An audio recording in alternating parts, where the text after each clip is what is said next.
recipe, never gonna let any op get the best of me. Thought it was distance, but hey, this is next to me. Talk to the spirit, you know I've been heavenly. Company definitely show your trajectory. This ain't a diss cause I say it respectfully. It's time to eat up, bread like a speeder. Taking it deeper and that's how it better be.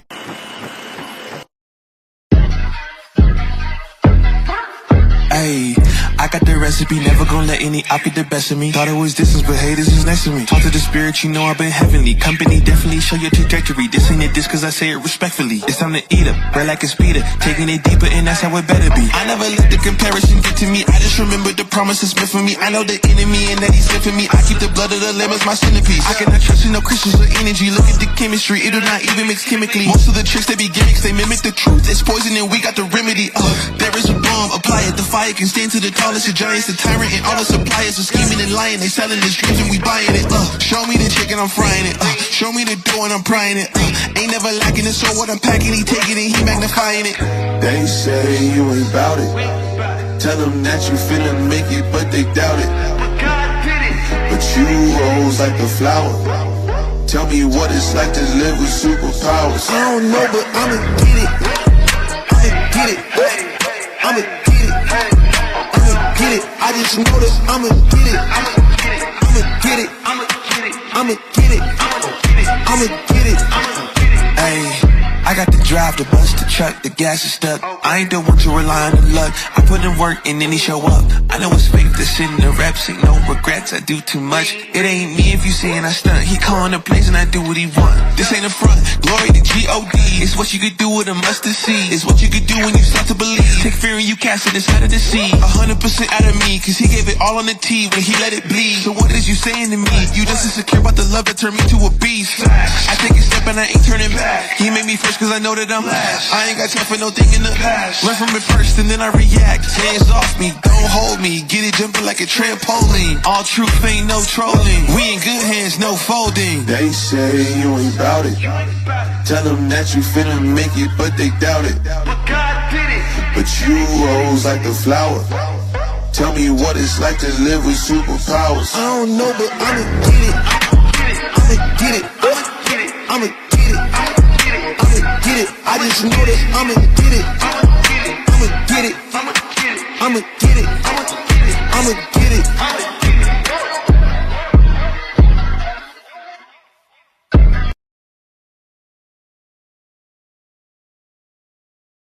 That's a great video. That's a great intro right there. You gotta shout out to Portia J for that intro right there. Let me put the banners up. How do I put the banners? Where the fuck are the banners? I can never find the banners. What the fuck are they? I'm terrible at doing this shit. Give me 1 second here. What the fuck do I do that? Is that it? Oh, hey, Stanley. Hey, what's up, Lily? Stanley? What's up, John? Hey. I like that intro of Portia. Y'all can hear you, right? Yeah, we can hear you. Okay, thank you so much. I like that techno music thing. That is pretty good. You talking about the one, the one that they devote? I think that was for you. Yeah, the one. I've been meaning to ask her about the what those soldiers were doing. I wonder how they made that. I'm really curious how they clip all that shit together.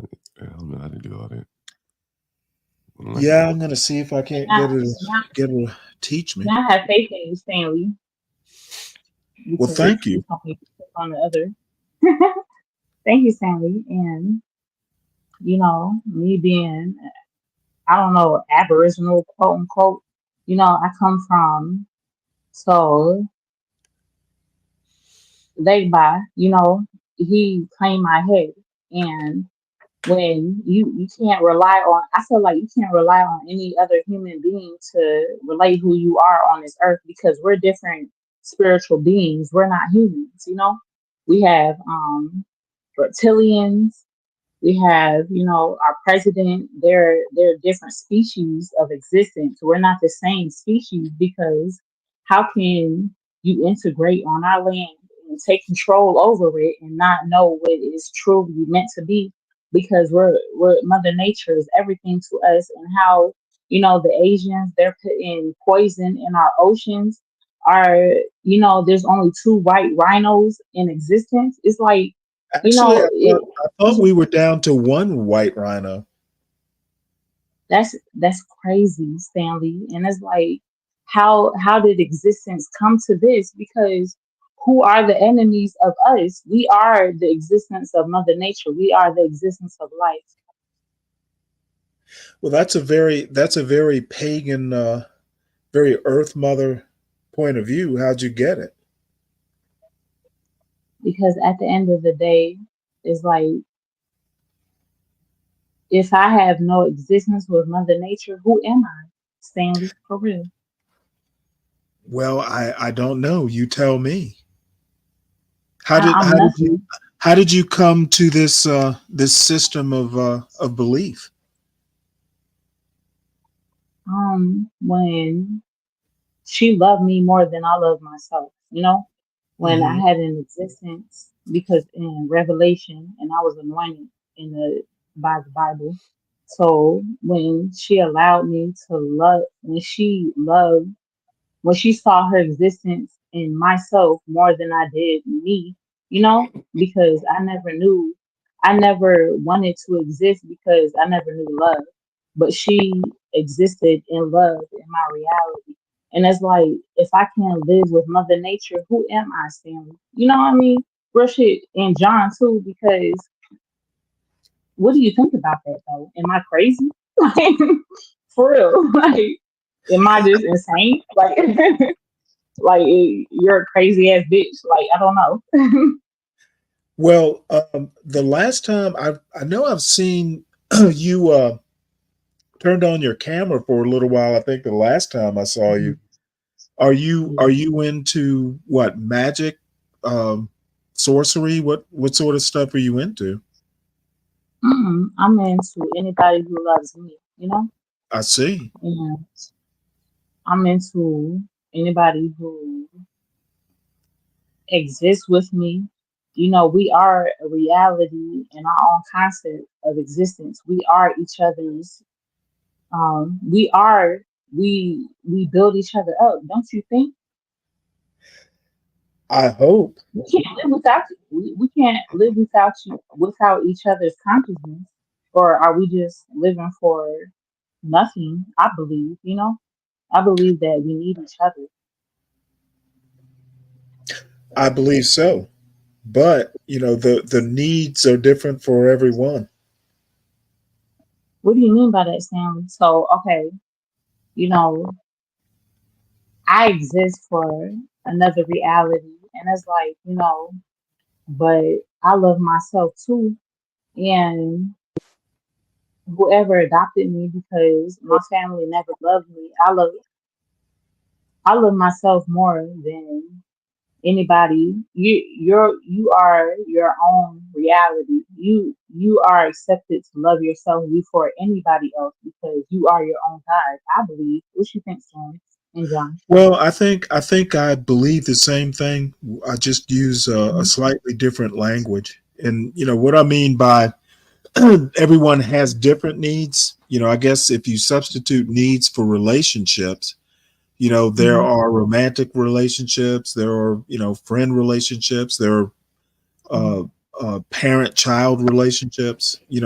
Everyone relates to everyone else, at least in different categories. Mhm. So, that's what I mean. A child parent relationship is different than, a husband wife or a, boyfriend girlfriend. Mhm. I feel where you're coming from, Stanley, and it's like, if I want to be okay, so I'm healing myself, right? And if I want to be in a relationship with somebody who's been fighting for me for years, it's like, Stanley, I feel like you ain't shit, because at the end of the day, it's like nobody had my back but me and God. Who is God to you, Stanley? Who is the definition of God to you, Stanley? Oh, to me? Hmm. Well, somewhere out in the middle of a lake that I'm fishing in. So what is the definition of God? Um, I could go with nature. Mm, Um, if basically it's the undefinable. If you can define God, then he's not God. thank you. By definition, it's supposed to be something that you have faith in, but don't necessarily understand. And, you know, Mm, um, I think it's, I think I can safely say you're not supposed to understand. If that's you did, beautiful. you'd be God. That's beautiful. And it's like I feel like in John too, I feel like something is higher than me that loves me more than myself, And I don't know. It's just like, just people just like us and you and just listening to me. It's just like you both of you're a form of reality in my consciousness that is a reflection of God to me because you understand my reality, you answer my questions, and you are a form of existence, and that is God to me.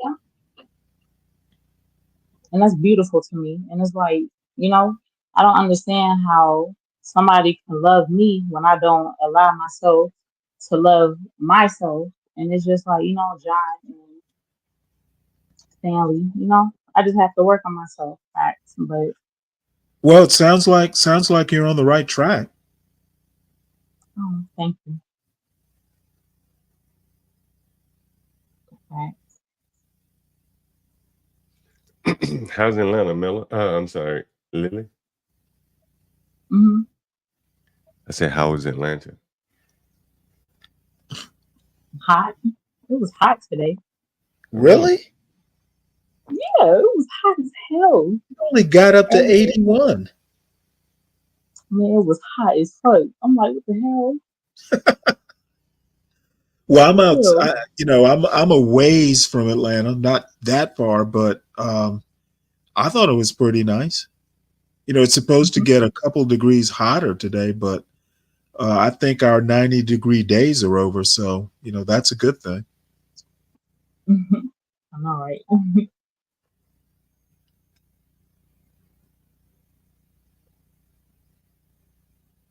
Heck yeah.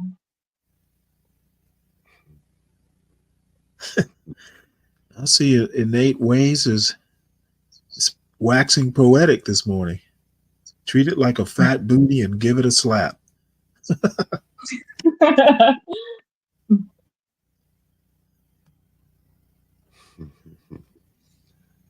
it's I love y'all so much. And this is my last question. I swear to God, I'm gonna get off after this. So, okay, let's say that, you have a interrelationship with, okay, your significant other, but the person, so what do you think about open relationships and how do you believe that, okay, I'm just like me personally, I have my other half, he is the better half of me because I don't judge. I have no judgment. But it's like he has a baby mama, right? And she tried to kill me, through just her own insecurities. And it's like, how can you judge me? You don't even know me, bitch. I don't know you. You know what I'm saying? So it's like, how can you judge me? And it's like, I should judge him for allowing that shit. And it's like, what do y'all think about that, Stanley and John? It's just like, why are you allowing somebody else to do? Like determine my reality in just a negative way. That it really bothers me. That's crazy. That's crazy as hell. Well, Crazy as I, hell. I'm- I think that when you talk reality, that is your reality. If your boyfriend has a baby mama, y'all are all kind of in the same orbit, at least around your boyfriend. That is your reality. Yeah. Now, the good thing is you not being the baby mama, you have the option to keep orbiting or not. I like that. I like that term, orbiting. That's beautiful. Like abandoned ship, right?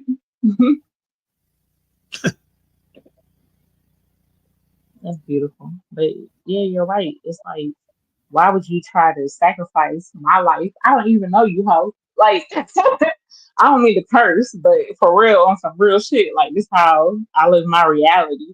Like, bitch, I don't even know you, and then you trying to sacrifice me for somebody that you love more than I do. You know what I'm saying? But it's like, this shit is crazy, Stanley.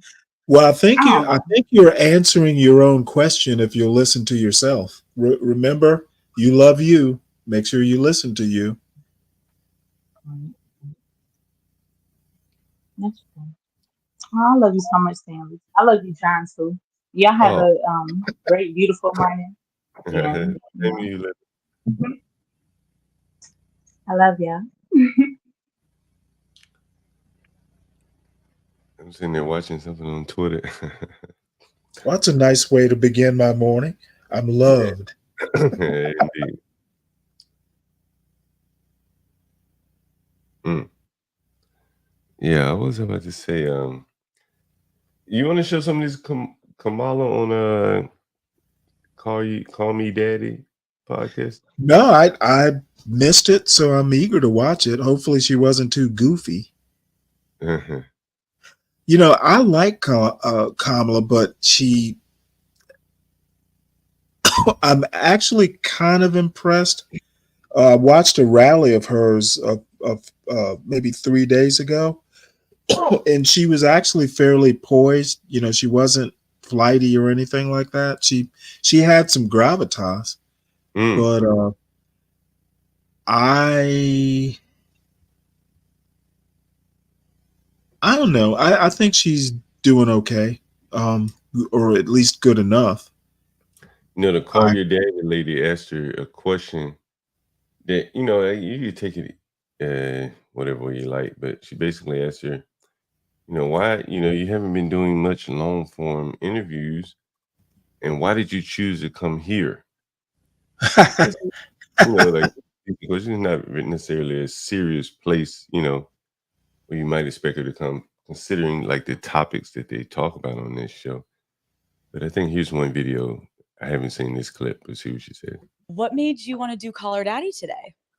Well, I think you and your listeners have really got this thing right, which is one of the best ways to communicate with people is to be real, and to talk about the things that people really care about. I mean, what I love about what you do is that your voice and your show is really about your listeners.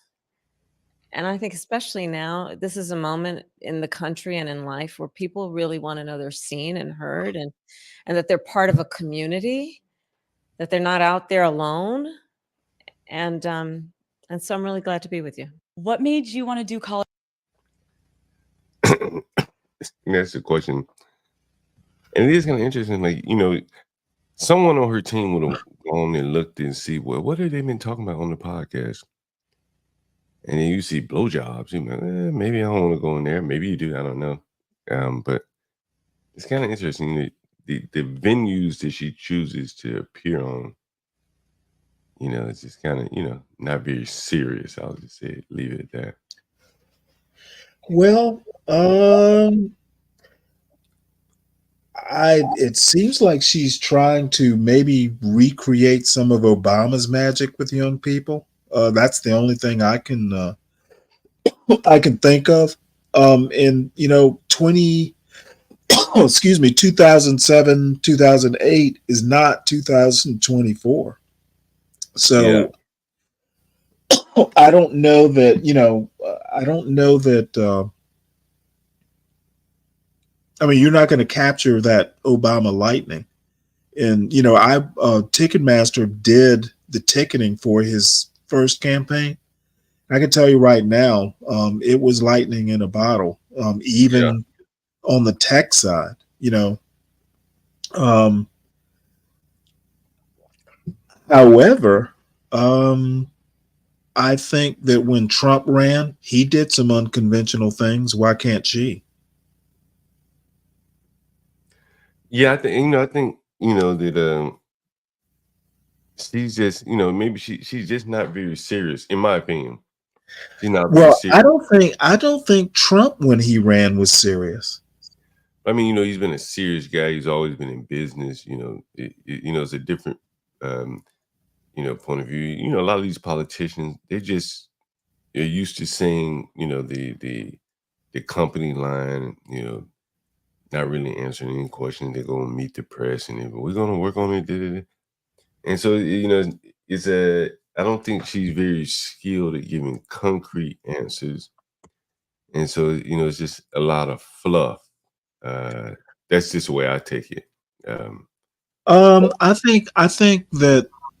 I think Trump wasn't particularly serious when he ran. He gave a lot of fluff. The "I grabbed the pussy" interview, or grab their pussy well, I stuff. don't think, well, that wasn't an interview. I think it was Oh no, it was in an interview. I don't think he was running for president at the time. yeah, I think it was a hot mic or something, if I'm not But mistaken. what I'm saying is that I don't think Trump was any more serious than Kamala was, especially, with the nicknames he would give the politicians during debates and all that stuff. I just didn't see him as that serious. But I also thought, as a matter of fact, a buddy of mine uh, and I basically agreed that Trump was going to win. I never thought uh, Hillary was going to win because Trump is the most American president we've had probably since Andrew Jackson. But you look at, He, I know a lot of people don't like the way. Go ahead. he has a way of talking to common people, and I don't necessarily approve of it. But the way he talks to people, he's relatable, and I think people actually go, "Hey, you know what? If I worked hard and got good at business, I could be Donald Trump." Yeah, I think I think that I forget what I was about to say something. Kamala, I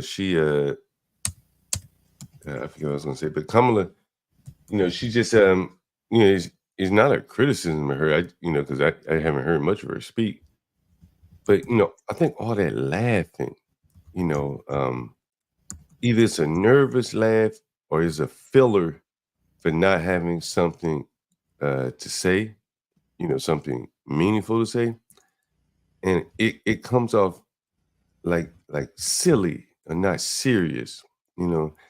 And then when you when you add on to the fact that she goes on, call me your daddy or whatever. I never heard of the podcast before, where they're talking about topics like that. Uh, you know, maybe if she hadn't been the VP and she was coming in fresh, you could kind of just paint whatever you want to paint, paint the picture like Obama. But she's had some authority. You kind of, you can judge her authority over the border, however you like it. But she seems a little flighty, always giggling. Yeah, but Yeah. she's actually had some serious jobs and arguably as serious as Trump, being a DA and attorney general. So, you know what? You may not like the way she does things, but I think she has as much gravitas as Trump did and Yeah. does. I don't think, if you've ever heard a Trump rally speech, I don't. I No. still don't see Trump as having that much gravitas. And I remember reading about um when Trump was running the first time, and he really put labels on people that kind of stuck, Yep, that's true. you know. And from a marketing standpoint, you know how hard it would be for someone to come up with a name that would fit you and stick. That would be very difficult, right? And Crooked Hillary, you know, um, Mac, Oops, sorry. um, what is Sleepy Joe, uh, was it low energy Jeb or whatever? What do you call it, Jeb? Low energy? Something like that. I mean, like he put labels on, he branded them. Hmm. And I was reading a marketing article. It wasn't even about politics, and the guy was talking about like that's a hell of a run of branding anything, right? And to brand something, it takes skill to do it. And I'm not talking about politics now. And you look at his brand, the Trump brand, the hotels. You may or may not stay there, may not like them, but it's been there 50 years and at a high level, in terms of the price point. And from a business standpoint, I think there's something to learn there, from him maintaining his own brand to him kind of branding people in a negative fashion in this way to achieve his goals. But I think it was very effective. Business cases would probably be written about that. Right. And again, I don't think that that's a serious political skill. I mean, it is a useful thing. It's worked for him. He's probably the only one. I've never seen another politician do it. I don't think it's something that can be learned. They can't. Like, that shit is like when he talks about, genetics and, some people just have that marketing gift. Well, I think it's, a positive. It's the silver lining of being a bully. Well, I don't think all bullies are good at marketing, though. I've worked in marketing firms, right? Right. And some of them come up with shit you be like, yeah, I never would have thought of that. Others don't, right? And you'll see some marketing firms, like the company that made the Nike, go just do it. There's, there was an element of genius, and he hit the right point at the right time with the right slogan. And, for whatever reason, Trump was able to brand 3 or 4 people, as an outsider coming into politics. I think, I'm just strictly talking business from a business standpoint. Man, you got to tip your hat to that. Like, to brand anything is very, very, very difficult. And to make it stick, that's even more difficult. It's interesting. I think it's interesting. It'll be an interesting case study, I think, in business school, like marketing program or something, like how to brand a product or a person, very interesting. But yeah, that doesn't apply to politics, though. I can't really comment on the politics of it. Well, his ghetto, why don't you come up here? Ghetto may be getting ready for work. I'll put the link in the chat, though. Okay. Yeah. Ghetto, I don't take BRICS that seriously. China's economy, and China has some problems coming up. Without China, there is no BRICS. I don't take it as seriously as you do. So I'm not sure I can give you an answer that would satisfy you. I don't think BRICS is going to be a superpower. You know what? BRICS has yet. I think Bitcoin is a bigger challenge to the American dollar than BRICS will be. And maybe they're going to go the Bitcoin route. So maybe that's something I should consider. But I don't think the BRICS countries are any immediate threat.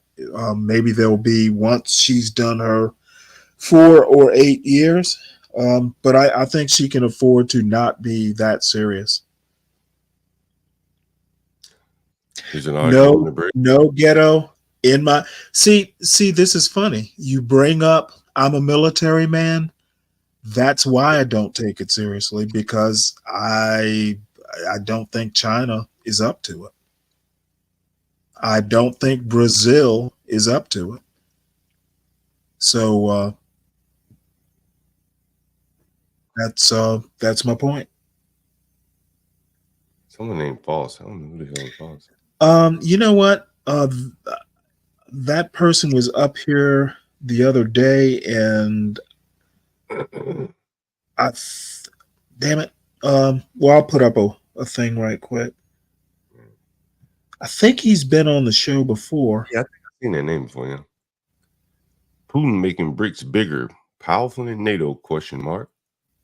Russia's bold rule for new members ahead of summit. Let's see what Russia's trying to do with this. Hey, what's up, False? Hey, buddy, can you hear me? Oh yeah, you've been up before, right? Hmm. Yeah, I've been the one that Oh not Germany. We'll say Switzerland. Yeah, yeah, I over there. thought I remembered you. So Yeah, what's been I'm at going work on? right now. Have you come up Nothing here to much. Yeah. fuss at me about bricks?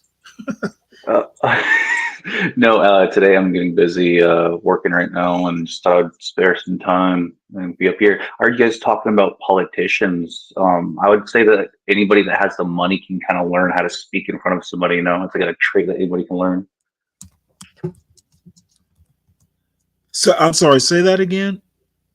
Yeah, so you guys are talking about like I guess like Kamala, like how good she is and stuff like that, or if she's better, or just politicians in general. I believe that any politician, if they have the right lobbying or the right money, because that's the first step is having enough money.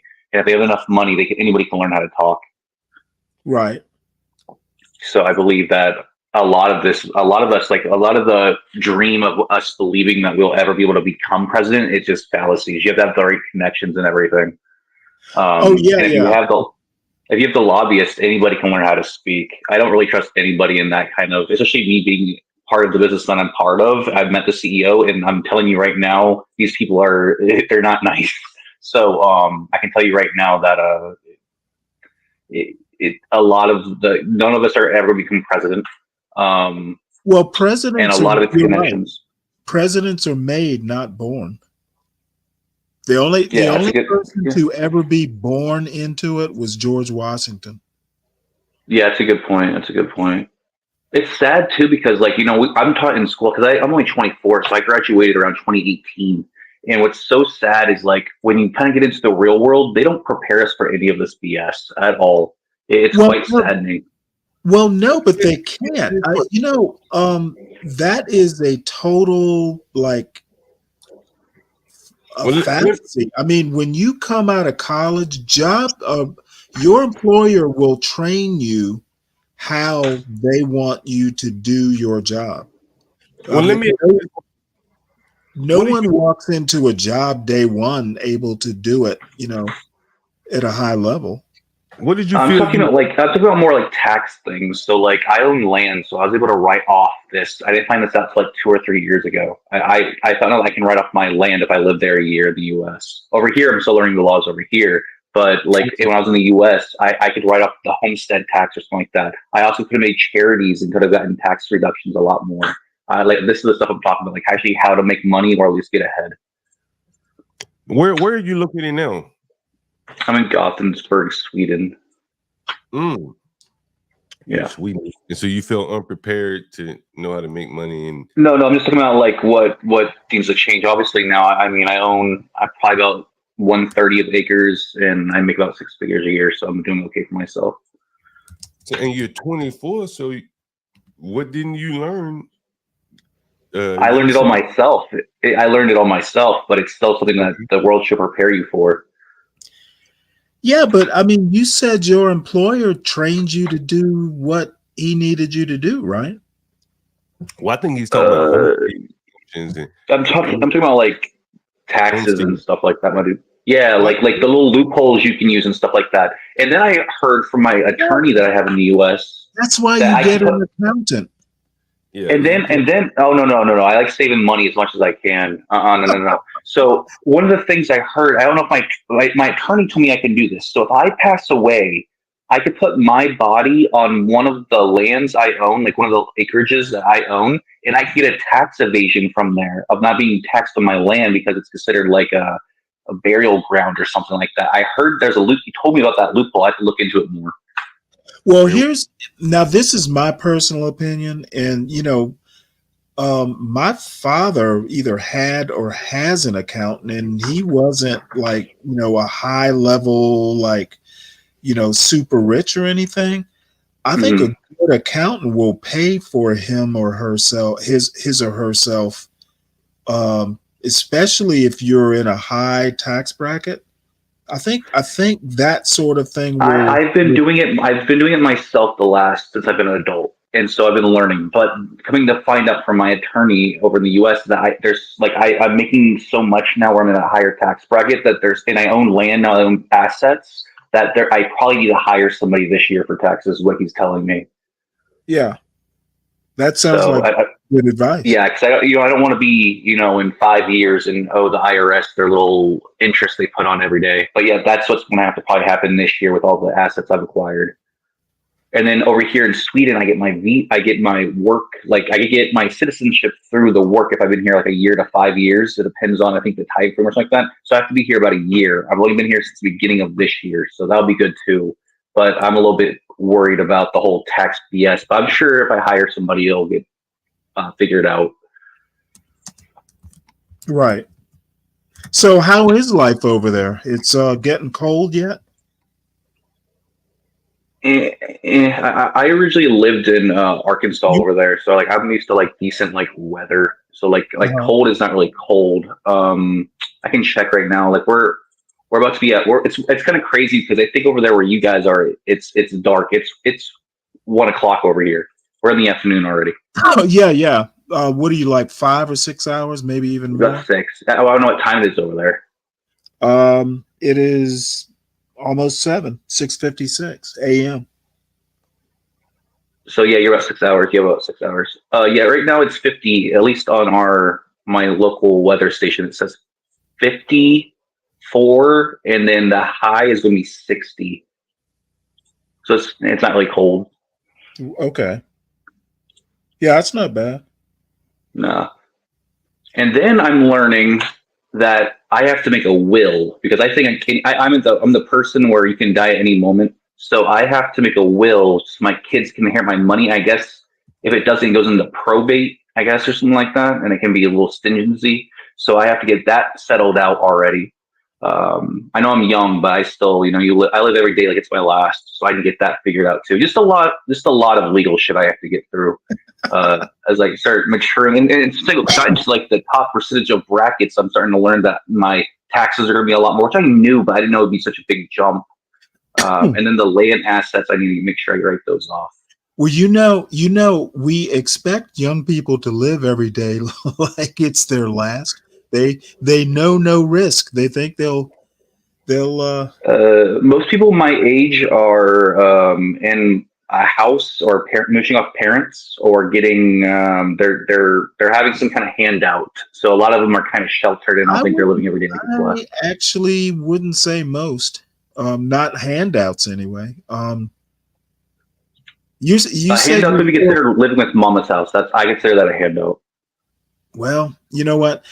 I think I better not say anything because I keep being told that, you know what, you're old and you really don't know what's going on. So I'm going to take all that back and just say, Well, I mean, one thing anybody can learn is from the older generation. A lot of older people I've talked with or debated, they're kind of redundant, but but you can still learn. You can tell if the person's going to be worth hearing from or not. Right. Well, I don't talk to my son. He will give me a thumbs down. How many kids you have? Just one. Okay. And he's just starting college, so he hasn't had enough time to miss me yet. But he keeps coming home, so that's a good thing. I couldn't wait to move out. That's the thing about me is like I could not wait. And my life wasn't horrible. I just couldn't wait to move out and be on my own. I don't know what it is. That's normal. Okay. Yeah, I just couldn't wait. I was ready to leave, be gone out of there. Were you scared? Did you have any moments of doubt, or were you pretty confident? I mean, no days like guaranteed for us. So I don't really I don't care if I end up homeless. I'll still make it up to livable wage again. I'm not scared about ever. I'm not scared of death to a certain degree. My kids, as long as they're taken care of, I'll be good to go. Interesting. Well, you sound like a natural born entrepreneur. Yeah. Well, I'm not. I don't own a business. I work for a high multi-billion-dollar tech company over here in Sweden, but I don't own a business. I should, but I mean, the thing is that what people don't understand is, if you have a new idea and you go to your boss and you have to sell it, I mean, that's entrepreneurship. You may not be an entrepreneur, but you still have to,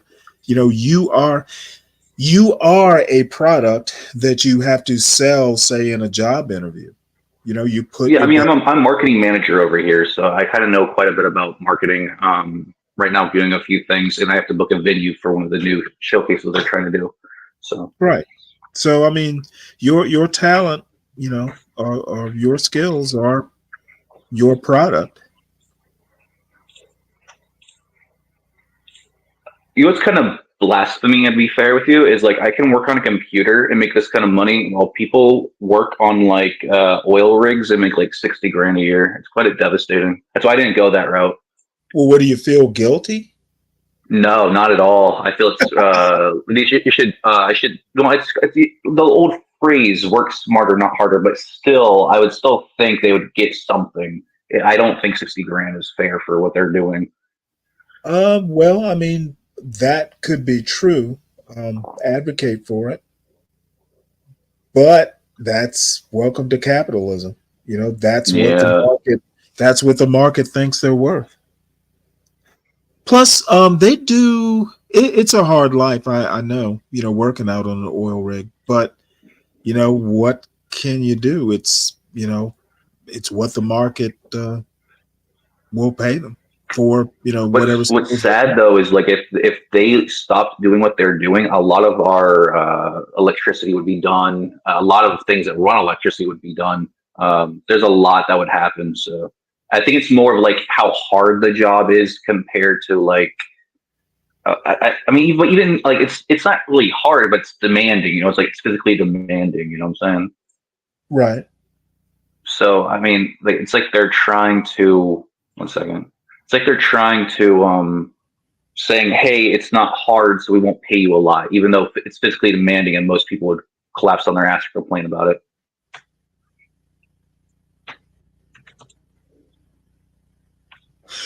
Interesting. I'm looking at this Hindustan Times article that John put up. Um, I still, with BRICS growing, now compromising 40%, 46 point, excuse me, 46% of the global population, but only 36% of the GDP. Um, I'm not sure. I'm not sure why I should feel, that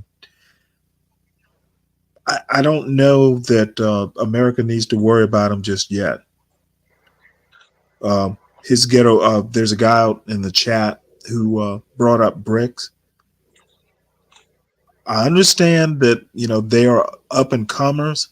I just don't think that they're an immediate threat, and I think Russia in a war, China having some issues, economic issues, and they are suffering. What their one-child policy did. I think China's going to have bigger issues than economic problems, and I know they're providing like an internal stimulus, but that's kind of a when you start getting to stimulus, providing a stimulus suggests that there are some form of emergency, even if it's just a mild emergency. So I don't believe what that do we're you going to go to war think at all, especially with China. We have too many exports and too much money coming in from both sides. I just don't believe we'll ever go to war with them, at least. yeah, you know what, you make a good point there. Ghetto point of view. Yeah, it's just redundant. Now, Russia might be a different thing, but I mean, if Russia has allies with China, I just don't see it. And a lot of them are atheists, so a Well, lot of them don't have basically, a. Russia, China is basically in that partnership. I think China is kind of the dominant partner. Yeah, 100%. Yeah. So Russia. I don't know. I'm still of the mind that I think America's best asset is its creativity. Say it again. I think America's best asset is its creativeness, creativity. What do you mean by that? Well, I think, well, just think of the culture. We export culture. I have been, I think you it's know, dumb. I mean, like, you mean like the 13-year-olds twerking and stuff? I think that's a dumb culture. no, I mean things like Coca-Cola and Levi's. I can remember walking through the souk in Abu Dhabi, with Levi's jeans on, just like shit. J.C. Penney used to sell Levi's, just some J.C. Penney Levi's thing. And you go walking and people will. I mean, I've had people offer to buy my Levi's. So, when I say creativity, I mean like culture. And I think we're good problem solvers too. Now we may be losing some of it, but I think up till now we've actually been fairly good. Creative problem solving, thinking outside of the box. Those are all things we do well. Nah, I think we're redundant. I think the world would be fine without the U.S. To be fair, I think we make nothing but dumb cultures. We start wars Well, that we shouldn't be involved in, and no our culture or no person, is essential. well, we breed dumb people. I believe most of the population is pretty redundant. Okay. I have American history behind me, though. I'm not saying you, Stanley, don't feel offended if that's for you. I'm just saying I'm tired of, dude. I'm not tired of seeing these 40 and 50-year-olds on YouTube, anywhere I go, any kind of app, Oh, Instagram, shit. anywhere, and you talk to them and they act like children. I'm like, it's Okay, well, embarrassing. I'm gonna have people rise up from the chat and say, "Damn it, Stanley." I get that a lot. Stanley, you're an elder. Why are you acting this way? So I have to shrink back, and I better not comment too much. I understand people have their own coping mechanisms, like trolling or I see some grown man with like action figures, or Legos. I can understand it, man. So be it. I don't hate on it, but it gets to a point where like my grandfather, he didn't act like this, and like and I mean other people's grandfathers or the girls that would date grandfathers, they didn't act like how the adults do nowadays. Well, wait, hold it. You lived in Arkansas. There weren't any moonshiners. Oh, there was, but I didn't date those. That's white trash. I would imagine. I'm from Georgia, and I live in Georgia now, and I've lived in Northern Virginia, and every now and again up on the mountain, they have a hoot nanny. So, and granddad might be there cutting a rug.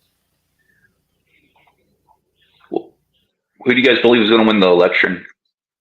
I think Kamala is going to eke it out. Yeah. But I'm not going to make predictions.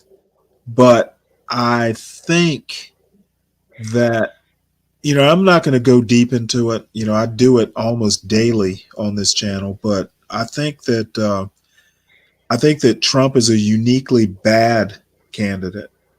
In that, for reasons which, I don't want to elaborate. It's a nice morning, and I don't want the chat to rise up and pitchfork me. But Right. that someone, and I admit Kamala has a little bit of a gravitas problem, but that she can be neck to neck, with Donald Trump. I think that's more a reflection on Donald Trump than anything. And he's a former president, so he's kind of like an incumbent. Um, I that she is this competitive speaks volumes to me, at least. Does Give Crack still do his stock predictions? Yes, as a matter of fact, he's got a body of work now. He did one overnight. He's basically doing classes. If you go and you look, go to I sold the Bitcoin thing, but for what I understand it, I wasn't one of the first people at like under 5K, or like now getting into it is just redundant because I just don't. I feel like the majority of it would have been at like under, what did it start at, like $50, something like that, and then you would have made your big money. I feel like now it's just kind of redundant to go on to it. But you might know more about it than me. That's why I asked. Oh, I don't. You know what? Rashu and those guys. They know Bitcoin like infinitely better than I do. Mm, So, because if I don't really understand Bitcoin, and it could be that I'm too old to learn about Bitcoin. right. Everybody has their own thing, if they're going to invest, they're traders, they're investors, everybody has to kind of find their niche. And I'm a stock and bonds guy or mutual fund guy. I don't really, I don't like going too esoteric. Um, one of these days, maybe if I get extra money, I'll do, you know, um, short selling and, something a little bit more exotic. But Hmm. I don't do options or anything um, that esoteric. Because sometimes you have to actually keep up with it, and I, I'm kind of I don't want to spend all my time, watching the stock market. I had a friend of mine who was an older gentleman at the time. He was a retired lawyer, and he made $100,000 a year in retirement because he was a named partner on the law firm, and they paid him $100,000 a year just to keep his name on the masthead or whatever they call it. So on the letterhead. So he literally, his retirement hobby was, he would go meet the other old guys at the McDonald's and drink coffee for a couple hours. Then he'd come Hmm. back home, turn on the TV, and watch, you know, all the CNBC and all the financial channels. Investing, trading, that sort of thing was just his hobby. Yeah. My understanding is just so much at a basic level. I just know you go in when it's like $5 or $6 and you try to make some money. Now I've made, I had a good week last week. I made about 150 just putting into random stocks, to be fair. So I mean that's good, but uh, I just know you need to diversify it and make sure it's low. Yep. I put last night's Get Cracked. He calls his show Charting the Course.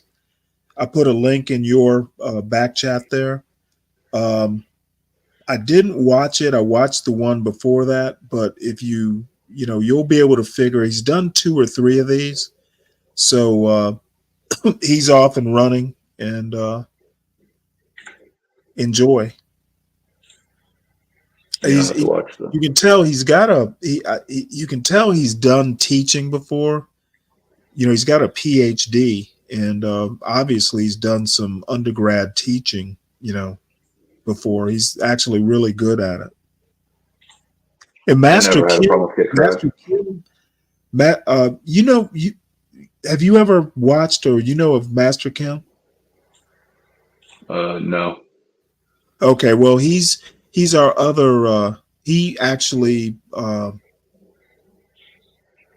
he's actually in business. He basically one of his ventures is wholesale. He sells like wholesale gas or petroleum to gas stations. So Huh. he's like a I don't know what the technical term is, but he's kind of a heavy duty. Yeah, that's pretty interesting. Is he in that link you sent? You know what, he would have to tell, but the reason I bring him up is he's got a show with his business partner. Uh, I think it's at 9:30 Eastern, so it's roughly 2.5 two and a half hours from now. If you're interested, you might want to tune in and see what he's got going on. Yeah, if you could send the link up, appreciated. Let's see. It hasn't happened yet, so I'll send you. I think they've already created the show for it. Maybe.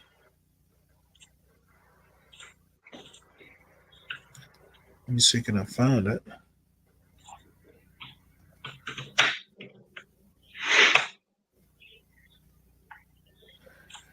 See, that's 12:30.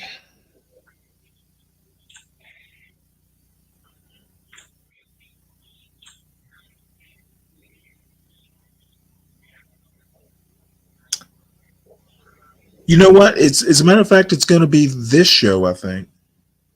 So you're already. They'll be back. They'll be on this show later. Okay. All right. Well, I appreciate you guys for having me. I appreciate the link. We'll go check it out. Yeah, it's good talking to you. Don't be a stranger. Bye, buddy. Take it easy. Oh no, where's everybody gone? Well, I'll just read what's in the chat, I guess.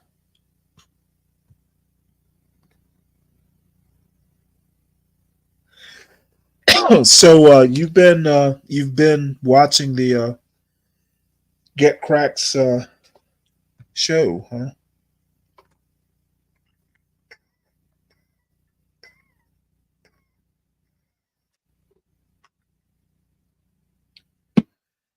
Yep. Well, hey, American man. Good morning. Hey, good morning, Stanley. How are you? Pretty good. How's your night been? You're breaking up a little bit. I said, how's your night been? Pretty good. I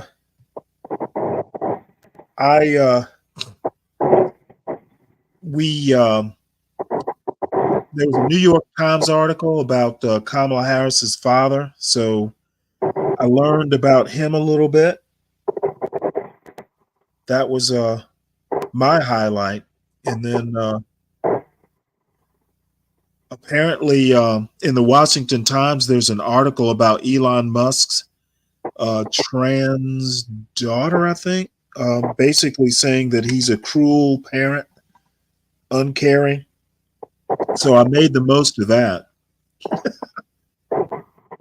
Oh, yeah. So basically, I've by connection have pretty much asserted that Donald Trump is pro-trans. You said you've asserted that Donald Trump is pro-trans Yes. based on Elon Musk's daughter being trans? Yeah. And well, Donald Trump basically has a bromance with Elon. So basically, I'm asserting by association that he is pro-trans. And the whole reason I'm making this assertion is I was accused of supporting being pro-trans just because I'm voting for Kamala. So that was my response. Well, You have trained 12th man well. listen, 12th man been here before me. Well, he was basically, what did I tell him? I told him he was the white American man. Why do I got to be involved in that? Oh, he was talking just like you. You have influenced him. Well, I would have to hear it for myself to believe it. Well, you know what? He'll be back on tonight. You don't even need to go back and watch the show. Let's see. Stanley, you want to learn about Kamala family? Check Candace Owens' 6-episode breakdown. Really? I'm going to go I'm going to listen to Candace Owens over the New York Times? Not hardly. Well, I think Candace Owens' gripe, to be honest, I think it started when all those soft guys started coming after Janet Jackson. Well, apparently Janet Jackson has a beef with Kamala, and I guess a legitimate beef. So Well, yeah. I was gonna say it's righteous, Stanley. yeah, well, I mean, you know what? I actually don't have a problem with Janet Jackson having a beef. Why would I? Kamala jailed someone that was near and dear, so of course she has a beef. Yeah. I will when she swings by. If I were a concert goer, I would go see her. I'm still in love with her, like every other black man of a certain age. Oh, I get it. But yeah, I think that was, I think the problem with that is all this asserting that Kamala's black over other black people. I think that's starting to rub people the wrong way. What? I'm sorry. What will rub people the wrong way? All this asserting that like Kamala's black over actual black people. I think that's starting to rub people the wrong way. Nah, I doubt it. Kamala is black. I mean, it's too early to have that debate. I don't know. Let's talk about bacon, egg, and it's cheese. never too. And remember, I've been up all night. It's never too early to have the debate. Now, John and I actually talked about this about half an hour ago. There are Caribbeans who do not identify as black. I understand that, but Kamala happens to. So I have no problem with her calling herself black. Well, many Caribbeans actually don't identify Right. as black. Right. So I don't have. See, I'm not that wrapped up in race. I don't care if she calls herself black. As a matter of fact, I'm thinking of just becoming transracial. If you want to be black, have at it. Yeah, I mean, I mean, if we're gonna pretend like men can be women, then I don't see why we can't do transracial. I mean, if our goal is to basically like defang racism and produce fewer racists, I think the perfect way to do it is just let you be any race you want to be. I can't say that I disagree with that. Let people do their thing. Yeah, it could be fun.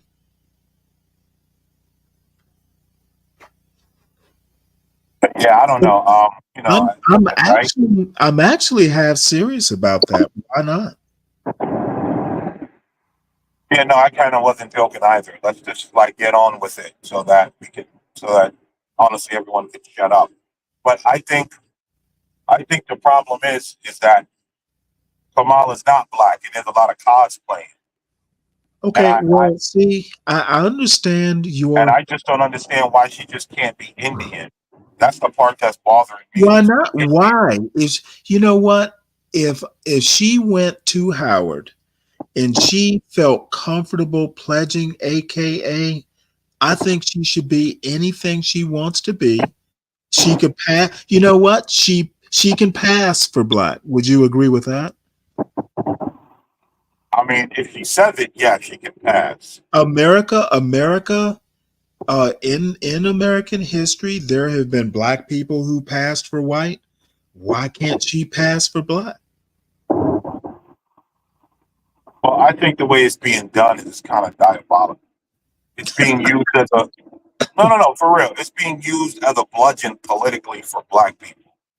And I think that's some of the problem people. I don't. You know what? Well, what if it is? Except she has been calling herself black for decades. Well, I don't know about decades. How much blacker can a woman be? She dated Willie Brown. Well, saying the man, here's the thing. I don't know about for decades because, we can pretend like it's not valid, but everyone has always ever known her to speak about Indian. and then you know Okay, at the snap of no, a no, no. finger, Yeah, you know, that's black. just that's how, can you address this point though? How much of I mean, she got her black card stamped by Willie Brown. I don't know what that means, Stanley. You don't know who Willie Brown is? No, no, no. I know who Willie Brown is. I don't know Okay, what it well, means to you know say. what? She has Willie Brown's stamp of approval. She is black. Willie I Brown mean, is a if rain. that, Willie Brown's a rainmaker. I mean, if that's the metric, right? That's the metric. If penis is the metric, then that's the metric. Oh no, no, no! It goes beyond penis. He is a kingmaker. I mean, if that's the metric, man, I'm not going to argue with your metric, Stanley.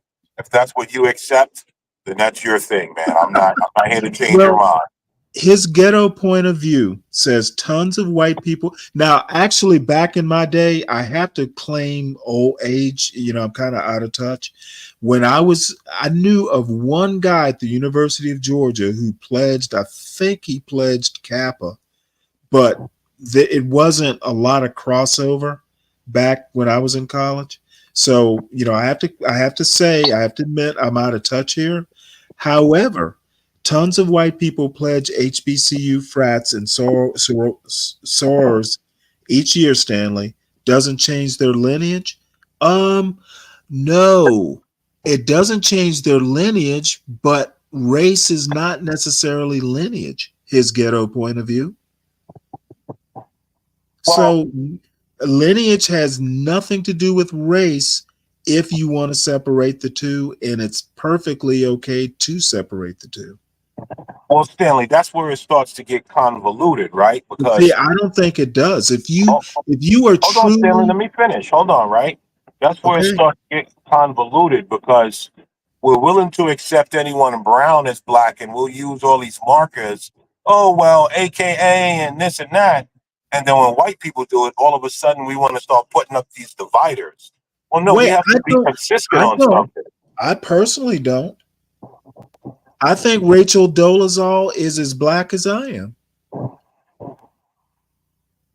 If we truly want to transcend race, then let's be transracial. Like I said, I actually admire someone who is brave enough to defy their lineage in American history and be who they want to be. I don't have a problem with that. As a matter of fact, I think it's inspiring. Listen, Stanley, I'm with you. I'm kind of half serious about the transracial thing too. I mean, you know, it'll have kinks that got to be worked out, but I'm kind of half serious about it too. I mean, it is what it is. Let's get on with it. Plus, I personally don't really have any interest in the moniker black at this juncture in society. And to me, it's racist. If you're that worried about what she is racially, that's racism. It's all the questions about what her race is are literally an example of systemic racism. Well, they brought the questions in, Stanley. That's Trump indulged in it. Donald Trump literally. Donald Trump literally. No, it's on camera. Stanley, it was long before Donald Trump. He's talking about race at his rallies. I don't care if it was before Trump or not. I know. Partaking. You made it highly clear that truth doesn't matter. I know. He is partaking. Wait, so you're saying there's a racial truth? No, Stanley. What I'm saying is that this whole Kamala being black came up long before Donald Trump. It is an example of racism. It came up long before Donald Trump. Okay, that doesn't make it any less racist, does it? Well, I mean, listen, this is something that's been going on for years. It's been going on for centuries. For centuries. But racist Racist behavior and the system of race has been in America for centuries. But we all of a sudden want to be hyperbolic when Donald Trump says something. Oh, I A don't want lot to of be it, hyperbolic. I'm not being hyperbolic. Donald Trump did it for me. to be honest, a lot of it is theater from a lot of people. He literally brought it up in a black journalist like interview. No, they brought it up. They brought it up. But I understand, Stanley, you made it perfectly clear that Well, when it comes to you Donald don't Trump, truth be agree. damned. Well, see, you've halfway agreed that, we need to move beyond this race stuff and worrying about Kamala's race. She needs to be any race that she wants to be, even if it's for political reasons. We need to be transracial. Well, that's fine, right? That's fine, but don't. Well, and you know what? I'm not going to lay this at the feet of Kamala, right? Right? I'm not going to lay it at the feet of Kamala.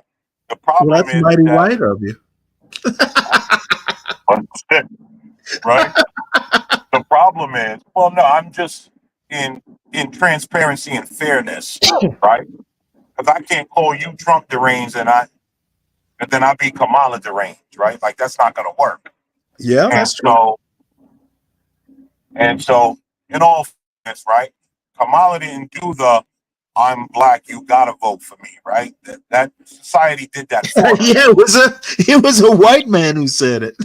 Well, no, it's actually black people, Wait, right? if you don't vote for me, you ain't black. Oh well, yeah.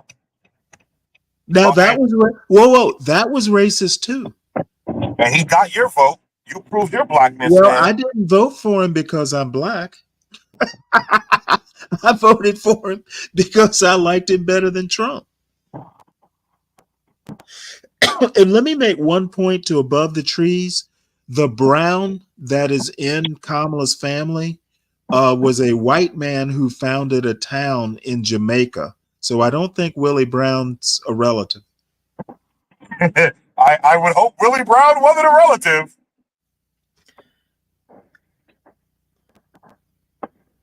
Man, Above the Trees is just killing me in the chat, man. What did I do to you, ma'am? Listen, Stanley, I'm telling you, this entire Kamala Harris thing being black has kind of created a problem. And again, right? I just don't understand why she can't be Indian. That part to me Because she wants to be weird. black. And by the way, Tyrone Sly, she said she's Asian. I've heard her say on camera that she's part Asian and part black. So that's not going to work, sir. You need to listen to the full sentence, not just half of it. So you automatically assume Willie doesn't have any white in him? Oh, come on. Above the Trees. I just said it's a white man who founded a town in Jamaica. The chances of them being related are fairly slim.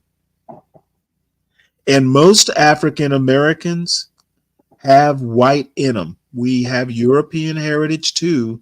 So Willie Brown probably has some European heritage. Stanley. Just not connected to that Brown. Stanley, you just spoke the cardinal sin of black, boy. What's that? Saying that blacks got European in them, boy. They coming for you. Well, you know what? I'm simply gonna hand them a 23andMe like voucher. I'll give a $10 coupon for their 23andMe. But you said you didn't want the pitchforks this morning, Stanley. Oh, you know what? I was just kidding. I revel in the pitchforks. And Tyrone, you know what? She's done tons of interviews. Maybe we didn't watch the same interview. I don't need to pull up another Kamala interview. Yeah. Please don't. Who's in the chat? Mr. Killer, Lasagna Killer, telling me I'm old. I want to start my day without feeling dumber. It's not play Kamala Harris videos. Hey, do you happen to know what migging is? What's migging? I don't know what these young kids made up. Huh. I have no clue. I would have to ask my 25-year-old nephew. Well, you know what? I'm going to text my 18-year-old. Yeah, there you go. So, Hey, the best way to son. do it. Hey, son, what's migging? And most blacks don't mog. What is mog? I don't know. What is Listen, mog?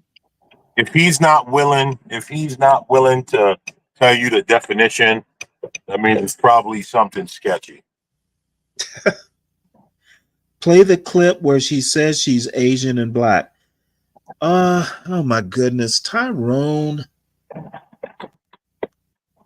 Why is he got Kamala derangement syndrome? I never thought to use that until you brought it up. So Tyrone, thank American Man, he's given me more ammunition. Have I?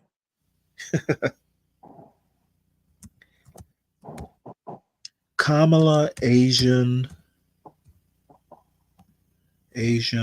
and black. You sure ain't no blazing. Not by that skin hanging underneath her chinny chin chin. I remember it was an interview with Mindy Kaling that she brought up both Kamala and Mindy Kaling. I don't remember her bringing up both. I do remember. Well, no, I remember the interview because, and I saw it maybe in the last few months because it struck me, that she brought up both, and it struck me so I could use it for ammunition for conversations like this. Well, let's see. Since we are on color this morning, what color is Maya? I have no idea who she is. Do you know who MYA? Maya the singer. I don't know. Maya's a very fair-skinned woman. Cute. You know what? Maya is my girlfriend. That's what color she is. Maya. Oh, did you look her up, Stanley? Yeah. Yeah. Now she's got some sort of accent over the Y. You know what? I don't know what she is. I'll wait for her to tell me tonight. Stanley, you gotta chill. Because I'm gonna ask her. Ooh, and she's 44. She's 44, so she's age appropriate. Yeah, Stanley. All the young guys had a crush on her when she was doing music. She's not now. Oh no, she's in DC. I wonder if John knows her. Oh, she's from DC. Yeah, no. She's a cutie. Yeah, dude, Maya's hot.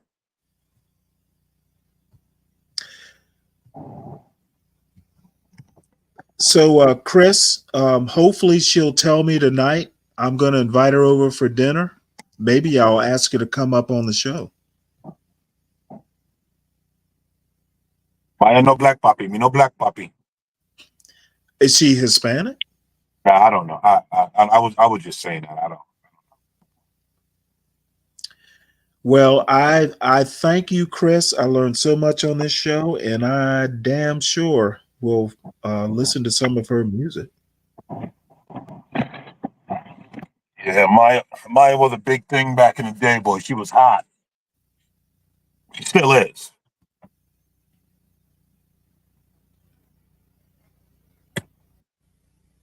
Oh my God. Go ahead. Here's a clip. Indian women react to Kamala and Mindy.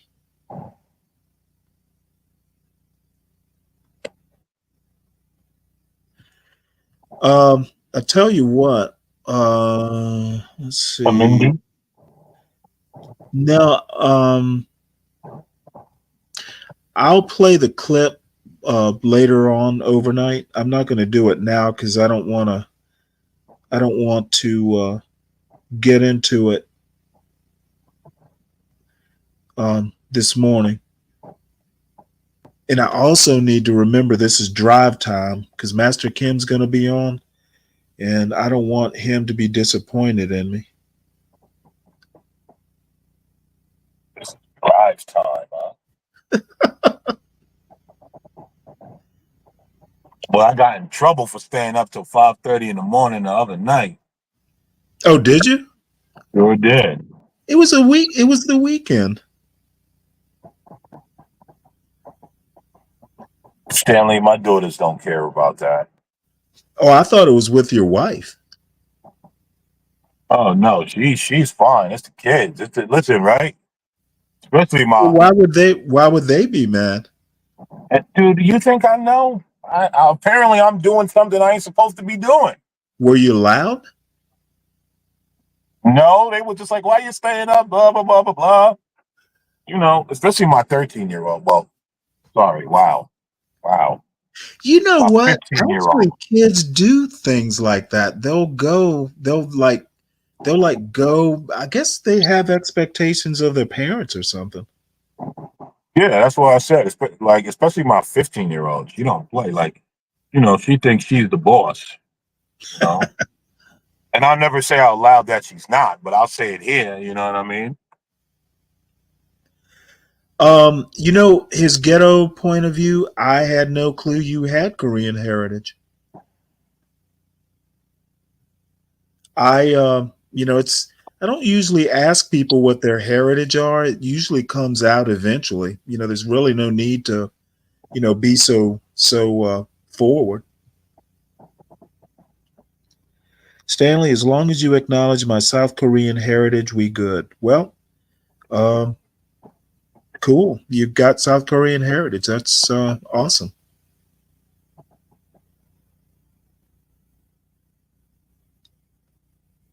So, what have you got going on? It's Monday. Are you having Monday blues? No. I don't listen. I am a professional. I hate every day of the week, not just Monday.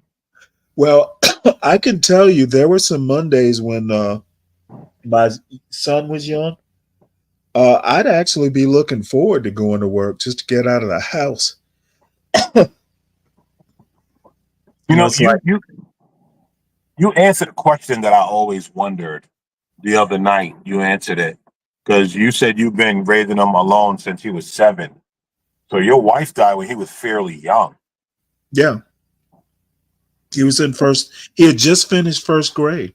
Yeah, just finished first grade. And I can tell you right now, I was scared as a motherfucker. I'm sure.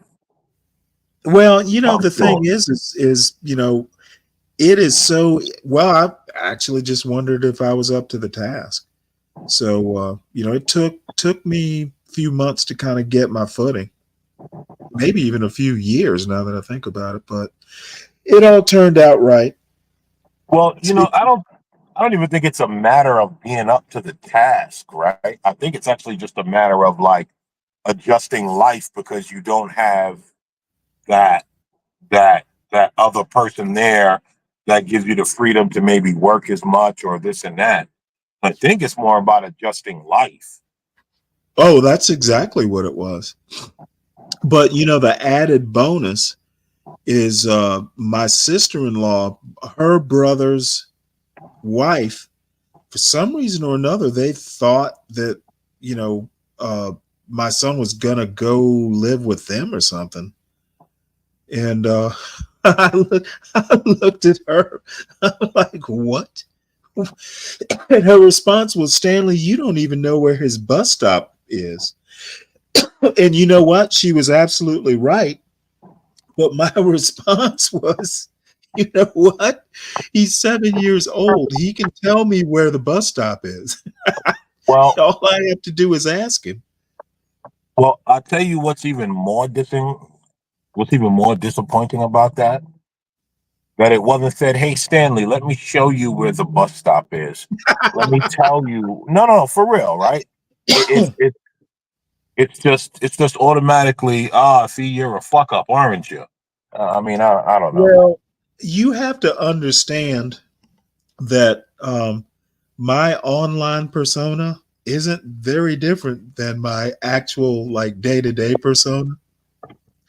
So, she wasn't my biggest fan, because you know what? I'm not shy about telling her what's on my mind. So, in any case, it was in front of her husband, my brother-in-law, and in front of my father-in-law that I basically told her, to butt out. If I need you, I'll call you. So, and they sure as shit didn't say anything because I would have unloaded on them too. She is just like 2 points shy of low IQ. And apparently they knew better and she didn't. So, Wow. So I'll take given that statement, I take it you and Huddle get along. no. We haven't talked in years. Really? Yeah, I mean, I have no need to talk to her. Yeah, that's true. That's true. And her poor husband is like, he doesn't like getting in the middle of it, because he's obligated to defend her inanity. Right. And I don't like putting him in that position. So I get it. I get it. Hey Stanley, I you know gotta what? run into the I My gotta run into the father-in-law and shop. I get along famously. Well, Stanley, I gotta run David, into the shop here. I'll be back in all right. about 15 minutes. Okay. All right. I can talk to Mavid while you're gone. Well, Mavid, Stanley thinks everyone's low IQ but him. Yeah, no, not everyone. Just the ones that are low IQ. And as a matter of fact, I don't even think IQ is that important. I don't ever bring up anybody's IQ until just a minute ago. I very rarely talk about IQ because I think it's fool's gold. Most people don't even understand that it's general intelligence that's either high or low, not, the IQ is just the measurement of general intelligence.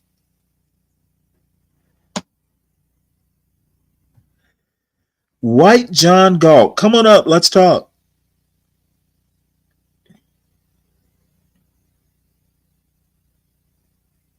Now, let's see. Above the trees, I hope one day you'll come up and fuss at me. I would love to talk to you.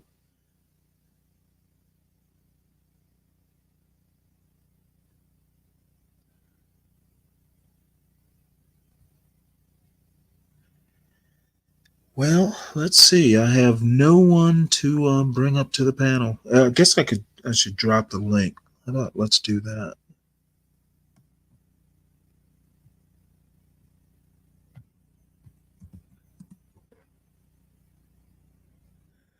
Yeah, if anyone wants to come up, American Man will be back in a few minutes. Or just type in the chat. I can react to any interesting comments. And let's go back to Above the Trees. Let's see. What does she have to say?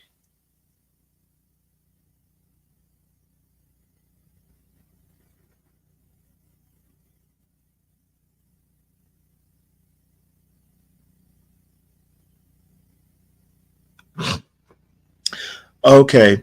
Chris, what I meant is that I think Donald Trump is the president we've had um, in my lifetime.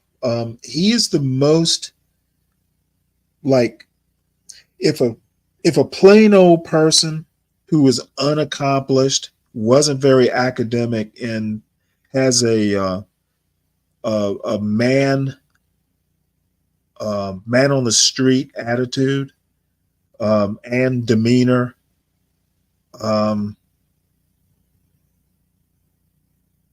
Donald Trump is more like your average American, at least in intellect, than any other president. We've had probably, I would argue, since either Andrew Johnson and Andrew Jackson are the two presidents that are kind of like, everyday Americans, even though they were rich. Well, actually, Andrew Johnson wasn't rich.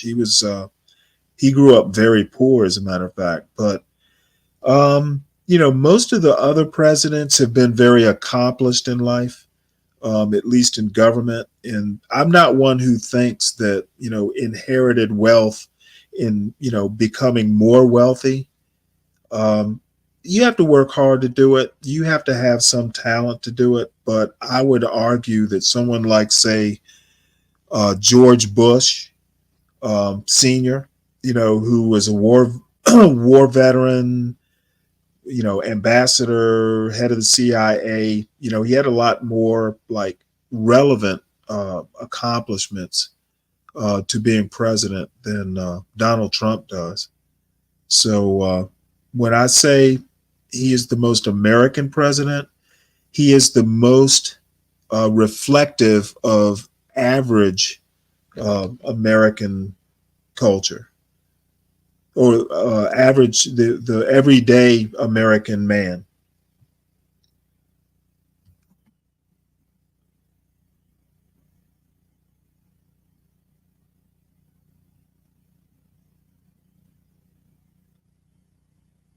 He's just not.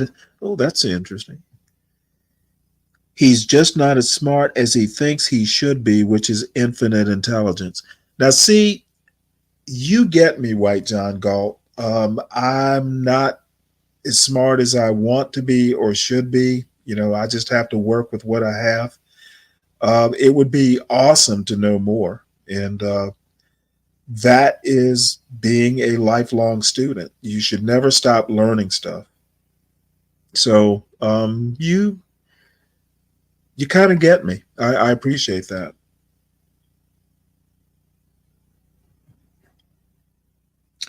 Stanley, what are some of your areas of expertise? I am a good problem solver. That's basically my only expertise. Thank you for asking, Above the Trees.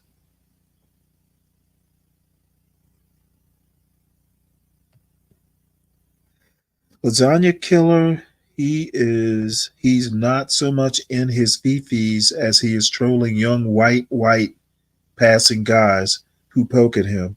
He hates that more than anything. I think he pushed you purposely. Purposefully. I like using purposefully.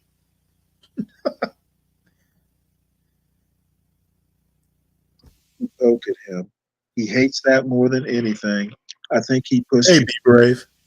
Hey there. Purposefully. Wait, are you echoing? Yes, hold on. I got this. I'm glad to see you. How's that? Good. There you go. Stanley. Yes, boy, sir. I tell you, boy, you pissed me off just a minute ago, not long ago. Uh-oh. No, not really. But no, come on, man. When you're talking about the solution to the race problem is to be transracial. Yeah, no, that's not the solution. Well, hold on. Let me address this. What are your hobbies? What do you enjoy? I like cooking, reading, and fishing currently. And apparently I like being on this show. So those are really, and I do other stuff, but those are my three, like, kind of passions. So go ahead, be brave. I think people underrate the value of of having a hobby. Absolutely, they do. Yeah, no, this type of hobby. I think people underrate having a hobby that you spoke of as like being on a show, when really it's a matter of like you're in the public eye. Even if you're not making changes, you're in the public eye, adding to the confusion, adding to the not the confusion, adding to the discussion that needs to be taking place among the herd. That's a very valuable hobby. It really is. If you got that much spunk and energy, just to jump on and be a part of shows that add to the a discussion of the herd. The herd needs straightened out. It's not the outliers that are screwing everything up. It's the herd. So it's a very valuable hobby. People don't look at it as a hobby, but it's a very valuable hobby to be a person that wants to get in on discussions of life. But Yeah. Well, I mean, I think you're good at it. oh, thank So, you. And so so tell me what your solution is. well, Now, I was half joking, but I'm kind of all right. it's a spur of the moment thing, but I might just flesh it out.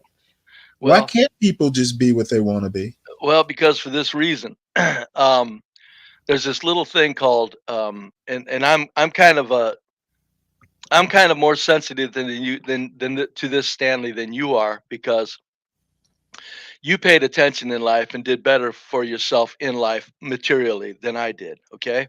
Right. Now, so what I am is a bottom feeder. I've always said it since the day I've graduated high school. I said I ain't worried about money. I ain't worried about anything. It's a life. I'm gonna have a good time in it. Okay, and I did, and I have, and I still do.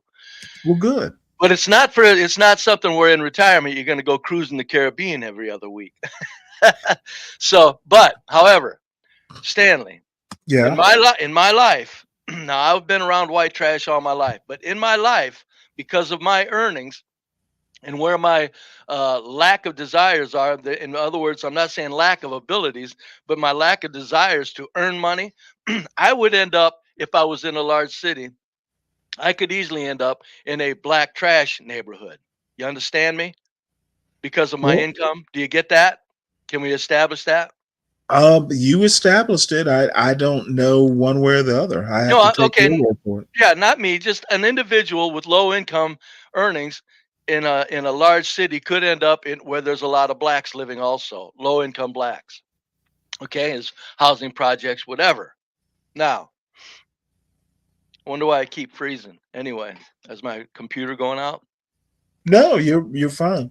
But anyway, so I'm kind of sensitive to this transracial thing because there's one particular group of people, Stanley, that if you're low income, nobody wants to live around, Stanley.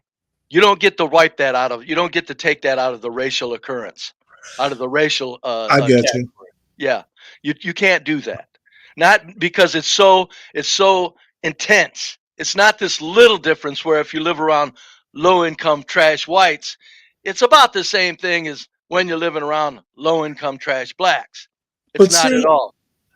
what I'm basically advocating is rugged individuality. It's transracial is essentially a form of being a rugged individual, rugged individuality, which is an American value. My position on that matter would be this: rugged individualism is certainly an American value, and what makes the USA great. But Stanley, we should be able to get over racial tensions and get past race. We shouldn't have to joke ourselves by saying, no, we do. We shouldn't have to joke ourselves by saying, well, I'm a black man. Well, I'm a white man. That's not an advancement of our species, Stanley. It's not. Okay, all No, right. hold on, Now hold on, hold on. you're Just like, chastising me for being flippant. no, hold on. Hold on. If you're flipping, fine. I'm just saying there's people that believe what you're believing. And with the transgender, everybody knows that transgender people, I don't care who says what, there's something going on in your noggin. I don't care if you call it right or if any number of people want to call it right. Well, Something, nobody's saying they're normal. well, that's all I'm saying. Thank you for using that word. Thank you, because I should have used that word. Normal, because I'm not, because I don't want to put transgender people as completely dingbat crazy, but Right. they're not normal. Yeah, Yeah, I if think you're they going would around agree. transracialing, you're not normal. And I as a think species, they hold on. might agree. Next time Melanie comes on, I'll ask. They have. I mean, it's Why? obvious that Why? they're not normal. What has Melanie said that you would ask her? What is she? Oh, Melanie. Oh, okay. That I was thinking Mela. I'm sorry, No, no, Melanie. no. Melanie. Okay, okay. It just sunk in who Melanie is. No, that's not that. No, he's not going to give you an answer. It's going to no. So I mean, you can ask that all you want. You think he's going to be honest? Do you think he's Come going to on be now. honest? No, no, no. I am. I'm serious. You think he's going to be? You think he's going to I be think honest? I think that, well, I'll ask. I mean, it doesn't hurt to ask. It doesn't. You're right. But I'm just saying, since they're not normal, as a species, we can get past this trans thing.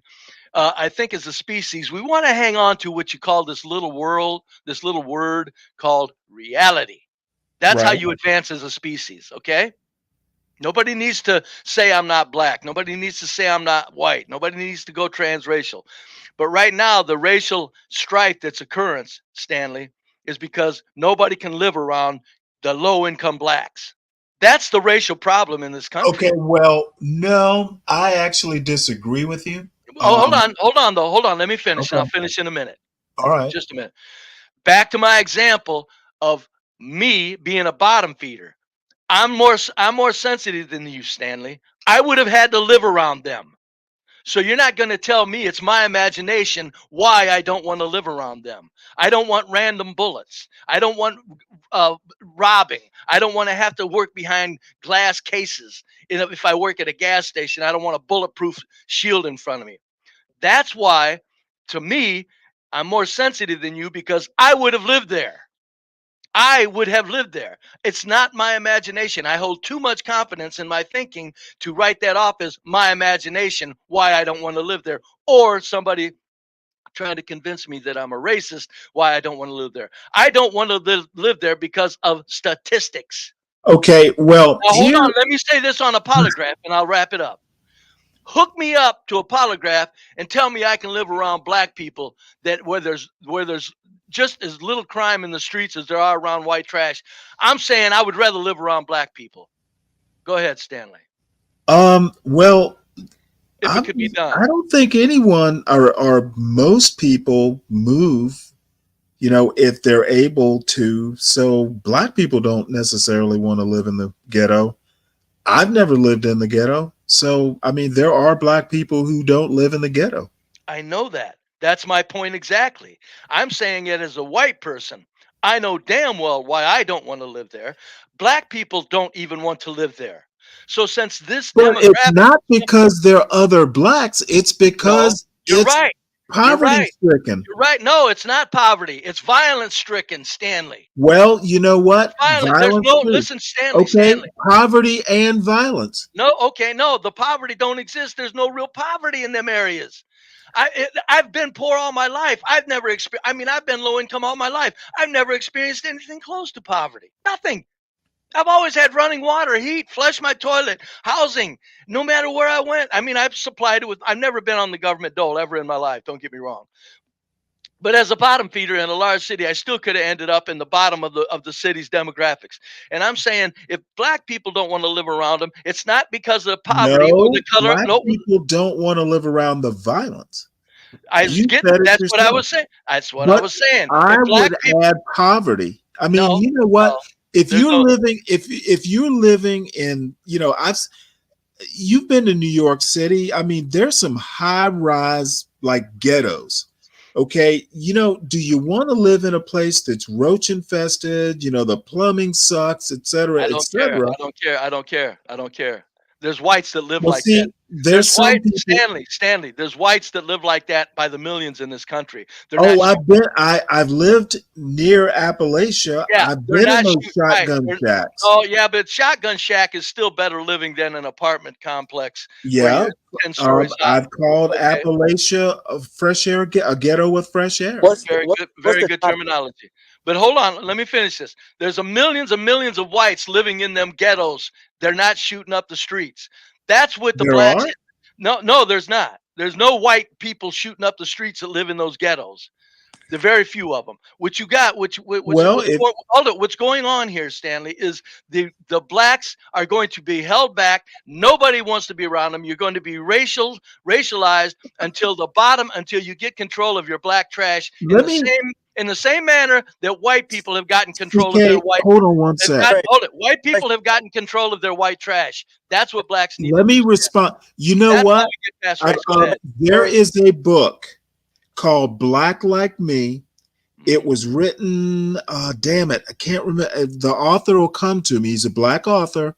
It was written during the Harlem Renaissance, I think. Mhm. And the transracial thing, you've got to read the book. It is a very short book.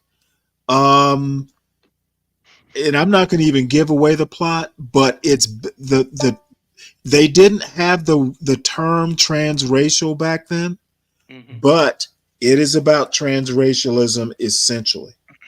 And this was written back in like the 1920s, I think.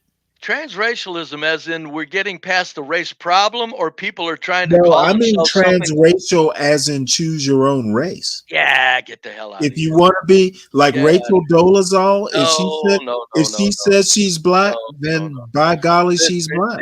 the human species is in self-preservation is No, wired. if race, if The now human you species, are the you a human species. racist? Are you a racist Hold on, essentially? hold on. The human species is wired to hang on to reality for everything it's worth. Okay, and the As a survivor, reality, yes. if you like, the reality is race doesn't exist except in our heads. No, it exists at the color of your skin, which is connected to culture. That's what it is. Okay, Forget then the word race. you aren't going. You aren't. You're being ahistorical. Basically, the origin of race actually was an economic system. I got you. I understand that. What I'm saying is, even when there was no problem with race 500 years ago, when they first came over There here, has always been a problem they with made laws. They made Okay, laws that hold on they, one well, sec. Hold they on. made laws There for has blacks. always been discrimination based on skin color, That's it. except race wasn't what the discrimination was. Correct. I said skin So color earlier. race Stanley, is Stanley. basically, hold on. Race is basically a Western concept Yes. as a social structure. Yes. Therefore, it is not real. I said The actual reality is we could live without race and be perfectly fine. I agree. I said just a minute Except ago. we would have to find another way to exploit people Stanley, economically. I said just minutes ago, I said forget race. It's your skin color that people went 500 years ago. They didn't worry about race, and they Okay, got along, and they even but got along. what I need you to They had understand, to make laws to keep whites right? and blacks apart. Exactly. Now you're saying we survive on reality. Yeah, Well, the reality is it's constructed via law, right. or And it's was. it's and it's a It's not now, but it yes. was. Some designation, some naming of things is proper to do given the circumstance.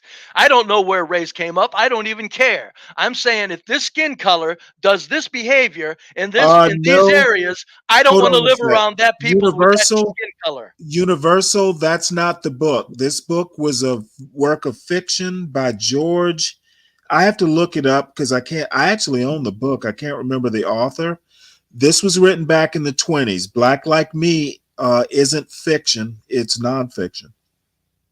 So go ahead. CK, if you could, if you let CKJ, Go ahead. go ahead, CK.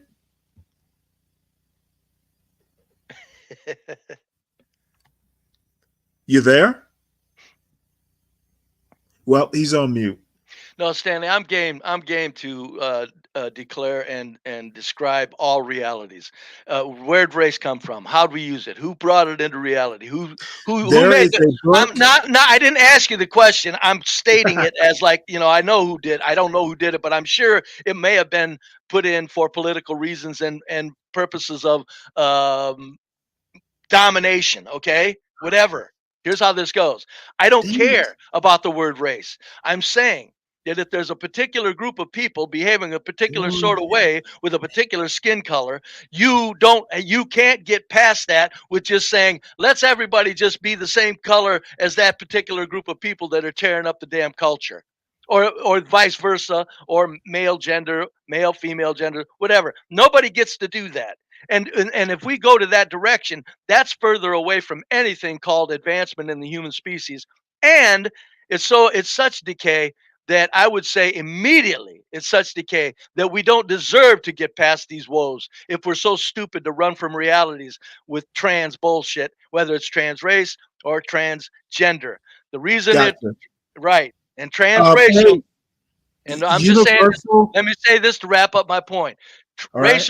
Race isn't an imagination when I know damn well there's a group of people in the inner cities that my poor ass might have lived around where I would have moved from at all costs. And it's not my imagination why I wanted to move. It wasn't their skin color, Stanley. It was their behavior.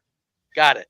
Let me, Universal, let me apologize to you. You're right. I'm wrong. The book, I got the book title wrong because it's been a while since I've read it.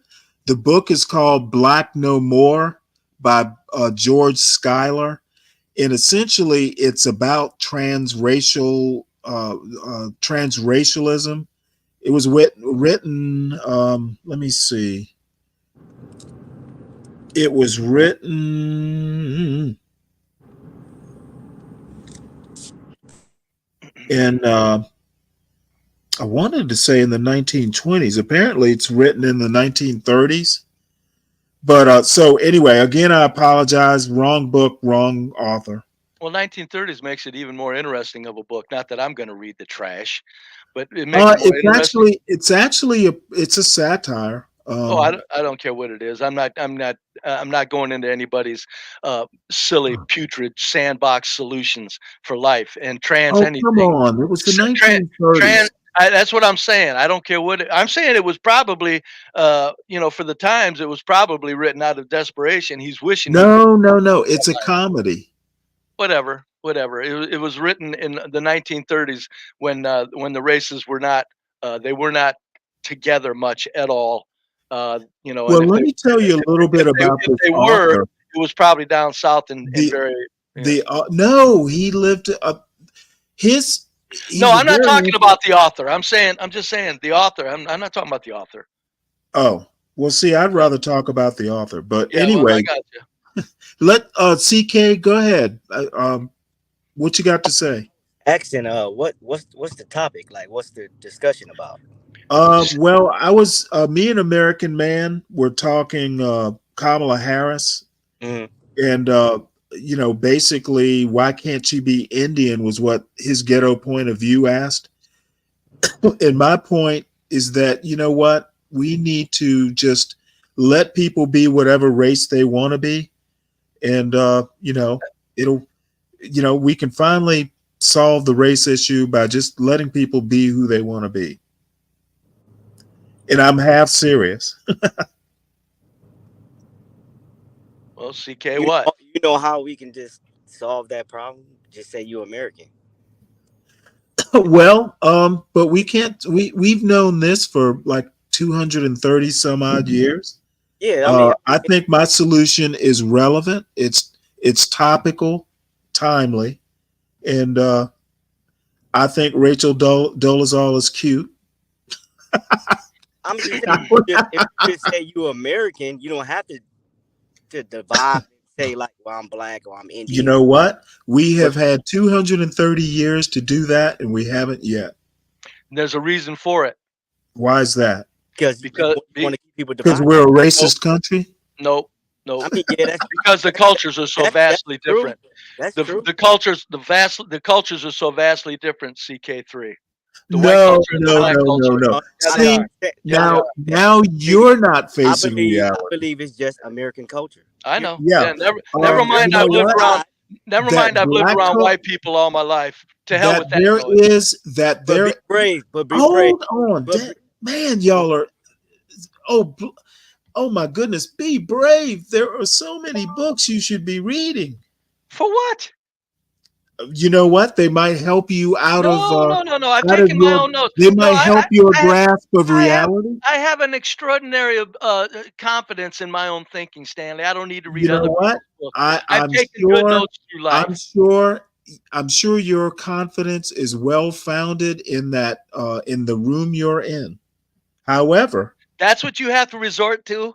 See what I mean? No, come on, man. Come on. No matter how often I admit I'm a bottom feeder, and this is an 800 square foot home, paid off, mortgage free for the last 6 hey, years. you know what? I like your confidence in your opinion. I'd like to share that confidence, No, I have confidence in my statement that the cultures are different, and and I do not. what's dragging blacks down I is the do black, not, is and your I black, can I your think literally. black culture. trash, your All black I'm saying, trash, The your culture. black see, trash, you, your black You're- trash is what is you're talking destroying the black fast. culture. I'm saying Well, you're not letting me finish. white culture and black culture are Are they not the only cultures. It's American culture, and then there's subcultures underneath Got American it. culture. Got it. It's called Thank you, Stanley. Exactly. and look at the subcultures that are not black, how they have their own culture, and still there's no violent street crime where they live. You know what? That crime is a doozy. You mean violent crime? I said Because violent street crime. I said violent okay, street crime. all right. Well, you know what? I think there's a solution, and we are in no hurry to solve it Well, of because course. it's not a. It is not a. It's an American problem. I think No, if it's not. I Not think if anymore. we approach No, it as an no, American problem, It's no. it will be problem. solved. Nope, it's not an American problem. It's a black Yep, problem. it's an American American problem. I'm a white man up here stepping into black Well, man. wait, hold it. Are Man, it's a goddamn black, you goddamn black doing? problem. Wait, did you bring up that you're a white man? Is that some appeal to authority? No, I'm saying that I've lived around whites all my sounds damn like- life. I've lived around whites all my damn life. I know there's no damn violent street crime where where white trash lives. Okay, It's very safe and communities. I'm saying that you're doing some weird form of an appeal to authority defense.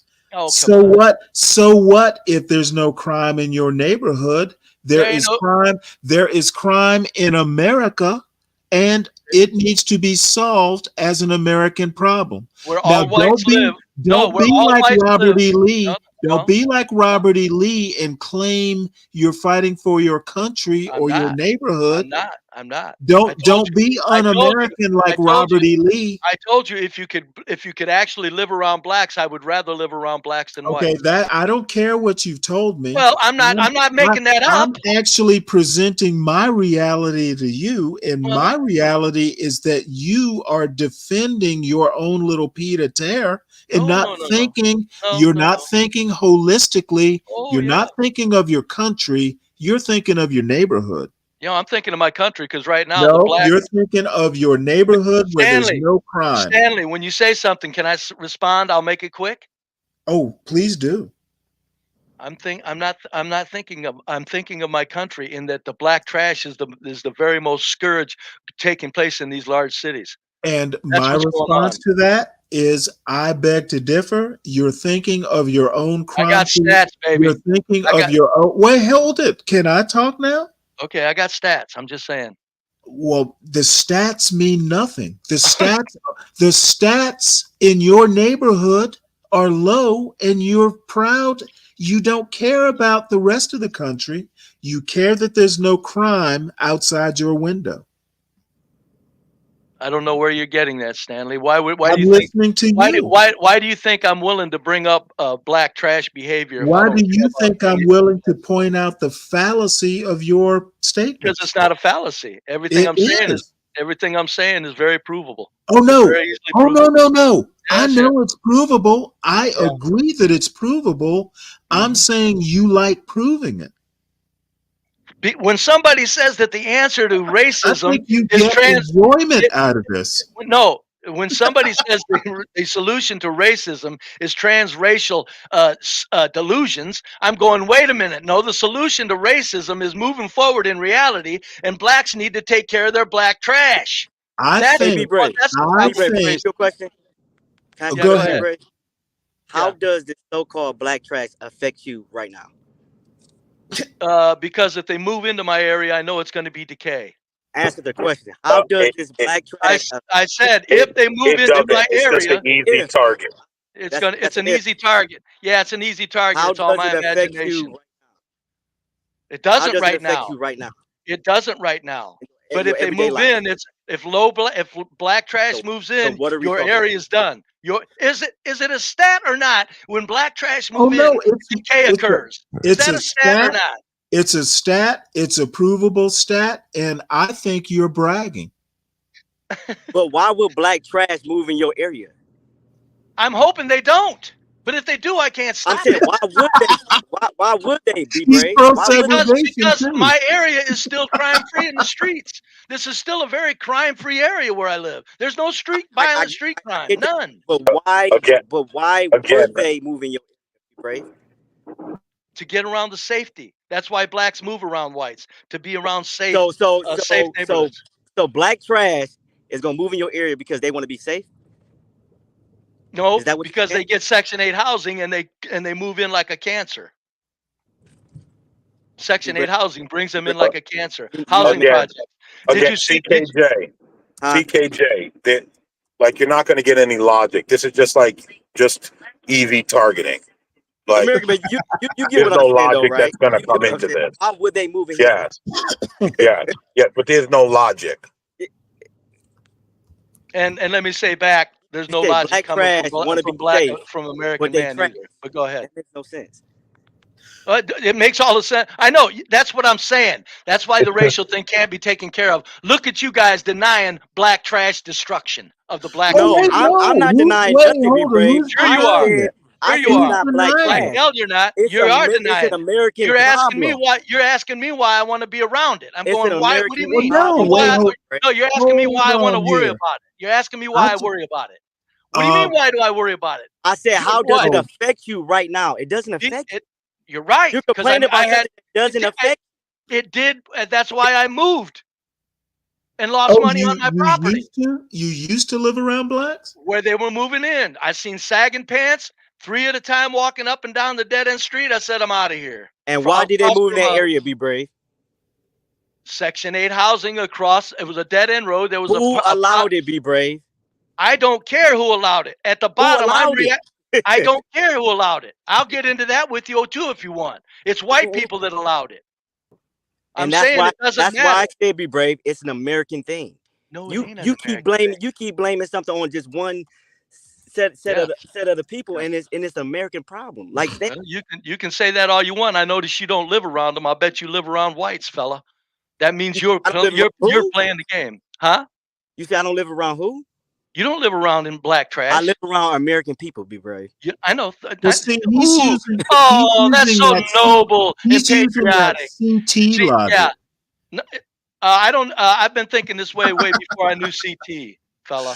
Okay, well, all I have to say. Okay, be brave. You call yourself a bottom feeder, right? What's that? You call yourself a bottom feeder. I heard you say that, right? Yes. Why are you a bottom feeder? Because I chose to be. Because I don't want the stress of being anything other than that. And I've lived a very stress-free life. And you made that choice, right? Yes. Just like everybody else in America makes a choice. Got it. So okay, where are we at with that? So it's an American problem. No, it's not an American problem. You didn't go anywhere with that statement, sir. I did. This is another thing. No, blacks speak something and they think they've translated into real. That's a white thing too. But please, for God's sakes, man. No, I'm not. No, you just said something that went nowhere. I think you said it in a profound. I'm going to declare myself white. Dang. It's an American problem. I've got some European heritage. Dream on while you move around white. Dream on, CK, while you move around. While you maniacally move around white people. Keep saying that. Well, people keep telling me that they're blacker. I have white people saying they're blacker than me. And they're nuts. I think I'm going to start agreeing with them. You think there are no white people? I think I'm going to start agreeing with them and declare my whititude. Proudly. I don't blame you for making this into something silly, because what I came on with was reality. I'm afraid This one time, be brave. Usually you are on target. No, I'm on target I'm now. gonna have to call you out on this one. No, you didn't call me out. You You didn't are disprove being it. un-American. You didn't disprove anything I said. All the stats you quote are 100% correct. I didn't quote any let stats. me I said I start- can show you where to get them. Okay, I know the stats almost as well as you do. I bet you're better at the stats than me, but by the way. But I want to declare right at the outset that you are 100% right about the stats, the crime stats, etc. I need you to understand that I know you know this stuff. Now, my assessment, however, is that knowing the stats and bragging about them and being proud of your neighborhood, that's great. It's not my neighborhood, Stanley. It's I'm anywhere I've ever lived trying to around white. say- Stanley, What? wherever No, I let me finish my statement. I will, but Let you me keep finish saying my neighborhood. statement. Anywhere I've I'm lived around white saying people, that it was safe in the streets. You are being like a Robert E. Lee. You're being un-American, and you're defending your territory. White That's all territory, I have to say. wherever all whites live. If it's all That's white, that's the reality you're all actually white. demonstrating. If it's all whites, there's no violent street crime. If it's all Hey, white, you know what? And I know you're proud of that. I'm not proud of it. I'm just saying it's what makes it so Well, I it got to sounds live. like you're It proud makes of it. No, it may. How many times do I got? You think I'm lying? You think I'm lying when I say I'd rather live? Literally just said I believe you, and you're 100% right. No. You think I'm lying Did when I say wait? Hold it. Did Stanley, I not say you're 100% No, right? I'm not talking about that stat. I'm saying you think I'm lying when I say I'd rather live around black people than white people. No, I believe you. Think you. I'm lying. All No, right, then what I the hell are you believe you. talking about? I believe I'm just talking about the reality of each race. I'm steel manning If your I would rather argument. live around blacks than whites, what makes you think that I'm sitting here off into some delusion about white pride? You don't want to be around the violence, right? You don't want to be around the violence, right, B. Brave? Right. Why you want to live around blacks? Because I just think, CK. CK, I think they have a better lighthearted outlook on life. I think even when things go bad for blacks, they're better at not kind of taking it out on people around them. Do you Whites, believe? Yeah, whites are grumpy people. Do you believe that blacks are inherently violent? No, I don't believe blacks are inherently violent. Okay. Well, come on. What are you trying to assign to me? You should find some non-violent blacks to live around. I can't afford it. The non-violent blacks live in $600,000, $700,000 homes. You do know that very statement right there, reveals a lot about you. What you're really complaining about is you can't afford to live around blacks. No, I'm not complaining. That's literally what you're saying. I'm not complaining about it. You can't afford to live around blacks who aren't violent. Stanley, this is a Be Brave problem. No, Stanley, this is a Be Brave problem, not a black problem. There's a difference if you can't afford to live around the blacks who aren't violent, that's a Be Brave problem. There's a difference between no, Be Brave. I'm done.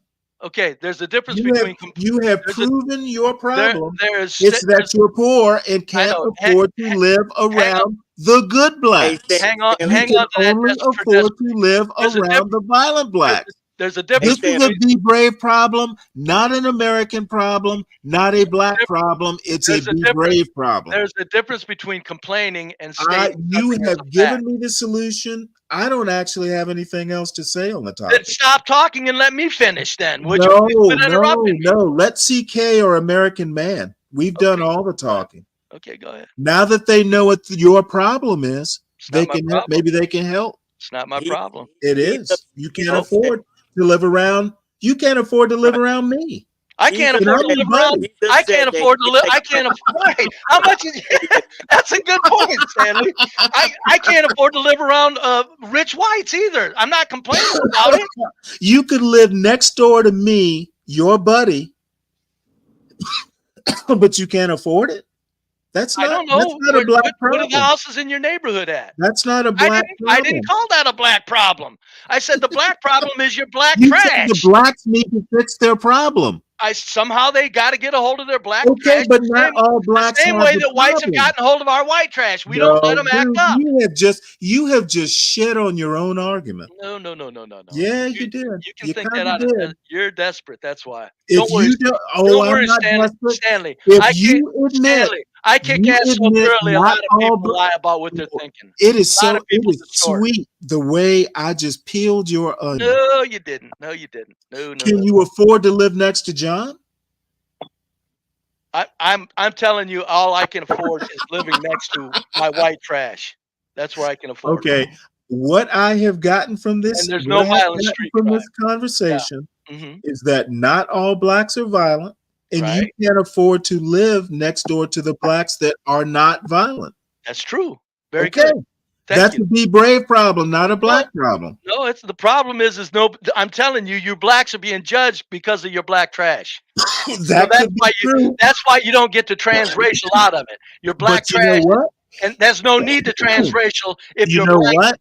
black trash wasn't If acting like we animals. are being judged, if we are being judged on a false premise, that's a white problem, Not not a a false black premise. problem. If most of the violent street If crime is done white by blacks, people that's not a false cannot premise. figure out how to judge, It's not a fault. No, you can't. no, No, then you're they saying did. white people. They have. They have. White people okay. have. They've said, look, if this Okay. if this dominates, if where black trash moves in, it's decay without fail. That's an empirical evidence. Okay. We don't want them. All I have to say, if white people can't figure out that not all black people are violent, then that's not a black The problem. white people are done figuring out which ones aren't. We're done with Why it. don't It's like, you know what? go If away. white people are done, that's a white problem too. Yeah, it is. No, it's a black problem too. Because No, it's not. no, because blacks when they See, I move don't around believe whites, that when bullshit. blacks claw I and don't scratch, believe. when blacks claw and scratch their way into white neighborhoods like scrounges, that's disgusting. They should be I able to live I around their don't own think people. Oprah Winfrey is clawing shit. Jesus Christ. Stanley, I'm talking about All I people, have to say, working day black people claw their way into white neighborhoods out of desperation. I didn't claw my way into this neighborhood. I'm just saying it happens though. I did. You don't see whites looking for black inner city areas unless it's you know what? gentrification Who and gives a investment. fuck? That's my point. So leave us alone. Go fix your own. Hold it. Quit Moving talking about next door to you That's a is lobby, not bro. bothering you, is it? Quit talking about trans. If I moved next door to you tomorrow, would you have a problem with it? Because I know you. If I didn't know you, I would worry. Yes. Well, I might be violent.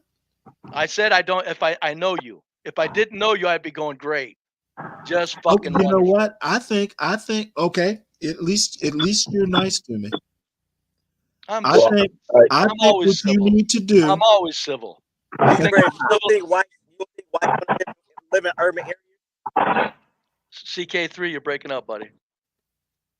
I said you don't think whites want to go move in urban areas? If for gentrification and investment, no, whites don't want to find out where blacks live, like blacks want to find out where whites live and move around them. No, whites don't do that. Wait, black people? You think black people like white people that much? They just no. I think they want around in safe neighborhoods. Duh. No.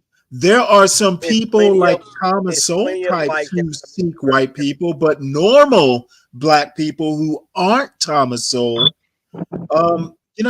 we just like you had to do it, huh, Stanley? We're not moving you had to we're do not it. moving in because Whitey's next door.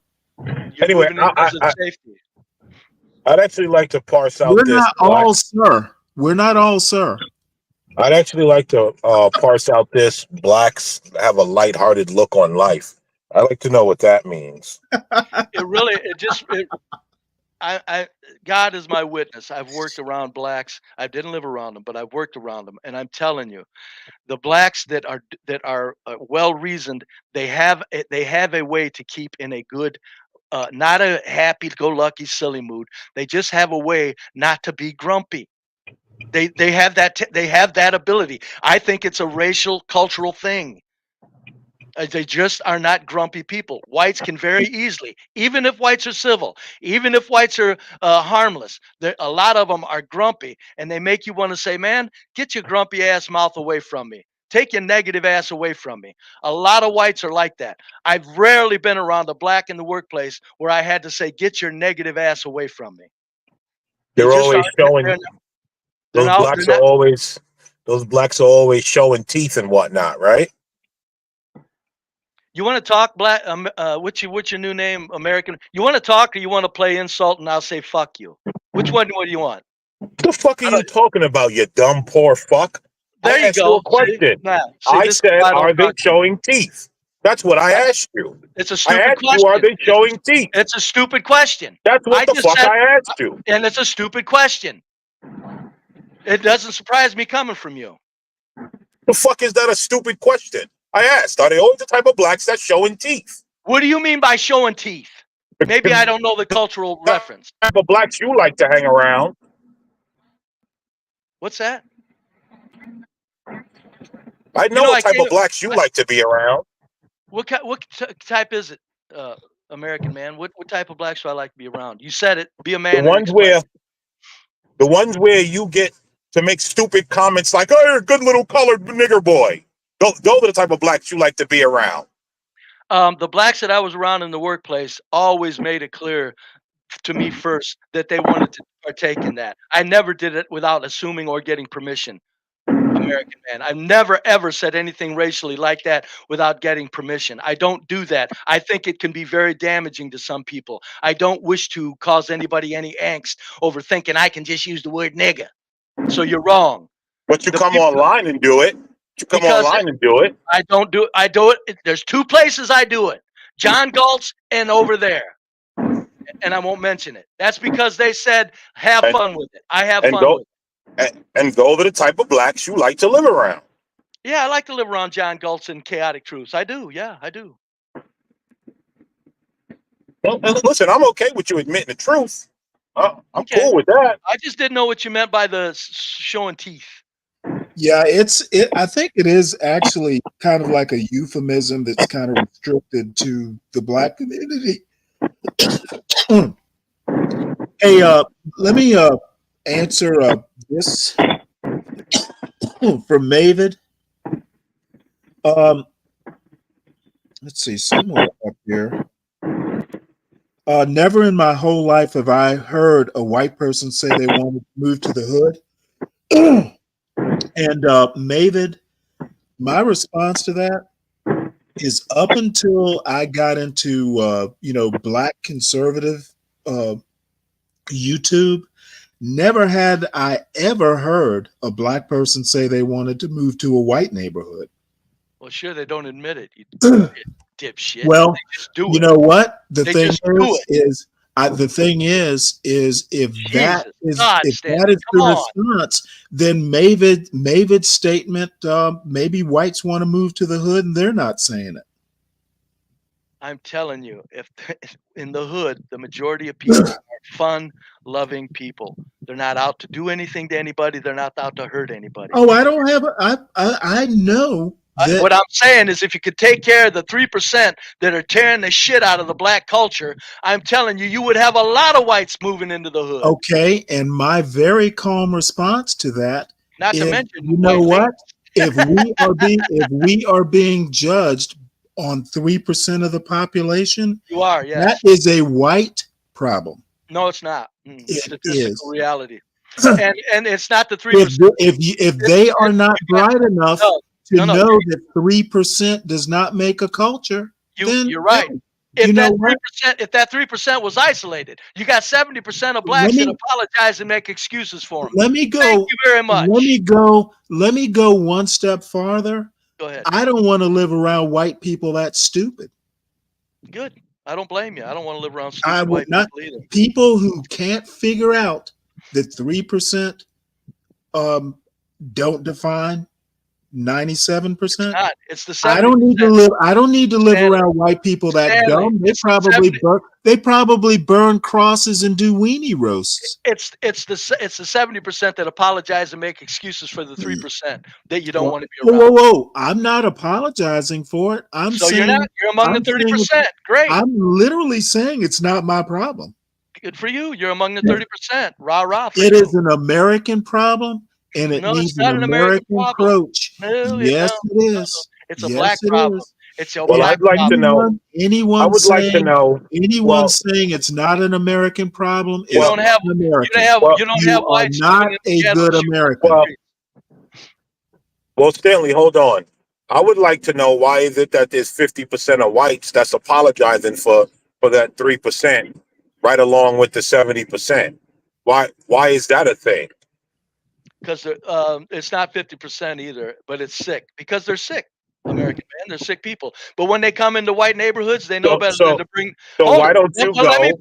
let me So why finish. don't you go to that Let me. 50% of whites who's apologizing and tell them that they need to stop apologizing and stop creating these so-called black problems by apologizing?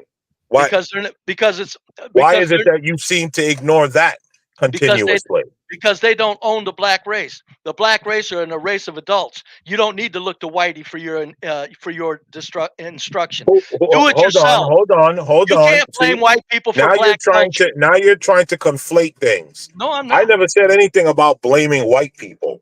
I All didn't I say said that. was the I 50% got of what you white said. people You that asked makes me. Yes. complaints for the Hmm. 3% The along black with the people. 70%. Right. Why don't you Got it. address them? Okay, Right? I'm You're answering. trying to address, but no, hold on. You're trying to address black people and tell them you need to go take care of your 3%.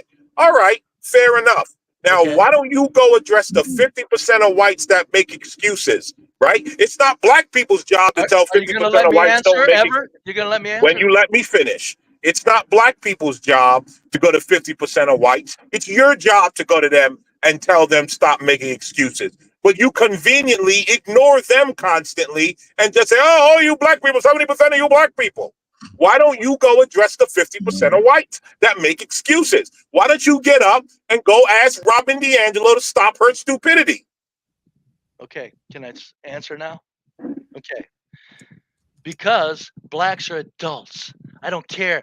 Nobody tells adults what to do. They make up their own minds. Whites don't tell blacks what to do. Blacks follow whites, their idiocy.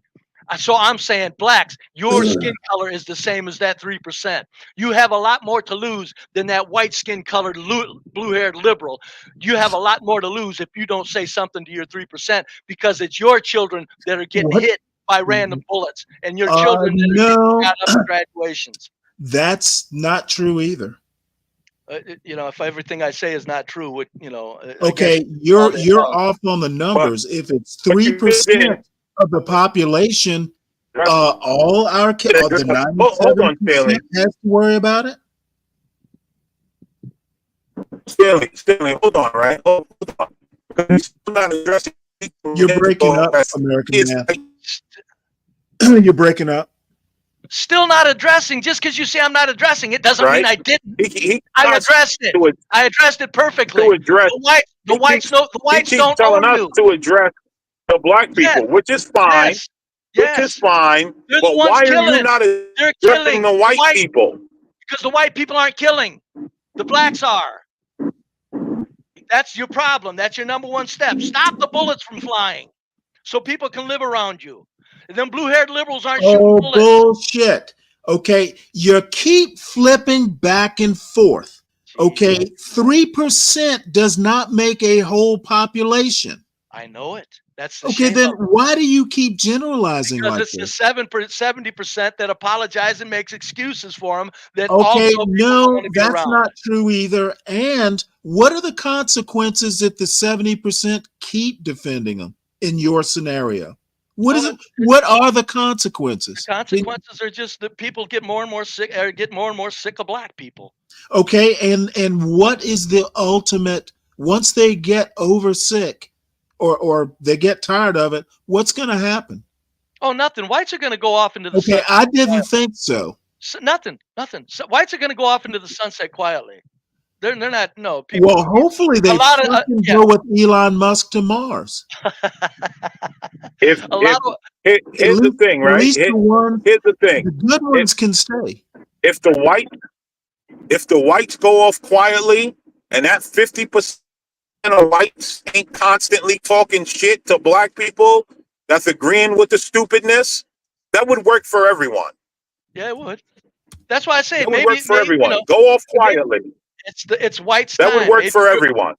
I've always said maybe whites are supposed to go extinct. It may be the historical epic. It might be. Well, See what I we never got. said anything about extinct. I didn't say that. I I never said said I'm anything about saying it. go extinct. I said not extinct, but just powerless, absolutely powerless, worthless, and low in numbers. Hey, That's what I is said. Mavid is Mavid G a neighbor of yours? No, why? Because he says blacks here say blacks here say what Brave's saying, then Brave says it, and those exact blacks flip out. I don't know who the hell he's talking about. I don't say what Brave says. He's not talking about you. He's saying there's a You lot of know, blacks that that's say what I'm one. saying. There are a Okay, lot of blacks that say what I'm saying is what he's talking about. gotcha. And two And above and the reason Yeah, a white man can't I get it, just don't. and a reason a white man can't say it is because not enough whites will say it. Them the punk ass pussies won't say it. Because it's what they're My thinking, gripe, but they won't say it. my gripe is the 50% of white liberals. That's my gripe. Well, I agree. They're a problem. and above the tree. I think that they're dangerous and they need to get away from people because they show their hatred and. So I agree. They're a problem. But the point is you see, I give blacks credit for being adults. You don't have to listen to them white idiots, but they are. I'm blaming the people that are listening to those idiots and then making excuses for violent gun shooting behavior. I don't think black people listen to white liberals that much, do they? I'm thinking that they're just naturally pissed off, so it's easy. American Man seems to think they're taking script from the whites. I guess he's implying. I'm saying I give blacks more credit than that. I'm blaming them for what they're doing. To hell with Whitey. Whitey ain't shooting up the streets, no matter where you add it up, no matter how you add it up. Well, I really need to, re-emphasize that 3% of the population is not the population. I know it. It's the 70% that apologize for them, that people don't want to be around. I don't think you don't see whites 70% apologize. of whites. You don't know 70% of the black community apologizes for the 3% of the black psychopaths. You don't see whites apologizing and saying it's because the whites are poor because he's a mass shooter. We want him dead. We just want the son of a bitch dead. But I do hear. But hold on, no, hold on, Stanley, hold on, Stanley. But I do hear whites apologizing for the young black shooter, and they're saying stupid things like it's white supremacy. I do hear that. When are you going to address that population? They're not the problem. You got a black adults that are defending their black skinned brethren, and you have white liberals defending the black degenerate. And saying, "Oh, it's okay. It's because of white supremacy. It's because I'm supreme to you. That's why you're like that." If you're assigning that much power to white liberals, that's your problem, America. Well, I don't know. Be brave. Is that really assigning power, or is that just pointing out something obvious? It's not obvious. I give blacks credit for being adults myself. When they're grown, I hear a lot of people blaming like identity politics and all that. There are a lot of people who are blaming white liberals as a problem, or identifying white liberals as a problem. Yes, not the problem. Identity politics problem, etc. Be brave. What do you? No, I think they're nuts. I think that's why I said I think they're dragging down the white race. They may be the fall of the white race. I'm not denying that. So, thus, they are a problem. Yes.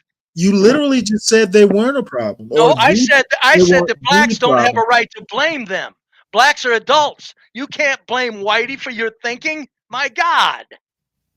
That's what I said. And I don't let them blame whites for their thinking. You're an adult.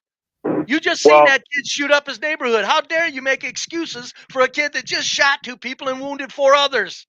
Well, again, right? It's not blaming Whitey. It's just pointing something out. When you have a whole bunch of white people, when you have 50% of white people that does this stupid virtue signaling thing, right? Mm-hmm. When when they just need to stay out of blacks' business. To be honest, that's what they need to do: stay out of blacks' business and allow because right here's the problem. Now I'm gonna get into the real of it. Right, you got too many blacks that listen to white liberals when white liberals tell them that they should not address this so-called 3%. That this 3% is the problem. That this 3% is this way because of white supremacy. Well, how about the white liberals just stay out of it? Concern themselves with their criminal elements of whites, and that's it. That's all. End it right there. Wait, who's saying that the violence is because of white supremacy? I agree. The white, blue-haired liberals, Stanley, listen to the man. No, I think both of y'all are wrong on that account. I didn't say that. I'm going to I get a don't coffee, care Stanley. about I'll be right back. I don't care about white, blue-haired liberals. American Man's bringing them up. I'm saying no. I give blacks credit for having their own mind. I mean, who specifically American Man is listening to white liberals in the black community? It's a popular meme. White liberals are the problem with black communities. What they blame a lot of black community on white liberals. You've never heard that before. I've heard it. I've never seen an example. Well, hold on. I've never seen an example. Therefore, I'm asking American Man. I've never seen it either. I just know blue-haired liberals are weird, and I wouldn't put it past them for saying the stuff that American Man says they're saying. It wouldn't surprise me. Well, he might be the only black man listening to him. No, he's not listening to him. He's pointing out that they're a problem, and they are. Well, no. He just said that black people are listening to them. Right. He said, but he didn't say it as if it's anything that's positive or anything. He's saying that. No. I'm saying I've never heard of any black person taking them seriously. No. I don't know if they are, Stan. I don't either. I would go along with American Man's point of view on that. I think a lot of blacks listen to whites. I don't care. I don't. Okay, I'm just saying I'm agreeing with American Man. Okay, what you think? Let me finish. I'm just saying I don't care. Unlike American Man, I do this thing. You're an adult. Stop listening to anybody. I mean, it's fine. Look at what's in front of you. Bring up an example. What? I mean, I doubt the veracity of that statement. No, you could. You may be right. I don't. No, I mean, American Man statement. I said that. Yeah, I don't doubt the veracity. I've heard too much of white liberals the way I have heard them talk. I don't pay attention to them, but you do hear them. You do hear them talking like poor little black puppy dog. That's how they talk. Well, I have a friend of mine who lives out in San Francisco who says just that. However, California has like a 5% black population. They have no choice but to listen.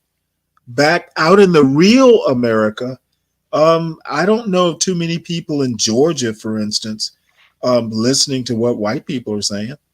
Back to the issue. There's reality is how we get past problems within the race. Reality. Well, I doubt your grasp on reality, quite frankly.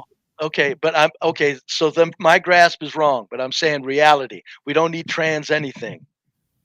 Trans nothing. That's not reality. I kind of like the idea. I know you do because it's an easy way out. I'm saying if we don't. Well, it is an easy way out. Now solutions. But it's not logical. Always have to be like you clawing. No. If the solution gets you to where you're further subdued by the powers that be, that's not a good solution. Well, see now what trans does is it takes away humans' ability to govern themselves. Well, see, I don't. In other words, the power structure gets to tell you what to think, in case that's right. And I don't have your degree of belief in power structures like that. I know. So maybe that's where we're different. I know you still think Kamala has power and she's making policies out of her own I don't think Kamala has power. I just know I'd rather her pretend to have power than Trump. Well, at least you're saying pretend. Well, I did it just to appease you. I didn't want to. I didn't want you to yell. Thank you so much. No, do you think she's creating policies out of her own noggin? I don't think Trump is creating policies. I don't either. I don't either. I said they're both pieces of shit puppets. Right. I mean, to a certain extent, presidents are figureheads because There you go. the Now you government. get it. Well, no, but I knew that before. Well, then what else? That's why I don't understand where you are Well, disagreeing with see, me I on don't think a it's on a world If scale. it's okay, forget it. If it's then do it country by country. If the president's a figurehead, that means he's taking orders from somebody, Well, Stanley. By I the don't very know that he's definition. taking orders from a somebody. But I think he's taking orders from several somebodies. So do I. There's about probably 300 But of them. that part I can grasp. I just don't think the world government thing is real. I don't care. Look at what's going on in the world. How smooth the world runs. Well, I don't think it runs smooth. Oh yes, it does. I think You're not- Lebanon. you're There's not- some Lebanon. I think you're there's some Hezbollah fighters. I didn't who say will- that. I who didn't will say beg they. to differ. I didn't say they don't create skirmishes for purposes of Well, strategic you did, strategy you intent. did say smooth. It is because in all relativity, the world is running very smooth, considering how complex it is. Look at the shipping, look at the refining processes, look at the mining operations, look at the operations where they process raw minerals. It's all running like clockwork, Stanley. The world Okay. over. Look at where they make semiconductors and chips, the new oil semiconductors. Look where they make them. It's all running like a smooth oil machine, Stanley. You know what? I was in the Navy, Mm-hmm. and when you see that ship, sailing, smoothly and firing rockets and all that, it looks smooth from the outside looking in. There's a lot of things, a lot of problems that need to be ironed out to get that missile fired smoothly. So it's not as smooth as it looks from the outside. I didn't say it was. I said it's smooth. It's running smooth. We're the beneficiaries. I say that we it live like looks God like here. it. I say that I it don't looks care. like it. It can't. Okay, looks are deceiving. You're correct, but you can only have so much chaos and hide it. That means the chaos that you are speaking of doesn't exist, and the smoothness that I'm speaking of does exist. You can't hide chaos. I think can't it's the hide opposite. chaos. I'm the opposite. I A know. lot of work to get that missile fired. Yeah, I know. I didn't say there wasn't a lot of work. I was impressed by the cooperation to get it fired. Is what I'm saying. Yeah, but There's a cooperation to this world system, and it's over. It is impressive to the point to when there's nothing else to say but a one world governing what body. you're saying is impressive. I'm going to substitute the word lulled. You are lulled into thinking it's smooth. I didn't say that there weren't rough spots. I didn't say that. I said that for the most part, it's running smooth. Look how we live like God. You are lulled into, for the most part, it's running smooth. No, it's running smooth. Someone put a little. You can't hide chaos. You can't hide chaos. You can't hide chaos. You can't hide chaos. I think you if can't you're hide smart chaos. enough, You can't hide smart chaos. enough, You cannot hide chaos. If you're going to interrupt me, you cannot hide chaos, Stanley. This world does not operate chaotically. If you are smart enough and your audience is dumb enough, you can hide chaos. No, you can't. You can call chaos. No. You can call chaos smooth, and people will believe. Well, sure. If your audience is completely, IQ of 50, I'm pretty sure that you've got a lot of very high IQ people thinking this is all pretty smooth, all things considered. This is all smooth, I'm saying. all things considered. All I'm saying is I'm thinking some people are calling chaos smooth, and there's some folks buying off on that.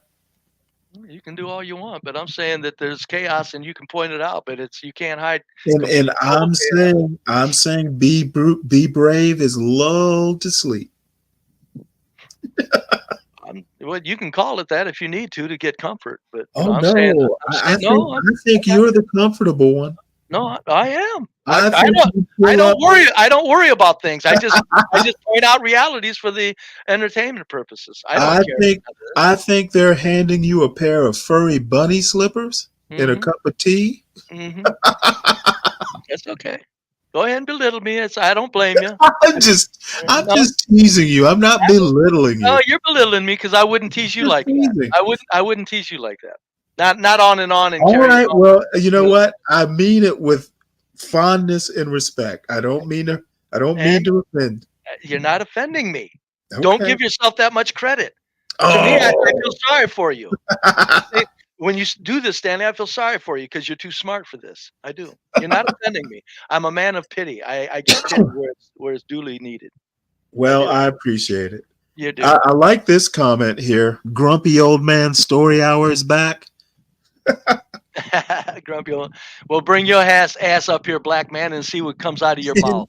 That's I what know. kills me. People Come up here criticize. and Yeah, come people up here criticize and shit. Yeah, people criticize shit, and yet you won't. It's like oh, somebody he's criticizing no Mike black Tyson. man. Mike Black Tyson man. can't box. Mike Tyson can't box. Okay, Wait, get up in hold the it. ring and show him how to do it. Black Manta is just teasing. He's I got a don't good care. sense of No, humor. I don't care. I'm just saying, get the hell up. I've never seen Black Manta up here. Has he ever been up here? Not that I know He's of. a chat. He's a chat worm. I call him chat worm. You wormy ass bastard. Get the hell up and speak your mind. Chat Well, worm. you know that grumpy might be truer than you know, Black Manta. Well, the point is my grumpiness, no matter where I'm at, people are laughing and smiling. Hey, I'm enjoying it. I know it. That's what I'm saying. So be careful with the grumpy. If I can bring out smiles and laughter and He might have goodwill been out of talking people, about me. no matter where I go. No, it ain't. No, he said old white man, didn't he? Old white man. No, he did not. Oh, He said grumpy old man story hour is back. Okay, who's giving the stories? I've heard him say that about me before. Hey, if he didn't say about me and he's including both of us, I'm sorry, Black Manta. No, I think he thinks I'm grumpy and old too. And I think Compared to him, well, I'm if then I didn't mean to take it. he's teased me like this before. I think he's being inclusive. Well, I think he needs to get the hell up here and run his damn mouth and let's hear what he's got to say about life. Come share the grump. Yeah, get up here, get it off your chest. No, I'm just saying that it's reality. If we don't hang on to reality, we're nothing as a species, and I don't think we will. I think, Stanley, yours will come way truer than mine. I don't think the blacks will ever confront their psychopaths, and I think people will trans out of insanity. I think that's how crazy we're going. Speaking of reality, though, I mean, you're familiar with parallax. You know that everybody's reality can be a little bit different. Yes, providing it's within reasonable boundaries. You don't get to go clear out of here and go, oh, but that's my reality. Yeah, no. Like a murderer says, well, my reality says I have a right to murder people. Yeah, well, no, we're not buying that one, bub. Well, So, Marcus Clay says, the ones that sound the craziest tend to be correct. So I'll give Be Brave credit. That's true. As many a people before Marcus have said the exact same thing. They said first people think you're crazy, then they say okay, and then that next thing you know, it's all true. And I've always been 10 years ahead of the curve. Always. My response to Marcus Clay is that's an old wives' tale. No, it ain't. You know how many people sounded crazy in the beginning? Well, you're comparing yourself to like. No, I'm not. No, I'm not. I'm saying there are people that sounded crazy in the beginning. There are people that sounded beginning crazy. Of what? In the beginning with their statement. Their initial observation, they sound crazy. Throughout history, there's been people that sound crazy and have people think of them as crazy. It has nothing to do with me. I would frame it a little bit differently. Okay, good. There are people. I'm just going along with Marcus. There are people who thought these men were crazy. They were the same ones. The crazy ones were the ones who thought they were crazy. No, there's people that thinking that a man's initial observations are crazy. Right, and those people are the crazy ones. That's why I said they're the ones that I said the initial observation, meaning probably as it goes on, the observation is correct. Right, and the people who call the correct observation people crazy are actually the crazy ones. Right, that's what Marcus was saying. He's saying, why do people think somebody's crazy when they're speaking the truth? Because people don't like the truth, so they would rather assign crazy. He doesn't think you're crazy, therefore he isn't crazy. I didn't say he thought I was crazy. I said he literally said the craziest. He said right. Craziest means craziest things. He said they say the craziest things. That means that what they're saying is crazy, not that they are crazy. Now, who's going to be Walter Matthau in this grumpy old man story hour? I think Be Brave is Walter. I want clarification with this guy. You talking about me, or you talking about the two of us? Black Manta. Oh, you brought that up again. He didn't say that. You brought that up again. I like grumpy. You want the original? No, I want Black Manta to say who, if he's talking about the two Oh, of wait, us or hold one it. of us. Okay, Black Manta. Be Brave wants to know if he's crazy or not. Stanley. See, that's what I was just kidding. No, I don't care. I don't care. I wouldn't do that to you. I ain't going to completely distort what another motherfucking man says. I want to know what he. No, I want to think. Here's the answer. Both. Thank you. That's all I asked, Stanley. I didn't ask him if he thought I was crazy. Son of a bitch. Oh, damn. Well, we're buddies. We're across. You think across the fence yard in the backyard, I wouldn't call you a fucking bastard if you had it coming? I don't think you would. Oh, I'd hose you down. Well, whatever. I'd call you the name and then take off running. How's that? But God damn it, I'd call you a son of a bitch if you had it coming. You wouldn't be calling me that if I'm holding my hose nozzle. Well, I'm just telling you. I'd trust me. Across the backyard, I'm me. This is what you get. And I would apologize for it. And if it came to a fight, I would say we can't fight. It would never come to a fight. I know that. That's why I wouldn't call it to somebody unless I know that they're going to be okay with it. I'm not going to call it to somebody that would fight. People ask me, Stanley, they say, you wouldn't say nigga in front of a black man. I'd say, you're right. Golly gee willikers. Why would I? I don't know him from Adam. Do you think I'm crazy? Yeah. I'm saying crazy things, but I'm not crazy. No, I just, you just don't, you don't push buttons where they don't need to be pushed. But where there's a gentlemanly agreement on buttons allowed to be pushed, that's where you push them. Well, you know what? I think this is the funniest comment of the day. What is it? Stanley is just trying to run Be Brave crazy to the point of death to lower the white population and fulfill the elite's wish. Wow. I don't think the elites want to get rid of whites, but they're knocking the shit out of our culture. They are. They're making a mockery of our culture. Everything to do with it. Everything to do with it. So I mean, they definitely want depopulation. Well, yeah, about all people. Well, why would we but they got to keep a certain amount of white people around for administrative. Hold on now. I think white people are doing it themselves with this low birth rate. Yes, they are. You're right. I said now we're buying it. I said we're killing ourselves. Controlling that now. No, they're not. They're just setting things in motion for idiot whites to glom onto. You're right. I'm not giving whites any credit for having. Well, don't worry. There are enough black males. There are enough mixed race couples to maybe we can offset. Whitey's on his way out. They're keeping Whitey around for administrative purposes. You know what? I don't see Whitey getting any. They're going to stay 60% of the population. I could see him going the American population. I could see him going down to 40 within a couple of decades. The elites trying to mix it all up, have a bunch of mixed race people, no more purity. Yeah. So. Well, what's so great about purity? I'm okay with purity. I have no problem with it. I'll take my mutt any day. Oh, hold on, Stanley. I'm not calling anyone a mutt. I don't like those terms. I use the word. I'm thinking I was going to bring up, the pure breed AKC dog, with inbred health problems, that sort of thing. Yeah, look, I don't have no issue with purity. Purity is fine with me. If whites want to stay within whites, let them be pure. I think the AKC purebred example is salient. Which house is it? Oh, yeah, there's this one right here. You know what? I would rather have a mutt than spend, $1,000 on a dog with, hip dysplasia. A purebred, I mean. Hey, Antoine. Hey, how y'all doing? Pretty good. Real quick, Stanley, I'm gonna jump out of here. This contractor's here waiting on me, so all right, chat with him. I'll talk to you guys later. All right.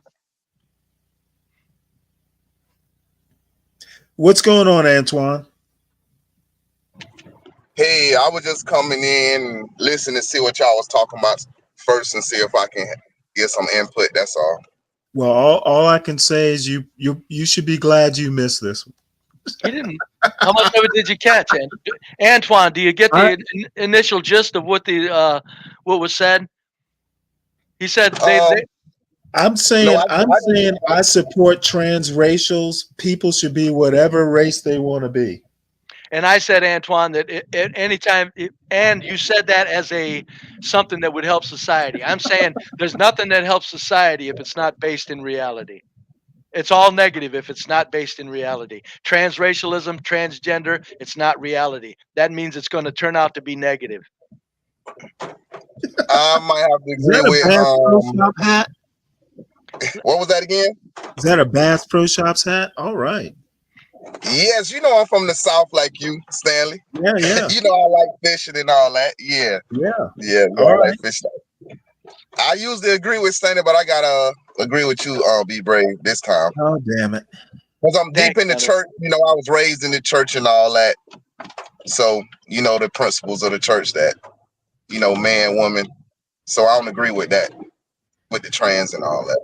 No. Transracial. He's saying he's including transracial, or are you not, Antoine? Trans. No, I mean, you know, like Rachel Dolezal wants to be black. Well, let her be black. I don't have a problem with her. I don't have a problem if a black man wants to be white, or if a white woman wants to be a black woman. Okay, I don't have a problem with that. So let me state my position. Who they want to be. Okay, Antoine didn't get that part of it. Let me state my position on that part of it. I'm saying anything is not reality. That's what I'm saying, Antoine. Transracial is not reality. You can't sit there as a society and move forward with people pretending there's something they're not. That's not a healthy society. Whether it's transracial or transsexual or trans anything. Trans means you're confused. Okay, I split that down the middle. So it's crazy. I kind of agree with both of y'all. You can't. We're too far apart. We're too far apart, buddy. We're too far apart. I think what you're agreeing with, Antoine, is that we're not going to stop the race mixing, and we're not. But I'm saying for a man, for a black man to say, or a white man to say he's black, or a black man to say he's white, is a sign of insanity. No, I'm afraid it is the most sane thing I've thought of in a while. Well, go ahead, Antoine. We're real far apart. Which one, Antoine? Are they sane when a black man says he's white? Do you take him serious, Antoine? Okay, when you put it like that, okay, yeah. When you put it like that, no, I don't believe when when you put it like that. That's what I'm saying. No, I think that's what I do as a grumpy old man. I break it down. I've had young men tell me all my life they've never heard an old man break things down the way I do. That's what I do. Look at Mr. Confident here. Well, I'm just saying that's what I do. All I'm saying is that if Rachel Dolezal wants to be black, who's it hurting? Look. I'm saying I'm not stopping her from it. What I'm saying it's hurting is the collective.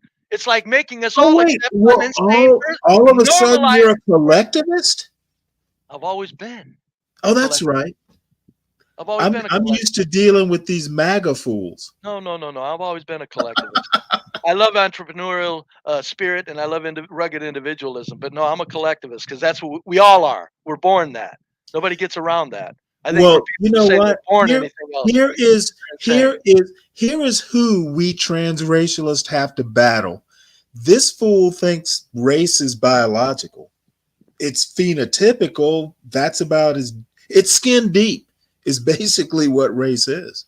The biological process creates your fucking skin. The physiological biological process. You know what? But it is called black and it's not even black. We can't even get our racism right. You're correct. So if I want to be white, You know what? They're not getting my skin color right He anyway. didn't say anything about black. He said fucking biology. He said fucking biology. They're not getting it right anyway. I'm just going to be who I want to be. I tell people that no matter how sick they are, just as long, if my own son was gay, I would say, son, I don't know what happened. I don't know how you turn your back on the beauty of a fucking woman on her hands and knees with all that beauty looking you in the face. I don't know. But if But you come, what if your but I'm son, saying if he come, I would tell him, if you come in my house and you act like a woman, you'll never come in my house again. would you You're a say the same thing if your son told you he was black? No, because You wouldn't let your black son in your house? no, I said I would because that's an illness that I can deal with. The homosexuality thing, a man acting like a woman, I don't want that. I don't want to be around that. If a So man's sick enough to think, if a white man is sick enough to think he's black, I'll help him out there and he can live in my house while I'm helping him. A gay man, if you're acting like a woman, I'm not helping you out. If you're my son and you're acting feminine and like a woman or any trace of gay, you're gone. Just go figure it out. I love you. I wish the best for you, but you can't be in my house. This is my sanctuary. We're not going to pull the world into my sanctuary. This is the place where I can call my shots. So if I say I'm white, am I mentally ill? I'd say you got something going on up in that noggin you need therapy for. I would say what's going on up in my noggin is a good idea. Well, I don't blame you for wanting to be right. I mean, I can't blame you for that. My God, considering white privilege that whites deny. Hey, you know what? You know what? All I have to say is if I call myself white, I expect the privilege. You're not going to get it. I bet you. there's this hardcore reality, Stanley. Whites know other whites by this one little physical characteristic. We're white. All I have to say is I think you should not limit yourself to, what people. You're not white. So we're not getting your color right either. I don't care. I'm going by what. Well, see, I do care. You ought to leave these problems. You can try to empty the ocean. You can try to empty the ocean with a cup all you want. I'm going by what it is. Leave these problems to the people who care about solving them. Be brave. No. Well, I do. No, you can't You because said you don't care. You said you don't care. I'm going to hold you to that. I don't care, but I'm not going to sit here and listen to people that are insane without saying you need help. I do care, and I think transracial is the solution. I think race mixing is helping. I do agree with that, but that's not. Hey, you don't have to mix race. I can be. No, I got you. I made it, Stanley. I made it clear. Quit responding like I'm being obscure. I said if mixed racing is a good thing. Mad. No, I'm not mad. I'm saying mixed. I'm just assertive, man. I'm saying if mixed race. I'm saying mixed race is as part of the solution. That's not transracial.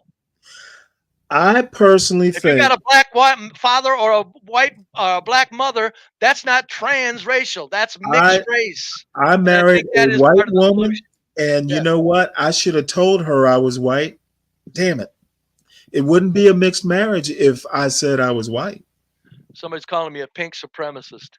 Yeah, I'm old and pink, but I'll tell you what. When I was young, I'll bet you I got prettier women than you did, buddy. Who, me? No, the idiot calling me a pink supremacist. Oh, he's just teasing. I don't care. I'm not on those terms. I don't haul up and call somebody a pink supremacist. Well, you know what? We're going to have to call you Grumpy again. I'd rather be called Grumpy than that. No, look, you can call me a pink supremacist. Most of the time it does. I don't say anything, but it's like I'm old. And it's a. Oh, you're not that old. I'm 70 years old. You can be pink when you're 70 and on your way out. You can be a lot of raggedy teeth. Still work, You can He's going to stick that Doberman on you. You better look at that picture and look at it hard. That Doberman looks like. Oh no, I'm sorry, that's not a Doberman. Goofy, and I highly doubt it. That's a pit bull. It's a joke, Goofy, and I highly doubt it. Synthetic Future Entertainment, get up here, you chicken shit bitch. Ooh, get up here and say something. Man. Oh. Did I mince words there? Did I mince words? That sounds like Pink and Supreme. I don't care. I'm calling him a goddamn idiot. I bet you're Crimson and Supreme now. You get a little color in them cheeks. Goddamn right. goddamn right. No, but no, I know that's what people go on. They go on my 800 square foot home. I'm poor and dumb, like American Man said. I'm poor and dumb. Would you say dumb? American Man Poor thinks everybody's poor and dumb. Nah, I don't. I get the. He can call me poor. I am. Well, I'm not poor. I'm bottom feeding, but I'm not dumb. That I take offense to. I don't call American Man dumb. I would. I don't. I don't call anybody dumb. And it's unless they even got- better when I do it to his face or If I while call he's on somebody the that, I use the word low IQ. I'm not. I Well, get see, real. I'm not. I I get don't real. believe in IQ like that. Yeah, well, you don't. You don't need to. It's a fact too. I know there's a lot of things. No, Science. you know what? It's a I, fact. I It's a understand. fact. I understand. It's not the end all, Stanley. Don't give me your spiel. Well, or it's whatever. a fact that general intelligence I is got what you. it measures. And I got you. I'm a living tale of that. You think I've got a few extra IQ points? I don't have that many. Do you realize how easy my life's been because of my general intelligence? Do you All realize right. I've lived like a Hey, god we're and got sitting here. beautiful women all my life because of my general intelligence? Oh, you know what? Intelligence is sexy. Granddad. No shit. Gee, that never occurred to me. It never occurred to me when I I'm had a just- little girl Yeah, giggling I'm that saying for the the young next move folks. she was mine. Yeah, go ahead. But anyway, so it's just a matter of when I came up, it was like trans anything is not the solution. It's not. Oh, this is funny. But it's but I do think that whites are on their way out, and we're in big trouble because of that. I think when the whites are completely finished as far as their culture is concerned, you're going to see a third world America. There's a white culture. You'll see a third world USA closer to what is a third world USA.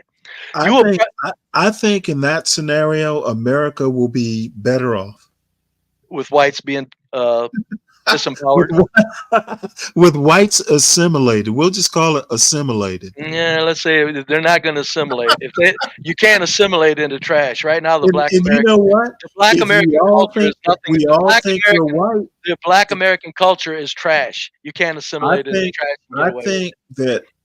that everyone who wants to be white, declaring themselves white, will solve that whites are going away problem. Eventually, we'll all be white. And all of us white people will want you declaring whites to move in.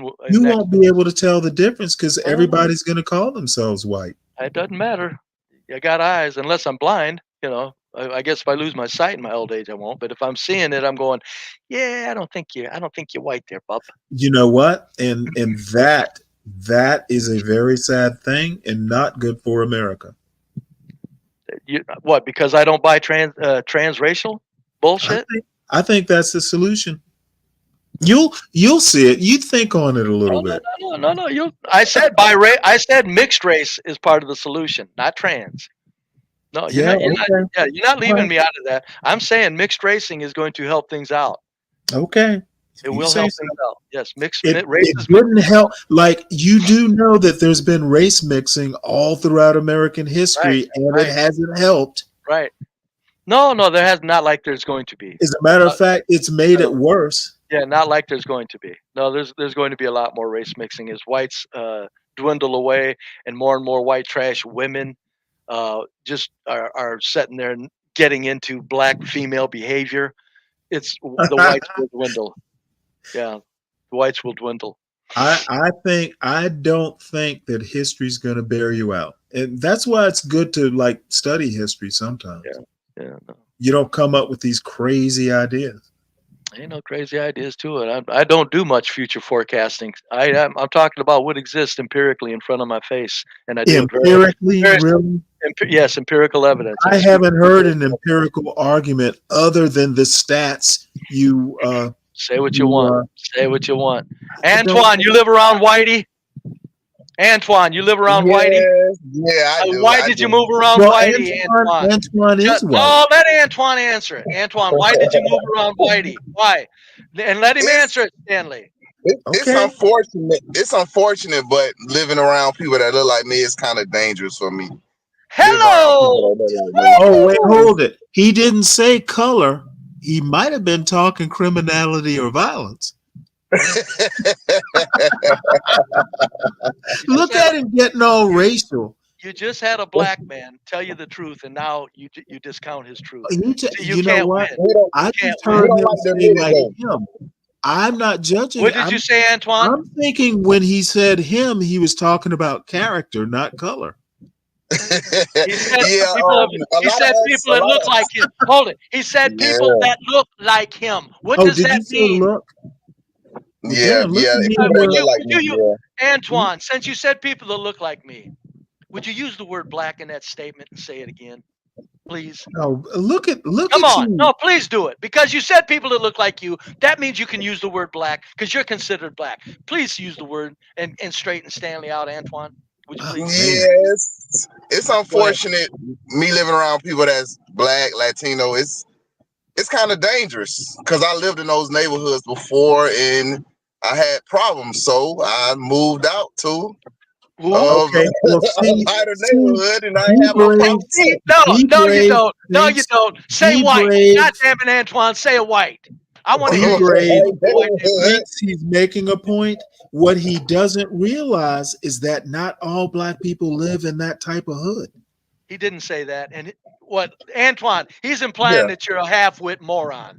No, that's not what I'm It nah, sure implying. is. nah, he No, not. that's He what not. you're He implying. I'm implying that Antoine your knows not everybody analysis lives is in those not neighborhoods. deep. He knows that. Stanley, you don't need to say it. I don't think you know it. He knows it. Do you know it? Oh my God.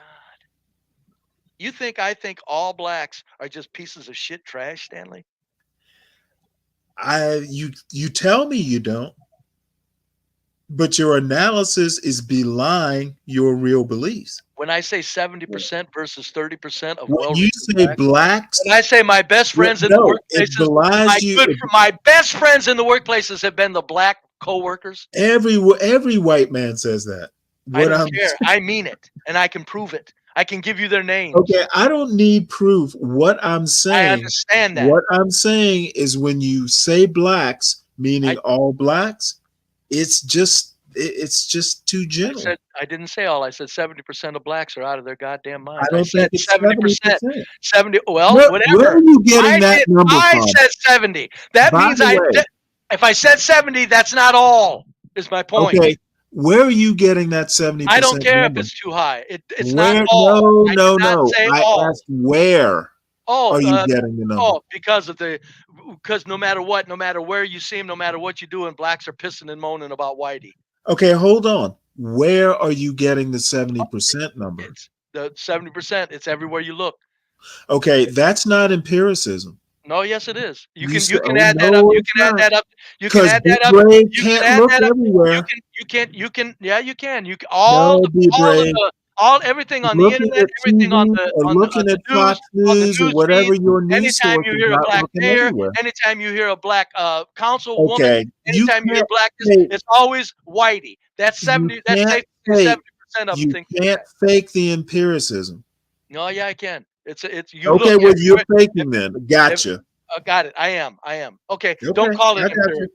Say it's a very That 70% number just isn't holding water. yeah, oh yeah, it does. Yeah, it does. Oh, I'm afraid it does, You buddy. it only holds water because you're saying it No, is. it holds water to black people too, Stanley. I hate to break it to you. They won't You know admit what? it. Black people can be dumb too. There's well-reasoned black people that are You sick do of their own know goddamn you race. do know that low IQ is raceless. We're not talking about IQ. We're talking about You can the only thing that does not respect color is obtuseness. 70% of blacks are out of their mind insane. That's a They're Be insane. Brave They're statistic. dangerous. It's not Yes. a real No, statistic. that's not a statistic. It is. It's a Be Brave opinion that I can back up. Okay. Well, you do know the minute you say opinion, it's not empirical anymore. I didn't mean. I'm sorry for using the word empirical as next to that. Didn't mean to. Gotcha. It's not Okay. true. It's my opinion, but I can back it up so well that it is. It would be empirical if I had to back it up for any length of time. It would turn to be empirical. But at this time, I haven't, and I'm not going to do it at this time. I will say it's an opinion that I can back up very well. And I hate to break it to you, blacks know I ain't fucking lying. What blacks? You don't live near any. Blacks know. Blacks, I see them. Oh, you mean blacks on YouTube? No, blacks. Period. Blacks. Period. The blacks I hung around with in the workplace, they knew their damn people were fucking ain't shit. They knew their people That's were. the They no knew they didn't know snitching what to rule, do. right? You mean like the no snitching rule, Be Brave? You could be No, a working man, not in the streets, and still no snitching. I don't no. understand that. Yeah. No, there's no snitching rule. I would be a no snitcher, Antoine. If I lived in those neighborhoods, you think I'm going to the cops and saying, "I know he's the one that shot him," when I had no protection from his fellows. And now we got to answer this because this no snitching shit gets on my nerves. Don't get me riled, goddammit. No, I'm just kidding. No, the no snitching thing. We have to answer this. I don't hold that against blacks. I never would. And if they're living among people that will shoot you in the fucking head for a word, you can't snitch on them people. That's up to the official presence to take care of that in no uncertain terms. You can't snitch on that. You can't. If my black wife, if I had a black wife and she thought snitching was rightful, I'd say you're not saying anything. We got to live here. Are they going to put 24-hour guards around our house for the next 3 years? No. You're not saying anything, my dear. You're not going to get yourself or me killed. There's no snitching is not a it's come to mean something negative when in reality it should be a very sought after social phenomenon. Why can't you snitch? Because there's psychopaths that will kill you, that's why. And they'll hunt you up and they'll blow your goddamn house up with bullets. That's why no snitching exists. This isn't blacks saying no snitch because we're loyal. It has come to mean that, which is a shame. It's horrible that it means that. Wait, No snitching come about because of the reality of they'll kill when you if did no snitching become a sign of loyalty? in the last It's a sign of not wanting your ass beat or killed. I think it's become a sign of loyalty in the last 20 years. I think it's become a method of survival. You're right. That's my point Okay, exactly. so where does the loyalty to your life? Is that No, what you mean? no loyalty to the black race. I think there's a lot of people. Okay, you know what? The no snitching. When people say no snitch and that people should snitch, they're implying that if you don't snitch, you're being loyal to your race. They're not implying that you're not snitching because you're smart and you want to live. No, they're not. Wait, are they implying or are people inferring? Because I'm saying what the people doing. No snitching is a survival thing. It's not a loyalty thing. I know it. That's what I said. Okay, so what are they being loyal to? The black race. I'm telling you, when blacks say no snitching, they're implying that the no snitching is due to loyalty, and they're saying that's why no snitching is bad. You shouldn't be loyal. Doing the implying? Stanley, you gotta goddamn let me finish. You gotta goddamn make sense. I am making sense, but you don't get to interrupt it. I'm saying if blacks saying no snitching, they're implying that the no snitching is bad because you shouldn't be loyal to a criminal. That's not why the no snitching. The no snitching is you want to live. That's my point. Right, exactly. So the point is no snitching is a good thing. Right. Antoine just said no snitching is a bad thing. I'm saying no. Blacks have to stop saying that because it deters too much from reality. Morally it's bad, but practically it's not. Morally it's bad to save your own life? Okay, no, I'm afraid if someone morally does something, it's bad to save your own life? Yes. Okay. I'm not even you know what? That's your little mindset there. Whoa. Let me flesh this out. If you know somebody murdered somebody and you don't let the authorities know, well, morally that's bad. No, it's not. It's living. Yes, it is. No, it's not. Okay, saving your life is not a matter of morality. You don't have to be a martyr. Okay, if there's nothing that's going to protect you. You're confusing morality with is survival instinct moral? Yes. No. Yes. No. Yes. It's beyond morality. Go ahead. Dream on. No. Dream on. Dream on. Okay. See, I'm a stickler for words. That's okay. So am I. The survival instinct. We're equal, Stanley. You don't have me on being a stickler for words. You don't have me on that one. No, Antoine, the Antoine, survival instinct predates Antoine. morality. Okay, no, okay, yeah, I'm not. Who cares about what? Bible? Would you say? Would you say again? You brought up the Bible? The survival instinct predates morality. No, Okay, morality. morality is a man-made concept. No, it's not. Well, Yes, yeah, it yes. is. It was everything's a man-made concept because Okay, it's labeled. survival instinct is not a man-made concept. Sure, it is. It was labeled that. Of Oh, course, we have the instinct. really? Moral instinct. Really? You have moral instincts. You have instincts that make you Okay, act correctly. now you're being funny. You know Anyway, what I mean. I know. No, never mind. Antoine, I don't mean to pick on you, man. But you, No, but you ain't got picking on me. I'm good. Okay, I'm not. I don't. No, he's ignoring these two No. old fools. No, he ain't. Speak for yourself. We're keeping him awake. We're his coffee this morning. Ain't nobody ignoring you old fool. Antoine, I'm asking you this. Antoine, when you said no snitching is bad, were you implying that they were being loyal to their race? I took it as you were, and that's why it's bad.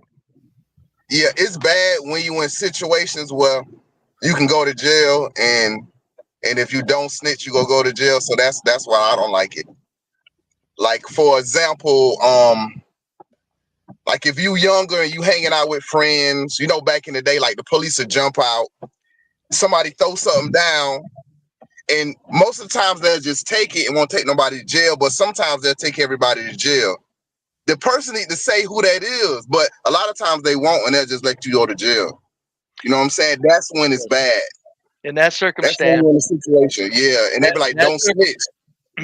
I would even snitch in that circumstance. I'm not going to jail directly. You ain't going to affect me directly and take me to jail. I'm going to snitch. That's not what I meant, and that's not what my statement is about.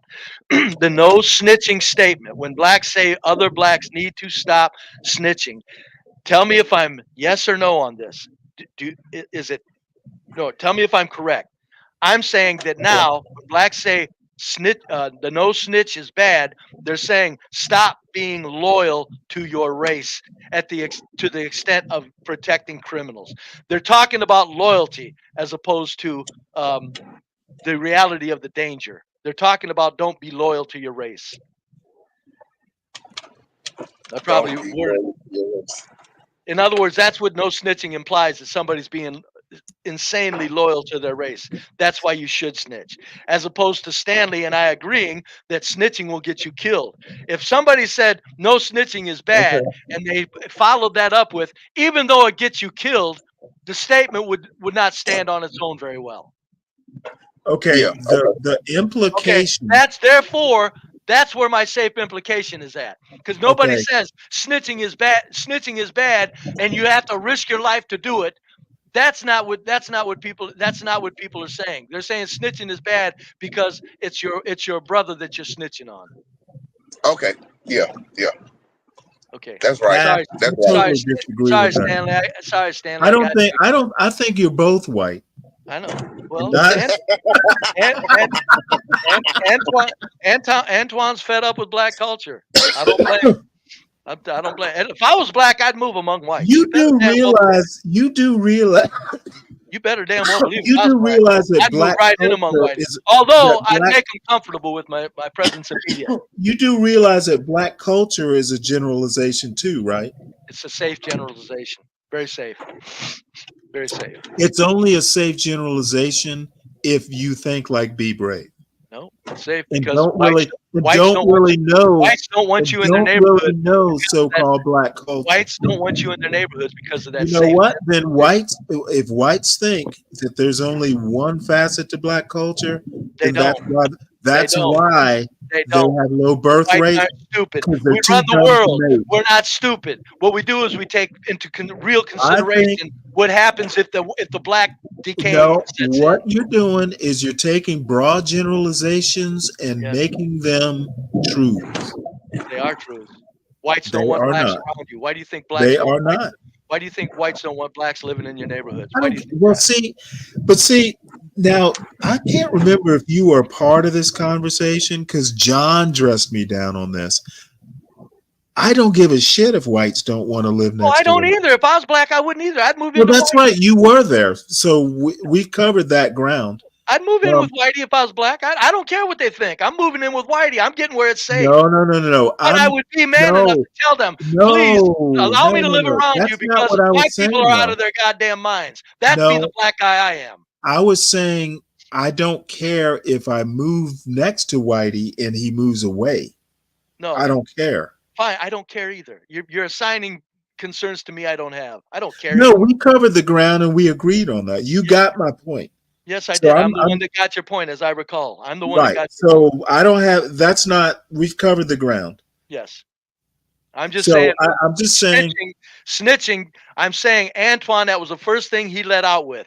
I don't mean to jump on you, Antoine, but when I hear blacks talking about what needs to be taken care of in the black community, it's not start snitching. That's the last thing you need to do. You're going to get a bunch of people killed if that's what happens.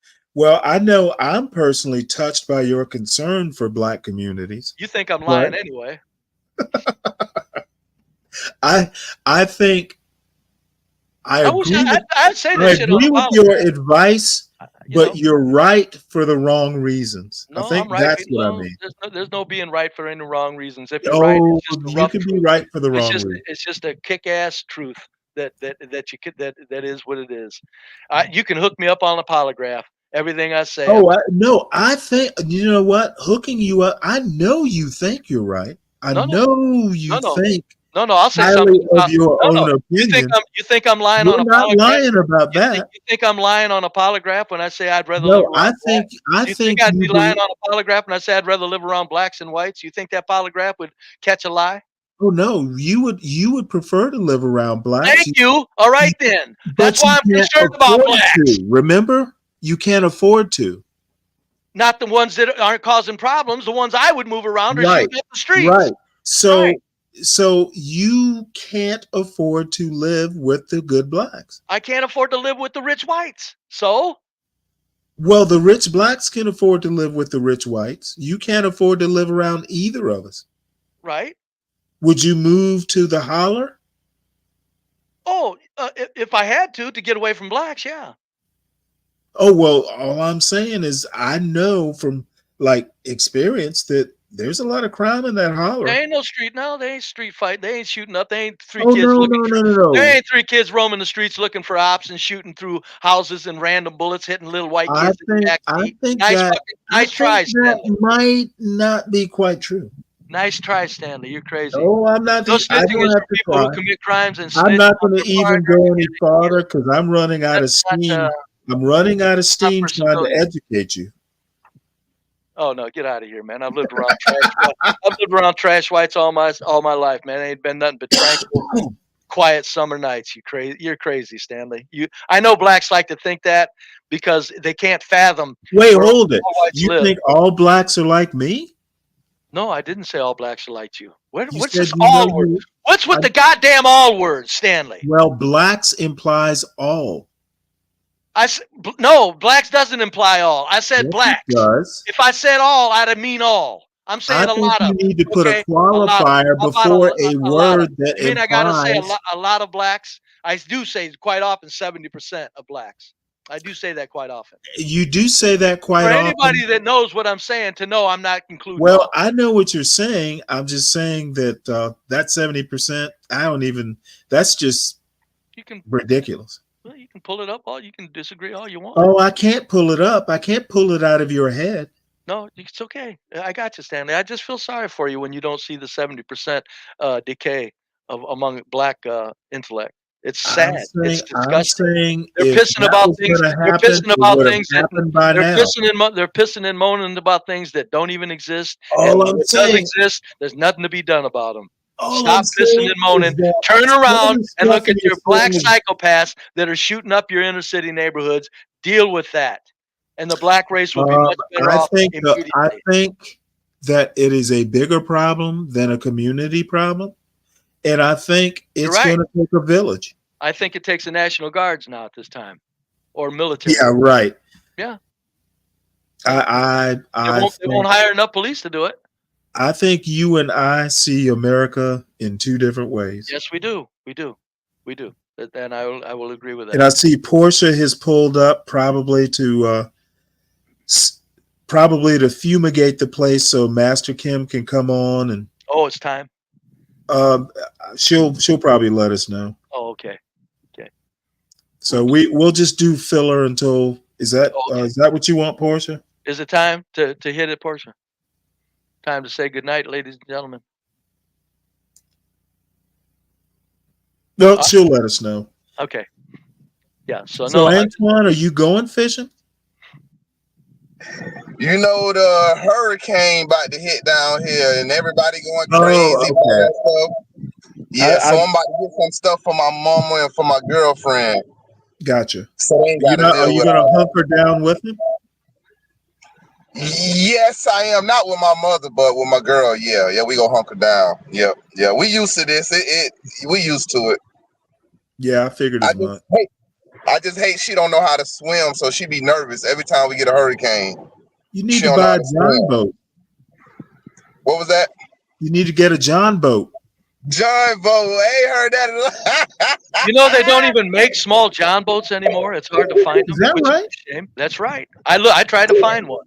I wanted an 8-footer. Ain't out there. 10-footer. Nope. A John boat. My granddad used to say that. John boat. I ain't heard that in a long time. Yeah. So they don't even make Yeah, them. well, you know what? I'm probably old enough to be your granddaddy. That's funny. That's funny. Hey, Be Brave, I had to ask you something. What's that? Be Brave. Isn't it funny that we can be around a female that acts like a man, but we can't be around a male that acts like a female? Don't you I know notice it. that? Yes, because it's repulsive. The female you look at as, oh, you poor little thing. If you were naked, I'd still fuck you. You know. Yes, The indeed. How about if you think you're a man? I'll still fuck you. I don't care. Then that's sick. I'm saying the man acting like a woman is repulsive. That's why men can handle the female acting like a man. Because in the final analysis, you take them clothes off, baby. I'll tear that ass up. So see that the nature comes back into it. But with a man acting like a female, maybe a woman could be around a man acting like a female easier than she could be around a woman acting like Well, a female. yeah. For that exact. No, I'm saying women could be. I think Antoine's got a point. I mean, People in general they can don't feel threatened by males who act like females. Yeah, people in general are easier around females that act like and the ones that act like a man generally look like a man. So don't let me say I just do any of them. But there are pretty ones that they want to act rough and tough and get tattoos and shit. I've seen them, nice, curvy. Yeah, they be too pretty to act like a man.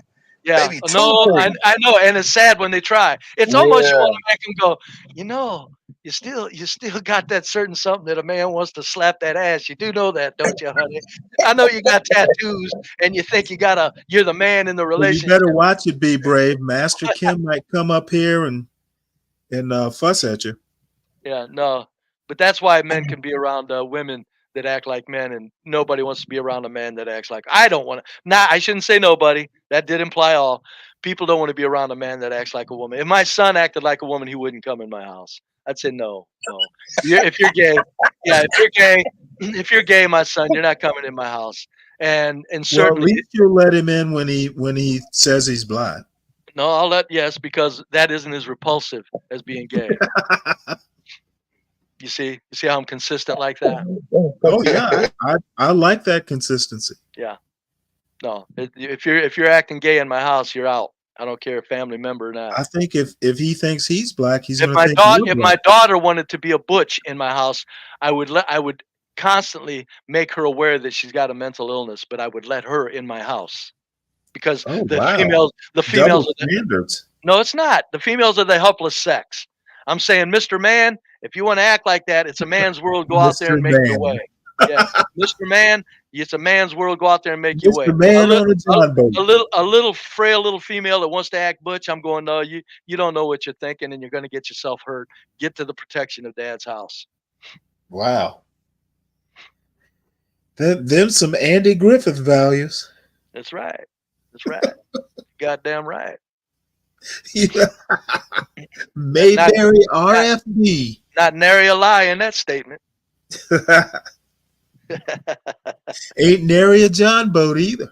So Antoine, what were you? Why do you think people can stomach women acting Hey, like that? here's our other Floridian scrounging around for Hey, Virgo hurricane better make it supply. quick. It's closing down, ain't it? No, it's not going to close down. It's going to transition, At much 10:30. like those transracials. Yeah. Hey Virgo, what you got? Hey, be brave. What's up, man? Hey, what's going on? Nothing, brother. How you doing? I'm doing wonderful. My whole life has Hey, been a long Antoine. holiday. Hey, how you doing? Good, good. And Stanley, of course. What's up? Oh, nothing much. Just explaining how transracialism will solve all our American race problems. What the? You see, this is why I need to listen before I join in. I just get up thinking it's just lovely, and I just come up on here. You know I'm what's looking going for on. allies. What's y'all take on it? What I said, Virgo, is that trans anything is a lie, and the human species does not move forward unless it's in reality, based in reality. So All right. if we do transgender or we do transracial, doesn't matter. We're moving forward with lies, and in the end, we will suffer greatly because of it. At the end, we'll become trans species too. What's stopping us? No, I can't support trans species. Why not? Well, You want to agree with people living a delusional life. I don't want to be a lizard. I don't want to act like a lizard or think Well, I'm what if I think I'm a lizard? Well, you know what? If you can think you're a woman, why can't I think I'm a Wait, lizard? hold it. I said transracial. Well, if I could think I'm a white woman, why can't I be a lizard? Well, I mean, I shudder that you. I mean, they're right next to each other. Are white women like lizards? They're whores. That's these not days. what I'm saying. I'm saying in large numbers. There's no good for nothing whores in large numbers. Even the ones that protest and did. I just can't imagine calling a lizard Karen. Okay, well, anyway, I got your point though, Virgo. You're correct. It's trans is crazy, and all you got to do is carry it out to its furthest logical conclusion to see how crazy It's delusional. trans is. Yeah, it's delusional. Well, It is. I'm afraid, like Black Manta said, I might sound crazy. That means I'm probably right. Not on this one, Bob. Not on this one. Oh, daddy-o. So what else, Virgo? What do you got? You're a pretty opinionated female. You know damn right I am. I ain't Let got us have nothing else. I'm just on this topic, I'm straightforward, and there's no need for me to. Oh, let me ask you. Let me, did you hear? Because I think it's a very worthwhile. In fact, I may even do a short stint on my stream next Sunday on what no snitching has come to mean, because I'm saying that no snitching has come to be something that a very unreasonable expectation that people should snitch on murderers that live next door to them. I think that's unreasonable. No. I'm saying they shouldn't. I'm saying they shouldn't. Oh, they shouldn't. They shouldn't because they'll kill you. Next to you. They'll kill you. In the black trash neighborhoods, they're not. That's not what happens. If you snitch on somebody and they get to one person, he's got 3 other friends that are going to shoot your house up. Now we know that to be a fact. Correct? Well, I can't disagree with you. Okay, that's why I'm saying snitching is. I would never hold a black person in a black trash neighborhood accountable for not snitching. I would tell them, don't snitch. If you want to live, oh no, don't I snitch. get that. I get that. But when you that's live all in I'm saying. Yeah, no. In a nice white neighborhood, you know. Yeah. You can snitch all you want. Shit, I'll snitch on a white man in a minute. I'll snitch like hell. He ain't got no friends that come shoot my house up. Let me catch a child molester or a murderer. I'll scream bloody murder. We got him. He's right next door, officer. I'll take the stand. He ain't gonna He ain't got no friends that are gonna come and shoot your house up. Hell no. Whites don't hang out like that. We don't play that. Ain't happening. No, y'all don't. No, we don't. And so that's why I'm saying snitching has come to mean something that it just gets under my craw because it's an unreasonable, unsafe, very dangerous expectation for blacks to go through.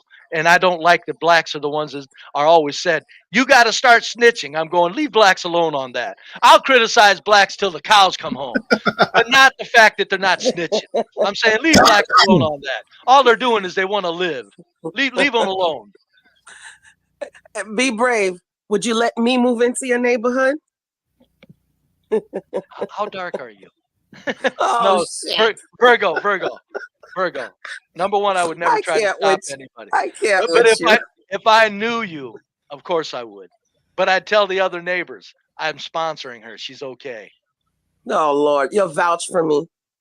You think I'm Hey, lying but when I it's say a that? plus. I have a white husband, so that I'm gives me telling some you. kind of points. I know it. It would go a Well, long you way. know what? You need to join him by being transracial. Oh, Lord, Stanley. I am just, You'll, this is satire. Stop it. you'll have even more in common. I'm Yeah. just saying, folks, in the future, when you hear somebody expecting a black person to snitch, think of that person as not thinking it all the way through. They're not. That's what I do to a fault. I think things all the way through. If I lived around black trash that are shooting up my neighborhood, I'm not snitching on no damn buddy. And Nah, stop expecting. if I lived in the hood, I definitely keep my mouth shut. That's right. That's all I'm saying. So the no snitching has to stop because that's what people are saying is going to clean up the black hood. They're not saying snitch on the black guy in the $1 million home. They're saying in the black hood, snitching needs to happen. And I'm going, I've never heard more ridiculous statements than that in my life. Hey, but be Snitching is brave. not One what you thing. Hey, be brave. One thing though, if a white person move to the hood, we're like he one of us. Like it's no problem for him. We ain't gonna ask him no questions. We more friendly if he Well, move let me to the tell you. hood. Well, But okay, Virgo, you want to follow me on this one? See if you can agree on this. Antoine, I'm going to tell you why that is. Because what? where white trash goes, street violence does not follow. Do you understand that, Antoine? Yeah, I understand that. I'm not saying that lightly. They know that white guy ain't going to do nothing to their neighborhood. It's already in the pits anyway if it's in a hood. But they know that white guy isn't going to do anything. Yeah, he's not going to burn a crossing. When we're white, they wouldn't even worry about that. They'd kick his white ass. Most white men are punks. And you know what? I'll even take it further. Be Go ahead. brave. I'll even take it further. All right. Oh. Where I live is a excuse me, very decent neighborhood. Uh-huh. But not too far is a trailer park. Mm-hmm. You know, with lots of whites there. Mostly I whites, don't all mind white. it at all, 'cause What's the most number? Is it like 90, 95, 60, 40? What's the percentage of whites in that trailer park? Oh, it's basically all whites. Okay, carry on. Maybe a few Mexicans. Very good. Carry on now. Say what you were going to say. I'm sorry to interrupt. Okay. I just wanted. No, you're good. Okay. And I'm not afraid. I don't care at all. But Lord have mercy, if not far away was a black hood, man, I'd be moving. Stanley, I'm sorry, buddy. you ain't looking good today, Stanley. Stanley, you ain't looking good today, buddy. You know, I'm not making shit up. I don't make stuff Well, up. wait, hold on. And What? I know people. I'm sorry, I know people want to say I'm a sellout because my husband's white. Nope, that's how I always thought before I met him. Actually, Tyrone Sly asks a question. If we he makes a statement. If we never switch, then how do the hood gets cleaned up?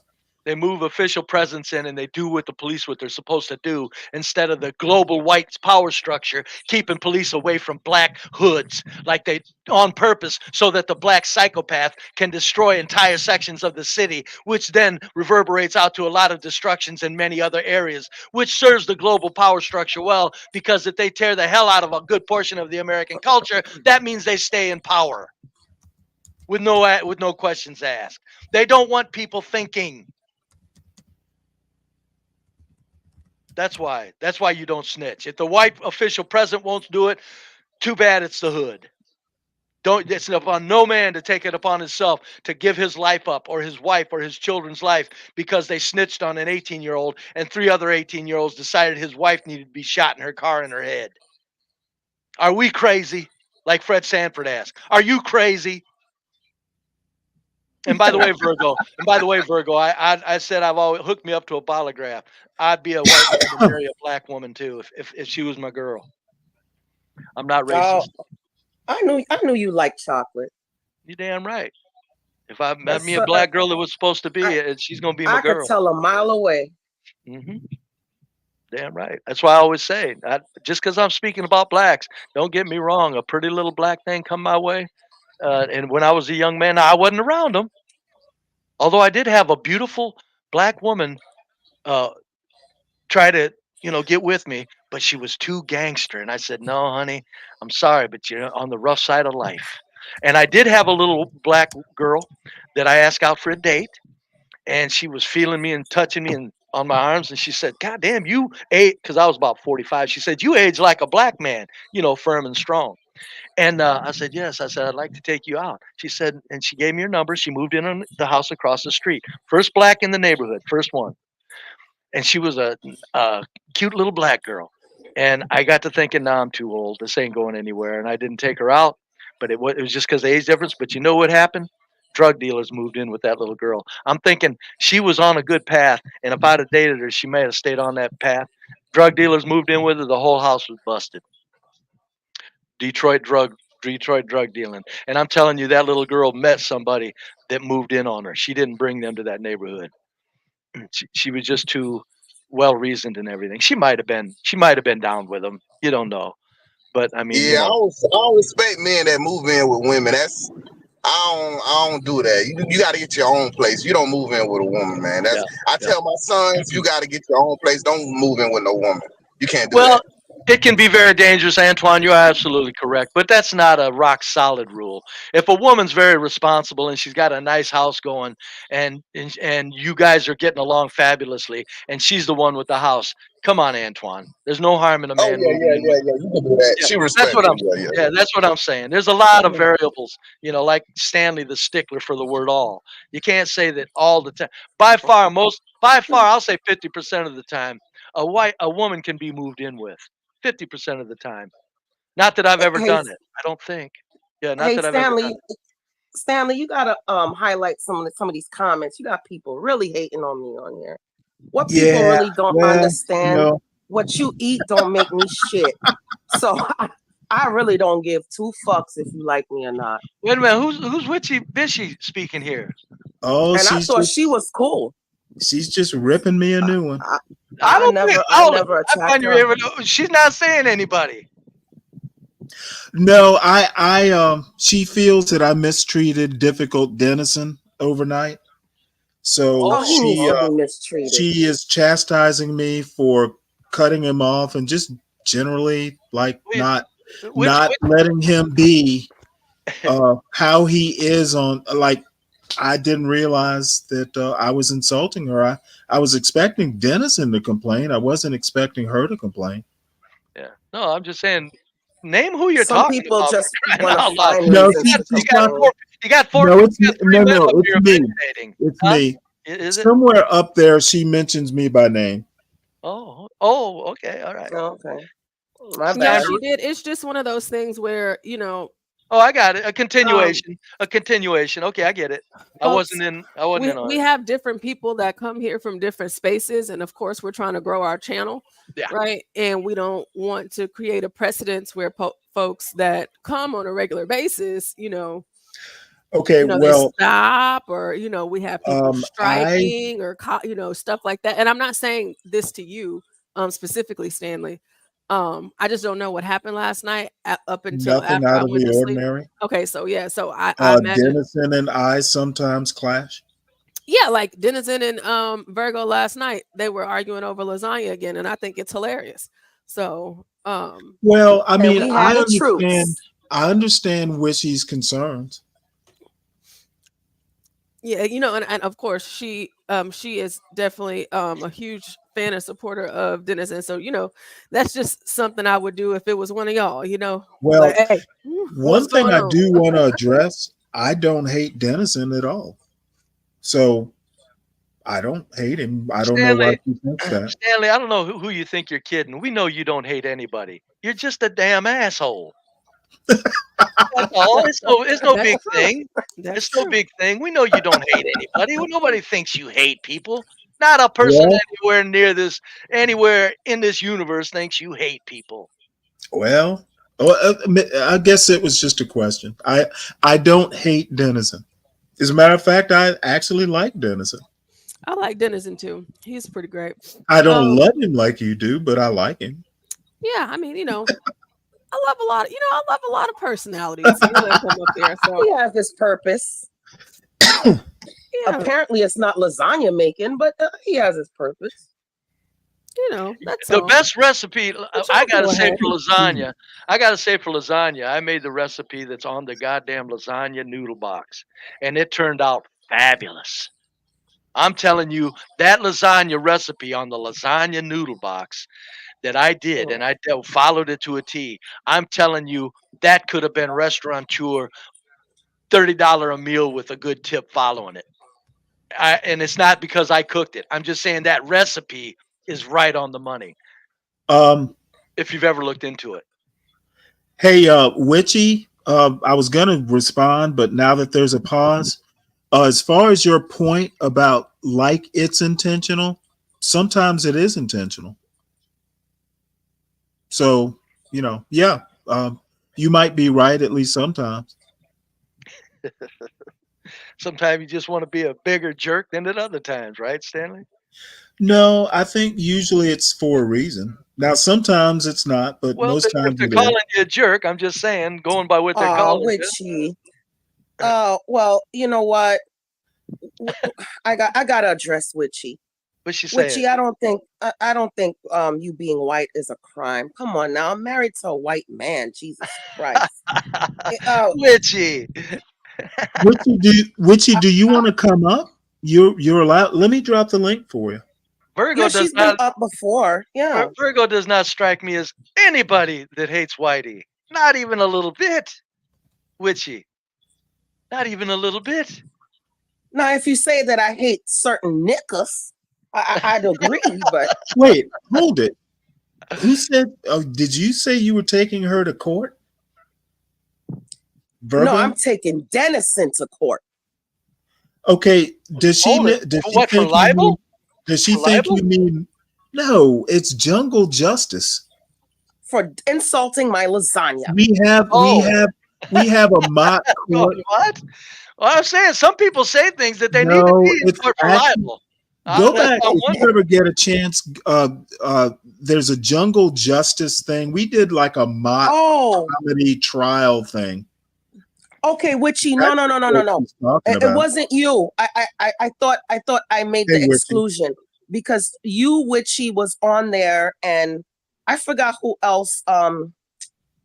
You came up really mad, and my feelers were hurt, Virgo. I care more about what you think than Stanley, so I really want to work this out with you.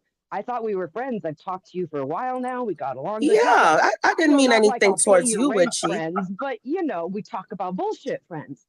And then you came. I don't want you to feel that way, Witchy. Stanley, you want to take all us white people to court, and then you wouldn't even tell us what for. Well, wait, it's a jungle justice court. It's a mock court.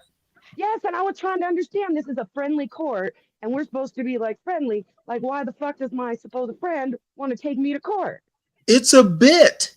Yes, I get that. And it's a bit participated in by people who are having a beef, and I did not think I had a beef with her. Do you see what I'm saying? Well, the last time we did the court, it was kind of a beef, but nobody takes it seriously.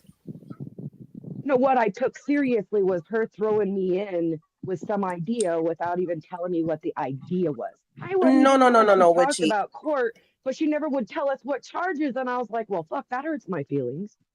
No, Witchy, it wasn't you. It was Dennison and the other people he had on there that were talking a lot of degenerate stuff. It wasn't you. About And I'm lasagna? sorry if you didn't hear when I excluded you from that bunch. I'm sorry you did not hear that. And if I didn't exclude you, I also apologize because it wasn't you at all. Sweet. Then we're still buddies, and I don't have to worry about that. Well, let me get this Oh, straight. we've never not been let it buddies. go. Oh, so let me get We've this straight. never not been buddies. You guys got this riled up over a recipe disagreement? No. No, Dan's mad at her over lasagna. I was mad because I thought she was throwing me to the wolves. No, Witchy. But why would somebody, whether it's Dennison or whoever, how do you get mad over a recipe? That's like getting mad over somebody's religion. It's like, okay, fine. It's a joke, be brave. It's Okay, a joke. well, you guys are talking pretty serious here. Looks like it was some problems. It sounded like. Okay, I got you. Jungle Court is serious. The lasagna was a joke made to lighten up the mood about the argument in the first place. Oh, what was the main argument is my curiosity here. That's none of us knows. Portia came up really mad and would never tell us what was wrong with the situation, only that we were all fucked up for being in it. We never got it clear from her why she was mad. She just came up fucking going. And I think it was that crispy. No, I think Portia's pretty much clear on what she's. What happened? Crispy treat at all, but I think that's who Portia was coming at because that's what it seemed like. Because she was talking sexual to the guys instead of holding the conversation. She was distracting with her womanly wiles. Hold on, wait. What are y'all talking about? What I'm not Portia. I don't know. I don't even know. I don't even know what this conversation is. I'm like a black person in the hood. I didn't see it. I didn't see it. Yeah, I don't think you know what? We had a little bit. We had a little bit of a takeover, Portia, on Galt's panel here. It was Stanley, Joe Cool, and the rest of us were whites. And I'm not. Are you talking about the gentrification of John's channel? That was hilarious. Yes. I thought I made up the title. I thought it was hilarious because all us white people came up on Galt's panel with Den. But one of the young ladies, well, I say young, but she's probably closer to my age than young. Crispy Treat is somebody I've never really cared for his personality because she's kind of a pick-me. She flirts with the guys instead of joining the conversation. And I think that pissed Virgo off because she came up talking about degenerates and nastiness and went after Crispy. Oh, it was Virgo. Because I was about to say, I wasn't there for that. No, you wasn't there, Portia. It was Virgo, but that was what it all started about. And then she came up saying how we were degenerates and needed to be taken to court. And she was mad. I mean, unless that was all an act. And if it is Virgo, you are a fucking good actress because I was convinced you were pissed. Yeah, no, I came in on the tail end of that, like super late at night. And I think his name is Andrew. Andrew was there and he was talking about California. Yeah, Andrew came up and me and Miss Cat and Megan the Fox. That night. I wasn't up that night. I came on later, but then like later on, whenever everybody left, Andrew left too, but then he came back and then all the black people came back. And so then it got really black. So it was pretty funny. It was pretty hilarious because I was like, Andrew. Listen, Meg the Fox gets us all our feathers riled up. We go 24 hours. So, you know, it whatever the emotions, the highs, the lows, you know, whatever it is, 24 hours, some of us get delirious. So, but, you know, it's all good. It's all good. And Stanley, as to your comment about Den sending his mommy, let me make it perfectly clear. Den knew I was here telling you how I feel about it. He'd be pissed. Can you turn up your volume or do I need to? You will never get it any louder. I'll do it, Stanley. I have had okay, I'm sorry. I'm trying to figure out what your problem is. It's with you, the way that every time Den comes up on panel, you seem to intentionally talk over him. And I don't understand why you don't like him. And it's not my problem. I'm asking you what your problem is. Well, I'm asking you if Den has a problem with it. He can talk to me about it. I don't understand why it's really your business at all. This is not my problem with it. Okay, ma'am, I'm going to try. I'm going to endeavor to be polite. If Den has a problem, he can come up here and talk to me about it. Now, is there something that you have a problem with me, like on your part? It's the disrespect of when people are trying to watch the show and you particularly single out one person to talk over throughout the entire Okay, show I'm is just going to have disturbing to as a interrupt viewer. here. Ma'am, when I come on your panel,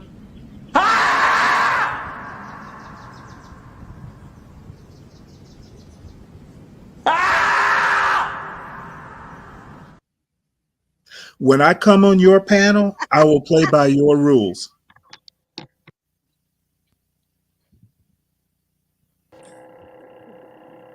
So you're avoiding the question as usual. No, I'm not going to answer the question. I am literally going to tell you how it will be. When I come on your panel, I will play by your rules. Again, you're avoiding the question entirely. No, ma'am, I'm not playing by your rules. I think he answered it, which he said he's going to keep doing it.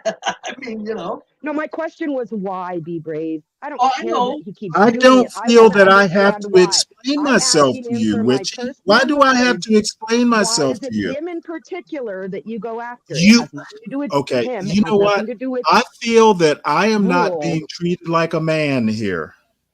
Here we go. I don't have to explain myself to you, Witchy. Now, do I?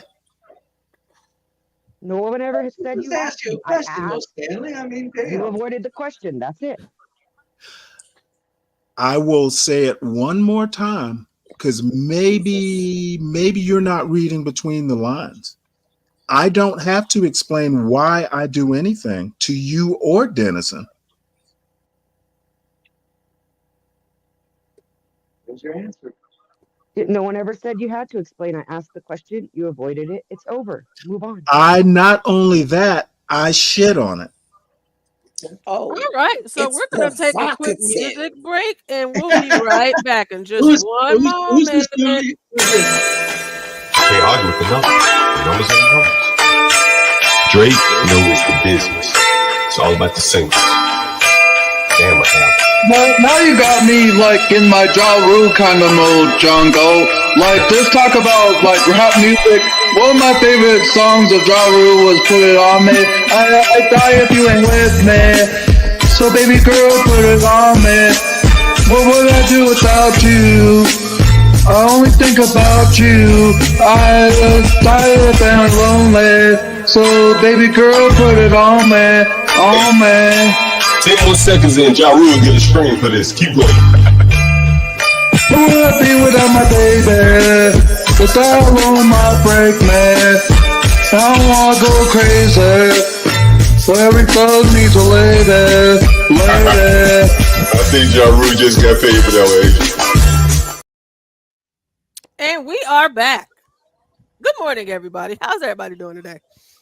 Man, what's this new young lady here on the panel? What she got to say? Hey, San Jose. Hey, San Jose. It's me. Hi, Portia. Hi, Virgo. Hi, everybody. I just wanted to jump on and say I wish everybody a wonderful week. Thank you. And I miss you guys. Good to see you all. Yeah, Good you to see too. you too, San Jose. Big old virtual hugs to each of you. Thank you. I need one. Aw. Well, first, let me ask you. I got y'all. Let me ask you: are you single or are you married? Because I want to know how to take that virtual hug. Whether I can, like, enjoy it, give you a polite hug. Uh-oh. Uh-oh. Uh-oh, San Jose. Uh-oh. You guys are funny.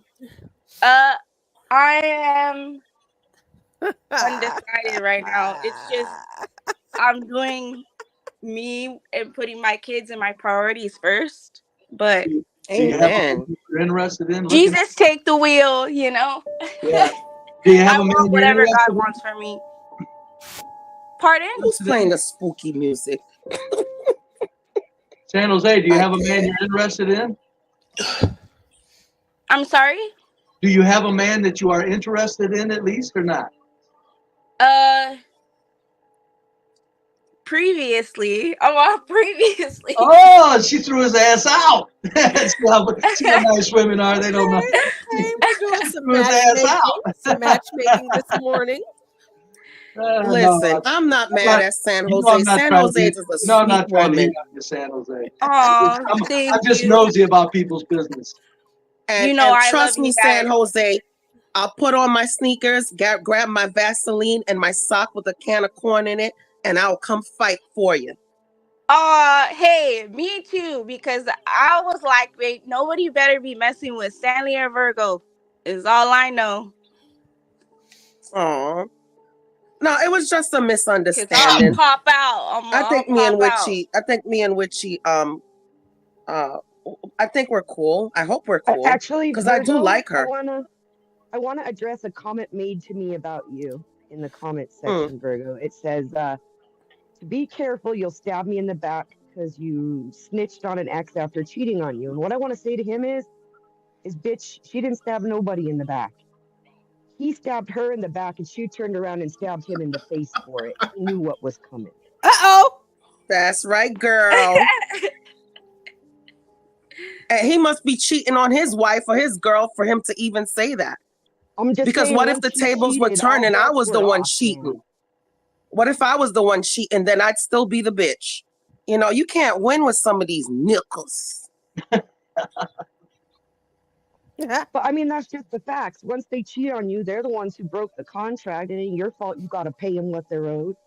In this day and age of STDs, I wouldn't hold it against a human if somebody cheated on them and they shot their motherfucker. Thank you. Oh God, thank you. Be brave. I didn't want to say it, but thank you. This day and age is so dangerous. I'll blow your goddamn brains out. A very informational on everything. So or be educational loyal. thing that we can talk about, Brave. Let's see. We don't provoke violence, kids.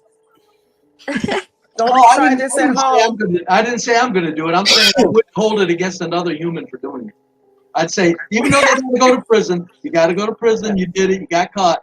But I understand. Yeah, if you don't want me, leave. That's it. Walk away.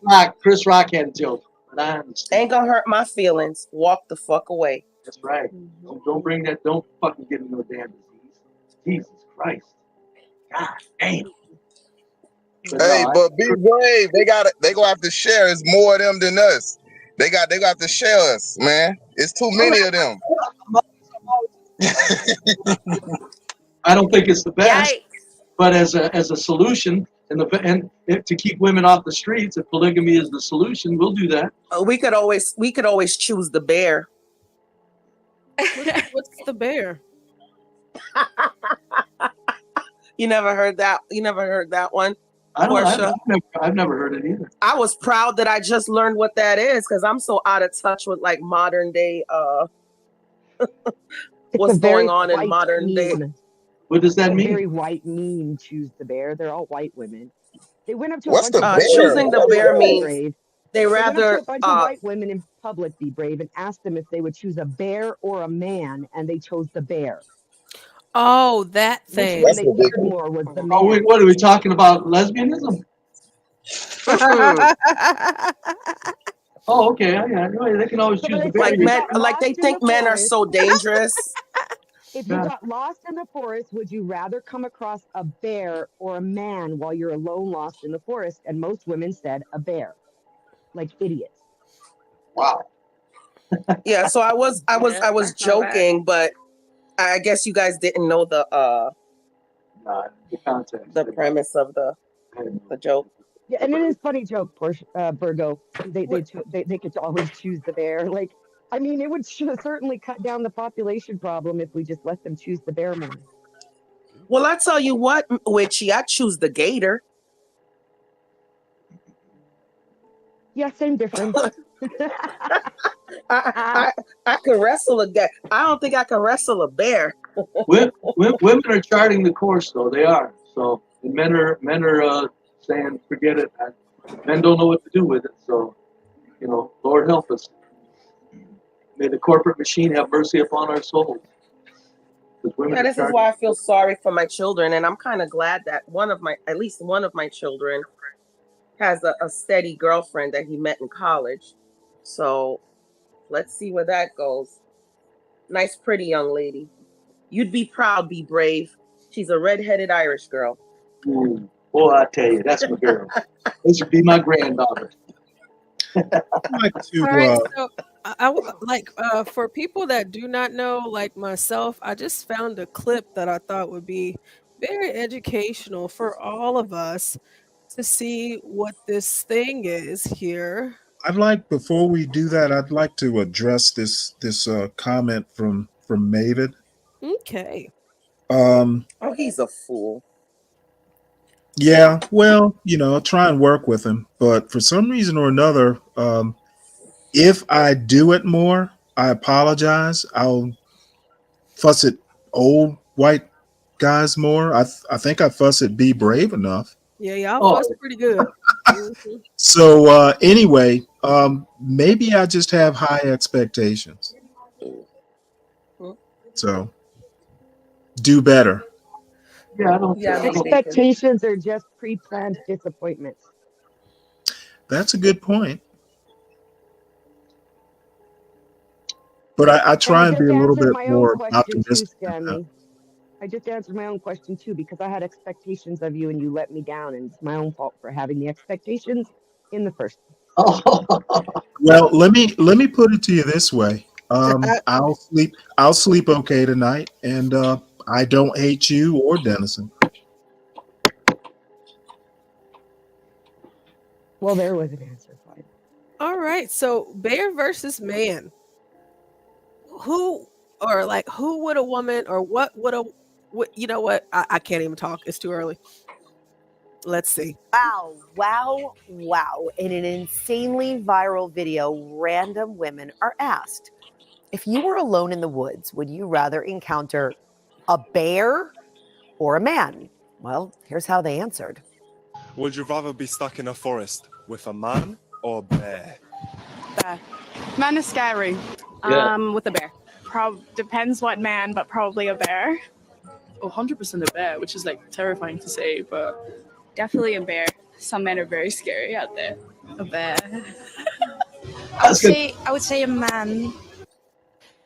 1 vote out of 7 for a man. Wow. And while some people initially laughed at, first of all, the question and then the answer, saying, wow, how crazy is this? Who would want to be in the woods with a bear? Well, it opened up a huge and critical discussion about women's safety. I don't know if they intended this, but this is what happened. Why do women fear men more than potentially deadly bears? Comments have been coming in from all over the world, and they include, quote, I know a bear's intention. I don't know a man's intentions, no matter how nice they are. One woman said, no one's going to ask me if I led the bear on or give me a pamphlet on bear attack prevention tips. Ouch. And wow, this is a big one. Quote, if the bear attacks me and I make it out of the woods, everyone's going to believe me and have sympathy for me. But if a man attacks me and I make it out, I'm going to spend my whole life trying to get people to believe me and have sympathy for me. This says a lot. Many men, as you can imagine, are flabbergasted by this, and a lot of them got really defensive. Well, this guy stepped in and he said, look, men, stand down and actually listen to what these women are truly trying to say here. The bottom line here being is that women are terrified of men. And that's not up for debate. That is how they feel about men. The answer to their question has nothing to do with the bear and everything to do with how they feel around men. Now, this woman, yeah, it's powerful, right? This woman says she posted her thoughts on this, like she'd rather encounter a bear. And one man proceeded to harass this woman on social media. He followed her to every single one of her platforms, trying to prove that men are safe. He even posted a bunch of statistics. And when she kindly asked him to stop and please leave her alone with her thoughts and feelings, he found her at work. What? She says, if this doesn't prove the point that these women are trying to make about how it feels sometimes to be in a scenario you don't want to be in and continue to get kind of followed down the path, let's compare it to the woods, then I guess this is where we are. I think it was a harmless question, but it really turned into a big It debate. did. I mean, that really opened a can of worms, right? When we're talking about women and how they deal and process with sexual assault and the disbelief that comes with that. Like, if I'm attacked by a bear, everyone's gonna have sympathy. If I'm attacked by a man, everyone's gonna question whether it actually happened. It's awful, and that speaks volumes. I will say, when I first heard the question, men or bear, or man or bear, I would rather come across a man than a bear. I'm not trying to be chased down by a bear. Yeah, and me too. I think there are so many great men out there. We all know them. Yes, we all love we're them married to them. out there. Yes, for Some of sure. us birthed them. Correct. But I can understand the fear of some people who had different experiences, and they're worried about that. It surprised me to see that so many. Was that 6 out of 7 said bear? That one was kind of surprising. I think that's where this then got legs, you know, and went viral. And a lot of women were like, wow, the more I think about it. But look, we're also raising daughters and sons. So let's strong and compassionate and think the best in people and be prepared for the worst. Maybe. Yes. Keep the bear spray and the mace, one in each hand, then you're good. First of all, every single one of those women that said the bear are not aware of bear realities, or they wouldn't have said the bear. So basically, they were lying for effect. So why are we taking them serious? I would have basically what could have been said by that panel of goofy. I would have said the bear be brave.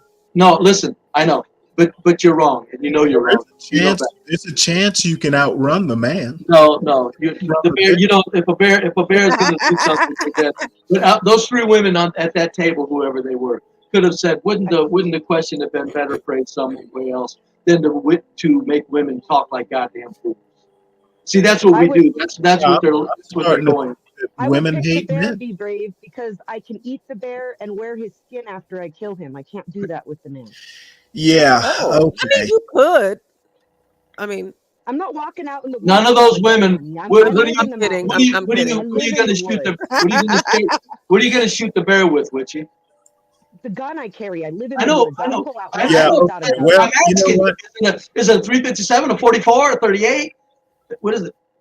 A 9mm? What is it? A shotgun? What is it? What's the gun you're going to shoot the bear with? Well, my Bears are not that hard to Well, are hard to I kill. carry is a 9mm, but when I go deep into the woods, I carry the 357. Okay. Now, I'm a hunter. those women, I kill rabbits. I'm not I get afraid you. of I know. I got you. So you're an exception. The rule is those women were lying out of their asses and they were stupid. So I'm saying that's how women are charting the courses and taking us into hell because they have no problem at all talking like goddamn. Maybe the media has convinced them so much. Yeah, whatever. Yeah. But blame the media. On the media, but the women are still charting the course with the media using them as a tool. They're still the tool that's charting the course. What was that about high expectations? Expectations lead to disappointments. They're Okay. pre-planned. Well, the high expectations of these three women, choosing the bear. well, I wanted to show you guys this. This one is 2 minutes long about a girl who I don't know if y'all have heard about this. Who actually said, "Hey, I'm gonna go see for myself." You know? Yeah, let's take this as a lesson. Yeah. So let's see. There's nothing like coming face to face with a grizzly bent on attack and surviving. A woman in Yukon now recounting a frightening encounter and how she survived. CTV's Sarah Plowman is here. And Sarah, what an experience that must have been. Sandy, you never know when a hair clip will come in handy.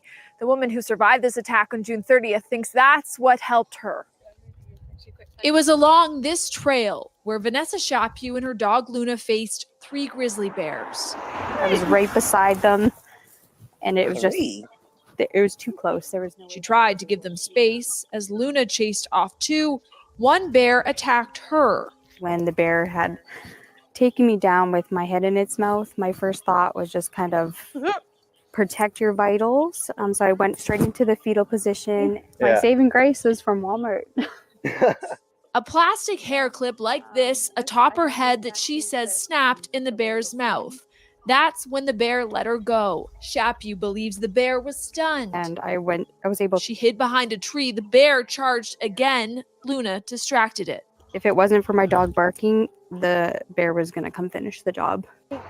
She headed to the highway, called her husband and 911, bloodied and injured. So I had puncture wounds all up in my... Who did she call when the bear attacked? Her husband. A man. A man. She called a man. She called another bear. My arm. I have a broken bone. I have a lot of nerve damage in that area. And then my tricep was torn into places. Shapu spent weeks in hospital but holds no hard feelings. Like, I don't blame the bears for what happened. I don't blame my dog or myself. It was wrong place, wrong time, and Hey, Witchy, I got a question for you. Witchy, if you were in the woods and you had your 357 because you went deep into the woods and you seen a man, would you get your hands on your 357? I would advise you to do so, but what would you do? I would probably already have my hand on my holster on my 9mm for a man. The 357 is for distance, and 9mm is for close quarters. And I'm going to give a man a chance to get close. I'm not going to give a bear a chance to get close. I'm going to give a man a chance to explain himself, maybe ask for help. Because if I'm out in the woods, I'm on private property. But you would get a gun and you would get a gun in your hand. That's why I'm saying. Oh, I would definitely. Yeah. But whether it was a man or a woman, though. Whether it was a man or a woman. Gotcha. I agree. I come upon in the deep, in the deep woods, I'm with you. On my gut. I'm with you. In the deep woods, I'm with you. But my point is I still think you're not being quite honest. I still think you'd rather encounter a man with your hand on that gun than a bear. Now, if I have no food, no water, no weapon, and I'm one of these city girls who went for a hike and I ain't got shit with me but maybe a fucking little dog. I'm not. I didn't give that. No. My question was you. If that was the case, I'd rather run into a man. Yeah. If that was the case, Brave, I would rather run into a man. Talking to a bear right now. I think with your gun, I still think you'd rather run into the man. I still do. That bear, buddy, a 357 will get him. But boy, you got to be on the money and stuff like that. 9mm, you got to be right where it counts. I still say you'd rather encounter a man, even with your 357. I think you're pulling our leg a little bit with you on that one. The bears, if they go crazy, it's over. I'm a hunter. I know. I'm a hunter, though, and I see bear as medicine. It's full of fat, dude. Fat will carry you through the winter. Yeah, I got you. I'm just saying, I think you'd rather, you got a 357 in your hand, I think you'd rather see a man than a bear. Be brave. Yeah. I think you'd rather be talking to a bear right now. Oh, Jesus, Stanley.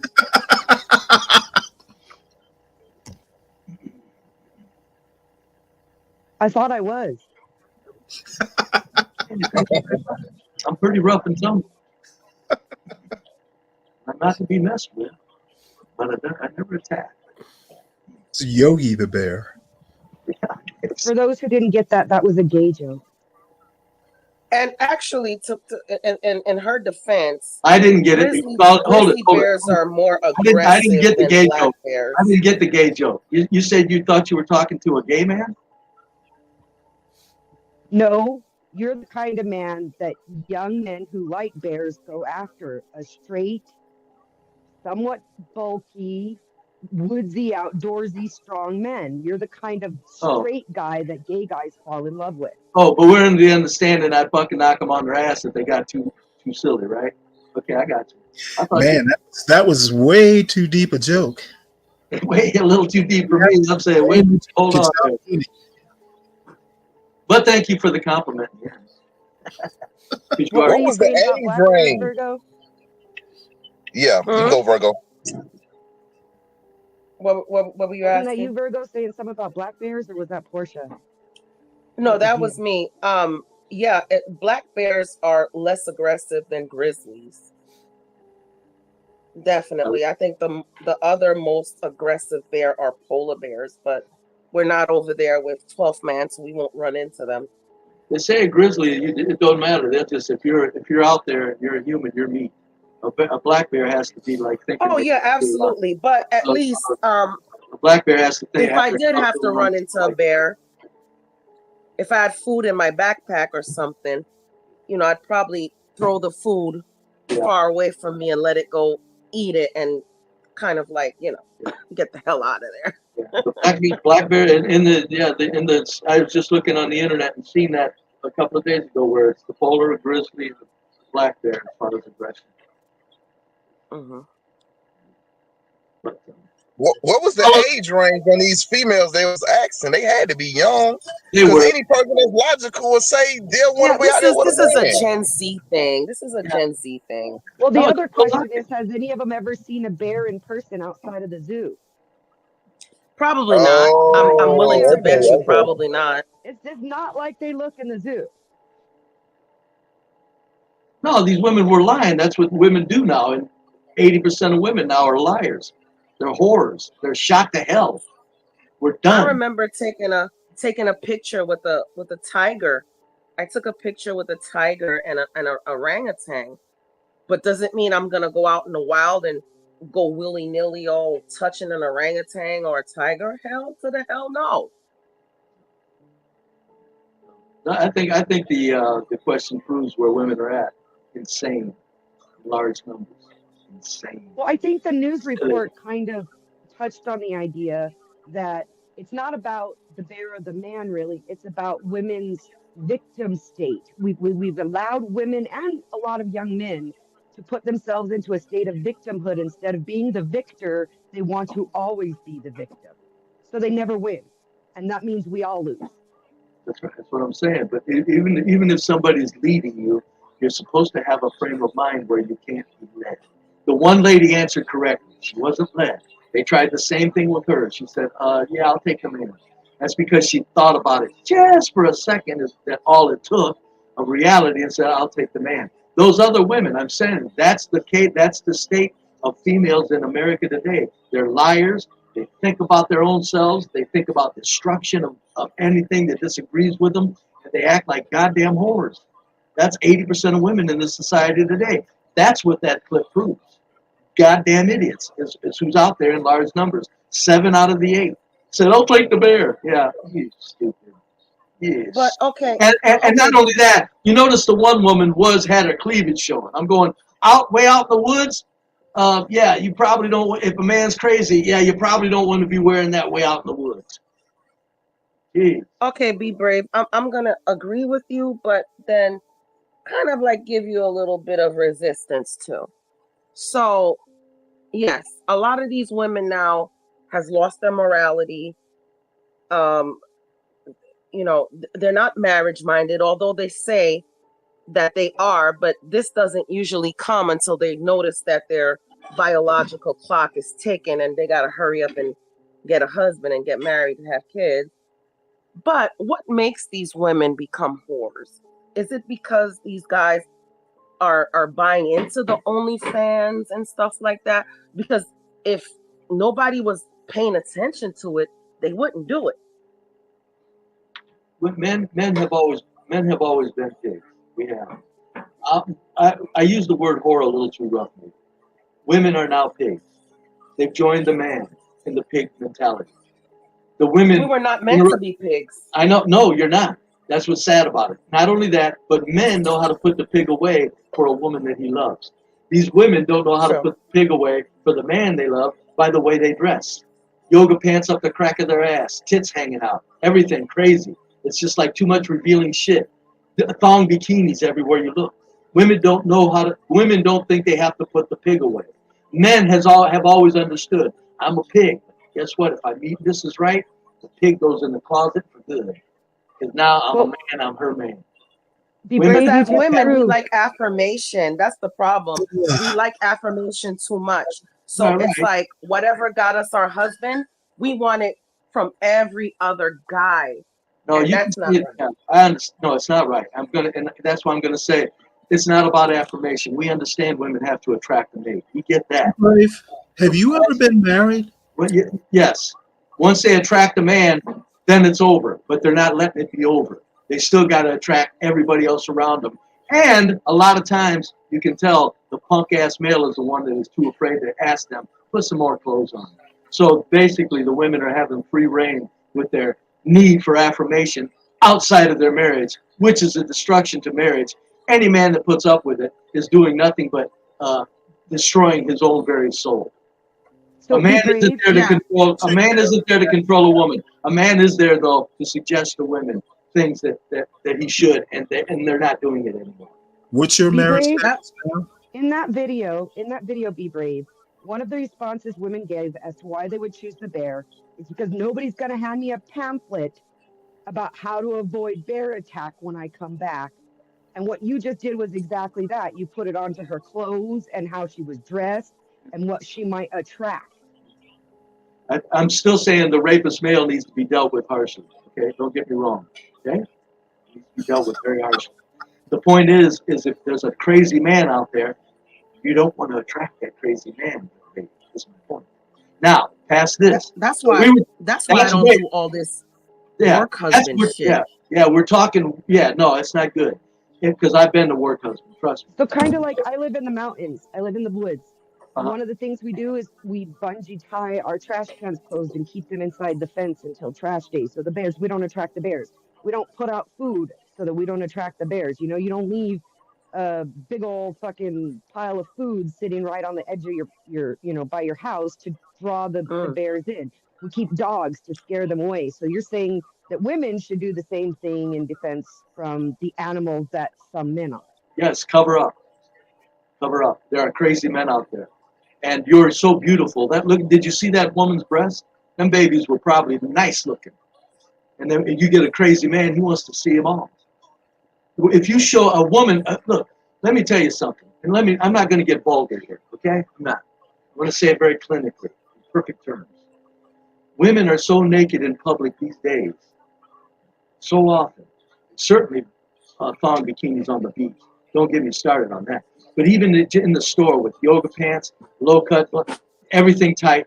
If a man could pleasure himself while looking at you, that means you don't have enough clothes on.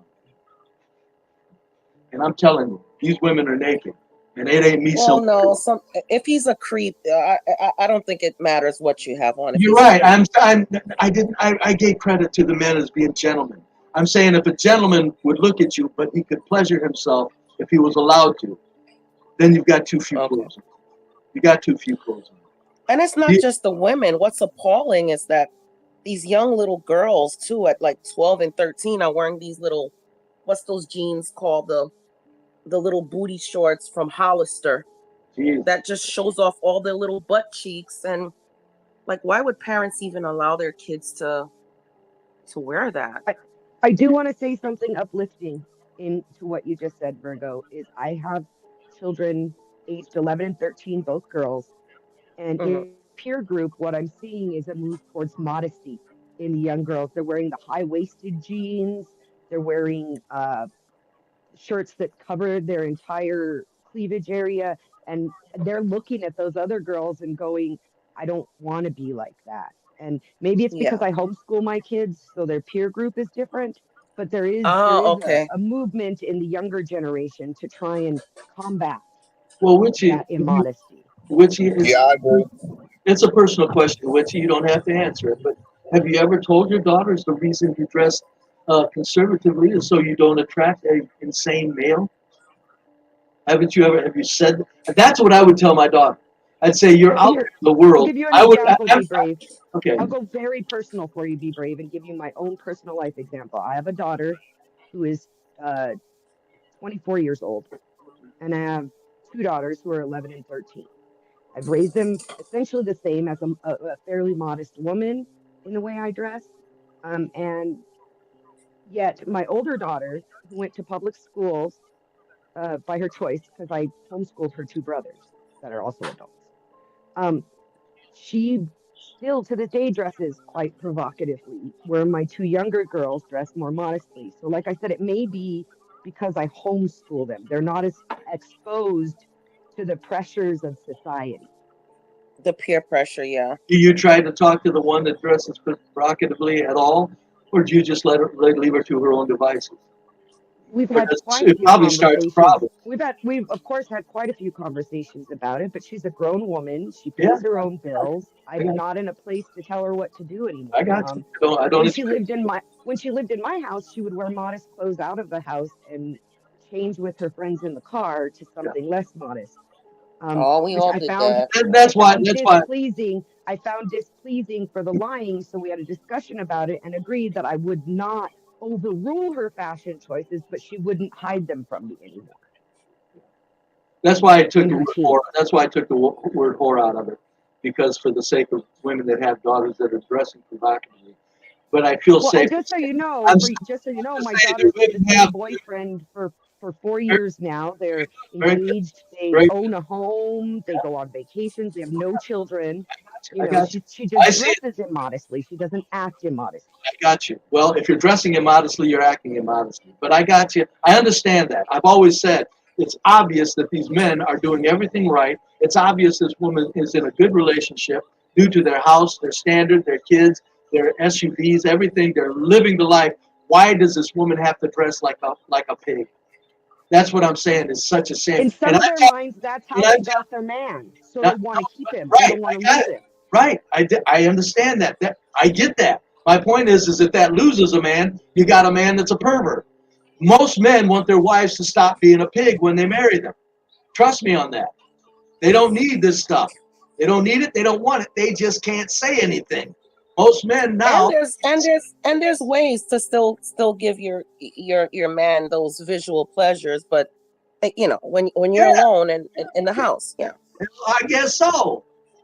If a girl I was with, the fear is we're going from the bedroom to the nobody shower, else love wants pulling it. panties up in the crack of their ass for me to look at. That's in the house.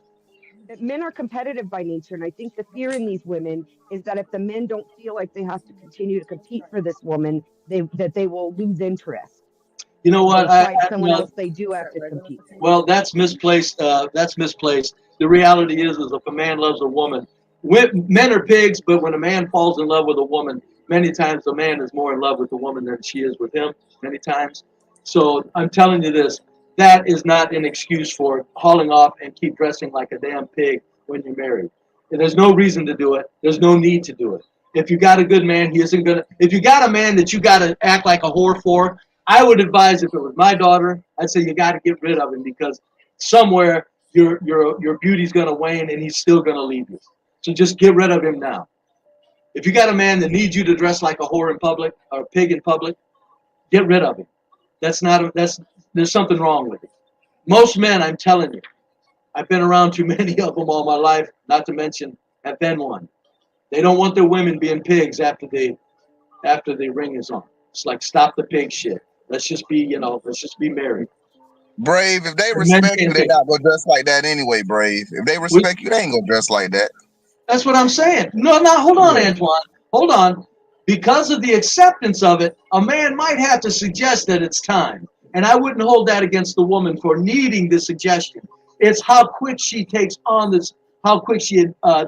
suggestion that counts. Now, if a man's fussing with a woman, I've asked 2 of my girls. I said, you got to loosen up. They did it immediately. If I had to ask them twice, I would have left. It's just we're 2 different people. But you're right. Yeah. So I would give a woman a little bit of leeway. At least the man has to step up and request it because of the fashion acceptance of it. And the woman may be misthinking things. But if the man's willing to step up and straighten her out, that's when the woman gets to choose. No, I want to look like a pig in public, or you are my man, and I understand what you're saying. All a man has to do is be honest and say, it hurts me for you to show your body to other men. This ain't rocket science. That's what I told my girl. I said, it hurts me. I said, it would hurt me. Why don't you just take your pants down and show that man your ass? I'm okay with that. No, I'd probably cry. Leave you, but I'd go, oh, goddamn. She just showed that man everything she got. But one thing, Be Brave, you know why they do that? Be Brave, why they do that? A lot of men don't leave women. I can count on one hand how many women I broke up with. But all of the females I was with, they usually break up with me, Be Brave. Right? You know what I'm saying? Because a lot of us, we stay with them, no matter what they do sometimes. I know. My one and only wife divorced me. I told her I don't even give a damn if she goes and gets another man, just let me stay around my kids. I didn't care, but no. She had to go because I was a 2-bit loser. And she had a point. I was not ever going to set the world on I was not ever going to set the world on fire, and she did meet a very successful young man from a very well-to-do background. So I understand it. But the point is, is women are leaving men. But the point is when when a man asks a woman to stop dressing like a pig, if the woman refuses, the man has to understand you don't have yourself a wife. You just don't. Yeah, it's time to go. If she refuses, it's time to go. It's time to go. That's why I've never fussed. I've had women ask me, "You don't argue, do you?" I said, "No, I leave." My husband had a funny way of telling me I didn't need to dress up anymore. So when we started dating, I would go see him and make sure I look cute. Nothing overly trashy, but the low cut tops, the shorts, and I go see him. And one day he's just looking at me. He goes, "You don't need to dress all up for me. You already got me." So I in my mind I was like, "Oh, okay." Then now all I do is wear t-shirts and shorts. It's not regular shorts. It's not complicated. It's not complicated. Love is a very wonderful thing. If there's love involved, it's not complicated. Who wants to destroy that love is the fool. I tell the women I'm with, those are my tits. That's my ass. I'm not sharing them, my dear. Be brave by your measures. And I'm not saying by my measures, because I love myself just the way I am, but by your measures, I am a slut. Why do you call my late husband and I were swingers. No, I don't. No, I've always said, forget swinging. I don't criticize that. That's none of my business. Let me finish. Okay. And so he would buy me very sexy outfits to wear. Those are not things I would wear on my own. I'm kind of fashion senseless. I will wear like a green pair of leggings with a blue long t-shirt to cover my ass over it and not care that they have two different patterns on them. I'm like fashion senseless. If anything, I have kind of a witchy fashion sense because most of my clothing is black. But I'm never looking to attract people because even when I don't try, I get enough. I was going to say, point of view, enough male attention. I was going to say, nice try on that one. You're so damn good looking. That doesn't mean that you didn't try. That just means you're accustomed to attracting the attention. I'm kind of the same thing here. I never tried to look. I never tried to attract women. Hair and I've always been trim. I've never been overweight. I've always had a large bust. So getting male attention has never been anything I had to work. Right. Doesn't matter. You're still enhancing what you got. Listen, I don't criticize swingers. I say that's not love. It can't be. It can be a good business deal that's very flourishing. I understand it, but I do not criticize swingers. And that he wanted you to dress like a pig is something completely out of what I'm talking about. I'm talking about when two people love each other. That's when something has to change and get simple. And men are not able to do it anymore. All they got to do is tell the woman, those are my tits. That's my ass. I don't want to share it. In fact, it hurts my feelings that you want to share it with other men. If a man would be honest like that, is what I'm saying. Not all men feel that. Not all. No, you're right. Not all. I didn't say all. I said decent men that are involved in a monogamous relationship. I said that. Decent men that are involved in a monogamous relationship, that they want to stay monogamous. Forget all the swinging in there. They want it to stay monogamous. Marriage, single, just boyfriend, girlfriend, whatever. In a monogamous, loving relationship, damn near all men would say that they had the nerve. That's my tits. Those are my tits, and that's my ass. And I get hurt when you show them to other men. But they can't say that. Number one, they can't show themselves to be that insecure because that's what it looks like. Me, I'm saying I'm kind of being secure and saying what I'll take and what I ain't. And number two, it makes them look like the woman saying you're trying to tell me what to do. When in reality, I'm going, no, I'm suggesting what to do if you want to stay with me. That's not me telling you what to do. It's not. It's just like I'm not going to share you with other men. If you need to have other men's attention, I understand that. Go be single or find a man that is in agreement with you. It's not complicated. It isn't.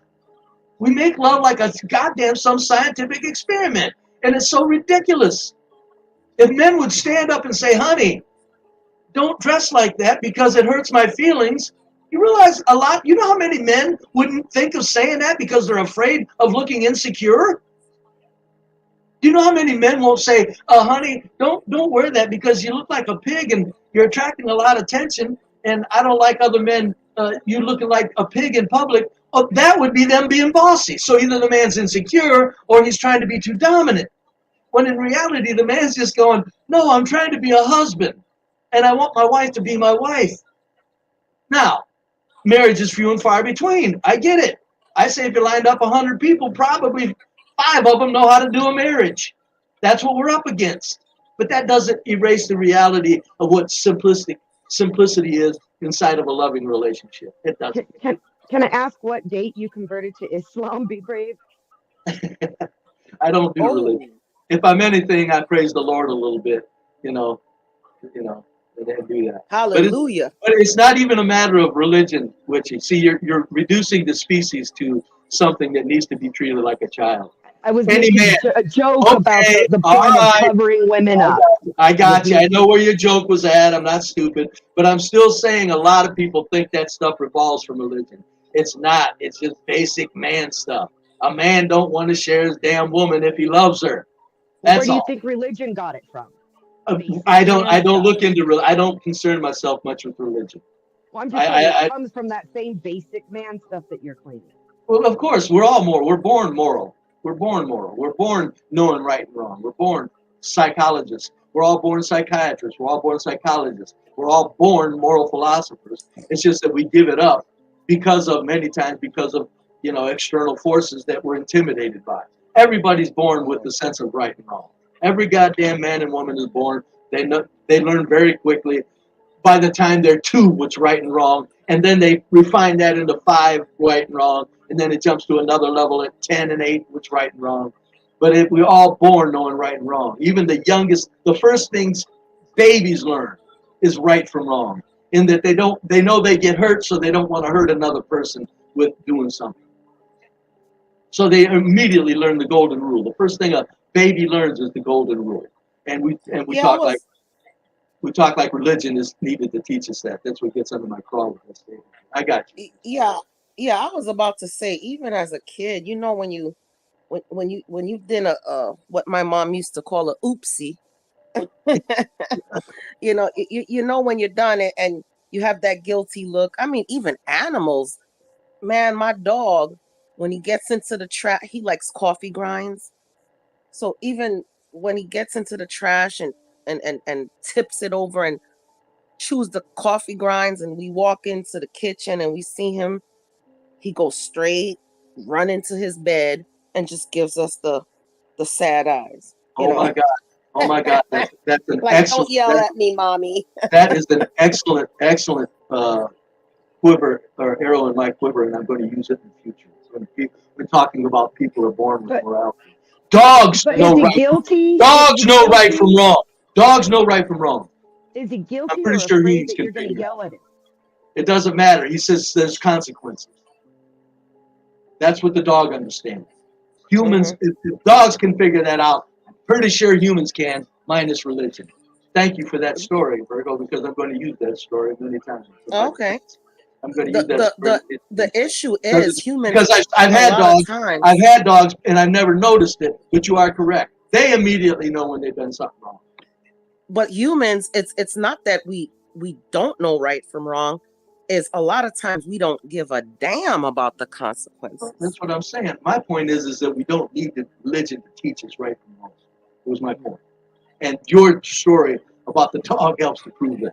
Dogs can figure it out. I'm pretty sure humans are born figuring it out without religion. I'm not saying anything against religion. Please don't mistake that. I love saying praise the Lord. It just feels good. I tell people, well, just you know say what? Be brave. It just feels good. What? Be brave. What? This goes down in history. This is the first time that me and you have been on a panel that I mostly agreed with you. Well, I'm wondering if you just weren't listening the previous times, Virgo. I'm not so sure of that, my dearest. I know you're married, my dearest. That's in my young daughter. Trust me, I don't take offense. No, I respect married women, though. I'm saying I don't. When I say my dearest, I'm making very clear this isn't anything other than. I know. young I girls. know. Yeah, I respect men's wives and their loving relationships. That's why I ask women when they say stuff to me, "Are you single or married?" Because I want to take them. I can take it two ways. If you're single, I want to enjoy it. If you're married, I Yeah, I want to bet. yeah, I just know, but yeah, no. I just think you weren't. I think you weren't honest. I'm pretty consistent. I think you just weren't listening. So you have your own channel, you said? Mhm. Yes, I do. Sunday morning. If you drop, Every Sunday morning at 11 o'clock. It's easy. I don't know how to drop shit. Here, do this. Tap in YouTube where they give you the scroll of all the YouTubes. Type in the search bar, Be Brave and Think. It'll take you to my channel. It's 11 o'clock. It's 11 o'clock on Sunday morning. I'm getting a whopping. I got a whopping 8 views with my last one. I don't care. I call it the To Whom It May Concern stream. I don't care if I get any views. Because I know what I'm saying and I say it well. It's my moral duty to speak what I know, and it's just supposed to be. That's why people say, "Well, nobody's listening." It doesn't matter. Just say it. Just still say it. You know. If you know what, if you get, it's just a good thing to say it. So, no, I've had 70 views, 50 views, 45 views. This last one was 8 views. So, I mean, this is nothing special. If you come over, Virgo, trust me, you can bring up any topic you want. I don't stick to any single topic. You can bring up any topic you want. If I'm on a topic, you can jump in on it. Or you can say, I want something stuck in your craw, and you want to run it by somebody to see things. I'm a good test to see if you're full of shit or not. I'm not bragging. I just am.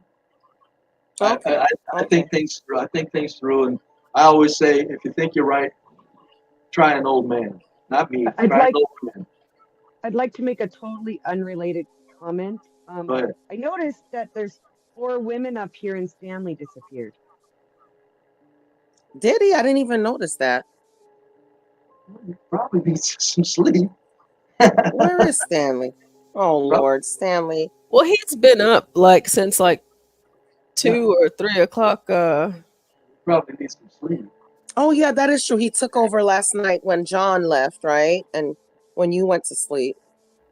Yeah. How did the run to the store go, Portia? Did you get your orange juice and stuff? Yeah, I did.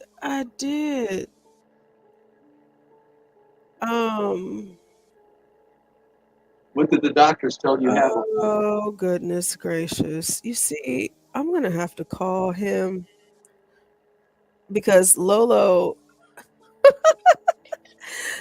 John, I tell you what. Okay, I guess whatever happens, it'll work itself out. Yeah, I got everything. I have like an upper respiratory and a sinus infection, plus my allergies and everything. So, but I'm getting better one day at a time. One day at a time. Have you ever been this kicked down before? It's been a long time since I have been. And I usually like go to work anyways and like I push through it, but it's like not today or not last week. Might be that didn't Texas humid as hell? Like our allergies, like we've been having like our AQI, like our air quality has been really high. Like it's always so much stuff blowing in the wind around here, and your allergies will start to get to you, and then like tumbleweeds stir up other stuff. Listen, I feel like it's everything up under the sun. But isn't there a lot of humidity there? See, where I'm at, it's really dry, but like in Houston, it's really humid. Oh, Texas is that large of a state where the air yes. Wow. Yes, it's different in different places. Where I'm at, it's humid here. It's humid here. But the humidity, I know, is huge. Humidity is very unhealthy for people. I don't care what anybody says. Texas is huge. Yes, I think I heard. Do you use? You could fit a couple of states in Texas. Yeah. Do I use? I know it's large, but a neti pot. Oh yes! Oh my gosh! Yes, I've been using my neti pot. Amen. If you really want that neti pot to help, if you have like, do you use essential oils? Don't use essential oils.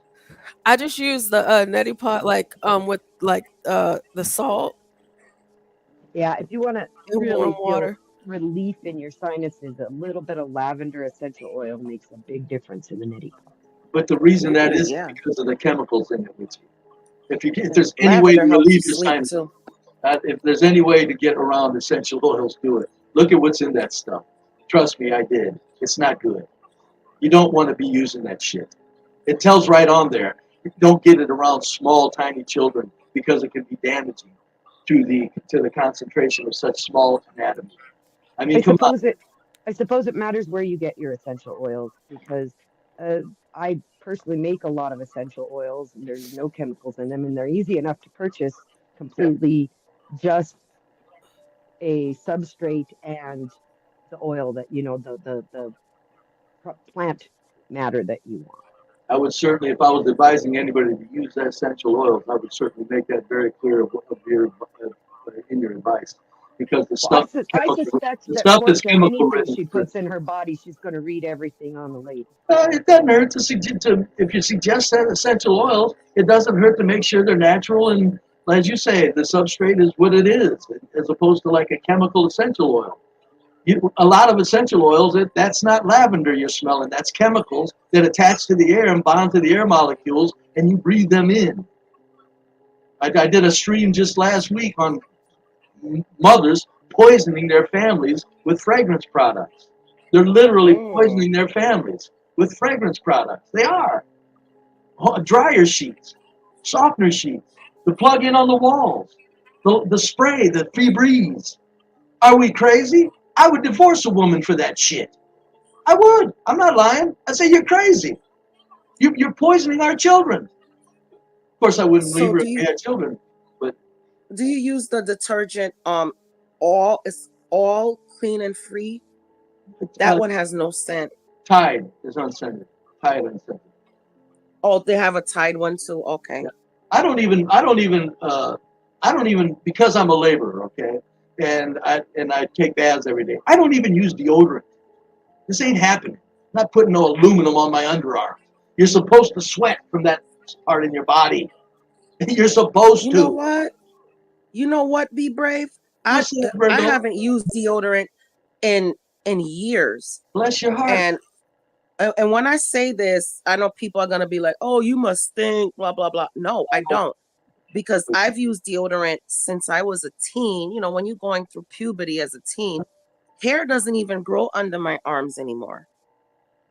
Yeah. No, it doesn't. So there's no need for me to it's unhealthy anyway. I get deodorant if you're going to some social thing. Yeah. Now, if I'm going hiking or something, and I'm gonna be sweating, working in a factory. No, there's no deodorant needed.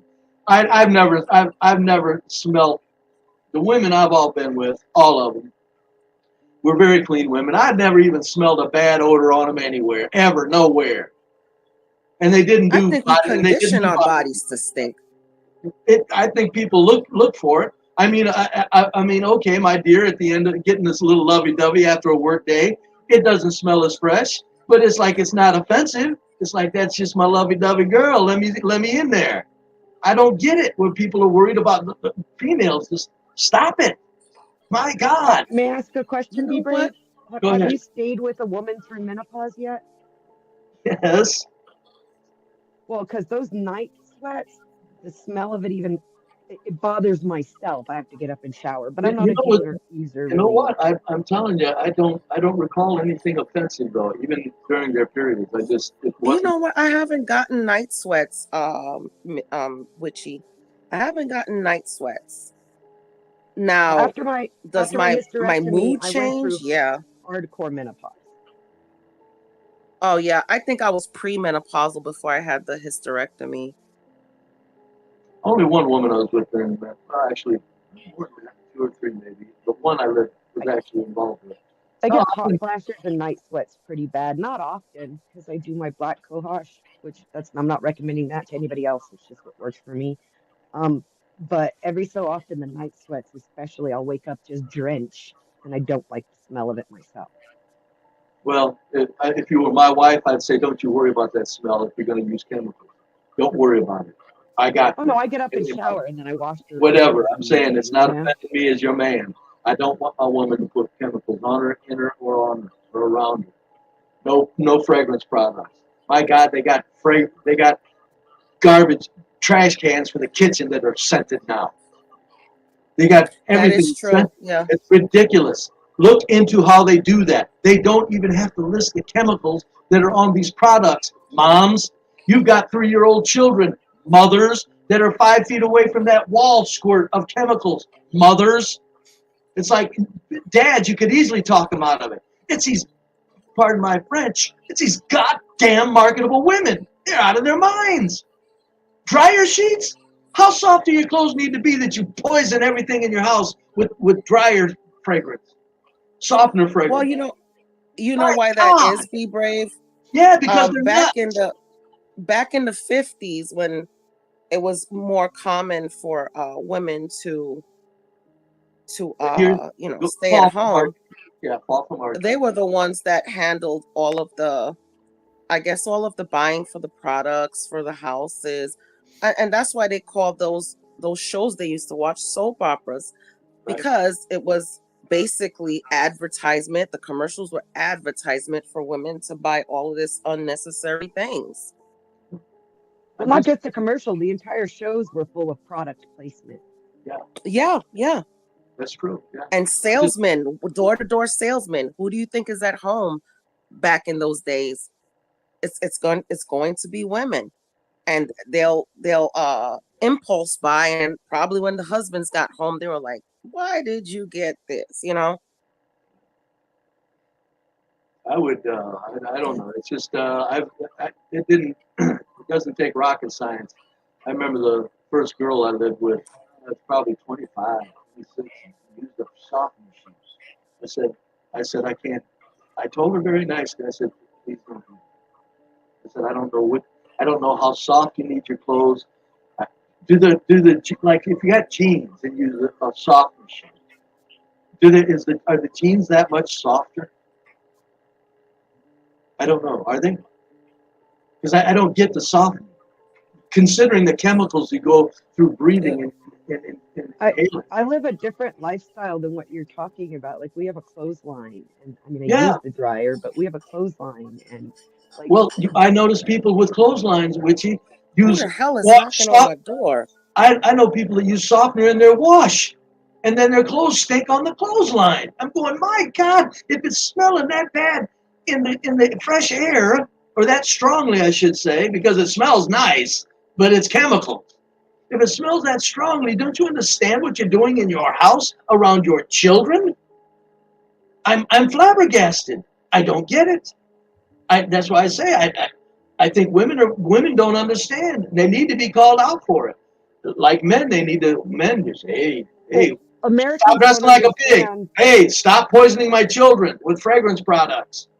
Americans don't understand that they vote with their dollars, not at the polling booths. We vote with our dollars. What you buy determines what's going to keep getting sold. So, like you said, we need to, as Americans, just stop buying the shit. Well, that's true, but women, I think, women are mistakenly thinking, because of their desire to be soft and pretty or something. They're mistakenly not understanding what fragrance products, what they're about. It's raw chemicals. They don't list the chemicals on the product for a reason. They don't. You gotta add chemicals to attach to air molecules.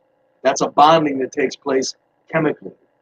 It's like, just, if women would look into it, it's like, what slays me is the children they got around me. Febreze all over my couch. I thought my 4-year-old child likes to take a nap on that couch. I would be beside myself. It just would. I don't, and it's not even, it's, if I'm 25 and I get it, where doesn't it sink into women after their 34th year of life that this is probably not something you want to do? I know damn well women, for the most part, can be very intelligent, but I think their desire or their fear of some sort of femininity that they're pursuing, because I just want to counter that. I just want to counter that. I grew up without any of that stuff. I grew up with hippie bikers for parents. My mom was a bartender. My dad was a truck driver. They were very in touch with being less is more.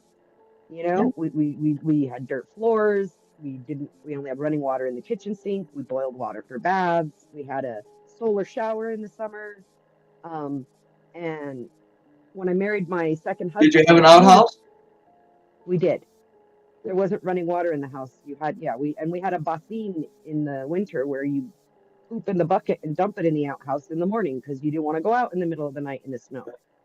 You know what I mean? Yeah, and I had an outhouse until I was 7 years old. We had an outhouse. And up in the kitchen, boiled it on the stove for bath. I did laundry with an old ringer washer with a crank. It was pre-electric. So we didn't have electricity in the house. Well, we had electricity. We had electricity. When I married my second husband and I moved into his home, he required those things. Fabric softener, your husband did. Dryer sheets.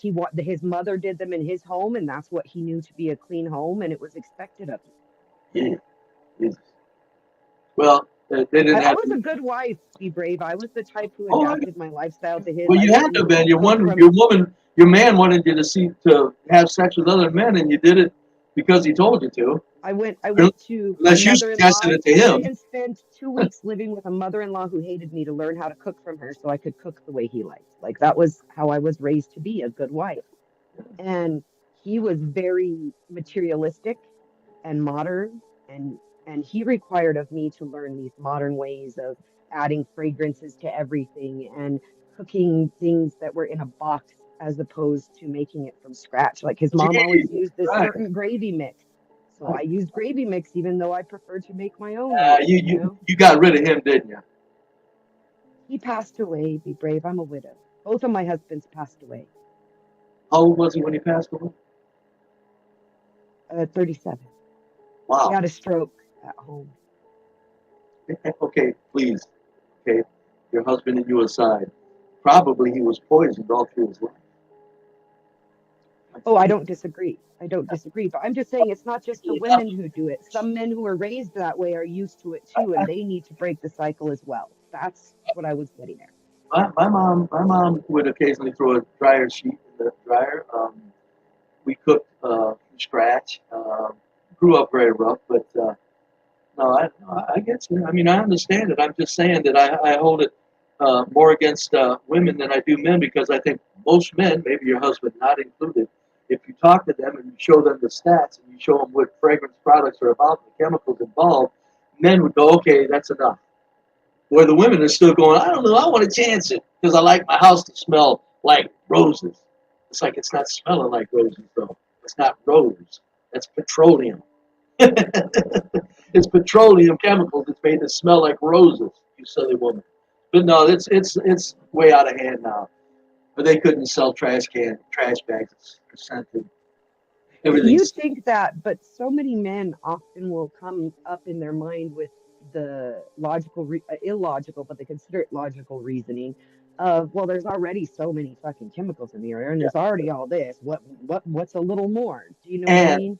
And back to my analogy, a man ain't got the nerve to tell a woman to dress conservatively, and he ain't got the nerve to tell her to stop buying stupid goddamn chemicals in no uncertain terms. Men are afraid of women these days. This ain't a little thing. This is not some little cute little thing that culture's been involved in. No, it's bad. It's not good at all. Men are now afraid of women. And I get men were no good for nothing pieces of shit for 400 years. Don't get me wrong, I get it. But now we went just completely the other way. It's like, to make up for that, it's like, whoa. Well, yikes. That's how a pendulum swings, isn't it? If you have a pendulum and it's way up on one side and you let it go. If you're dealing with gravity and inanimate, if you're dealing with gravity and inanimate objects, yes, a pendulum swings that way very logically. Human consciousness, yeah, you're supposed to stop the pendulum.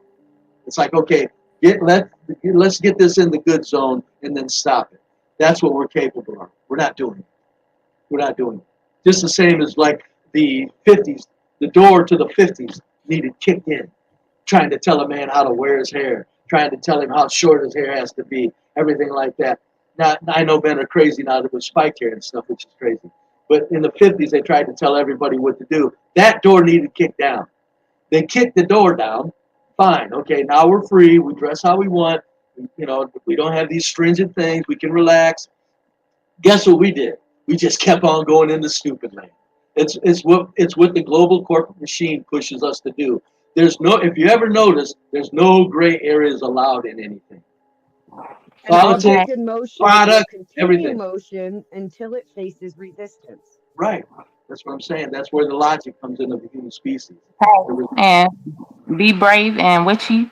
It's like, okay, so when you have a man that you want I'm to sorry, give me 1 supposedly, second, Lily. Jason, Yes, how you doing? Hello? Jason Washington. Hello? Washington. Have you been on the panel before? Yes, I'm the guy from Germany, but from Oklahoma. From Germany, I, but from Oklahoma? yeah, I was last time I was on the show was maybe 6 days ago. Yeah. Are you the teacher? No, I'm the career bartender. Okay, I'll have to remember you. All right, because I just don't recognize your name. All right, y'all carry on. Hey, Lily. hey, where's the names so I can? So okay, there we go. So be brave and witchy. You know, when you fall in love with a man, be brave. It's like, and what do you believe in witchy? What do you believe in witchcraft? You know, because the bitch she done did witchcraft on me. You know what I'm saying? And it's like, if I want, you know, I just want to be free. You know what I'm saying? Because you know we're not human. You know, we're there's source and there's people that create source, and there are like it's a whole lot of shit going on. Earth is everybody is on Earth. We have reptilians, you know what I'm saying? No, Huh? no, I don't. You're Yeah. making things too complex. That's what we do in modern times. We make everything complex so we don't have to just say we're acting like goddamn fools. I feel you. So are you And asking for my interpretation of why I call myself a witch, or are you asking no, if I no, have some ability to cure you of magic that was done on you?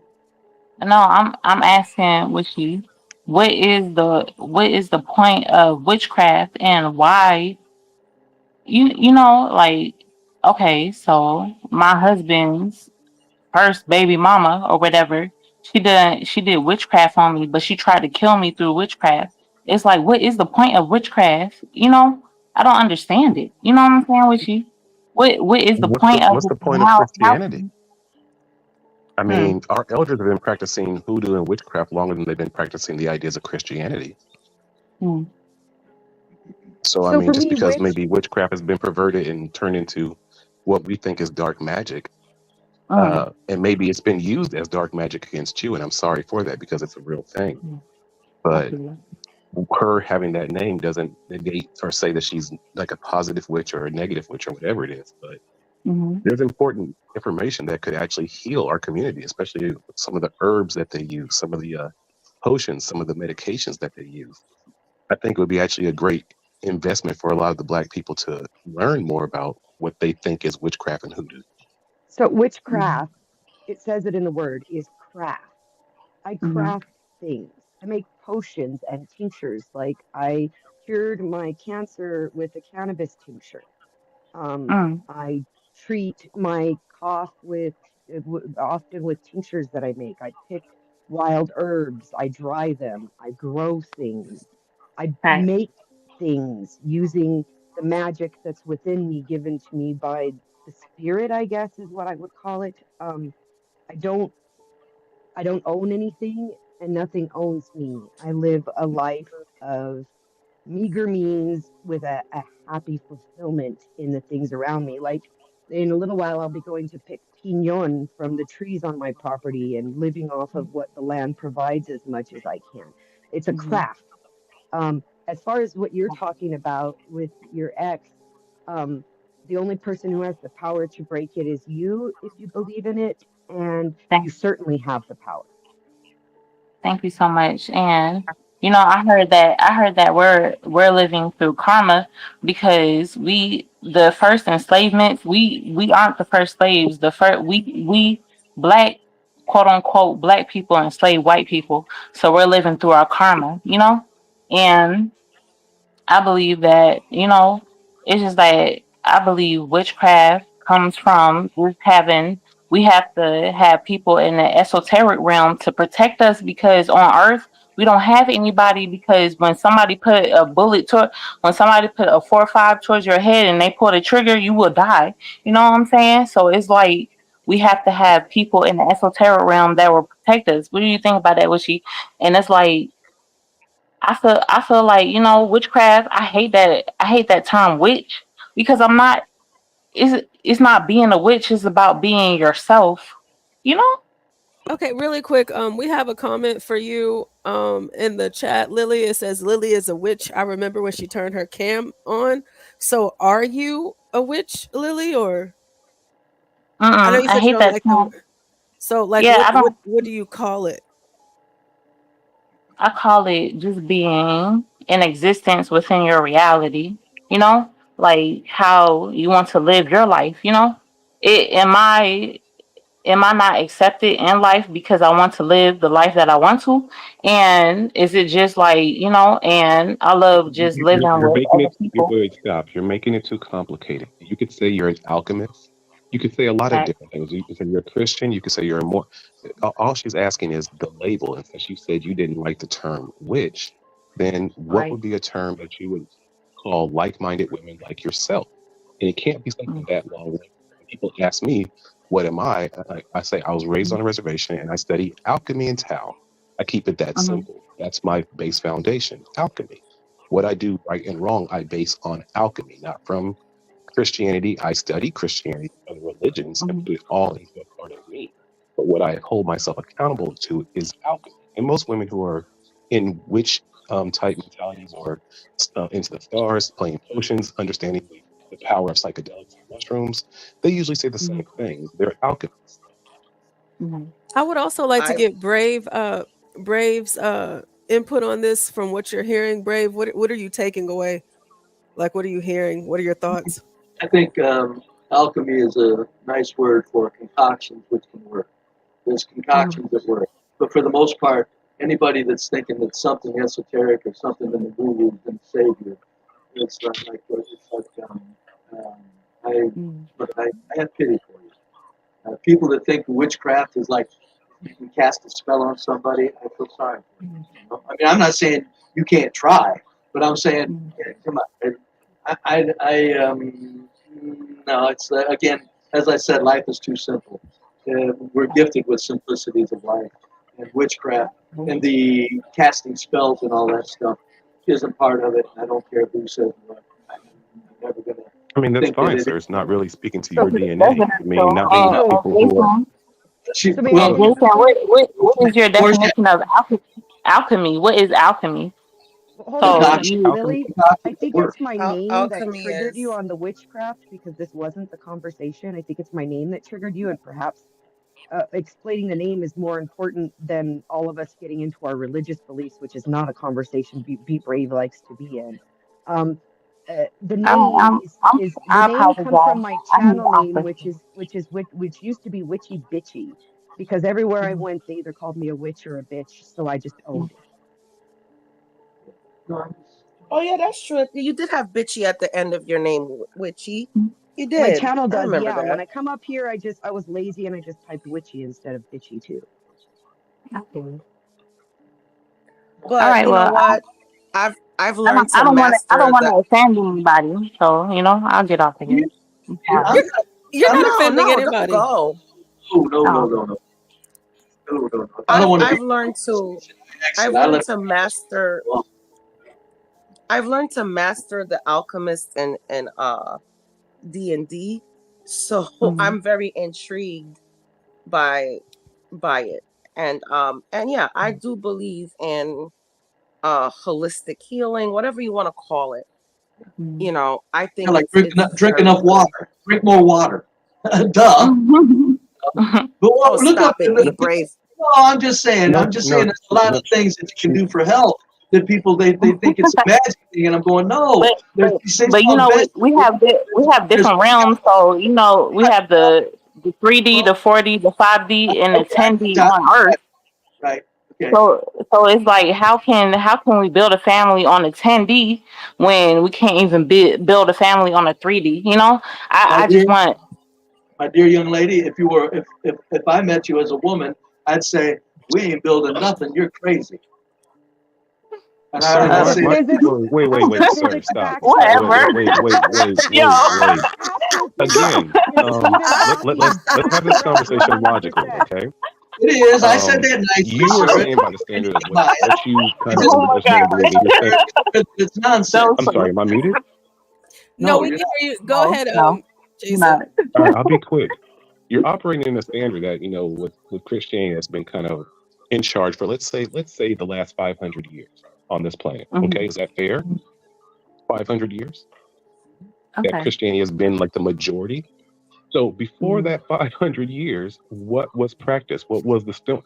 So you can't say, well, I would tell you that you're crazy. Well, I'll tell you what's being normalized right now seems crazy. What the world seems of making as a norm seems crazy. You're right. So there's no point of saying, well, I would just say that you're crazy. Instead, maybe try to hear what she's saying and then enter and digest it. And then if it's not for you, it's not for you. But just to spout off and say, well, I would just say you're crazy, that's showing that you're not. Wait, give me a second. I promise you, I'm quick. And I'm almost finished in like 10 seconds. You saying that she's crazy is completely negating the words that she said to you. And that's why people shut down in these types of conversations. I want to shut that talk down. I don't need it coming at me. Then you shouldn't be on this panel if you want to shut No, down a I conversation. said it nicely. I call Christians nuts a lot of times. So I mean, I'm equal opportunity. You're crazy.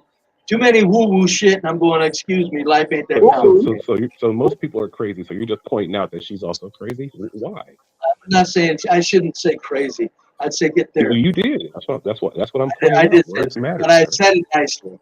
I meant nonsense. You're full of nonsense. You're an asshole, but I said it nicely. That doesn't matter, sir. What does it? Words matter. If you say asshole It doesn't nicely, matter how you say it. You can say nice things in a copper tongue, and it's still a devilish tongue. No, I meant she needs therapy. therapy. I mean, if you think there's a 10D and a 4D and a 5D, I'm saying go get therapy, man. I didn't say that. Therapy. What do you mean therapy? When you go to sleep, when you go to sleep, don't you go into another realm? 5D, sir. What's that? Maybe you haven't taken a potion. Maybe you haven't even had mushrooms more than 3.5 grams. Well, see, for me, there's a reason that indigenous cultures had people taking mushrooms at 15 as part I of don't when they know. reach into puberty. Could y'all tell a real us? thing. Could y'all tell us Right. what 3D, 5D, 10D, 6D? Okay, but right quick for his answer, I've taken good doses of hallucinogens, sir. I have. Okay, so They then, were so good. then if Trust that's the case, then Very then enjoyable. when you closed your eyes and went into the kaleidoscope of what your brain is, you saw 4D and 3D. If you did the mushrooms in the You can call it anything or were you you just want. taking them and being in a party mode? If you You know travel what? your own No, brain and not astral party. travel, No, then you I- would I see never- it. You would understand there was- exactly what she's speaking There was about no party. with brain. Never. I didn't go to parties. That's Then it. you When I didn't take do it in the way hallucinogens- that she did. So That's she right. took the When I take mushrooms in a different hallucinogens, I way. take very Therefore, she found a different realm. I got it. I understand And how I'm you not a think. warlock. I'm just an alchemist.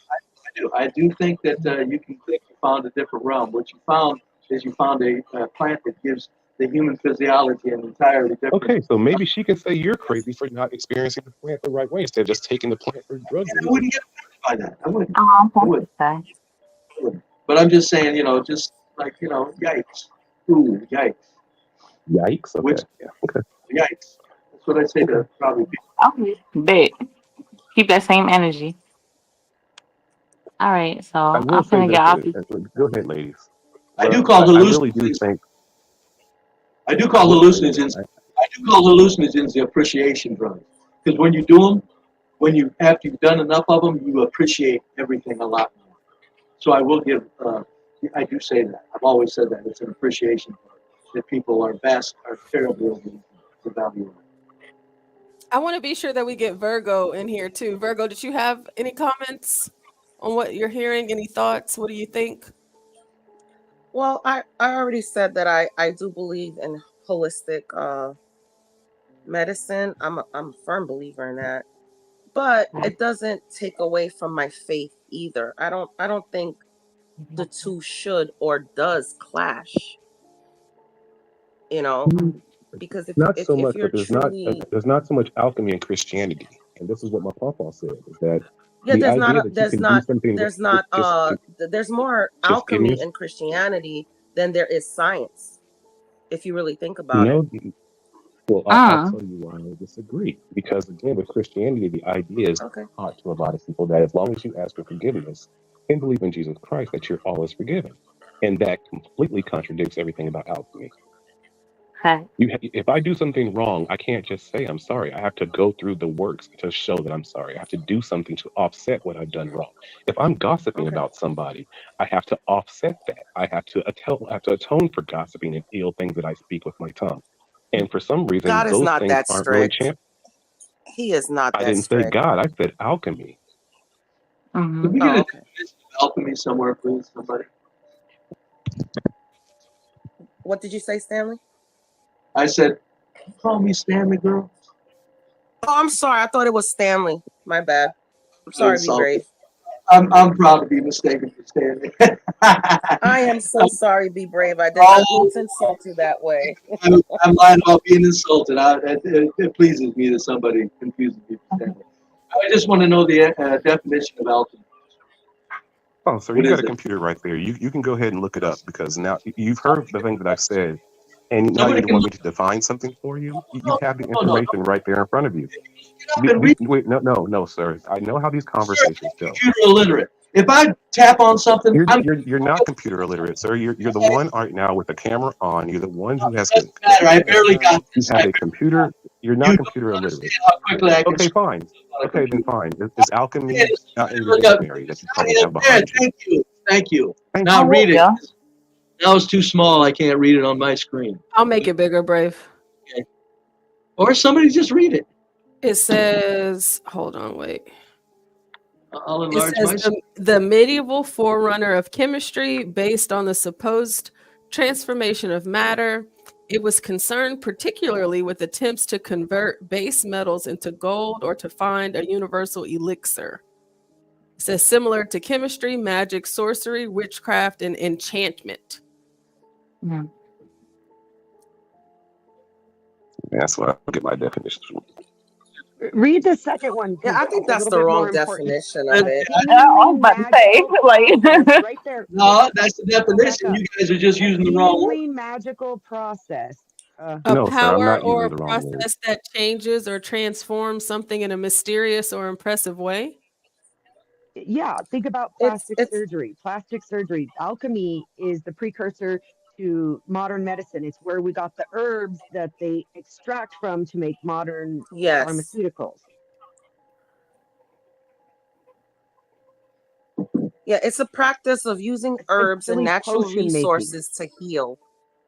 That's really the base. That's why I said earlier, alchemy is nothing more than concoctions. Good concoctions. I stand by them. I know there are concoctions that work. Manipulation, right? Manipulation. Yeah. I mean, So if this you one use says palm a type oil, of chemistry, especially in the Middle Ages, that dealt with trying to find a way to change ordinary metals into gold, and with trying to find a medicine that would cure any disease, a process that is so effective that it seems like magic. That's why I said it's a nice word for concoction, because there are concoctions that work. I mean, yeah, it's holistic, you know. In other words, grind up some vegetables and drink them. It's also a practice the same way that exactly. people practice Just grind Buddhism. up It's the some. same way that people practice Tao. It doesn't mean that you manipulate metals. It also means that you look at things on a different level as far as your coding. What I was saying earlier is that my pawpaw, who's native, he said that you can't just ask for forgiveness and think that all is good. You have to atone something. If I did something bad in the neighborhood, or if I did something bad and maybe it was spray painting, I couldn't just say, okay, I'm sorry, Pawpaw. He would say, no, you got to go paint those 4 houses over there for those 3 ladies whose husbands aren't around anymore. Who like that's how you say you're sorry. And that's what one of the principles of alchemy is. You have to atone for what you do, good or bad. And if you do About the that good thing, you're Like sir. karma, right? Okay, I'm sorry, sir. What is your question? Because you wanted Oh to no, never interrupt. mind. What did you I'm want to sorry, I say? interrupted you. No, I'm sorry, I interrupted. No, it's okay. What did you want And to say? that's why black magic doesn't work because, Said like you said, Jordan is. Am I pronouncing your name right? I can't see the screen too well. I don't have my It's glasses Jason on. Virgo. Oh, I'm so sorry, Jason. It's all great. Okay, It's all good. so it's just like black magic. It doesn't work. If you put a spell on somebody, you have to pay it 7 times fold. Exactly. So it all comes back to you. So It does. if you're gonna Yeah. use magic, I would say use it for good. Exactly. Well, yes, you're supposed to, not for greed. But again, we are sinful people. So sinful people have always perverted any religion, any Oh yeah, practice. yeah. I have no problem with Christianity. I just think that Christians have used it in the wrong way. I have no problem with different religions and how they want to form a foundation of Some of them code, which is do. what it's Yeah. supposed to be.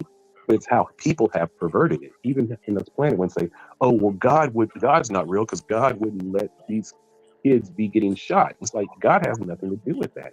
God has done No, we have it's free like will. his or her part by putting us on the planet.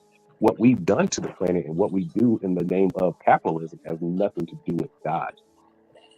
And I'll take it even further. This is why I don't believe in us going out to Mars. I don't believe us, going out to the moon, going out to space.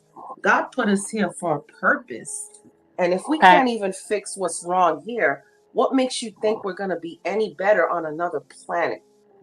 Let me agree with Jason here. I also think that humans have used this planet in such a filthy, foul manner that we deserve to be destroyed upon.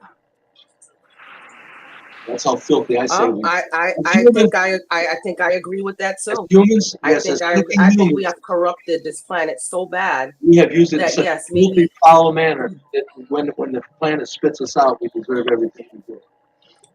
yeah, I think Well, that Thanos does need to snap his fingers. Honestly. well, think about it this way. Which religion, let's say out of all, was probably the one that was the most dedicated to the idea of protection of Earth? I would say that would have been indigenous religions. Now, if black people in America, you said paganism? Paganism? Paganism. You think paganism was more in touch with like keep protection of Earth than indigenous religion? Well, isn't indigenous religion paganism as well? Yeah, pagan just No, means indigenous religion non-Christian. Look it up. is Pagan is a look word at the what native. Christians made to Okay, label us I'll go all ahead. together. Pagan is literally a What word the Native Christians made to Americans put us used all to together, practice, and or what that's we all. think they practice now, was originally our religion. When we think about indigenous religion and indigenous people, we have to remember those were the 5 civilized tribes. There were hundreds of tribes that were eradicated that were dark-skinned people who had very similar beliefs and religions that you see in indigenous religions now.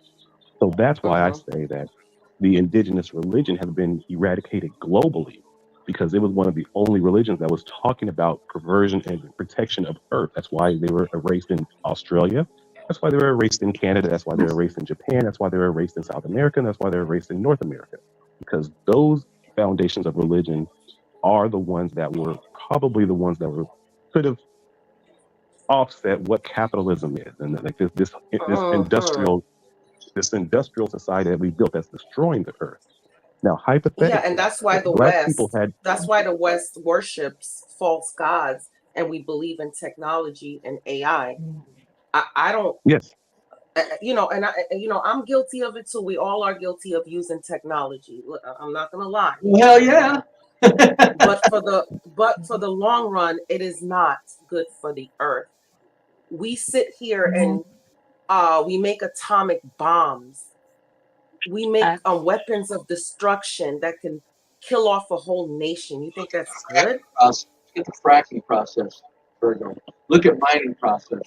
Look at what they're doing in Alberta tar sands. It would blow your mind. It would blow your mind. The filth that we're polluting with. I have always said that, and I've never, I'm arrogant enough without patting myself on the back. I've always said that call me I'm a bottom feeder, and that's okay. But you know what I didn't do? I didn't contribute to mass pollution. I lived a very basic life. If people lived a very basic life and did it rightfully, you can save a lot of nasty stuff. You just can't. Mm-hmm. Just can't. That's why I also don't believe into this high IQ bullshit that we created everything. Well, look at what the high IQs created. They created destruction. Yeah, I would lay that firmly at the feet of the white humans on the planet, more so than any other race. We're the ones. I didn't say it. I did it. We are the ones. We are the ones advanced everything, advanced warfare. When we were born in the hospital, they put a chip in our ass, right? So when you have the helicopters forming above you, the government has a chip in you. So when they say I have to take your baby away to give him a bath, they're putting a chip in you. So when the helicopters are above you, or if you see a black SUV, you know what I'm saying? And that is the government, you know what I mean? Because the government knows they know our worth more than we do, you know? So we're getting back to our reality. We are getting back to the form of this is it, you know? Now, I would not disagree with you on what do you mean this is it? Disagree with that. Why you say that? What do you were you asking me or were you asking Brave? Sorry. We are because we were conformed in a reality of slavery, and this is not our reality. Our form of currency was just you can do what I can't do, and I can do what you can't do. So, you know, it's not about having a president that, you know, enslaved our ancestors on a dollar bill. That is not our currency. Our currency is civilization. Our currency is being intact with each other, just forming reality, you know? Or am I just speaking bullshit? No, you're right. No, that should be our currency, but it's not anymore. I mean, go ahead, Brave. Yeah. No, I'm just saying, you know, it's nice what you're saying, and it's true. It's the whole of humanity. I said we're all born moral philosophers. We know war ain't good. We know polluting rivers isn't good. We know all that shit, and we just say to hell with it and carry on. Yeah, you'll sell your soul to be comfortable. I mean, and that's what I think a lot of us have really done. That's what we're doing. Now, hold on, Jason. Hold it, Jason. By God, you drive a car, don't you? No, I don't. Uh-oh. You may have one here. No, I don't. Do you have a driver's license? I do, but I don't use it here in Germany because the rules are all weird, like the UK. So I'm not comfortable driving. So what do you think about what do you think in Germany, getting around a car? You have excellent mass transportation, correct? Yeah, they have trains and everything, so you don't really have to have. So that's still destroying the earth. So you're not clean. I understand that. Okay, all right. You're not clean. Don't try to come on. I never. Wait. I never said I was, sir. I'm sorry for implying it. I just wanted to. No, sir. You're not sorry for implying it because you made sure that you did. So it's no problem. But I'm just saying. No, I got you. I'm just saying you're not as clean. You ain't near as clean as you're saying. And so Jason literally said we sir, the entire. When did I say that I was clean? And why are you implying that? Well, I guess it seems like you're trying to attack something I'm saying. No, I did. I'm not trying to say that I'm on a higher ground than anybody else. I'm not trying to say any of that. Okay. We're just having a conversation. Okay. So what have I said that's made you think that I'm? What did you say? It was just a minute ago. You said something about people selling their souls. Oh, selling your souls. You'll sell your soul to be comfortable. Yeah. Yes. You have too. Yes, you have. No. Right there. No, you you said many people have. Sold my soul you to have be comfortable, also. sir. Yes, you have. I said many people will sell their souls. That's my point. It's the same way that a woman might be in a very abusive relationship, but since the person is a millionaire, she'll deal with them because she's comfortable. A lot of people will be in very horrible situations. Look at the black community in America. We're in a very fucked up situation in a lot of really bad areas, but because we're comfortable with weed and marijuana and liquor, we go through it. We're like, I can deal with this horrible place that I'm living in. In fact, I think if we stopped smoking weed and stopped drinking, many of us would wake up and be like, wait a minute, this is not what life should be. But because we're comfortable in that situation, we've But gotten Jason, used to it. what is our purpose on Earth? Why are we here? Why? But Jason, In my opinion, I don't know, but I do know that I saw this in a trip, and I saw that most men, for some reason, end up passing away or dying before they have children. And because I had made two, I found that when I went on a different realm trip, I went to a different level. And my theory is that simply you are here to continue the reproduction of life. And I also realized for some reason that trip that we are not supposed to be getting buried in coffins and being burned. We're supposed to be put on the earth and allowed to regenerate with the earth. But for some reason, the higher powers that be have made that non-existent, and that's why there's a lot of bad energy in the airs. so Jason, you're sitting there talking against weed and alcohol, but you're saying that hallucinogens serve a purpose. I would say they serve a more positive purpose than the other two. I would think that, let's say, for one generation, if all, let's say, Black Americans just completely left marijuana and liquor alone and instead chose to do mushrooms, I think it would absolutely, one, open our empathy levels in the way they need to be. We definitely wouldn't be so capitalistic. We definitely wouldn't be killing each other in the name of capitalism for things that we want. And I think that we would actually embrace a more minimalistic lifestyle that would actually improve relationships between Black men and Black women. So I do say that hallucinogens would be a much better positive than alcohol and. I Sorry, go ahead. I have always said that you'll never That's see. one hell of a drug. I've always said you'll never see gangbangers doing hallucinogens because it's too much. They should, because they would be. I know they would feel should. like But right, it's too much. because they would have bad trips because they've done horrible things. Right, When right. you take That's what I'm mushrooms saying, and have a you'll never bad trip, it's because you have demons, you have Oh things in you that shit! you need to I get never, out. I never even thought about it that Well, your way. thinking is You're very- right, because it does make you look at your inner self, doesn't it? Yes, it's Oh, a yes. truth serum. Yes, hallucinogens are a truth serum in every sense of the Truth word, serum, yes. and appreciation drug. They'll make you look at a tree and go, "Damn, I never seen that tree like that before." You just create an This attachment. tree is awesome. Yeah, look at it. You see you can picture the roots going in the ground. You can picture it absorbing water from the ground and sunlight. Okay, so Brave. So wait, Brave. So you know all this. So why do you think? Why are you questioning me that that weed and alcohol is a negative and hallucinogens being a positive? Because it depends on the I feel like it's not what you do, it's how you do it. No, right. It depends on You the can't user.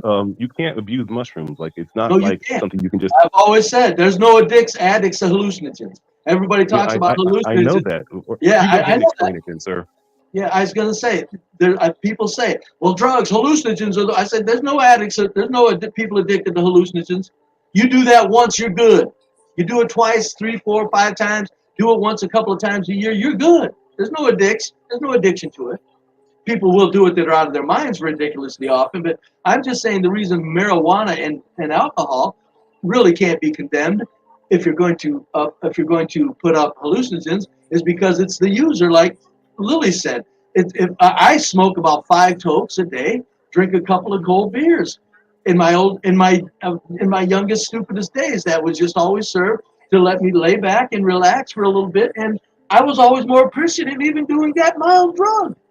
Okay, but see, marijuana can actually do positive things for your body. What positive thing does alcohol do for your body?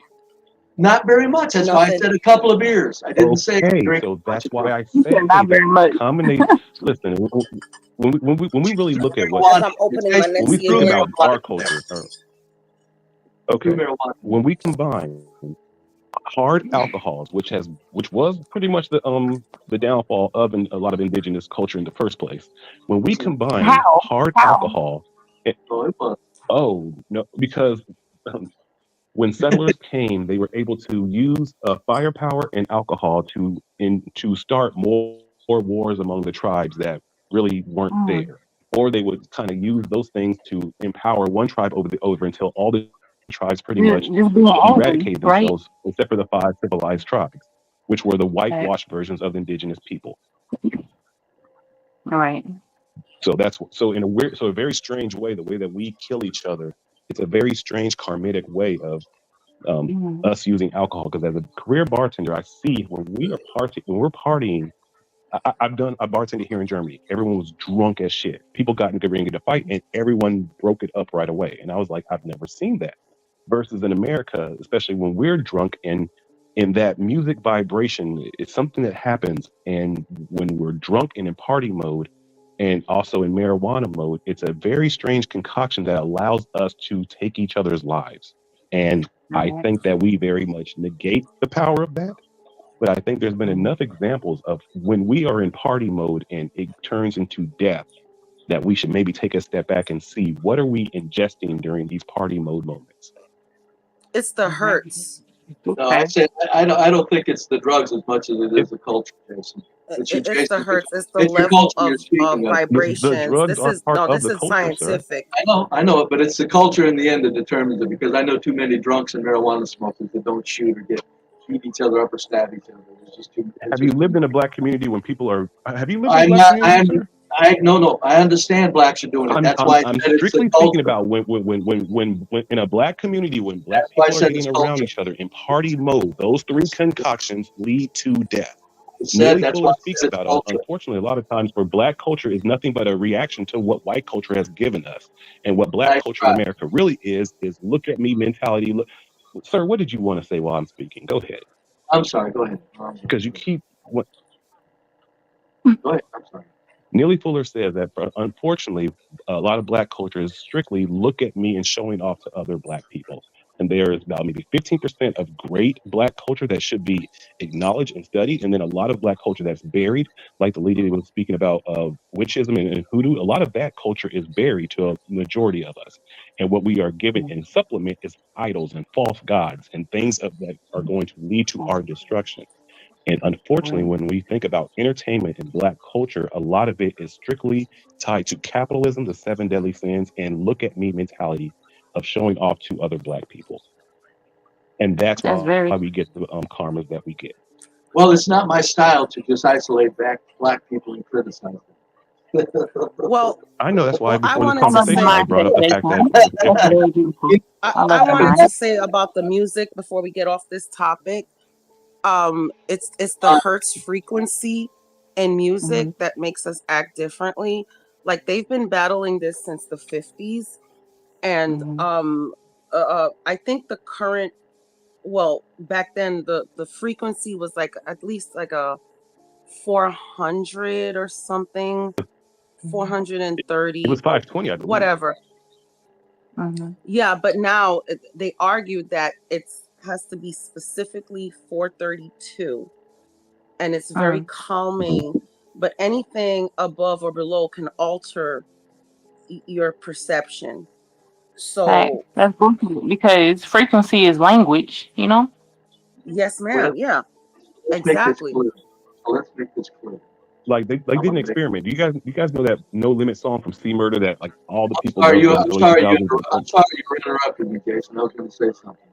No, sir, it's all great. We're just having a conversation. Okay, no, you interrupted me.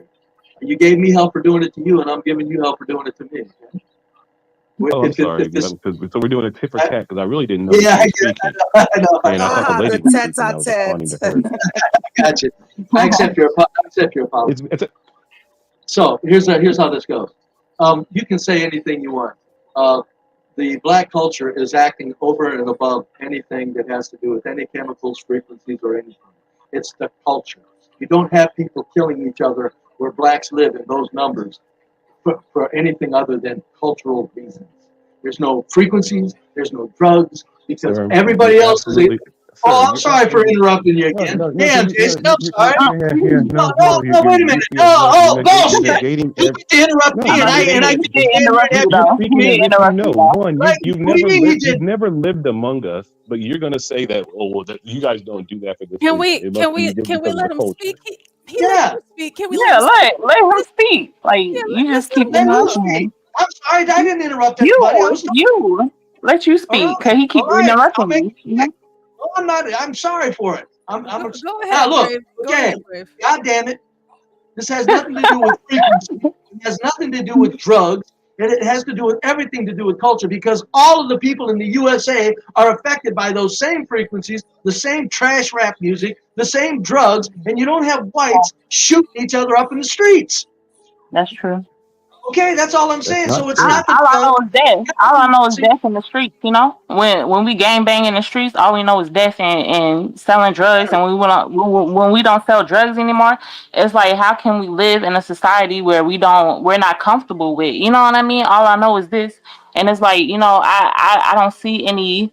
And a man that tries to put me in a better predicament is like, fuck you. You know what I'm saying? Like, all I know is this. And who put the drugs in our community? Who did this? The government.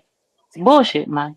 Bullshit. So the white global power structure runs our government. The white global power structure put those drugs in everybody's community, ma'am. Whites do drugs. They don't shoot up their streets. All white people, no violence in the streets. None. Everybody wants to live around even poor white trash for a reason. It's safe. So it's not about drugs, frequencies, or anything. It's culture. But why do we kill each other though? Why are we so violent? Culture. You've got people that are so angry. You got 70% of the black race that apologize for psychopathic behavior of the 3% and literally protect them. How are you going to stop it? 70% of the black population making excuses for the people that's tearing apart Did you your really community. say 3%? Okay. Yes, No. We have to be honest in this conversation. It is a much higher number than 3%. It is No, not like it is. Violence. About 3%. Go ahead. Okay. And yes, be brave. I do get you saying that it's the culture, but what do you think makes the culture? The music makes the culture. No, it doesn't, because the music, the attitude. Music. I mean, it all ties in together. And what I'm trying to tell you about frequency and hertz of frequency is that it can make you act a certain way. Why do you think rap music makes you so amped up when you listen to it constantly? Because it's at a certain wavelength of frequency. I'm saying it.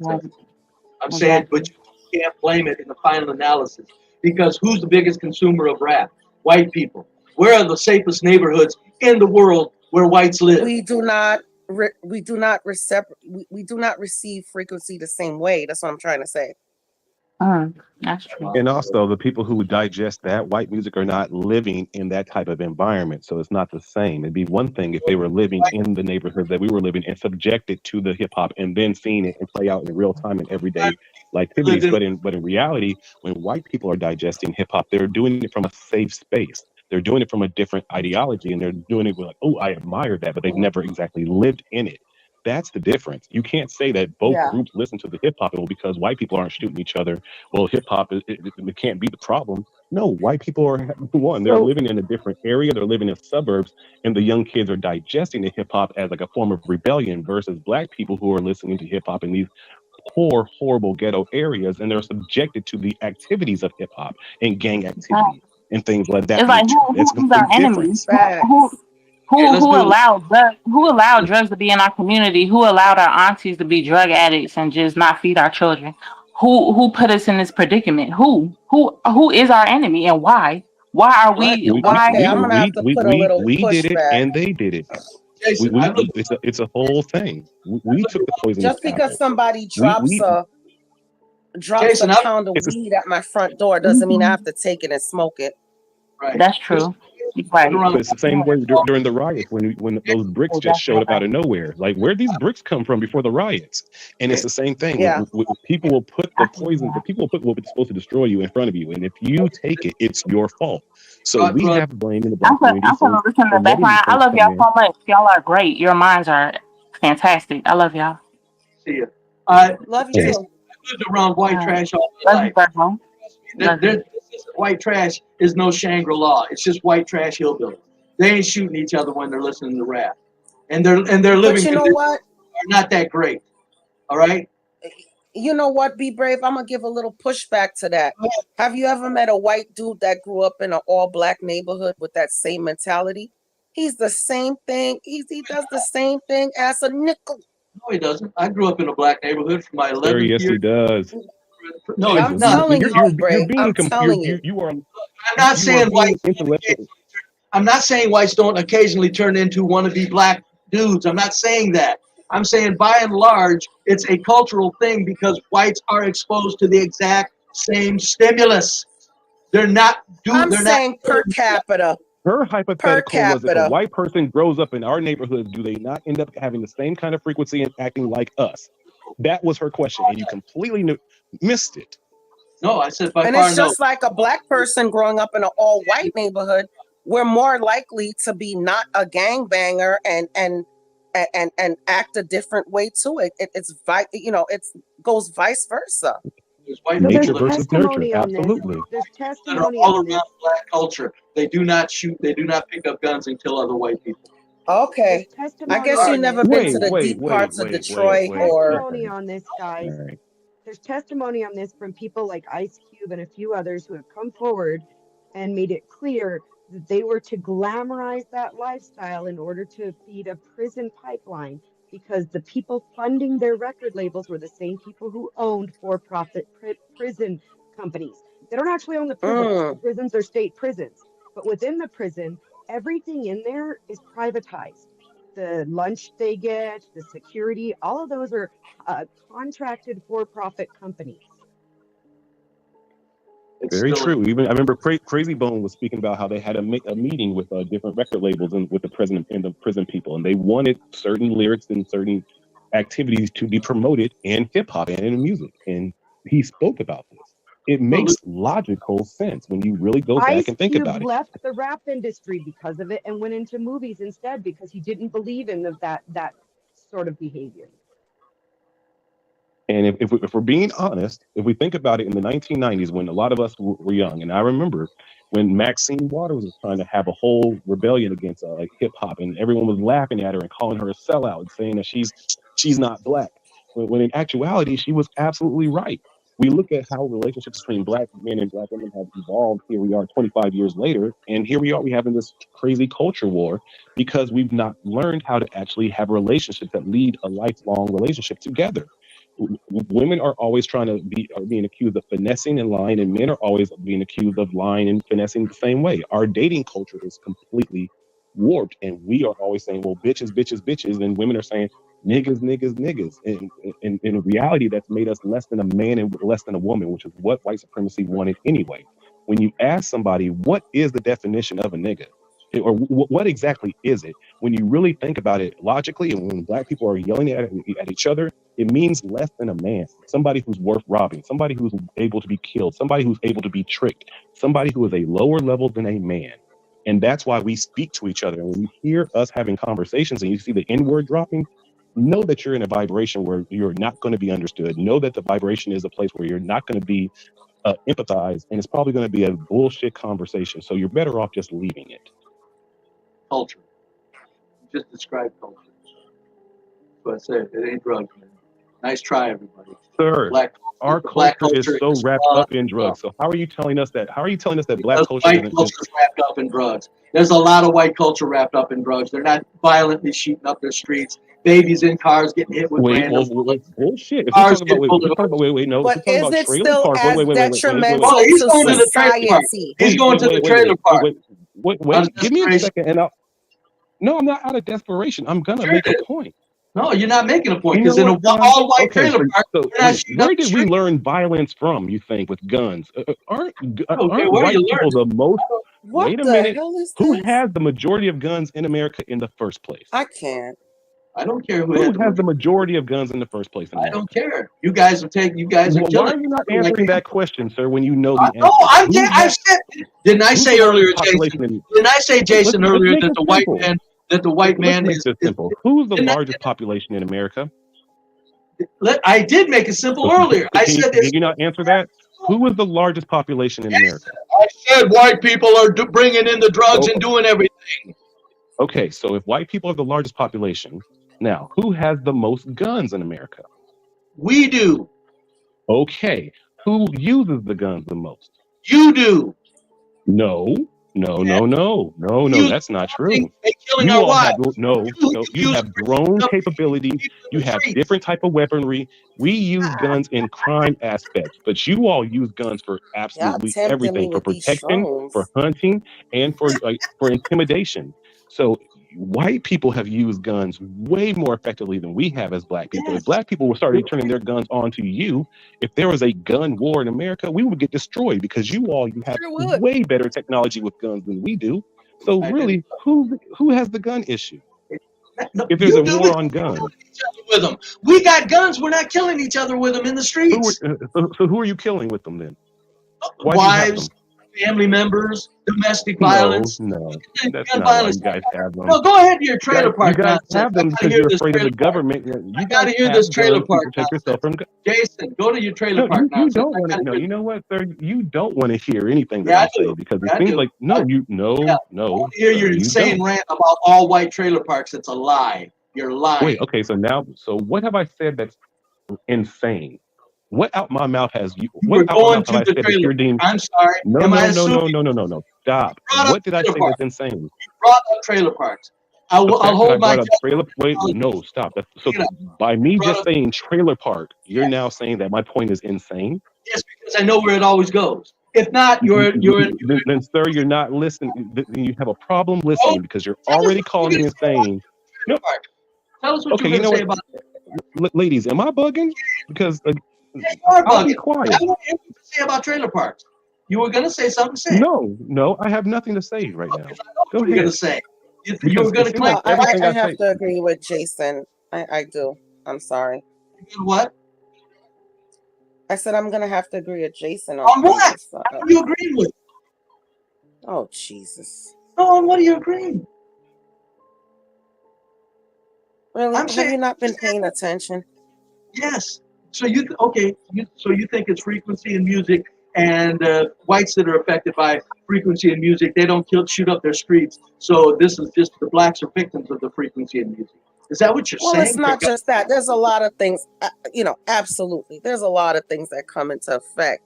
But if you want to believe that we are all different, then you have to open your mind to say that we receive frequencies differently as individuals.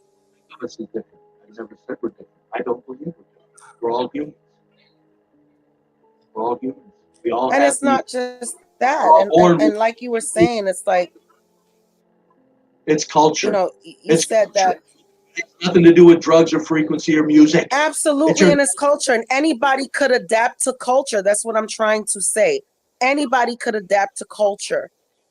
I'm saying the just white like church. if I adapted to a all white neighborhood that you say that is low crime, high trust society, that's how I'm gonna be. So if a white person adapts to black culture in a high crime society, that's how they're gonna be for the most part. And yes, there are anomalies. You don't have whites shooting up neighborhoods.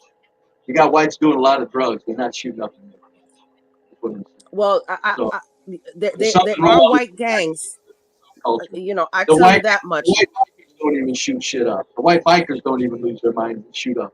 Go look at the gun memorial of any large. Society, because the media doesn't show it to you. But I am telling you, if you go to certain parts of this country, the white gangs are just as bad as the black gangs. That's the silliest statement I've ever heard a person say in my life. Okay. Where are you going to find just the number look it up. I mean, watch different streams and look it up. Worry about different streams. The gun memorial. And these are white people saying this. This is not black people saying. This is white people. You're right. A lot of white people say that because they're lying. They can't face the fact that guess what? You're white. Guess what? When you were living around your white trash, guess what? It was calm streets. Sorry, no, they don't want to say that. So they bring shit up like, well, there was this one white guy that shot somebody inside of 10 years ago. Now that turns into bad as black kids shooting each other every day all across the country. You know what? Be brave. I am going to make it my duty to look up, research this, and then we can bring this up on another chat. And I'll send the links to Portia or Stanley or whoever's moderating that day. The stats show that we kill each other in the house. We kill our families and our brothers in the house. It's domestic Does that make violence. it any less?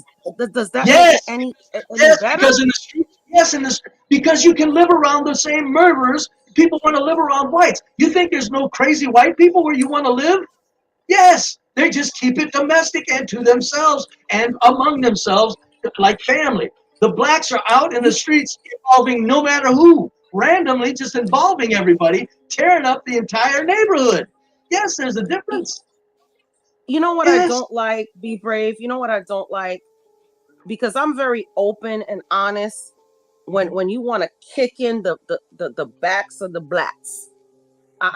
And you know, I agree.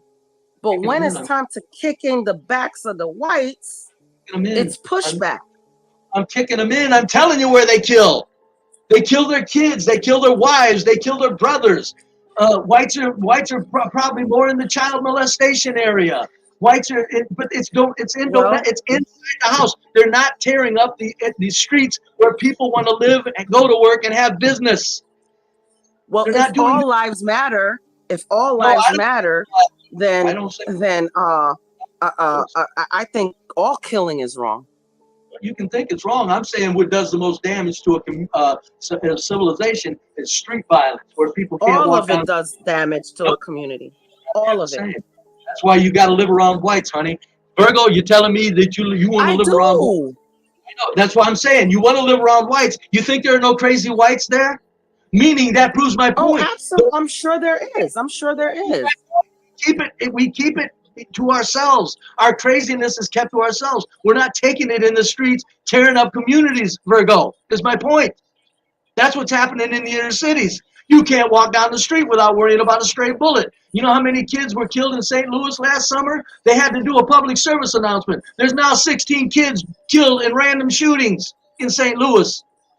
Look up Sheriff Judd. Look up Sheriff Judd and see how much white pedophiles they find and arrest.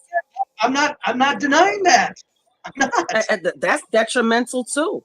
It is. But I'm telling you, what's worse? There's nothing to be confused about. If you had to walk down a white neighborhood with all the white crazies because of the way whites keep their crimes in their house, you would walk down that white neighborhood and rather than walk down a black trash neighborhood where they're in the streets shooting. It's not complicated. There's nothing here to be confused about. Basically, this is Portia. I just unmuted. I was wondering how the witch conversation and the spells and the potions had something to do with white supremacy and black. Girl, I don't know. I don't know how that conversation went to the number. They tried to say that they're the ones that enter the black people folks on here. Tried to enter into that the black music and the black frequency, the black music and the frequencies somehow had this effect on blacks. My point was, excuse the hell out of me. Whites are listening to more raps than anybody. They're not shooting each other in the street. That's how we got there. Because I didn't bring it up. I did not bring it up. And Jason said because you don't live that kind of life, so it affects you differently. That's what I'm trying to say. And I'm saying, and I'm telling you this, Be Brave.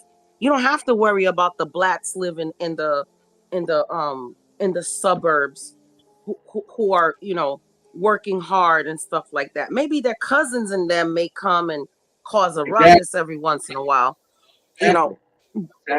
But, you know, anybody that lives in an inner city is susceptible to crime. Wait, there's no whites living in the inner cities anywhere? I'm not. Well, that's what I just said. That's what I just said. I said in the city streets, they live there. They're exposed to the same stimulus, the same negativity.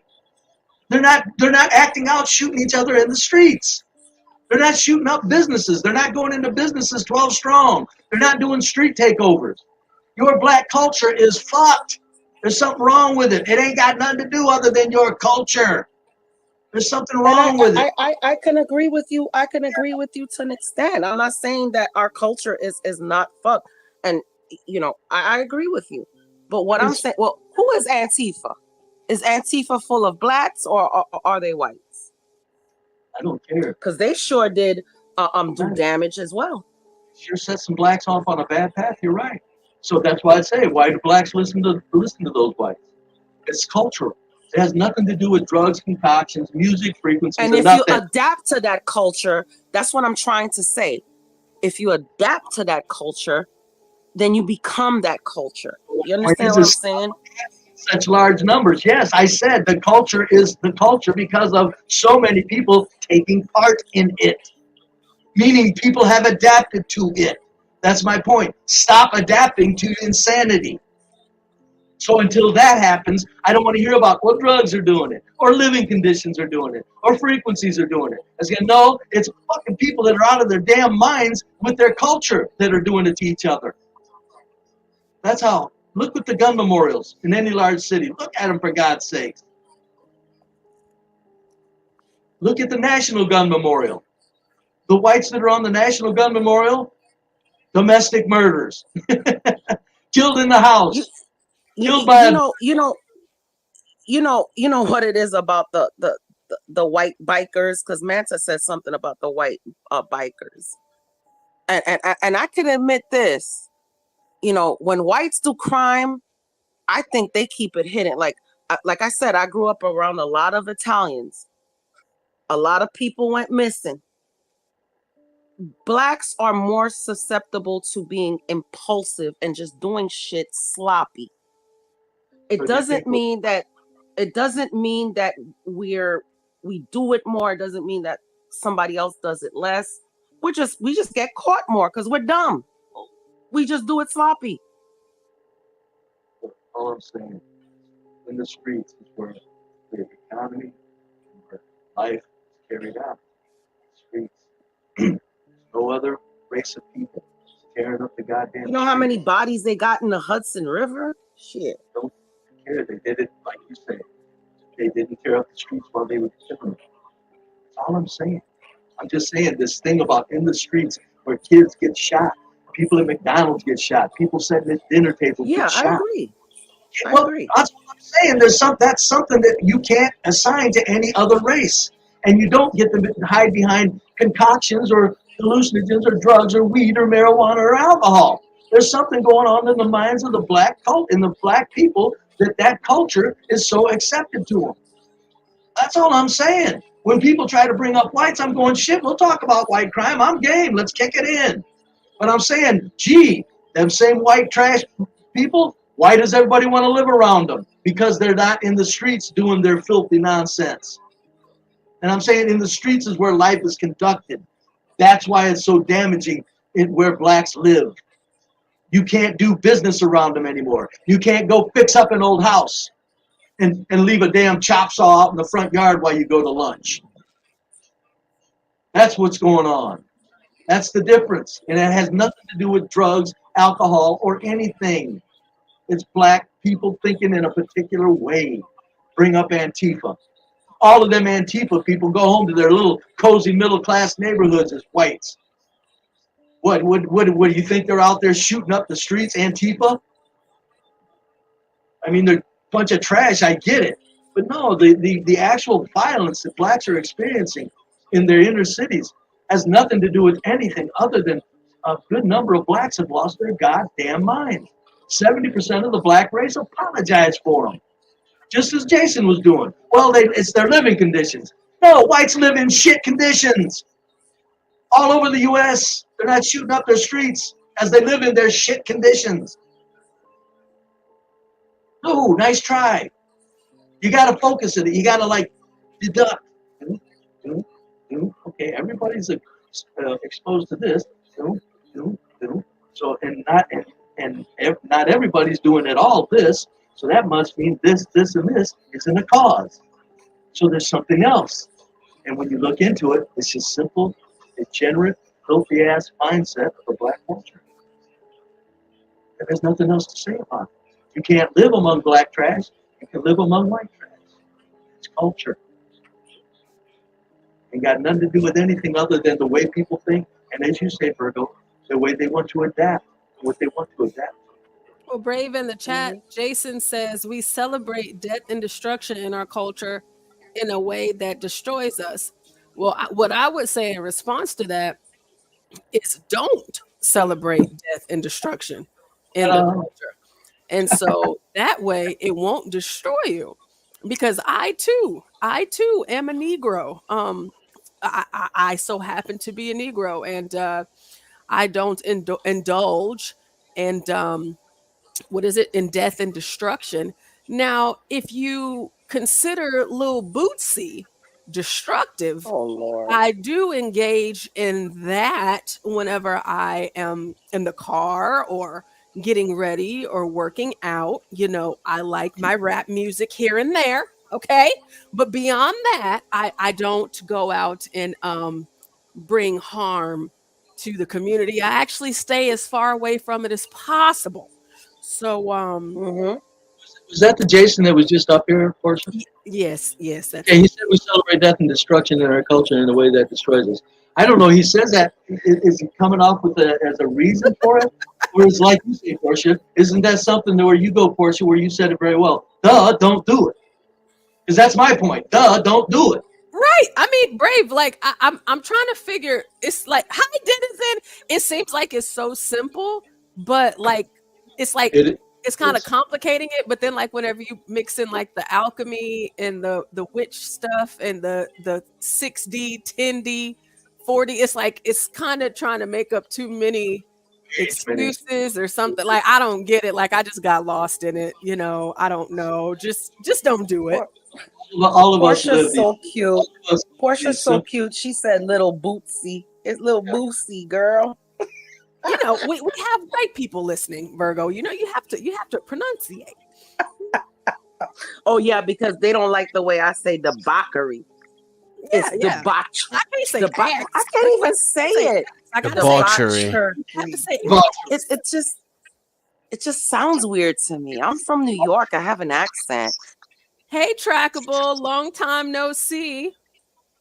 Yeah, good to see everybody. Debauchery sounds like like a game Italians play with a ball. Is this Denizen? Bakery to me, the bakery. Go ahead. Hello, Hey, Portia. Denizen, can I ask you a question? Yeah. Ask him a question. Oh, I was kidding. I just had to do it. I'm sorry, Jason. What did you say? You said there were some things that I said that lost you. So I'll go ahead and recalibrate it, or let's reset it so there's no argument with me, so we can have the conversation. Which part confused you, or which part did I lose you on?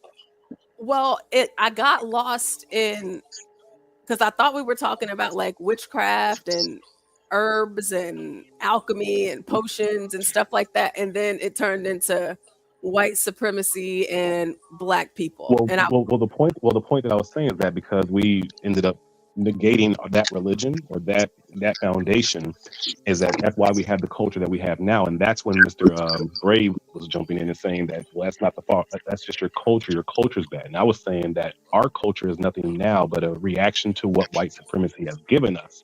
And we lost our original black culture. That's why we are in the situations that we're in. And then I was also saying that us medicating, because when we think about black people, we don't do medications holistically like that. Most of us do our medication with marijuana and liquor. So that combination with our culture is part of what destroyed us hundreds of years ago, with alcohol being introduced to the indigenous people, and to this day, we still use alcohol to mask and do these murders and have these demonic energies in us. Alcohol and weed numbs us. When you're smoking weed, you internalize your traumas and pain. But when you take hallucinogens, you digest them and then get them out.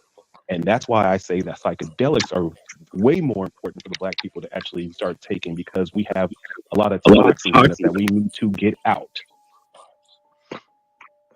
Oh, so you're saying that so basically black people need to like fast or detox from?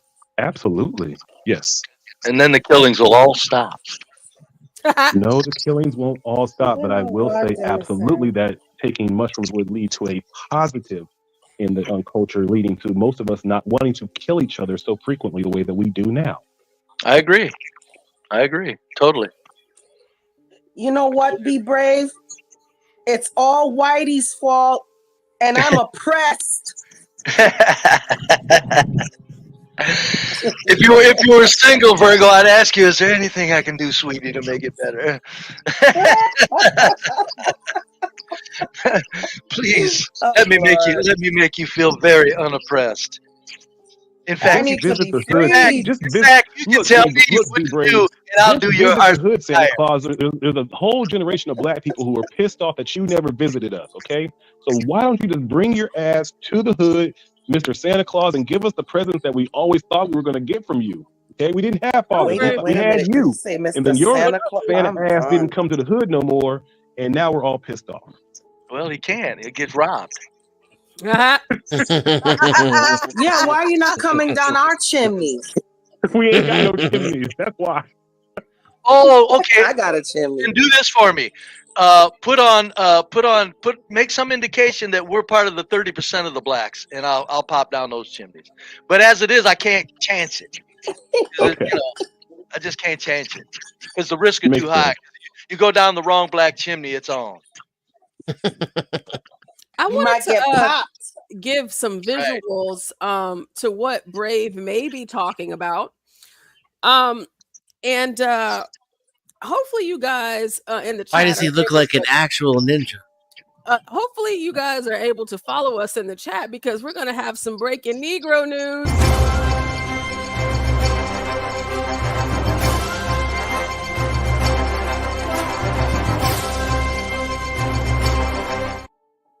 All right, so here we have on the panel, we have Jason and we have Brave, and we are talking about the complexities of white people, not so much, but black people so much. Maybe, I don't know. Anyhow, here we have a nice white man putting gas into his car. Looks like he's minding his business. It's a beautiful day. He has on a jacket, so I'm thinking the weather is probably about in the 60s, if we're in Texas, 70s for me. And there's this what looks to be a little black kid. I'm not sure. A nickel. Why? It looks like a nickel. Actual ninja. But let's see what happens here. Let's see what happens. Minding his white business. While this nice white man is minding his white business, trying to put some gas in his car. Putting money into the economy. Compare Power is here to unscrew Texas energy customers. If you have a really high bill, if you're moving, Okay, here we go. All right. We see a car pull up next to this white man. And I see some black ankles. His pants are sagging. I saw some draws. The dookie draws. And off he goes. Off they go. Oh, look at this man. Look at this white man. He's like, God darn it. And do you see the behavior of this white man? Did we see? Let's run that back. Did he scream and shout? Poor guy. Did he lose his mind? Did he go off and say, "Oh, you nickels"? No. Chad said, "Gosh darn it, they took my car again." Again. How do you know that he didn't say that? It just happened to be. You're assuming that. Okay. You don't know what he said under his breath. It just happened to be a key. I mean, we can kind of see he's not saying shit. This is satire. Come on, lighten up. And it just happened to be a Kia, and not just any Kia. I believe that's the same point that I made earlier. You guys are referring to him as, look at that white man, but then look at that nigga, because nigga is less than a man in your guys' eyes, and that's the thing that most of us don't actually break down. This is just satire. Why didn't you say We're that? having Why didn't you say fun. That's fun. Look at that nigga. That's fun to you? Yeah, it was humorous. Really? Oh my God! Is this your first time on this channel? No. Honestly, Sorry, Jason. that's fun. Is this your first time in life? Why is that fun to you? No, I've been on this before. What are you talking about? But it all comes back to my conversation earlier. Why is that entertaining or fun for you? Why is that Jason, fun I was agreeing with you earlier, but sometimes you just gotta. Sometimes shit just happens so randomly in life. You just gotta freaking laugh about it, or else you'll go crazy. Why are you laughing at the fact? Why are you laughing at the fact? Anyway, go ahead, Portia. You know, if that's your entertainment, that's your entertainment. Here's Bradley. And there's Daquan. And he did his Daquan straws. Jaquavius. Yeah, it was so subtle, you know. And who wants to bet he has a license? I'm gonna say that was well done. Like That was superior. Yeah. They did a great the job. way they stole that car was smart. At least he had his wallet, right? Yep. At least his Hey, wallet was on him. I'll say this: it wasn't just a Kia, which has been known to be one of the easily stealable cars. It was the top model Kia Stinger. Yeah, So it had a quad exhaust. At least he made a fun choice of something to steal. You know what I'm saying? He didn't just steal had- some Kia; he stole the Kia. That old man was riding around in dual dupes. Like Ray and them took my car again. Did you really Like, just if say they're Ray gonna Ray? It should be nice. Oh, Ray Ray. Can't forget about I'm thinking him. Ray Ray was driving the getaway car, and that was Pookie. Oh, it's Pookie that. Oh, okay, all right. And Jaquavius was in the back. He was the lookout. Where was Steven? At the gas pump. Yeah, Steven was the gas pump. Oh God. All right. Put it in sport mode. Closed circuit videos and go across the country on news feeds, and that's all you would see is black men messing with other black men or messing with other people. All right, so we have another one straight out of Dallas, Texas. Get a white one, Portia. Find a white one. Give them some thrills. I haven't found one yet. It's hard to find. Oh Lord. There. It's hard to find. I'll pull up a white one. Y'all just making Braves Day. Well, No, no, you can find them all. you show me one. It's like one compared to 1,000. That doesn't disprove anything. You got one. There's one. Now let's go to the other 1,000. Okay, go ahead. I've seen some wild, dumb white people. Don't get it twisted just because of what you look at. Ray, Yeah, but they don't shoot up. Pookie and Ray Ray saved the day. I like that. So here we are in Dallas, Texas. I don't live there, although I am a Texan. Let's see what happens when one Negro decides to come home, you know, to the home he pays for and the car he pays for, and what other Negroes do when they see that you have things. Let's go. This is a house.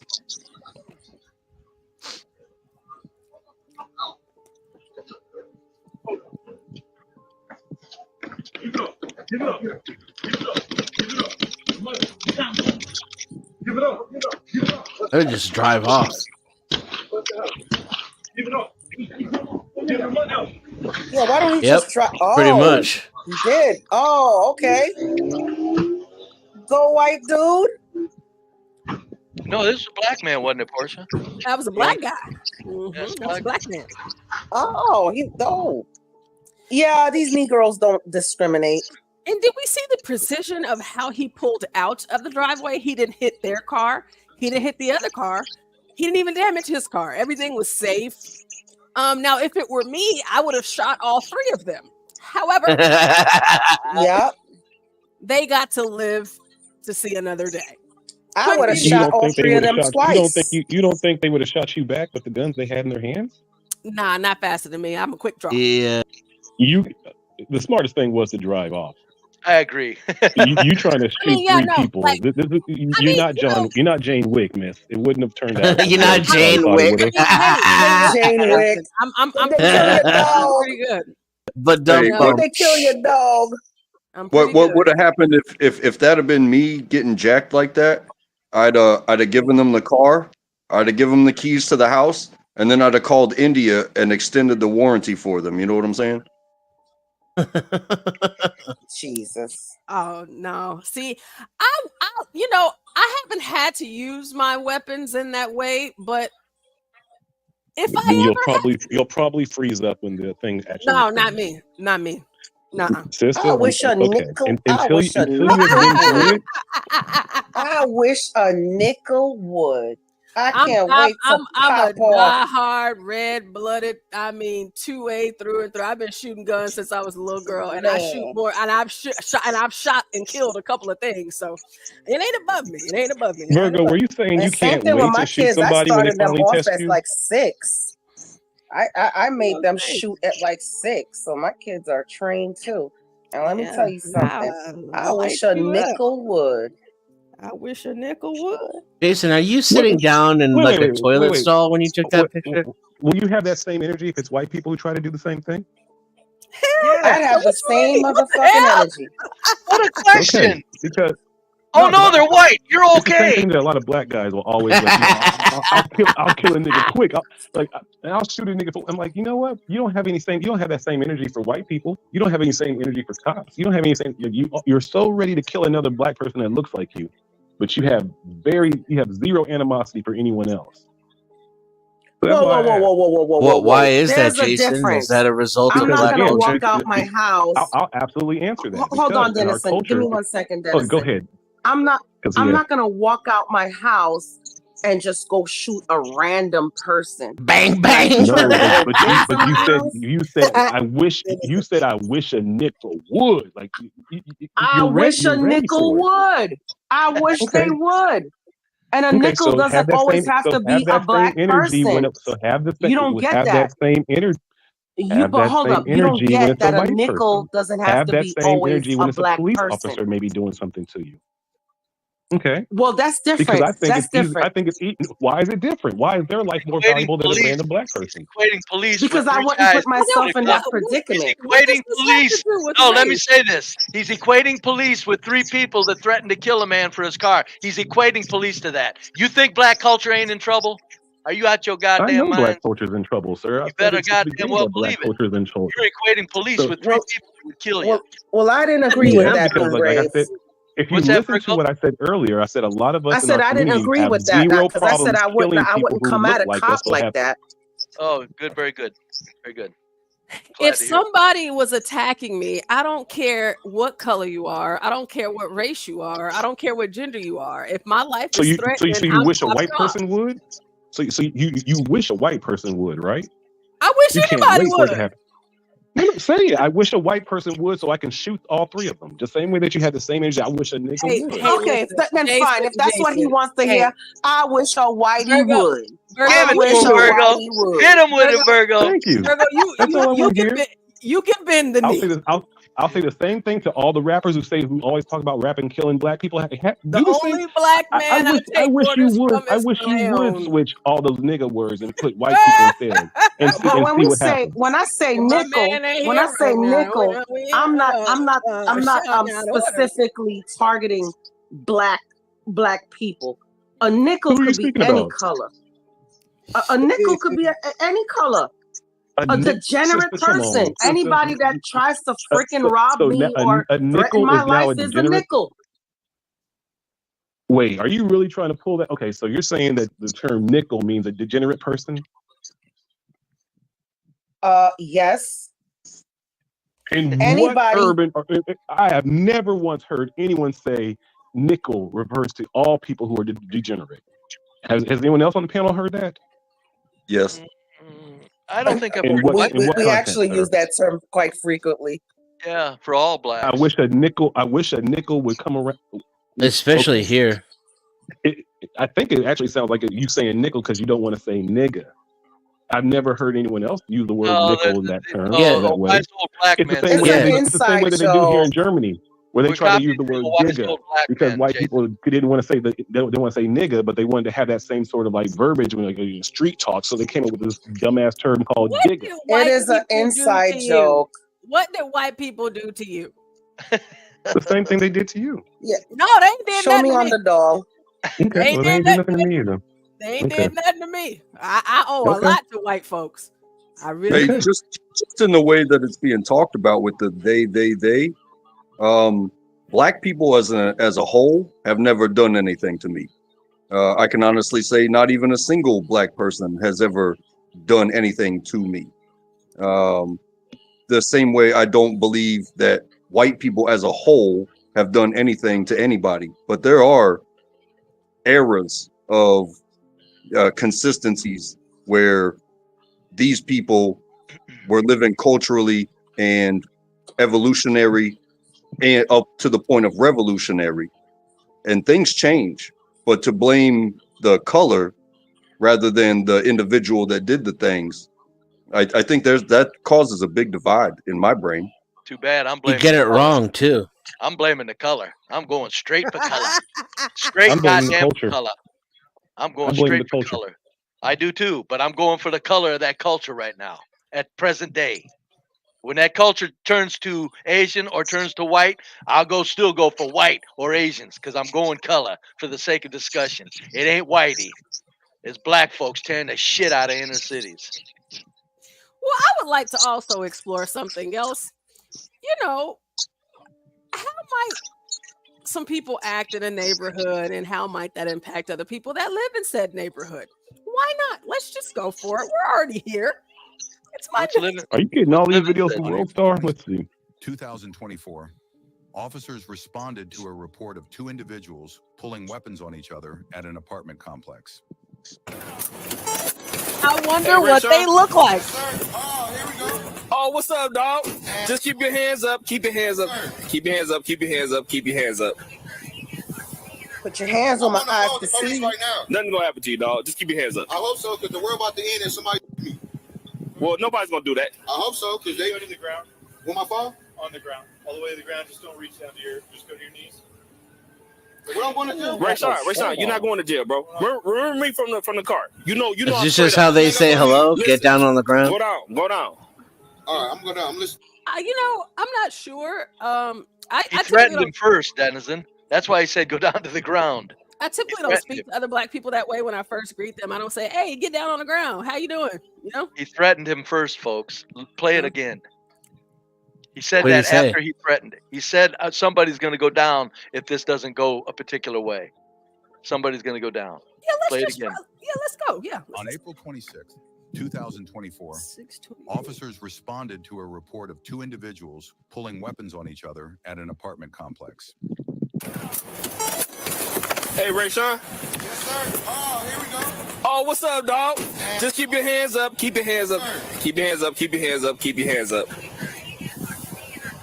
I'm on the phone with the police right now. Nothing gonna happen to you, dog. Just keep your hands up. I hope so, because the world about to end and somebody me. There you go. Well, nobody's gonna do that. I hope so, because they right there. Stop the video portion right there. He said the world's about to end and somebody fucked me. Yeah. That's a threat? So he already got What do the you think it is, mentality Denizen, that if he's you were a about to do cop? some abuse. Yeah. Jesus Christ. What do you think a cop's supposed to do right there? He just said something's going to go down if somebody does something. No, he said the world's about to end and somebody fucked me. Good. They were there to check something out. You don't get to talk like that to police. Those are 2 black guys, and he still talked to them like that. There's no end to this. That's my point. You don't sit there and talk to police, tell them the world's going to end when everybody's got guns, including myself. I'm not going to say that. Can't blame Whitey on this instance. No, you can't. The guy said the world's going to end. The police said, "Well, I'm not mine." So that at that point, now you got to get down or you're in trouble. And I don't blame the cop one damn bit. And I saw he left. Jason left. I thought the body cam cop clearly knows this. The body cam cop clearly knows this guy. He's talking to him like a human being. That's right. And if he's dealt with him before, then I don't necessarily see what he said as a threat. It's just like, let's continue on that path of kindness and empty hands. You know what I'm saying? Black culture. Thank you, folks. Black culture. That's black culture. Thank you very much.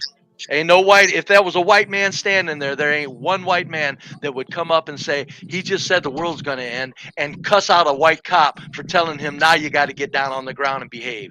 There's no white person that would say anything about that. Unless he was on meth.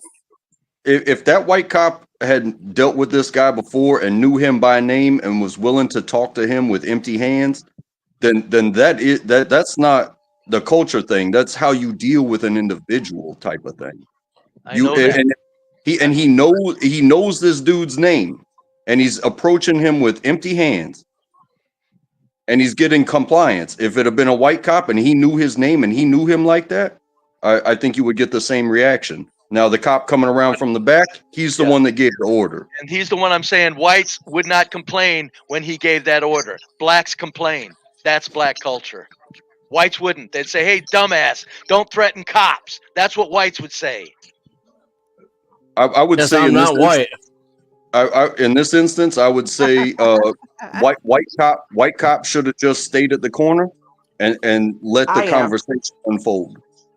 Yep, mind his own business, and they're both approaching him, getting closer and closer. So the idea that they feel threatened, I don't buy it. I identify as a white woman. You know what? Maybe he'll come back whenever I cover the because I covered this story a few times already, but there's another update on the sheriff in Kentucky that shot the judge. They're white, but Shot you know a what? judge. Yeah, right in the face. He shot him 8 times. Yep. He killed him dead. Him dead. So for what reason? You know, he dead. It looks like his partner was having sexual relations with the female inmates in the judge's chambers, and I guess the judge was about to ring the alarm on it, something like that. It's they're still investigating, so they just still have updates here and there. So, but before we go, that goes in with white shooters and domestic. That's what I'm telling you. It's domestic, and there's something connecting. Somebody's heart is broken or something. That's why white people kill. But I'm saying that's not what's going on in the streets. Go ahead, Portia. Sorry, go ahead. No, it's okay. DiCaprio said, like the sheriff deleted the judge, culture, and race. And then Witchy says, I am white and I don't agree with. I would not just get on the ground. So let's watch some more of this. Same. Let's see how crazy this gets, or if it doesn't get crazy. Let's see if it's the officers or the people. Bro, remember me from the car. You know I'm straight up. Just hang up on me. Listen, go down. All right, I'm going down. I'm listening to y'all. Just to your knees. Yeah, please, thank you. So we can take care of that. Can you go to your belly? I'm not touching anything, sir. Go ahead to your belly. Please, can y'all take the gun off me, please? We're gonna do that. See right there, you right there. Okay. Rashawn, we can't do anything until we get. Listen, go down. I'm going for my ear. Go down, brother. Come on, man. You gonna do this to me? Go down, bro. All right. Keep your hands up. Keep your hands up. Just go abs down. Now turn on your stomach. Why am I going to jail? You're not going to jail. I just told y'all, why you open the door? You called the police, right? Rashawn, you gonna do this to me? No, just grab the gun. Bro, I will once you turn around and go on your stomach. If I go on my stomach, you won't see the gun. And then we're gonna listen. Can I lay on my back? These cops don't know what the fuck they're doing. Bro, we can't even take care of why you they call do. us. You're just They hating about to them. be gone in a minute. Can we take care of why you Can we do that? All right, I was harassed because the police came here. Can we do that? Can we do that? Did she run the rental? Did she run the? You old lethal. You please come here and grab. Listen. No, I'll put my stuff down. Please don't. Can you go down? Please don't. All right, you want me to do it? You want me to do it? Want me to get it? Grab it. Want me to get it? No, grab the gun. Please don't me because I called the police. Okay. And that gun is registered. Clear. And whoever me, this world about to end right now. We're not gonna you, bro. No. Y'all just can't know. Yeah. They right there. We detaining you. Hey, chill out. Look, you don't wave. My phone's right there. Can I get my phone? Why you grab me like that? For what? We're gonna go this way. Go to your what? Think about that. But why don't go to my stomach? All right, come on. Take me to jail. Come on, Ray, son. Y'all take me to jail. I'm gonna show y'all. And if y'all about to die, bro. I ain't no threat. Somebody about to, bro. Listen. I ain't threatening y'all. Ray, son. They just been in my house. Chill for a second, okay? And my manager at the Cheesecake Factory just threatened me. Okay, we're gonna talk to you here in a second. Just chill. I was just up there today. Just chill. They didn't do nothing about that. Take me to jail, please. Ain't nothing else on me. Nothing else on me. Please. Please. He in there. Right now. That guy right there. Rashawn, just relax. Listen. Let's have you sit up. Listen. 1, 2, 3. I don't want to stand up right now. Because I feel like, bro, please. I'll stay right here till y'all. Can they open the door? Because if they don't, trust me. Hey, and then she's sending me pictures. I'm married. My wife and kids on the way to their grandma's house right now. Serial number for My ID is right there. My name is. You about to take my ID? Yeah, dude. Henry George 100. I was just threatened this morning by my Henry manager. George 100. Not a police at my house. Sean, can you listen to me? My name Ray Shard. Can you look at me and listen to me? Yes, sir. Okay. Reason why we're out here is we're called with a man with a gun. That's why you're detained. We don't know the details just yet. That's why we're figuring it out. Yes. So you screaming and yelling at us doesn't help the situation. Do you understand that? Just because we're in handcuffs doesn't mean you're going to jail or anything at this point in time. Does that make sense? So we're just trying to figure it out, just like what you're trying to explain. We're going to talk to you. Let us get the basics down, and then we're going to ask you some questions. All right. Yes. So look. Yes, sir. That's my bag. So this is what I'm gonna say. I'm about to look at my son, and y'all can ask me whatever y'all want to ask me. The 12-year-old that's in the office or wherever he's at, he just pulled a gun out on me, or tried to, and said, "Let's do it right now." Somebody he in a look, man. Come on. What you want, Lumen, bro? All right. Was that a 12-year-old white boy? Okay. But they need to. Can y'all run the cameras back? Yeah, I'm gonna go. So I hope it's on police report that the police was called to my house. Now, who's bothering you? Why did you call? Did you call the police on it, or did somebody else call?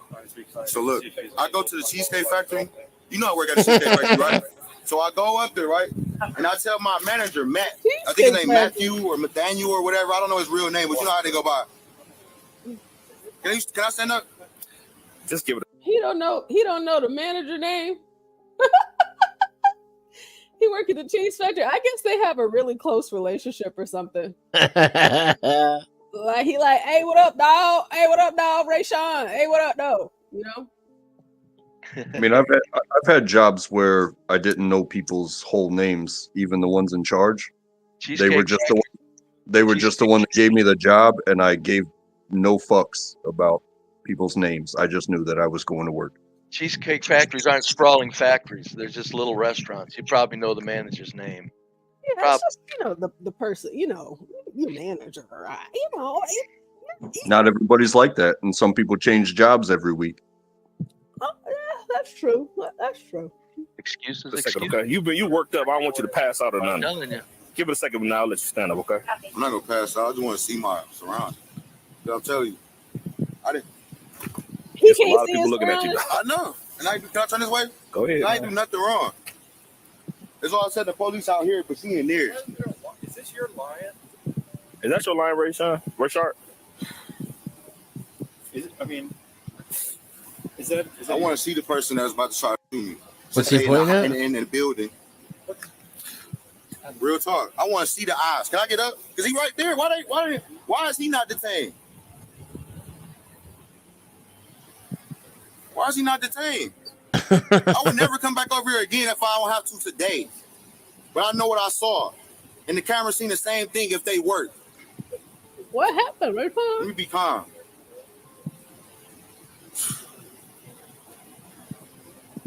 They said what I was doing? Don't worry about that. We trying to figure out what that person did to you, whatever, while we are here, okay? We figured out the whole thing. All right. Check the bag. Or take it.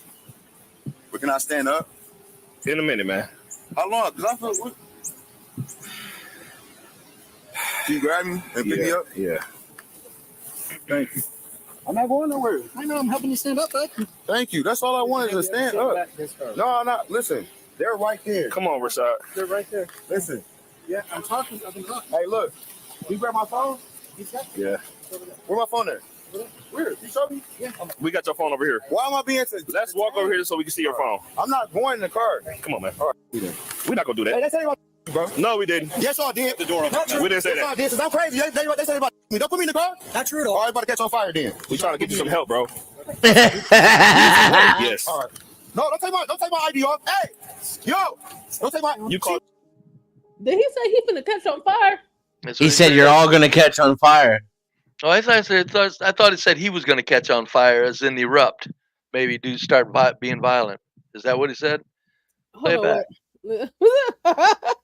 He said, We're not gonna do Hey, that. they say about bro. No, we didn't. Yes, y'all did. The door open. Not true. We didn't say Yes, y'all that. did. Since I'm crazy. They say about me. Don't put me in the car. Not true at all. All right, about to catch on fire then. We trying to get you some help, bro. Can't tell.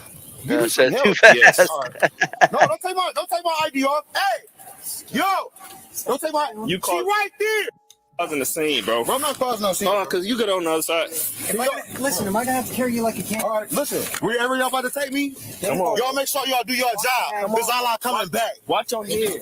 What you doing? I'm getting you in the car. Why you take my ID?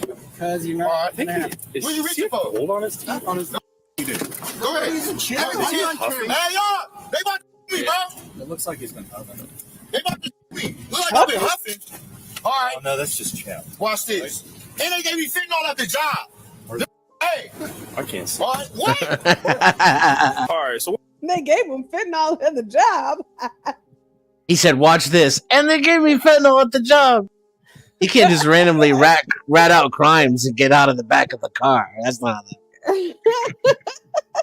what's going on? Like, He's having either under the influence or 16B outbursts, thinking people are. He menaced everybody in there by pounding on the door with a pistol. It's actually probably pretty true. No, what's probably pretty true is he's completely sober. That's the way a lot of blacks act. Jesus. Is there a third person involved?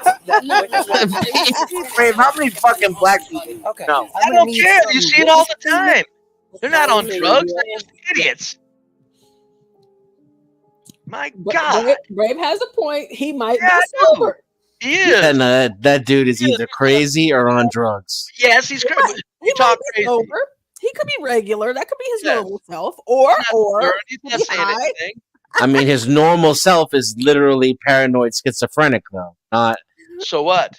He's sober. Yeah, so that's he's crazy or on drugs. So then It's not how a normal black people I act. didn't say normal blacks. I said a lot of blacks do what he's doing. That means what? Are they paranoid? Well, sure, a lot of whites, Asians, and everybody else is paranoid schizophrenic yeah, I know. too. You can find all kinds of videos like this of white people. They're all over the place, Denizen.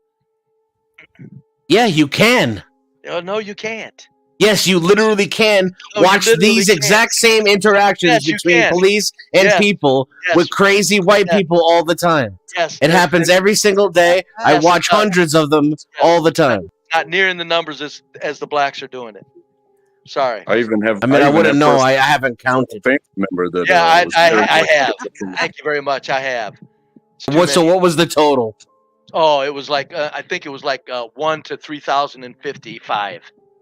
All right, I think you pulled that out of your ass, but I I'll did. take your word for it for now. No, that was a lie. No, that was a lie. I'm just saying, no, it's you find one white that's crazy and you'll have 20 blacks that'll do the same thing crazy. The numbers are just off the charts for blacks. It's just off the charts. It is. Off the charts. Off the charts. Speaking of off the charts, if you guys don't mind, during your free time, we'll do some housekeeping right now. Please make sure that you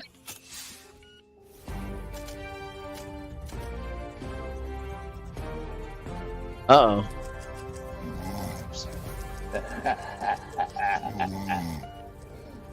Get cracked.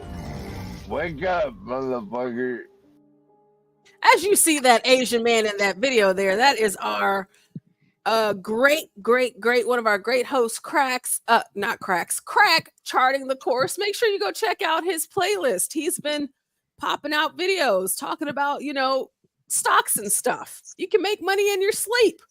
Also, we've been streaming for 6, almost 7 hours. If you want to hit the Cash app or the PayPal, check the banner scrolling at the bottom and hit the like if you haven't already. All right, let's get back into this and let's see what the Negroes are up to.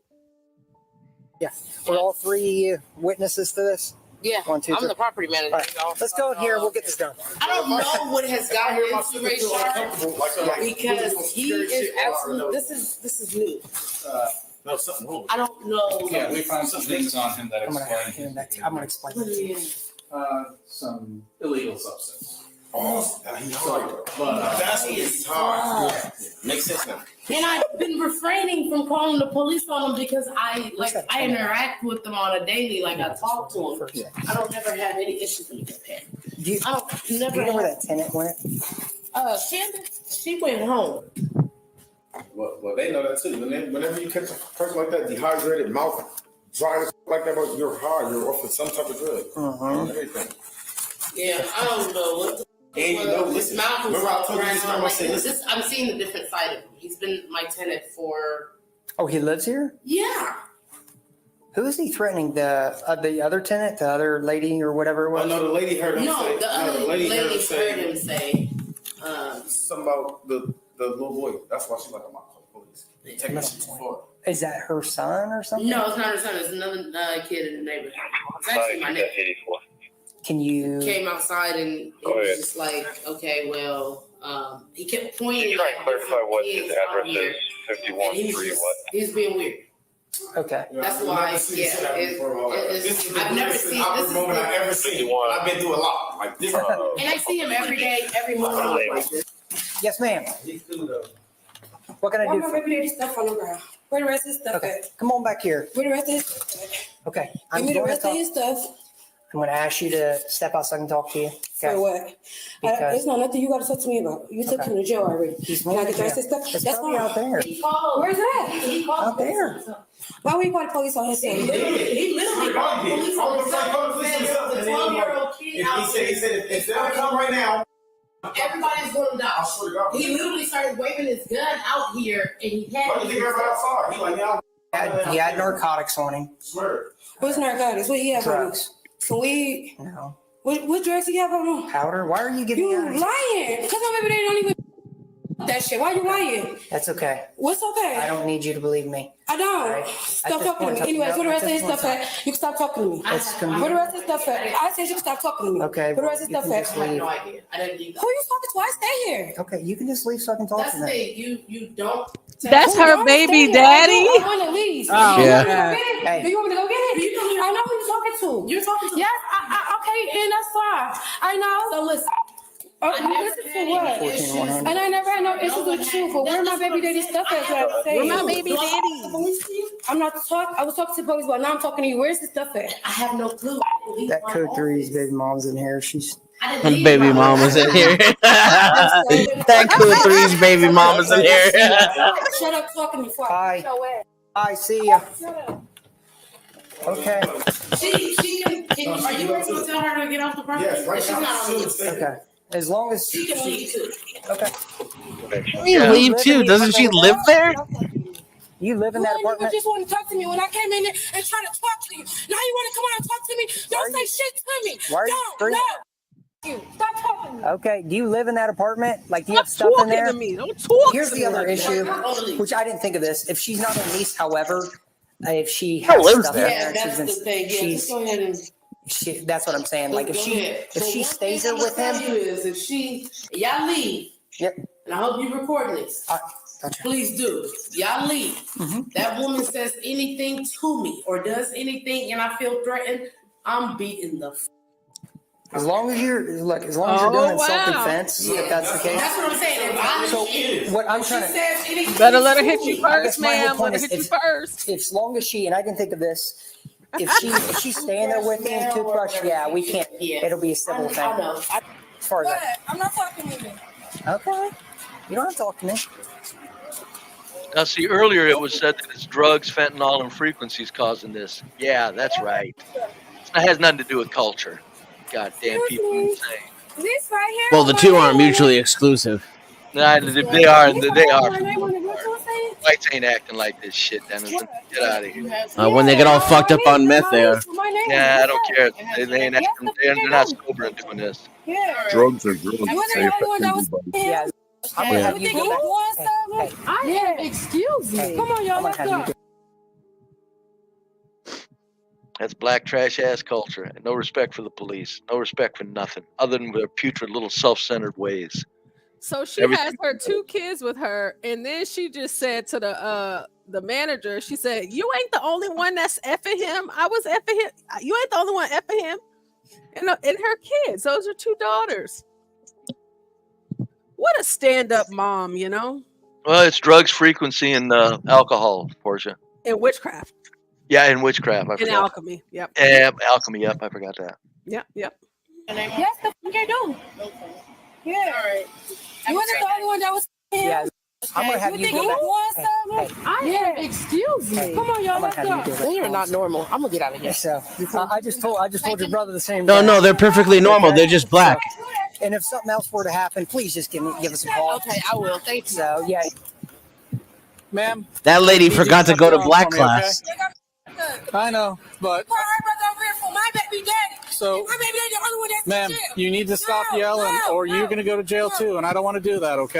I'm gonna be out. I'm gonna be out the same day. So please stop yelling. Okay. My name good.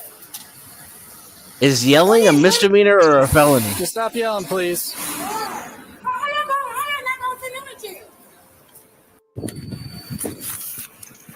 100. We're gonna have to code 3 the female. I wonder what code 3 is. Arrest her ass. Lock her ass up. Code 3 means hurry. Code 3. We about to debo her. We about to debo this bitch. Code 3.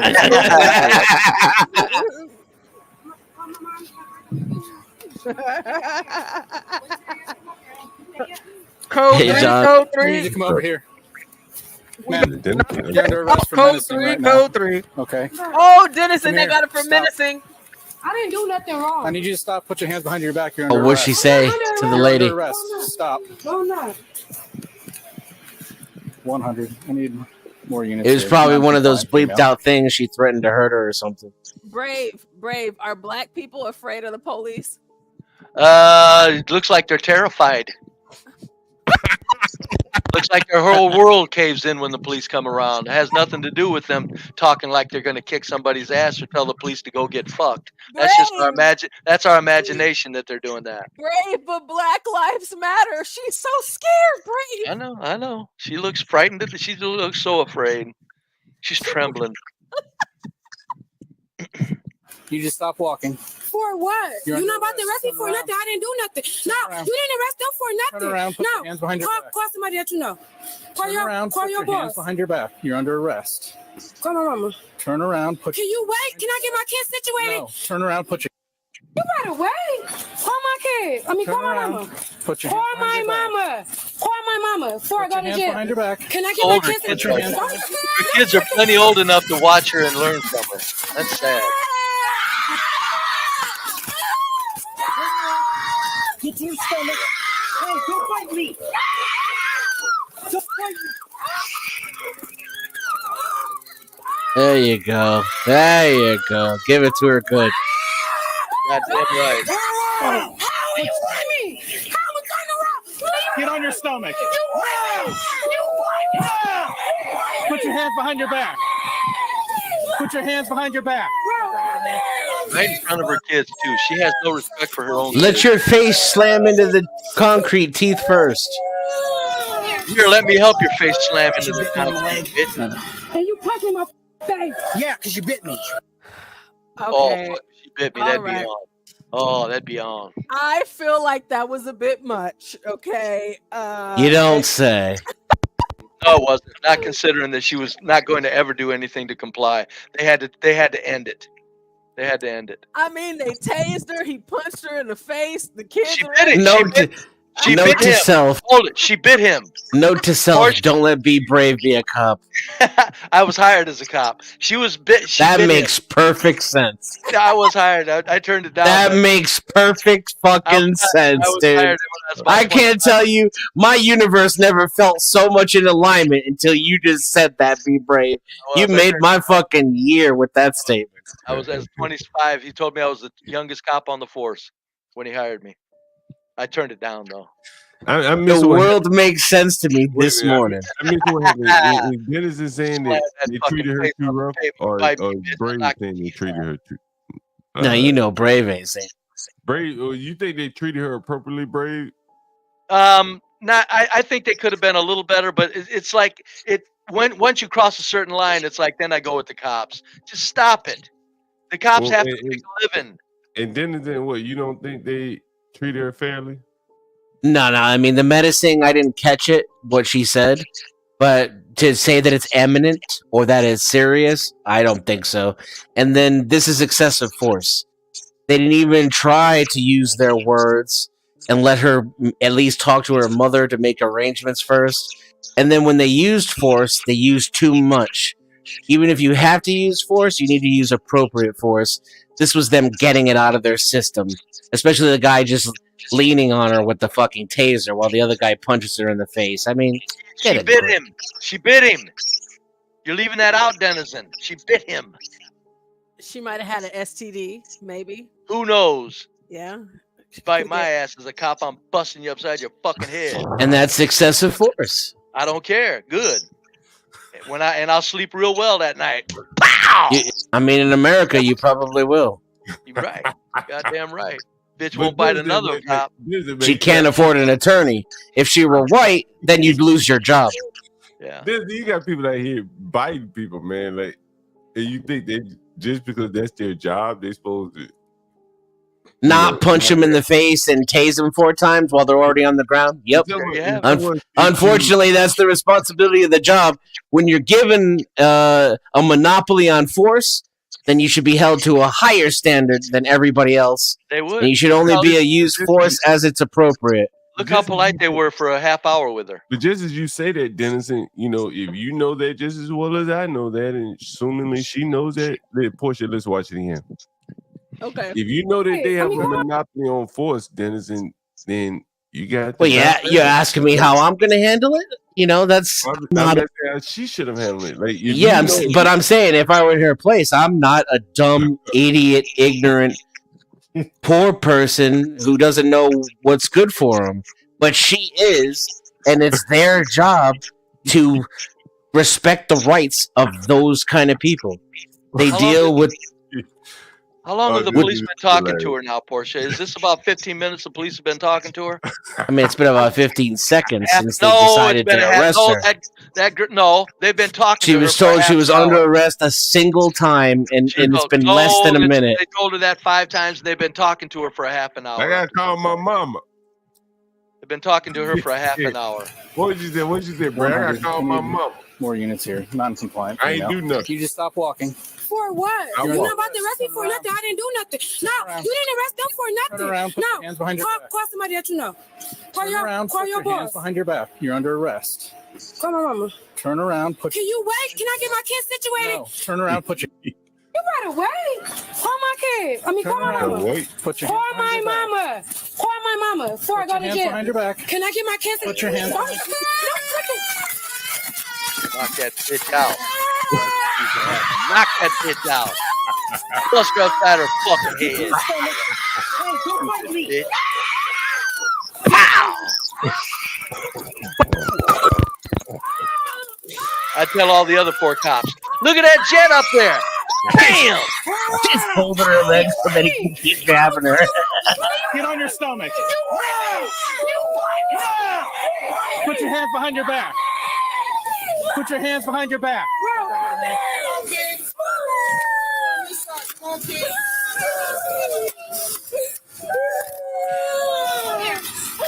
They were more delicate with the armed guy on drugs. They were. I'm kind of brave.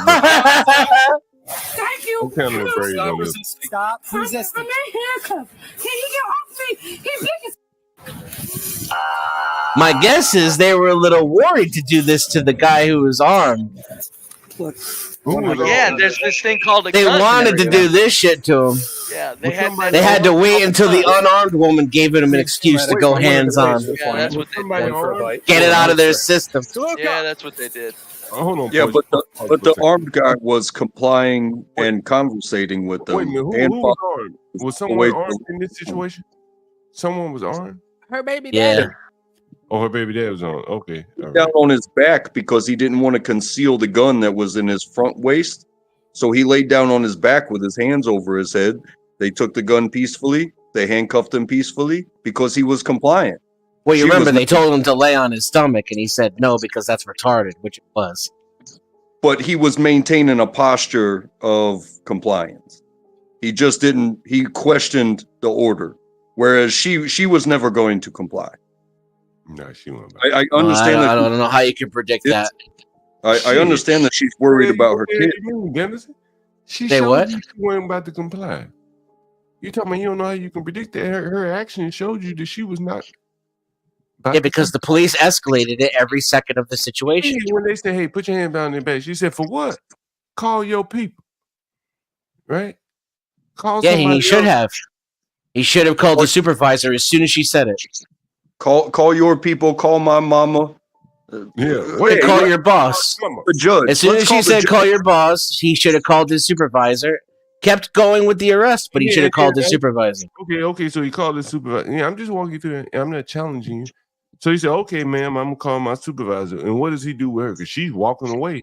Does he just let her She keep wasn't walking? walking nowhere. She was standing there telling the kid to call her mama because she's about to get arrested.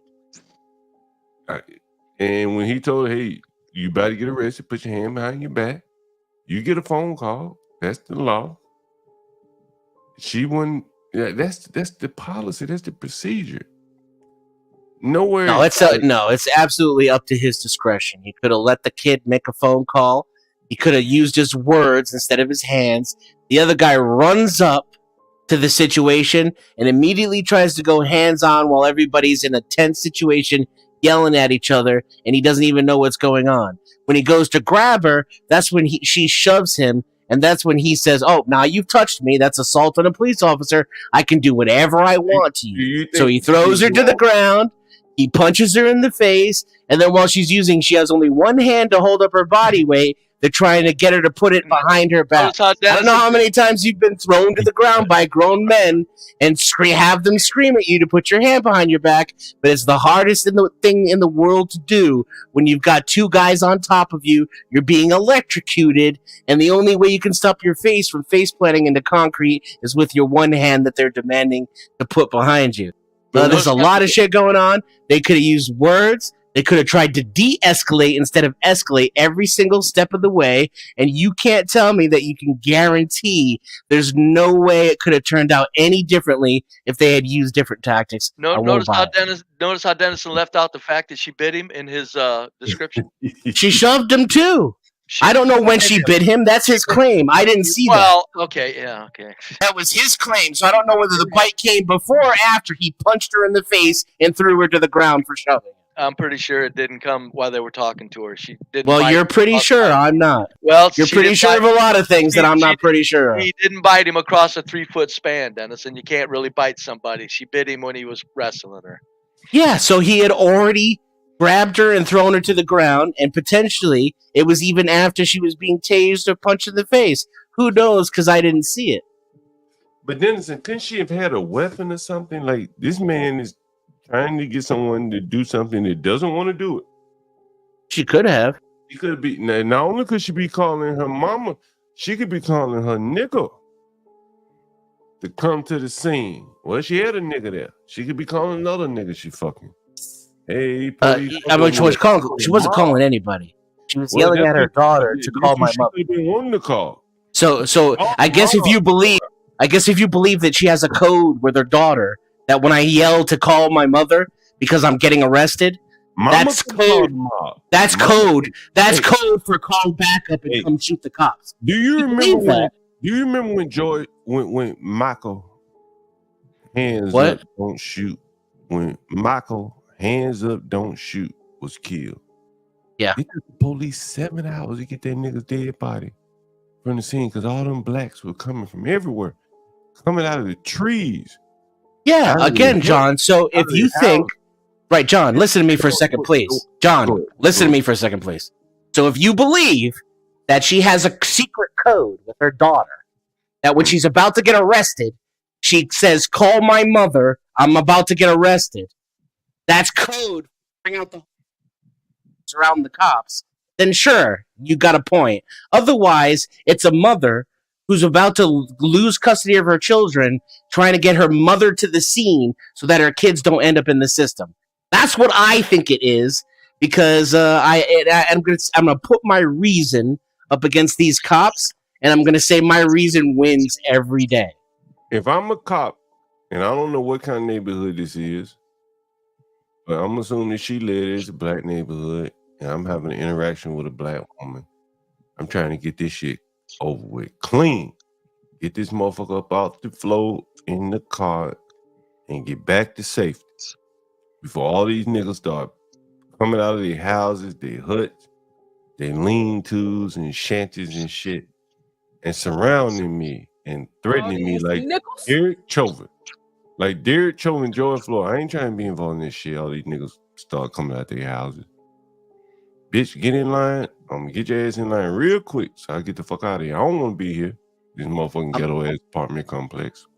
So I'm 100% going to use my words instead of escalating it every single step of the way. Every single. I don't know why it is you don't want me to say what I'm about to say. You got the floor. Go ahead, say it. All right. He escalated every single step of the way. He didn't use any de-escalation tactics whatsoever. He didn't try to talk to her at all. He just said, "You're under arrest. Put your hands behind your back. You're under arrest. Put your hands behind your back." No conversation, no de-escalation. And if you're worried about a bunch of Negroes around causing a scene or causing a problem, throwing a woman to the ground in front of them and tasing her and escalating the situation physically and using excessive force in order to do so is what is going to make you less safe. Okay, hold on. Using your words and trying to de-escalate, even if it ultimately results in force, is going to make you more safe.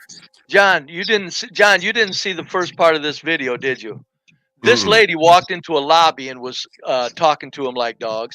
Then she walked out of the lobby. The guy's following her, trying to talk to her real nice.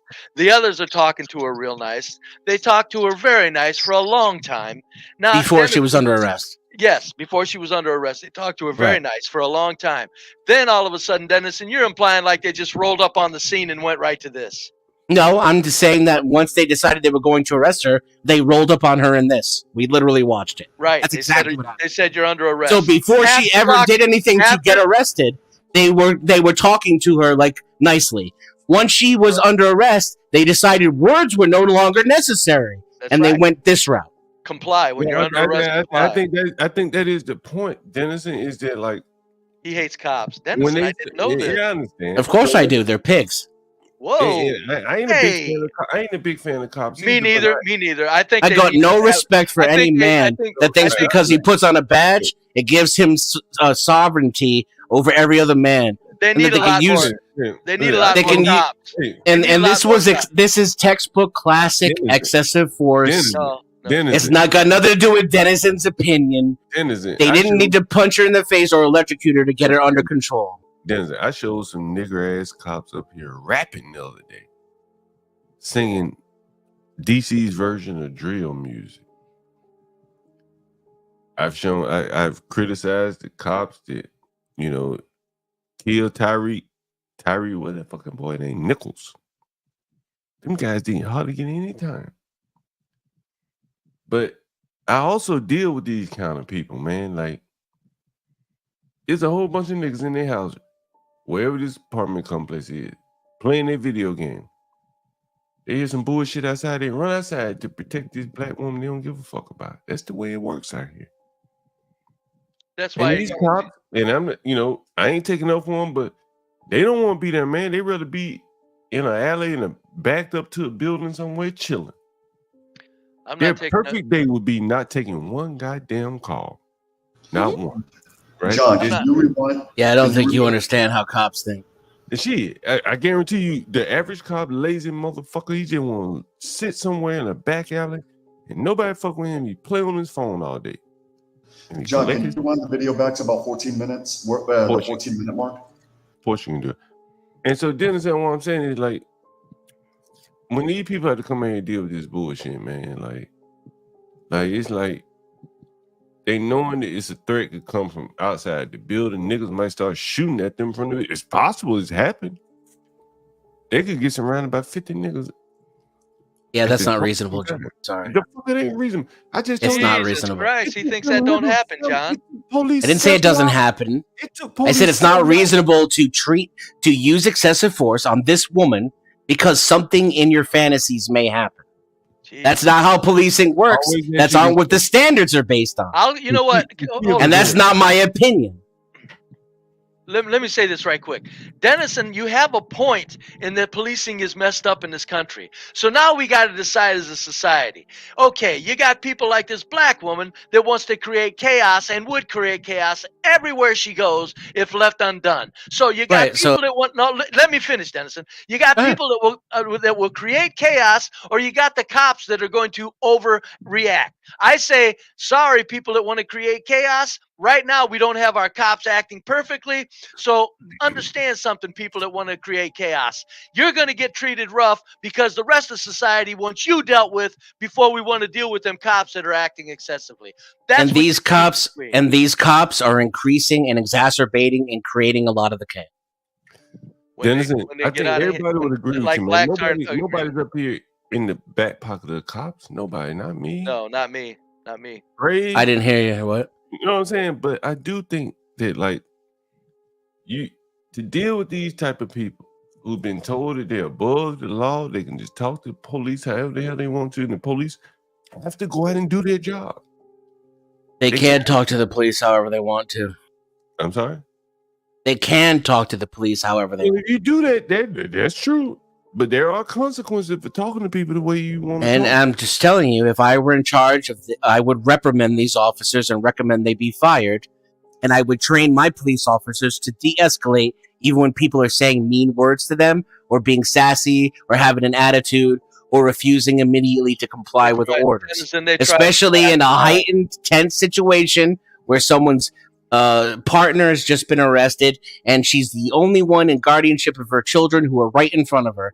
All of those things should have been taken into consideration, and de-escalation should have been applied instead of the guy running up, the second cop running up, just like he tried to the first time. He tried to run up and make shit happen.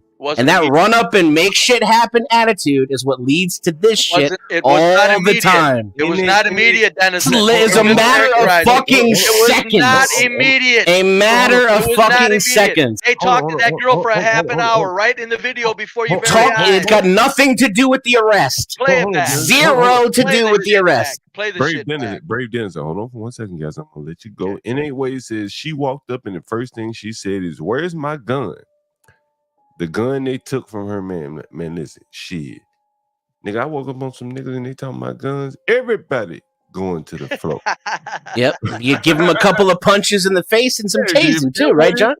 You got a gun on everybody. I mean, there you go. There's your method of policing, and I made the case for my method. Me and John would be good patrol partners. I leave it there. I made my case. There's your two dichotomies. Someone says the word gun, you're getting your fucking ass beat, and I'm gonna electrocute your ass too. Or you can consider the Dennison way. There's your two choices.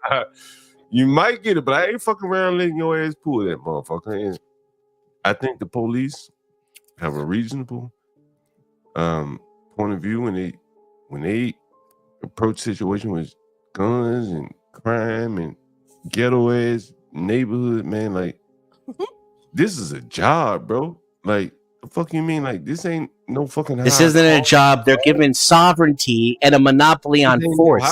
Call from God. This isn't some guy at the fucking 7-Eleven.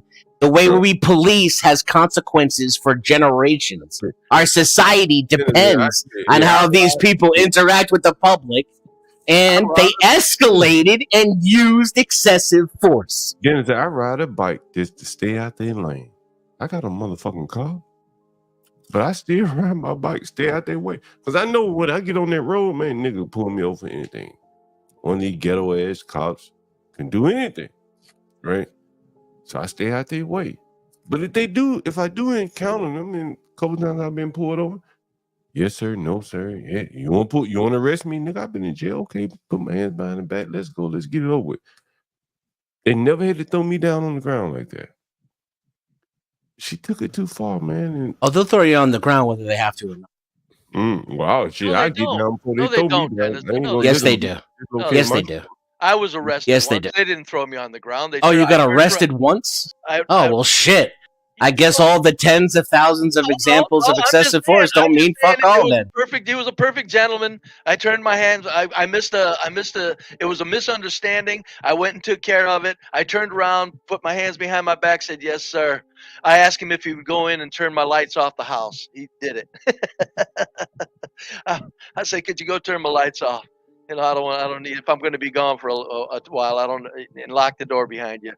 Yeah. I don't pay whatever her name is. Hey, Mr. Perfect World Dennison, I don't mean this insultingly. Hey, It's got nothing to do with the perfect world. I just like to finish what I was about to say. Well, okay. I don't pay Shaniqua or Latiqua or whatever her name is to go around armed with a badge enforcing society's rules and regulations.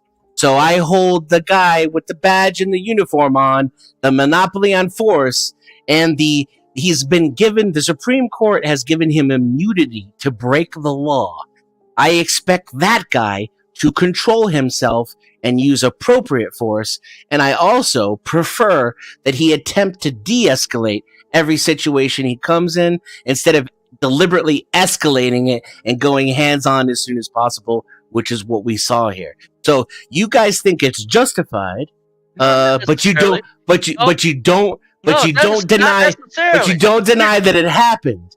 Right? We went back and forth on this a few times, and no one's ever denied that it happened. There's just all these excuses and reasons why it makes sense and it's okay and should be accepted.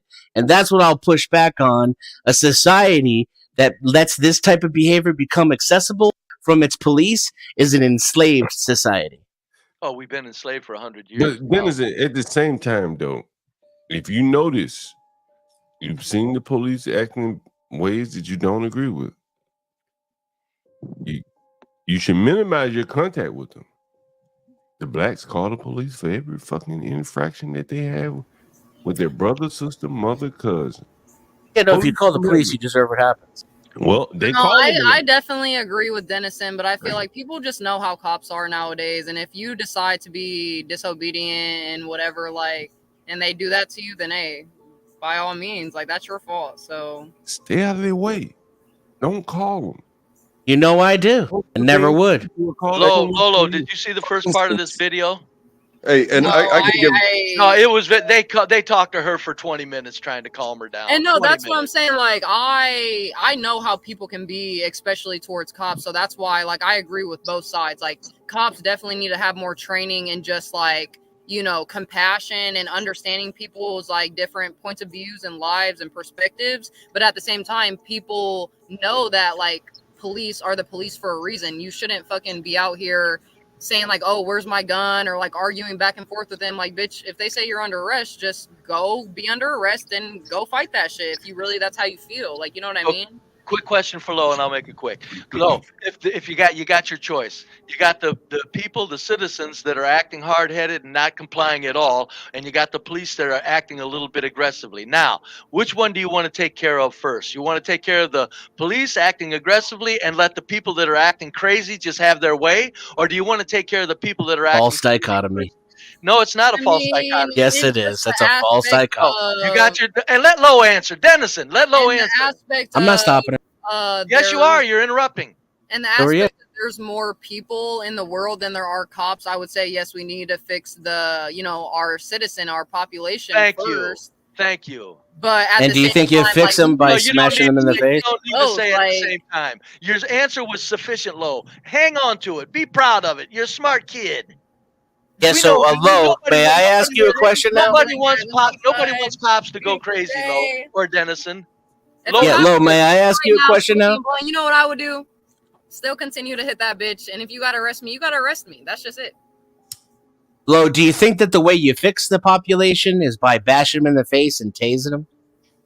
See, that's why I agree with you, because they need to have more training in just like how you said, de-escalating situations, and they definitely don't. That's not how, even if you weren't a cop, that's like just a regular person on a regular person altercation. You shouldn't be hitting someone. You shouldn't be like beating someone. That's not how things should happen. But I feel like in today's world, that's so normalized, is hitting people and Right. resorting to violence as a solution, and it's not.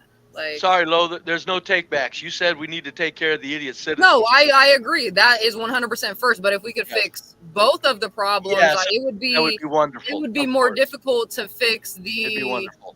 it would be more difficult to fix the like just the world population because there's so many more people than there are police. So yeah, that would be second, but we still should work on that to go Well, of fix course. that. I've always said there's too few police. That's why these police have to act like thugs. If they would have a lot more police, there would be a lot more time for that officer to do what Dennison says and de-escalate. That officer could sit there with her for 3 hours if she was nuts. That's what He I could would have called his No, when it does, supervisor. that's why I agree with you also, Be Brave, because some people really are just that like mentally ill inside their head where they won't de-escalate. They won't de-escalate themselves. They won't calm down. They won't cooperate. So those type of people, True. I mean, you got to do something with them. I mean, Something. is violence the Yep. answer? After you try the de-escalation shit. He tried to play the video. The video's right before your face, folks. They were Nothing talking to him. before the arrest counts as de-escalation. Yes, it does. They talked No, to it her doesn't. Dennison, they talked to her for 20 minutes like complete gentlemen. And it's got nothing to do with anything of that the arrest. Because It does. It absolutely does not. The moment, Once she becomes non-compliant with the orders, that's when their authority kicks in, and so that's when they're choosing how to use their authority. They were nice to her until they didn't have to.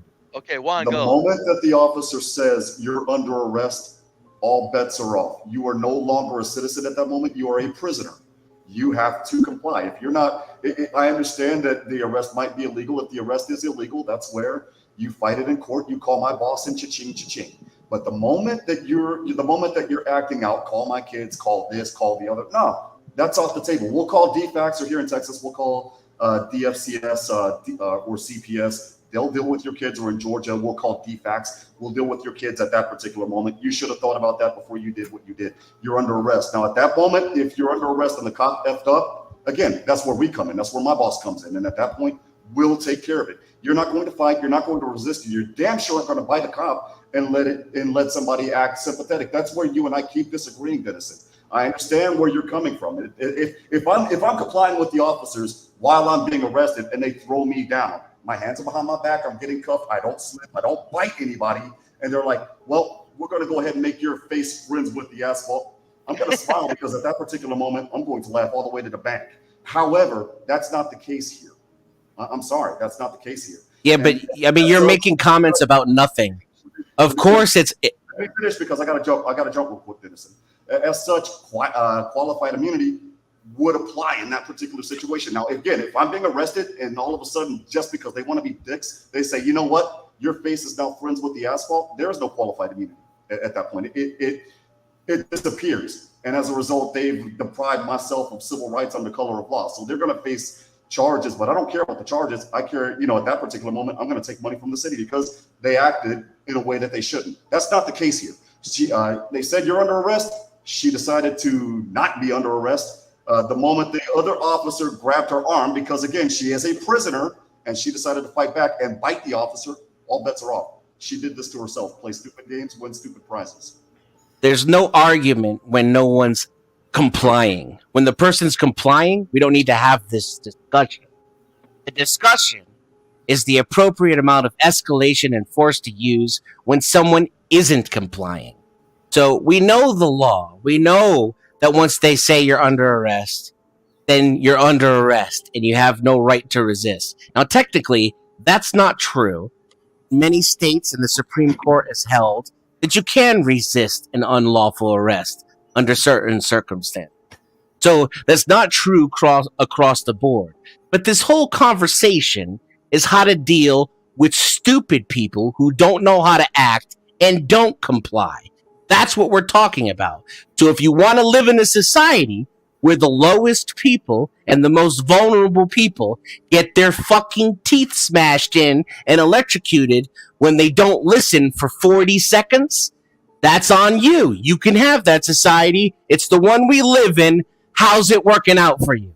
My proposition is that we should have compassionate, intelligent people who know how to de-escalate a situation and who attempt to do so first before they go straight to force And most of these motherfuckers got a hard on while they're beating your ass in the ground. So don't tell me about it. See, I agree with that just because, like, I feel like there should just be that, like, time frame of, like, okay, this person has been acting out of control for this long. Like, okay, then we can use this certain amount of force. Like, to me, that's what it's all about. It's not that she was acting up or that they necessarily had to put, like, their hands on her or do their job, but it was just the amount of force, I guess, for me. And I just feel like there should just be a time frame of, like, okay, this bitch has been acting crazy for 20 minutes, like, or whatever, you know, like, then, okay, let's fucking do what we did. But at the same time, You go through your techniques. I don't You know. have a set of de-escalation techniques. You go through them in series, and then you start with the minimal amount of force necessary and escalate from there. When your job turns into, okay, this person's under arrest and they're clearly non-compliant with orders, and the handcuffs have to go on. That's the next step. So touching somebody's wrist in order to put the handcuffs on created a violent outburst. So at that moment, from the touching of the wrist with the intention of putting handcuffs on and the violent outburst, where do we find that come together of, should this person have let them touch their wrist? Should they have had the violent outburst? Or should another 30 minutes go by while you walk back and forth with this person trying to figure their shit out before they you would maybe hope that they're going to be like, okay, I've handled all my business, I'm going to put my hands behind my back now? It doesn't take 30 minutes to have You a don't know that. conversation. It's speculative. It doesn't take 30 minutes to have a conversation. It's all speculative, correct? But I'm going to tell you, it doesn't take 30 minutes to have a conversation. Not speculative is the video that showed her dogging the cops Right, yeah. for 20 minutes. Yeah, dogging. I don't know what that means. Is that a misdemeanor or a felony? No, I don't care. She was not doing anything to be cooperative while they were trying to be very gentlemanly with her. Well, can I? And it's got nothing to do with her arrest. Okay, well, never mind. Lolo in here, guys. Go ahead, Lolo. I mean, I was just gonna say, like, I feel like, because I did kind of forgot that she bit him or whatever, but I feel like just as a man to a woman, there's a certain extent, like, you guys always talk about, oh, men are stronger than women anyways. So, like, the tase gun was definitely unnecessary to me. Like, you already putting your hands on her, you're already tackling her, you're already putting your body weight on her, like, you have to tase her? That's crazy. Why do you people expect cops to wrestle everybody? I think I'm expecting them to avoid. I would avoid the whole wrestling. I would too, but once it happens, you don't have to wrestle people. Just shock them and submit them. Hold on, Yeah, for but one like second. your hands are already like a weapon. Like you Hold don't on, have hold on to for 1 use- second. I don't man. know, like just a gun and a taser and like mace and shit like that. Like that's going to the extreme. If we really, really think about it, guys, like we're all just strangers. No matter, like, yeah, you could be a policeman, whatever, but like in reality, like nobody knows anyone. Everyone should have respect for everyone. Like nobody should put their hands on one another. Yeah, someone might disrespect you, but you're gonna really result into like physically harming this person. Like, I don't know. I feel like people think crazy. That's just me. I could never, ever. So I think men are definitely stronger than women, and that's true. right. But trying to put handcuffs on someone, man or woman, that shit's kind of difficult. And this Yeah, especially if you throw them to the ground They go through the training for, like you're training to be a cop. But then that's another thing that is wrong with the problem of them like hiring police. They only hire them, or they only make them train for like what, 6 months to a year or something. Like, But look at it like this too. When you actually look at bodies, yes, maybe statistically, men are bigger, faster, stronger than women. But if you've ever met like a little dude, or as a man, like you've ever met like a bigger woman, not every matchup, like these interactions, they're not matchups like the UFC where people have to weigh in and go through the, their camps and stuff. This could, just as easily have been a 60-year-old man waiting on retirement as just it could have been a 6'5" woman. These things aren't matched up like you think. It was like, oh, that's not fair. That's not fair. But the police, like, they have that line, and they have a mission as well. Now, I'm a military man, and the thing that they tell us is the mission first. Don't give a fuck about your friends. Don't give a fuck about your own life.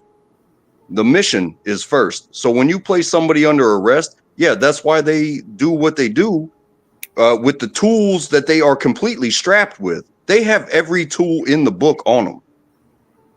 Now, their mission is to get home safe. Officer safety comes above everything else, including public safety and including the rule of law.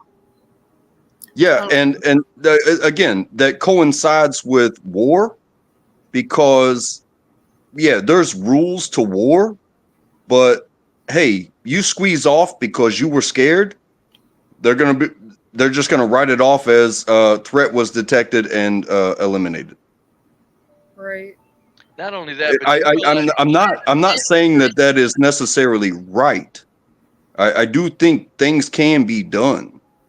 But again, war is war, and calculated professional fights are those. But people, normal people, policing normal people, it's never going to be fair. It's never going to be fair because you can pull up on somebody that's like, oh, I got a flat tire. And you're like, oh, well, I'm a state trooper, and I'm going to turn my lights on so we don't get hit. And then I'm going to help you change your flat tire. And while I'm doing that, I get shot in the back of the head. But at the same time, you could just be walking in your neighborhood at 4:30 in the morning because you get up early. And next thing you know, a cop says, hey, why are you out here? This is unusual. Give me your ID. Well, I'm not giving you my ID. This is my neighborhood. And then they throw you to the ground in front of your son. And these are things that are out there. It goes both ways. It's such a hard thing to do. And I agree with you, and I understand what you're saying, but I don't know. Maybe I personally just don't get it, like, because like I said, like, I just could never put my hands on another person, no matter, like, what it be. Like, you would really have to, like, kill my whole family or something for me to even, like, think about doing Well, I'd have to feel like I was afraid of my safety, or afraid for my safety, or Right. danger. I feel like it's also about assessing the situation. Like, they had already walked up to her, did whatever, blah, blah, blah, took the gun, like, and you guys are bigger than her. So what's the problem? Like, I just feel like sometimes those cops in particular like to use their power just for play. Like, Yeah, as soon as she shoved him, it was on like Donkey Kong. He they knew were that waiting for her- legally. they were waiting for her to mess Yes. up and people are fucked up like that. But at the same time, you didn't have to act like that. Just because someone comes at you like that, it's, I don't know. It's just like a, Oh yeah, she's an idiot, and we don't want people like her in our society. But I don't pay her to uphold the law. The other guy is supposed to be the example we set for society, and he acted like her. no, he didn't. That's crazy. I think he did. I agree with that. You guys are crazy. I've I been- understand. Even I've if he been- overreacted, I've been he didn't several act like her. times. Jesus. 100% he did. No, I he mean, Look, even as a white guy, I've been snatched up a few times. I've been roughed up a few times. I've had a gun put to the back of my head by the police. But I'm not going to sit here and say that I didn't do what I did to get what I got. But what I am saying is, you know what? When somebody does me wrong, now that I'm living better, I have an option that I'm going to call, and it's going to be them, and I'm going to tell them my side of it. And if I'm wrong, I'm going to deal with it a different way. You know what I'm saying? take the hands of the police off of the citizens, and you've got people like her that will multiply and create hell on earth. False for everybody dichotomy. around her. It's not. I didn't say make a choice. I said they're both full of shit. I'm saying you got to make a choice. Which one do you want? You want the police? You don't have to choose between Yeah, you the do. police using No. excessive force and everybody in society running amok. not It's a not that false excessive. choice. Nope, It's pig not that talk. Nope, It's pig not- propaganda. not We that don't need to brutalize people in order to have a that better it says. society. Not You that it don't says. have to make that choice. She made Don't it. let them convince you that it's that simple. It's that simple. It is. Did you guys want to watch some more of the video, or are we Yeah, good? sure. I would like it. Got 10 minutes, yeah. Hey Jihad. What's up, peace? Yeah, I saw it. Thank you. Come on, Stop resisting. Stop resisting. I'm in handcuffs. Can you get off me? He's big as.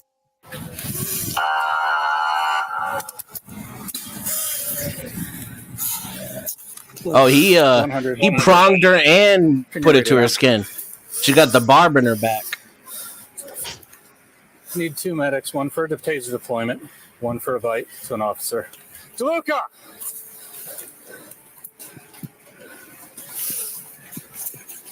Jesus. Same location. Hey, can you put my auntie? If she was biting when she was getting tased, y'all think that count? Yeah, that's what happened. But that's just gonna be like instinct kind of. No, Jihad. Stop moving. The police were all wrong, Okay, stop. Jihad. This lady wasn't acting unreasonable. You're right. That's You the and choice you Dennis need to are make. right. The Yeah. police are either all wrong, right? Yeah. No, I Or think they're he all messed right. up, It but- can't No, I be didn't that say she's that. a dumb fuck who broke the I didn't law say they were all. and they used excessive force I because know, I they said got out of exactly that, control Dennis. I and said went both of emotional them. and couldn't handle I themselves. said both of them, professionally. Dennison. Both I said things can't be exactly that. true. Yes, they can. She overreacted. They overreacted. Both of them did. I said my choice was this to low. Which one do you want to take care of first? Stop. Look at that crazy bitch. So y'all manhandling me. Stop. Y'all Fucking animal. I If swear to that was God. a white woman, there'd be white women around her calling her a fucking name, you stupid white whore. Shut the fuck up. I hope y'all ready. Stupid white bitch. Stupid slimy So, ass no, fucking you're white under human arrest. being. Okay, that's fine. Probably going to jail. Okay? This is the next cop, America. I never took the job, Dennis. Stop. I turned the job down. Damn I was only kidding when I went for it, and I got You were hired. born for it. You were born for it. I did pass the test, all very high. I did do excellent on all the tests. No, y'all not messing with me. Stop. Yeah, y'all just beat my ass. If that was a white woman, there'd be white people around her. Y'all just beat my Please, you're fine. Bro, can you help me out? Because they manhandling me. They manhandling me. Listen, you just need to calm down for a second, okay? Just calm down for a minute, okay? I just got my ass beat. Listen, you've got tasers and everything else in you. Just calm down for a minute, okay? Take a deep breath. Okay, take a deep breath for me, okay? A couple deep breaths. There you go. Bro, can Oh, can y'all take me to jail? That sounds like de-escalation. Exactly, yo. Can you pause it real quick, Portia? please? Well, now that we beat the fuck out of you, electrocuted, you got your hands behind your back. Now let's try using our face hole. Be Brave had said something that's semi-true, right? Like he was saying, cultural difference. I think he's just wrong on his view on it altogether, but just to hone in on that point, right? Like if you watch the first interaction, it was a black guy that had addressed the first suspect, and he knew how to address him.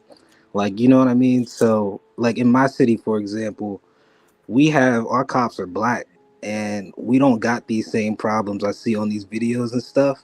Like I'm sure a lot of stuff happens, right?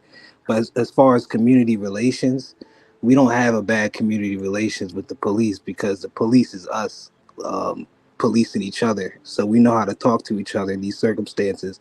Now I can imagine it could have went down a little different if that same black cop that addressed the first suspect was talking to, this sister. He could have de-escalated it, probably handled it a little better than these white cops did. So that's just my opinion on it. Good. It's just a cultural thing. You got to understand how to talk to people sometimes. Yeah. White cops are saying, fuck you, black bastard. And Shut up and do what we say. And I just want to make the point that I'm You ain't supposed children. to be. You're a grown adult. Shut your fucking mouth and turn around and put your hands behind your back, you stupid bitch. And that's not how you talk to people. I wouldn't say that to her. I wouldn't say that to her. They think it though, and rightfully so. And yeah, you're right. Then it shows in their actions. You got to show Yeah, people the respect. Ah, get out of here! You guys are fucking crazy. It does show in their actions. You guys are out of your minds. Did you say your name was Jihad? These cops are wrong, but this woman was is a cultural absolute cancer. Now the cops are wrong all of a sudden. No, I said they were overdid it to begin with. I just said, but they only didn't overdo it that bad. I'm saying that there's two things that were overdone. You've been backpedaling the whole conversation. I'm glad to see we're on the same page. No. I go into the skin. I didn't. Yeah, and that's your skin. And then he detached it and used the skin method. When you let go of the barbs and hold it to somebody, you can electrocute them that way. Yeah, I just want to make the point that too. bitch and did something even worse to her. From the very beginning, I said if there were more cops on the force, a lot of this they could have a lot of time to deal with de-escalation. I said that from the very beginning. Which is a justification of what they did. Now they're wrong all of a sudden. No, I didn't say want to make wrong. I just said both of them are wrong, but I'm saying good. who's more said wrong? Who's more wrong? Okay. The black girl, the stupid bitch, is more wrong. Supposedly, I'm white. Yeah, and I said the guy who's paid to uphold the law and be professional and not act like the stupid black girl. He's the one that we need to worry about more. Yeah. In your dream world, to make the point. I mean, in reality, we're watching it. In your to make the world, point. In reality, you're supposedly, I'm white. I'm just gonna keep talking because he's not gonna fucking let me make my point unless I just go ahead. talk. I'm sorry. No, go ahead. Supposedly, I'm been accused of being white. And I think I would know how to talk to this young lady in a way that would have been more productive than what they did, especially once they went hands-on. So I think you make a point about people policing their own and about cultural differences, but I just want to put it out there that it's not impossible for a white person to have enough understanding about the community he works in and enough compassion for other people, even dumb people like this dumb bitch, in order to do their job in a different way. Great. Get back, you're fine. Look. Bro, don't talk to me. You just mad on me. No, don't talk like to me. players in this broken. You just did that shit. Man, I swear to God, bro, I'm calling my auntie. First phone call I get. She a police officer too. You punched me in my face. I'm not about to forget that. You hit me and you had your hand in my shit. I ain't do shit. Listen, take a couple deep breaths. Okay, the tasers and everything that are in you need to come out, and then that don't matter. Listen, they put their hands on me, and then I will get you into a car. Okay, but stop being out here screaming and yelling like that. Take a couple deep breaths. I understand you're upset. Take a couple deep breaths. Y'all all right? White privilege at its finest. Can I go? Can I go to jail now? Please, white, so that's please. I don't give a. You put your hands on me. You put your hands on me in my face. He hit me in my face. I'm suing you. One of those white guys say they won't wait. Press. Yeah, he said he not white. Yeah, bro. I'm not doing shit. All right, take a deep breath. You're cussing for no reason. Just relax for a second. For no reason, y'all just relax. Y'all did me dirty. Relax. You're good. They should always get a woman cop as much as they can. Can in this y'all have my instance, kids if call they gonna my have phone women for me, as please? cops. Her phone number, her name. Yeah, you notice how like she actually was willing to talk to Her her. phone number is in my phone under Big Mama. Call my mama, tell her to come get my kids, and tell her that she beat my ass too. I swear to God, my mama call her sister, and I'm gonna call my dad. So I'm gonna call his sister too. Y'all had no business doing me like that. This is my first time going to jail ever. 28, and y'all beat my ass. For a second. You remember I said, like, she could be calling anybody. This is why they hesitate to let her just make a call. Call my mama, call everybody. I'm getting assaulted. You gotta let them make a call though, John. Not right there on the scene.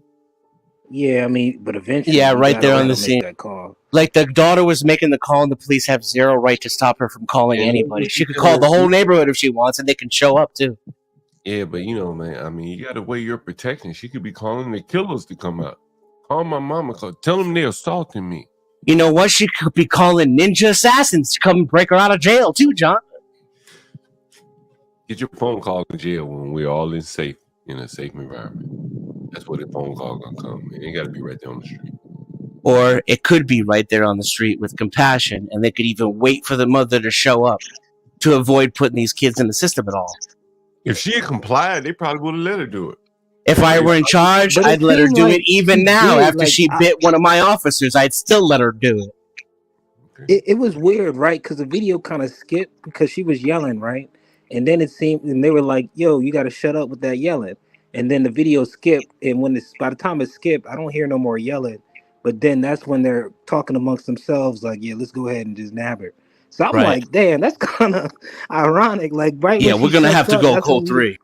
you want to go over there and fuck her up. Like, what the hell is Baby that? mama Shaniqua, code 3, baby mama. As soon as she fucked off and went away, that's when they decided it was time to But arrest her. that's why I said the video skipped. So I really didn't see what the point was to nab her at that point because she wasn't yelling or anything. So I don't know if anything had happened or what was that conclusion that they came I up mean, with. initially she walked away, and she walked away, but the manager lady from the apartment had approached them, or they approached the apartment lady, and then she said the manager something about her effing her baby daddy too. Uh-huh. And then she walked off to her car, and she walked away, but then the cops came to her from what we saw. Because the lady was talking like she was going to come back and do some damage to the lady. That's To the what the managers. cops then walked out and said, "What you aren't?" The cops walked out to see that she was going to stay the hell away from the manager. The manager said she's going to come back. Yeah, so that's all that happened. I mean, that The happened. whole damn thing was wrong. But who's the most wrong? That stupid bitch was The crazy. police. No, The police were the most wrong because they're paid to be Everybody right. wrong because it seems like the manager fucking the baby daddy and shit. That's kind of fucked up. Yeah, I agree. Please I don't know move who's saying out that, of the but way. yeah, I agree. Clean up. That way the medics can get through. Bro, he had no business tasing me. I wasn't even doing shit for him to tase me. She's still fucking. You can tell by looking at these guys. You can tell which one the troublemaker is. Look at him. He's still. Look at him. Look at him. He can't wait. He wants to hit her again. Probably. I don't blame you. Yeah, he thinking about it. The guy to the right, he's like, man. You can say all that, but he ain't doing it, Denzel. He ain't hit her. All of that in a minute. Well, he punched her in the face already. He got 20% out of his system. Yeah, that was the guy too. He's the other 80. You can tell just by looking at him which one's gonna get you killed on the job. Yeah, can y'all run my name? I'm gonna see I'm clean. Ain't never been in jail, arrested, or none of that. You blacks wonder why I don't want none of you motherfuckers. Say, run your name. How am I find out who you are? Crazy. You got your mind. Oh yeah, he's not even white. That's funny. You guys are even I don't fucking even wanna come pretending this shit. And you wonder Now why I that we don't get to see him, he's Hispanic. Hey, And can you get this right here? I mean, you ever see Canelo Alvarez? He's very Hispanic. Yeah, So he that's just me. happens to be a ginger. That's me. That's me. They take me for no reason. So, All right. yes. The paramedic is already mocking her too. I love it. I love these fucking people we got in these positions of power. Yeah, no. And they didn't do shit. It doesn't have nothing to do with dealing with idiots all day, man. That has nothing to do with it. Hey, we're here to help you out, all right? Then quit your job and go do something else. Oh, they need to do what they're doing. Take the bitch and smack her upside the fucking head and tell her to shut up. Nah, we got plenty of people that can just have compassion instead. We hire people like this on purpose because they follow orders. Yeah, they're all taking the job. That's why there's an IQ cap on police tests. We're here to help, all right? So on that, so all you're gonna do is Just pull it out. Just pull it out. Yeah. Just pull it out already. That's crazy. Is that real IQ cap on? Like, if you're too smart, they Yeah. don't want Yes. Yes, because you'll think for yourself. You can't have that shit out on the streets. We need you busting heads and following orders. make sure you don't get stuck with that. I did not know that those things went into your skin. Yeah, they're barbed so that you can't get them out. That way they can keep electrocuting you. That's my auntie too. I ain't ever got in trouble with the police or nothing. Bro, y'all all bullshit. I only saw the one. All bullshit. And I'm telling y'all. It's a good deal of bullshit, a fair amount. All right, there. Listen to the medics really quick so they can help you Everybody's out, okay? shitty in this. I'm fine. I'm ready to go to jail. I'm gonna wipe Yeah. your stomach with this, okay? That's fine. Cool, probably burn a little bit. That's fine. It's better than what they just did. It's got a little alcohol in it, okay? It's better than what they just did. And you hit like a. Hold on. And you hit like a bitch. That blew my shit the f out like I was on the streets. Oh yeah, he Like I want to really hit her did now something. Like for I had a real. weapon or something. I didn't have shit. And my kids is right there. Okay. I'm about to press charges on you. Perez and what the f is his name? What that say? That's true. They did fire the barbs too close. Could have hit his other officer. Y'all did me dirty, bro. Dirty as. There's another lawsuit that I'm about to get too. I'll take it. All right, we're gonna go this way, okay? You're gonna ride with me. That's Okay. fine. Like a needle stick. Okay. We're gonna go to the right. Car. To the right. The white and black one, okay? Yeah. Call my mama. Tell her to come get my kids. Thank you. All right. Oh man, why didn't she just throw her to the ground right there? I don't got shit. I'm naked as. I see that. Hold on, before you get in there, I just gotta check your bra and all that. I'm not gonna. I don't got no bra on. Oh, them titties. Okay. Nothing. Right? They did me like that for no reason. I'm naked as. No. That's a Yeah, head. those are some titties. She got some big old titties. It was the first thing I was thinking, Portia, but you know, I kept it to myself for once. Yeah. First thing I was thinking is I bet the ugliest Facts, damn. I thought they were gonna bust her down right Well, there. I was like, I damn. understand 2 fingers there, so I can't loosen the cuffs, but I'm gonna keep the seatbelt a little bit loose so you can try to stay as comfortable as possible, okay? How far is this ride? Like 3-4 minutes down. Okay, good. Okay. Yeah. Shout out to whoever this officer is, by the way. Thank you for talking to human beings like they're human beings. Room to kind of maneuver around, okay? It's not that hard. All right. They did it for a half hour, 20 minutes, Denizen. Assault on an officer and resisting arrest. Yeah, before she was under arrest. Charged with aggravated menacing, carrying a concealed weapon, and drug possession. Share your thoughts with us. So she got 3 charges. Oh yeah, she resisted. Yeah. And assault on a police Yeah, officer. she got that assault on her officer. That's a felony. Yeah, you fucked with that one. And she did it. She's guilty. Was the concealed weapon legal? Yes, according to his claims, yes. But he did threaten people with it, which is not allowed. According to the manager, he was pointing it around and threatening people. Oh well, yeah. If you pull out, then Well, you know, it depends how you're pulling out. If it's a gun, you're gonna be in trouble. What you know state what, was this? Dennison? Otherwise, you're avoiding trouble. Am I right, Virgo? Am I right? In Ohio. I'm trying to avoid trouble as much as possible, but I'm telling you right now, the Brooklyn in me, the nickel in me, I'm not thinking twice to pull out. Yeah, but you're talking about busting gats. I'm talking about busting nuts. You see, this is why I can't be. You know what? This is why your lasagna is made with sour cream. This is why. Straight for the throat. You see that, Portia? Straight for the jugular. You know I'm busting your chops. Well, in other news, I don't know if y'all heard about this or not. Let's see.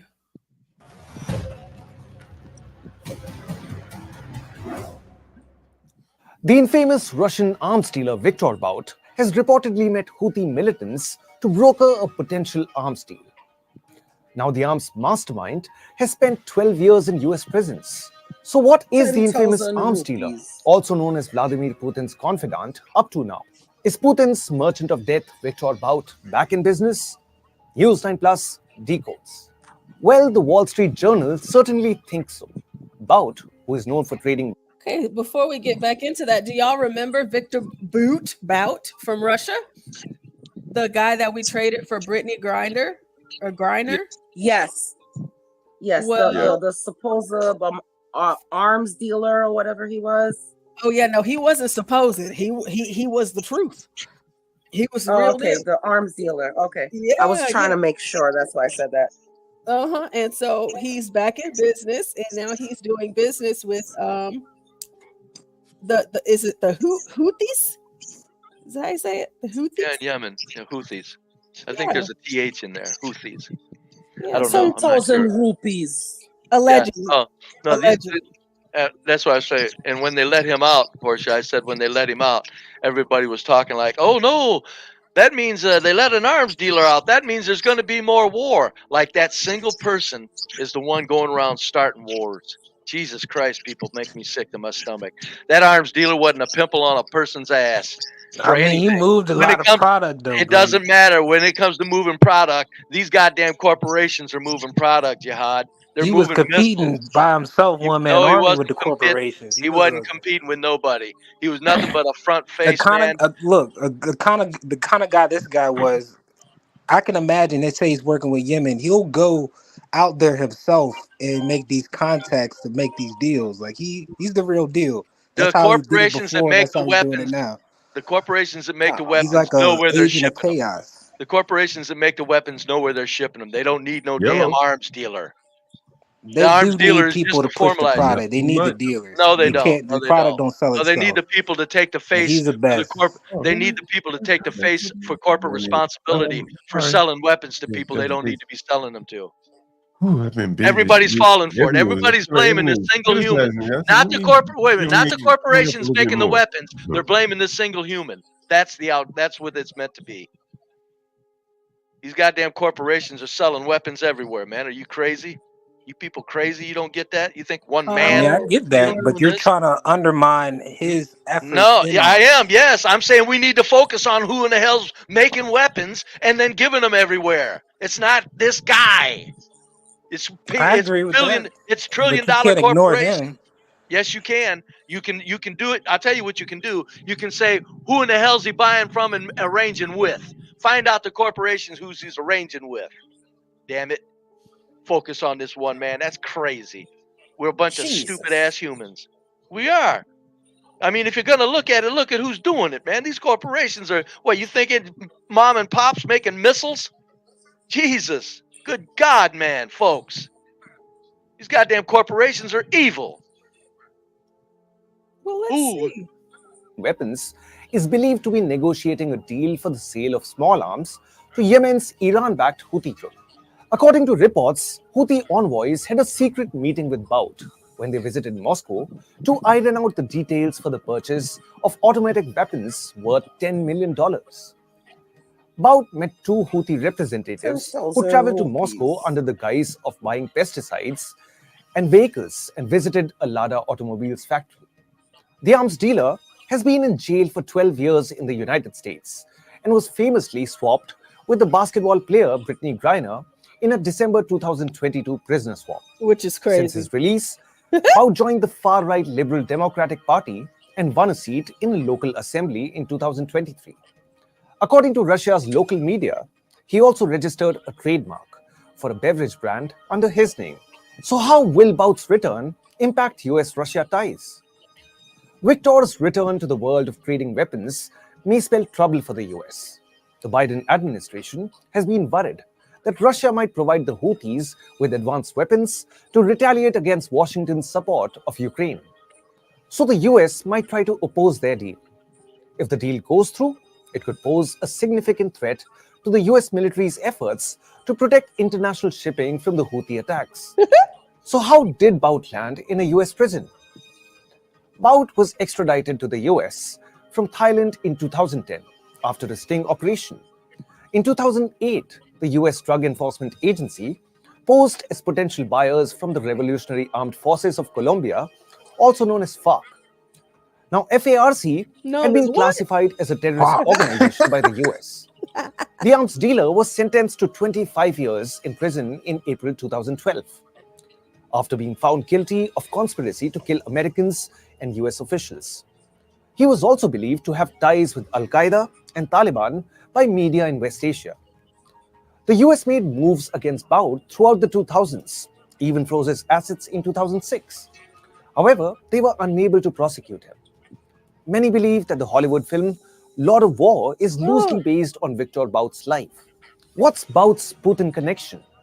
Bout was reportedly a military translator in the Cold War era.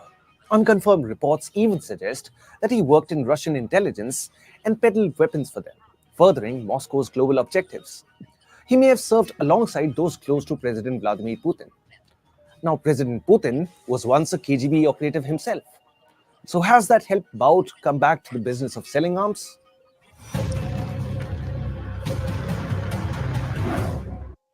Well, looks like he's got a job, folks. Allegedly. Yes.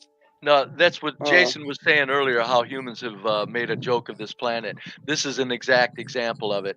You got the news media popping this single individual when you got these goddamn corporations popping weapons around the world in Gaza, in Lebanon, in Europe, in Yemen, all over the world, Iran, and Ukraine. You got these corporations popping weapons, and they're putting us onto this one guy as the goddamn culprit. That's how fucking stupid we are. That's how fucking stupid we are. We let this one guy put us off the trail of where these goddamn weapons are coming off the shipping docks off of. Oh, it's him. Get him and everything's fine. We are the stupidest fucking people in the world here in America. We got all the information in the world and we fall for this fucking shit, these hit pieces. This is disgusting. It is disgusting. The murder and the mayhem that's going on the planet that these goddamn corporate machine is doing, and they got us looking at one guy. Oh, it's him. There he is. Get him. You stupid fucking humans. When it's our own government that's selling us out like government, bitches. hell, it's our own major corporations doing it. Our corporations control our government. They know where these weapons are going. They're selling steel to the weapons manufacturers that are making them and then shipping them. They're bringing in the same weapons. They're bringing in the same weapons that they complain about in communities. They're bringing in the drugs that they complain about in communities. Yeah. People talk about people carrying cocaine in their asshole in balloons. Oh, well, never mind them tons of barge out there with 50 tons on it of cocaine. Yeah, let's not look at that. Let's look at these. Let's look at the little mules that are carrying cocaine stuff. Oh yeah, it was a 60 Minutes piece. I'll never forget it as long as I live. It was like 25 years ago, 20 years ago. But I said, you got to be kidding me. The drugs are coming in bales. And then what? Yeah, the drugs are coming in bales, tonnage bales, and they're sitting here saying these people are carrying them on airplanes stuffed up their ass. That's how all the cocaine's getting in America. And then you have a busted bag of coke in your ass. I ain't worried about that. I'm talking about the distortion of who's doing it. There's bales, tons of cocaine off barges off the shores that's coming in. And the 60 Minutes got us chasing down somebody stuffing balloons up their ass. This is the same thing. This arms dealer, he's nothing. He's nothing. These goddamn arms manufacturers are popping weapons around this planet for death and mayhem. We can't focus on this guy. We're crazy for doing that. Okay, if we don't want to focus on you know what? Hold on. If we don't want to focus on who's doing it, let's at least not fall for this stupid shit. Yeah. And I want to take it a little bit further. Even with the immigrants who are flooding our country, and we're sitting here hooping and hollering about it's the Democrats, it's Kamala, it's Biden. If you don't think these Republicans have some sort of part to play in this, you're stupid. Oh, you know damn well Because they do. Let me tell you something. I don't know what's about to go on, and I guess we'll all find out about it together. Mm-hmm. But there is a major corruption that is trying to go down in this country. It's been gone down. Virgo, it's been existence we are for going 100 to years. corrupt. We're going to break it. I'm telling you, we're going to break it. Yeah, it does look like they want to bring it. They want to reduce it. It does look bad. Yeah, I'll go along to get along. You know, Trump says he can get rid of the immigrants the first day he's there. Oh, all right, whatever. Sure, you know, but I'm telling you, they're working together. This whole shit is shenanigans. Okay, shenanigans. You're not going to get to be a candidate for the presidency of the United States unless you're approved by the global corporate machine. It's not happening. Oh no, it's So definitely if they're approved, there's a reason they're going to be used for particular reasons. They can use Kamala or Trump, whatever one they put in, they're going to be able to use them. My point is it's one thing not to chase down the villain. I get that. People are too busy. They don't want to think about what corporate America is doing. I get that. But to fall for this stupid shit is what made it in me. That's why I'm a goddamn misanthrope. I can't stand people. This is too stupid. This is a man. This is one man. You got billion-dollar corporations making fantastic weapons and guns that are shipping them all over like candy so people can kill themselves. And we're here focused on this fucking guy. I'm saying at least if you don't want to chase down the villain, don't chase down their goddamn decoy and fall for their decoy. That's it's double the same trouble. thing. It's the same thing. It's the same thing as arresting people selling nickel bags and dime bags of weed when you refuse to go to the head of the snake. And I always say this: you don't fucking attack the snake at the tail. It grows back the tail. You attack it at the head. And we refuse to attack the head. We rather go for the tail to make us compliant, to make us happy, to make us think that they're doing something. I just say that eventually, even if we can't attack the head, Virgo, we got to stop attacking the tail. Somewhere we got to smarten up on that. Just let's smarten up on that much. Take a step forward and say, nah, we ain't falling for this weapons shit, this weapons guy shit. When he was let out of jail, people were talking like, oh, shit's going to pop off again, like in case they haven't noticed where weapons are going all around the planet while he was in jail, and before him and after him and before and always will. It's like we got to just stop chasing the tail is all I'm. As a misanthrope, people make me sick. I'm just saying, stop chasing the tail. If you don't want to look at the head, I get it. But in Virgo's example, don't go after the tail. It's degrading. It's insulting to our intelligence to go after the tail. It's just insulting to our collective intelligence. But yet we go for it. The conservatives are worse than anybody. Oh, they were just talking about that arms dealer when he was let out like the world was ending. I said, you stupid son of a bitches. These goddamn corporations are popping weapons around that'll blow your goddamn mind if you looked into it. Tanks and everything. Guns, hell, everything. They're popping around. Yeah, They're popping off. I believe that all of our presidents has been Manchurian candidates since our forefathers. They've been, I don't know about that, but they've done what they're told. They're not making policy out of their noggin. They're not doing what they want to do. If they want to do good, they're doing exactly as they're told since the founding. Yes, you're absolutely correct, Virgo. There's always been an elite and there always will be. Point is now they got technology on their side so they can ramp it up and really subdue us. Yes, sir. Well, I found a couple of videos, so I'm only gonna show like the beginning part, like the first few seconds of this first video, and then the second video it's 1 minute, but I thought it was kind of interesting. I was looking it up while y'all were talking. So Brave mentioned the balloons and the buttholes. I couldn't find that. Maybe it's because it's YouTube, but I didn't have enough time to look for it. But there's another way. 60 minutes piece. Go ahead, Portia. There's another way where they go ahead and hide the drugs too. So let's see. You may have watched Netflix's new original show, Narcos, which talks about the Pablo Escobar empire. And it features one particularly grisly scene in which a young pregnant woman, a coke mule, dies in an emergency room after accidentally ingesting 12 grams of cocaine after the capsule burst inside. And you may be curious as to whether or not this is actually, how this actually works, how we would be able to transfer this over to real life. What is a deadly amount? Well, we are going to tell you. Let's take a look at one time where this is kind of gross. It's not a real picture, but it is a visualization of a 2011 case in which... Go ahead. No, this is an actual person who is a drug mule and managed to, how many pieces? It was like 27? This was a young man who had 72 thumb-sized packets of cocaine hanging out within his digestive system, 830 grams in all. He was detained for nervous behavior and you should be nervous, and taken to a medical imaging machine, which showed this. It should be nervous and taken to a. Is that not nuts? Like Yeah, all that's of that gnarly. He has a cocaine, whole kilo in his body. What the fuck? and it's like it's all wrapped up, and he just swallowed them all. So I'm That imagining, is like, insane. is he gonna poop them out, or is he gonna throw them up, or are they gonna cut him open whenever he gets to his I destination? think they would cut him open.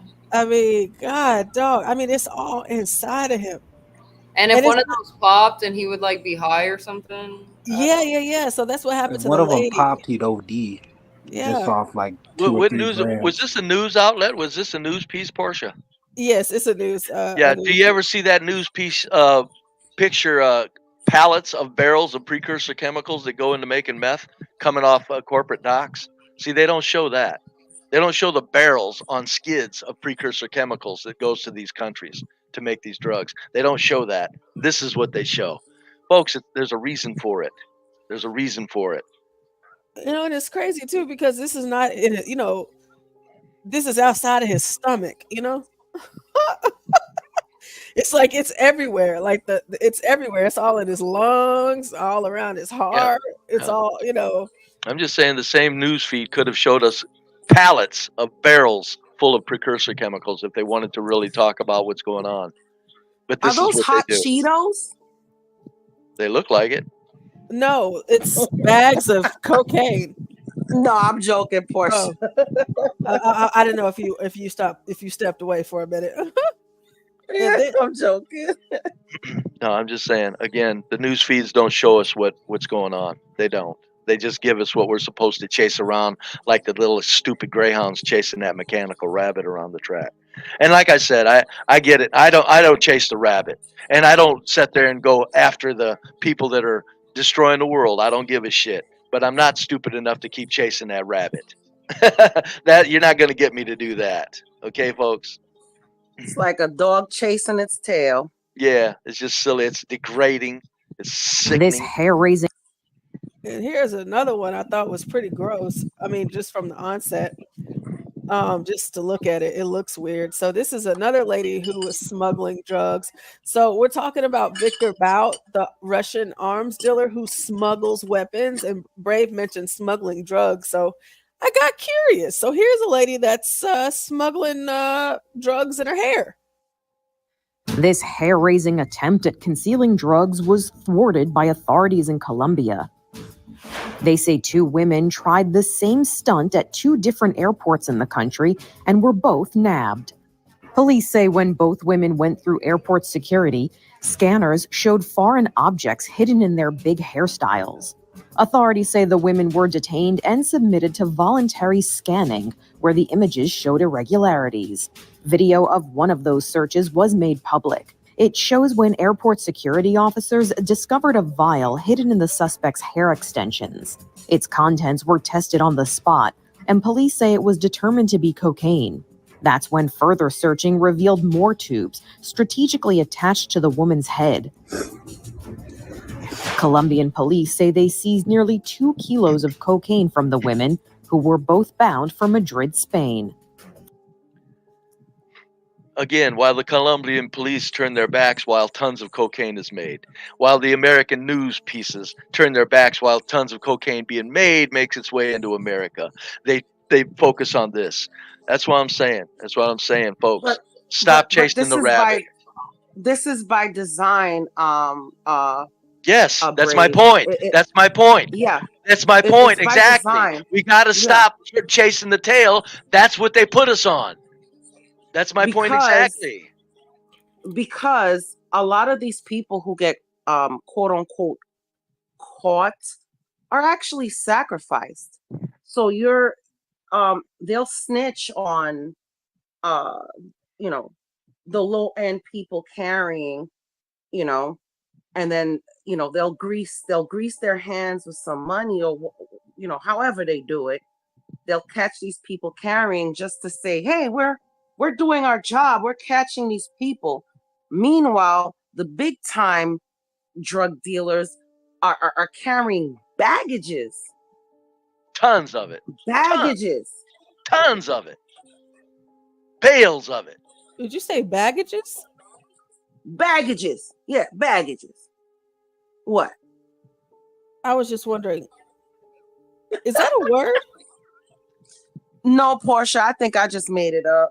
Oh, okay. I was just like, I've never heard that one before. I think it's a cross between a bag and suitcase. Yeah, baggages. Oh, okay. My guess. Well, maybe that's some New York. Let me tell you something. So let me tell you something, Portia. I study linguistics, so I think I can make my own language, and we're all just gonna have to conform to it, and we're just gonna have to speak it here in Florida, and everybody's just gonna have to conform to it. Okay. We got it. Baggages. It's baggages. It's just baggages that's where it is. This is why I say we live like gods in this country.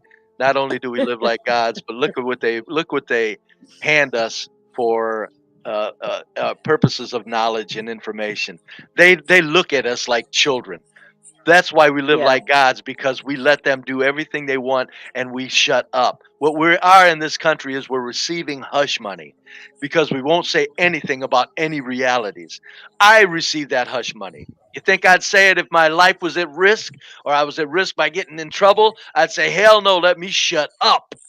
So we all taking hush money in this country because we know this is bullshit, but yet we follow it around and we don't actually talk about the real culprits. That's why everything we do in this country revolves around hush money citizens. We live like gods and we shut up and keep living like gods so that they don't take that away from us. Because look at this stupid shit. What's this? Would they do? Catch somebody else, Portia, with an ounce on them? Oh no! So apparently there was this story was sent in by one of our viewers, Daniel Nixon, about some shooting at some church. In some church, and I don't know what happened. So I guess we're about to find out. Let's see. Gunfire was it a whitey? County Church has I don't prompted a multi-agency search for 2 men. Thanks so much for joining us. I'm Jennifer Sanders. I'm Daniel Muddy, and around 10:30 this morning, the sheriff's office says it got a 911 call to check on the church at the epicenter. That's on North US 281. Our Sam Stark talked to the Burnett County Sheriff, who told him when officers arrived on the scene, they learned shots had been fired. What started off as a normal Sunday service at this Burnett County church turned into an investigation involving local, state, and federal agencies. About 10:30, we had a 911 call come in communications. And great camera. Church in the country, it smacks of whitey. At the epicenter church. Burnett County Sheriff Calvin Boyd said a church safety member saw 2 suspicious men outside the church. When that safety member approached them, he said he saw that one was carrying a long rifle. The safety team member then shot at the 2 men and they fled in a white minivan. The Burnett County Sheriff's Office tells me that when officers arrived earlier Sunday morning, they found bullet casings. Those were from the shots fired from a church safety member. We don't have any evidence of anybody being injured or hurt, and we haven't been able to locate the vehicle. I spoke to the founder of the church earlier, who said they are shaken by the incident, but are grateful for the security members' I don't know what they're shaking for. Burnett County, Sam Stark, KXAN News. And if anyone has any information, the sheriff's office wants you to That's like the contact most them. We have their relevant contact info story in I've this ever story heard. over at K. I mean, that was in Texas. So, I mean, I don't know if y'all noticed, the Texas Rangers were there and they brought out the force of Texas to that small little county. That makes no type of sense. Somebody in the church would have shot whoever that was. So. I don't know. Yeah. Like, what? Was Like, the church was it white? They got was guns it out white in Texas shooting? like that? God damn. They shot Was it them, white shooting? ran away, and they still looking for him. I got the Was whole... it white shooting? I'm sure in that county. Well, They got away though. The whites behaving badly. Even no, the getaway car hold was on. white. Hold on. They got away. That smacks of blacks. Whites don't get away. Whites will turn them in. Whites will turn them in. No, they will. Whites will turn them in. The blacks got away. That smacks of blacks to me. But I'm saying, if I had to bet, it'd be 50-50. The fact that they got away, now I'm going, oops, this may be black. Because whites will turn white shooters in. White shooters, they'll get turned in, man. I'm trying to see if there's more to it, but like in Burnett County, it's That's crazy. That's That's a not a damn place. Yeah, shame. because we don't where- accept that shit, right? Right, Brave? We don't accept that shit. That's right.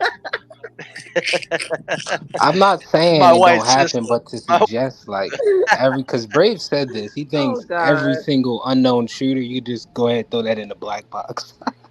And I don't Not every agree single with one of that. them. 90% of them, Jihad. Come on, man. Quote me Yeah, correctly. they I don't never said every have. single one of They them. haven't caught them, but in a place like Burnett, Texas, it's like. Let me just show y'all. Well, it's in the county. That's what makes me think whitey. There's no Uh, urban to it. I'll show y'all the demographics of Burnett. Lord have mercy. It's just one of those.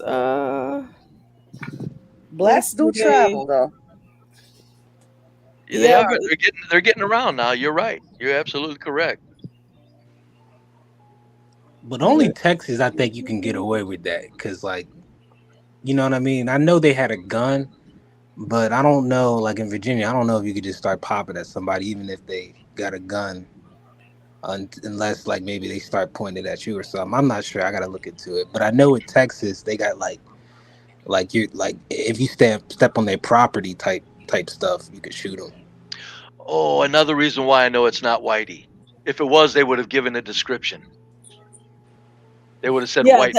they said they don't have a description at all Yeah, for anything. that's black. I gotta go, but that's black. I'm leaving with that, folks. That's Ten black, toes folks. down. I'm 10 I'm toes going. down, Brave.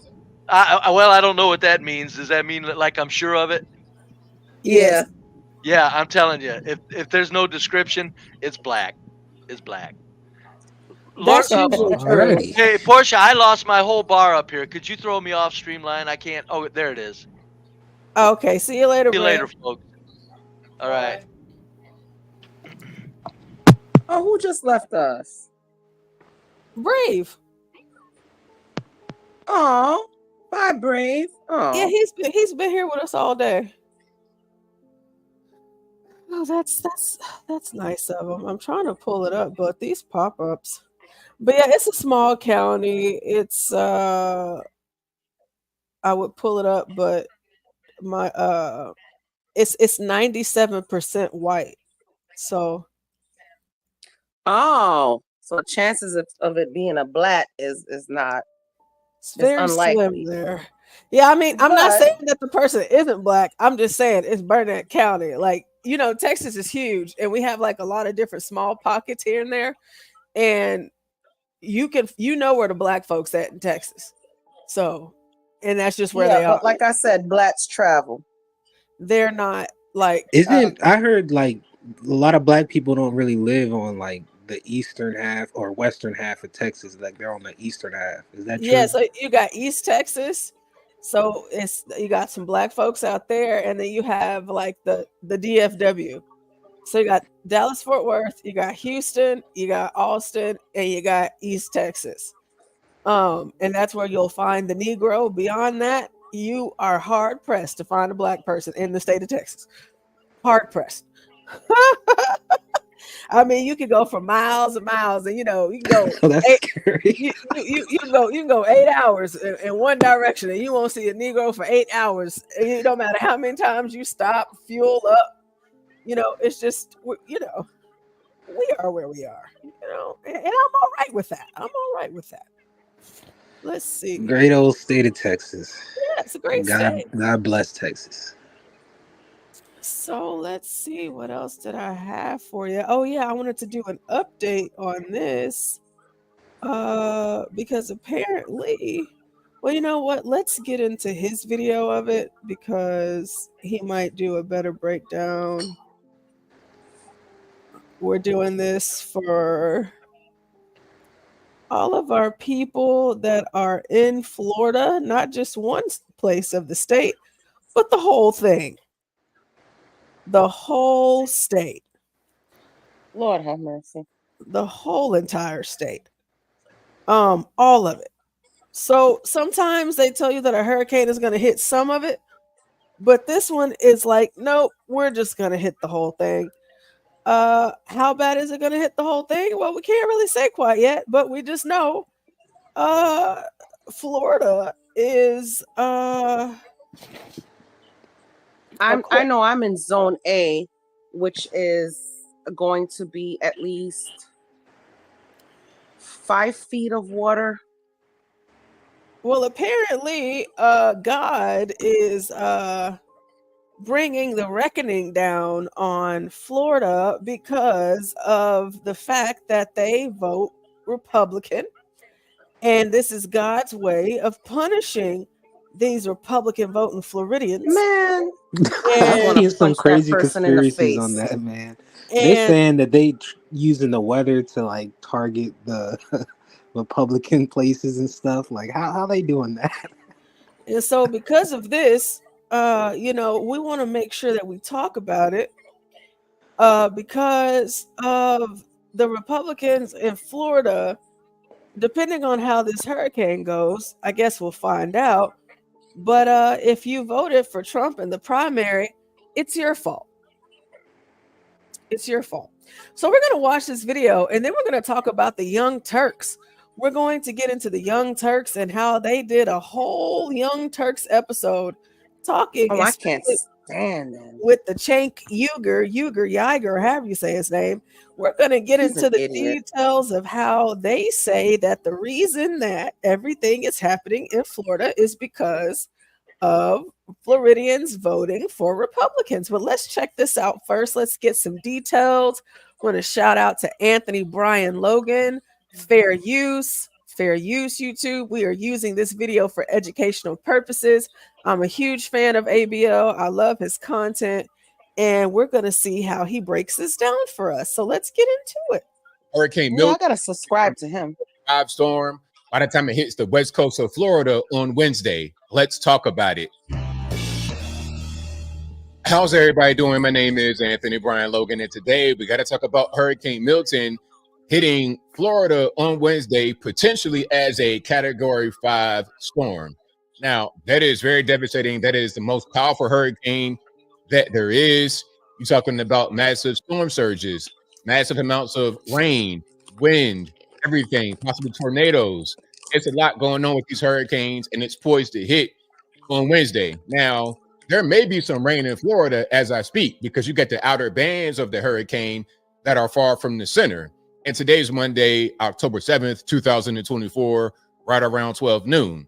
So as the day progresses, as you get closer to Wednesday, you will see a deterioration in the weather. Now, $1 million question, what should I do? If you're living in Florida, you need to already be evacuating, in my humble opinion.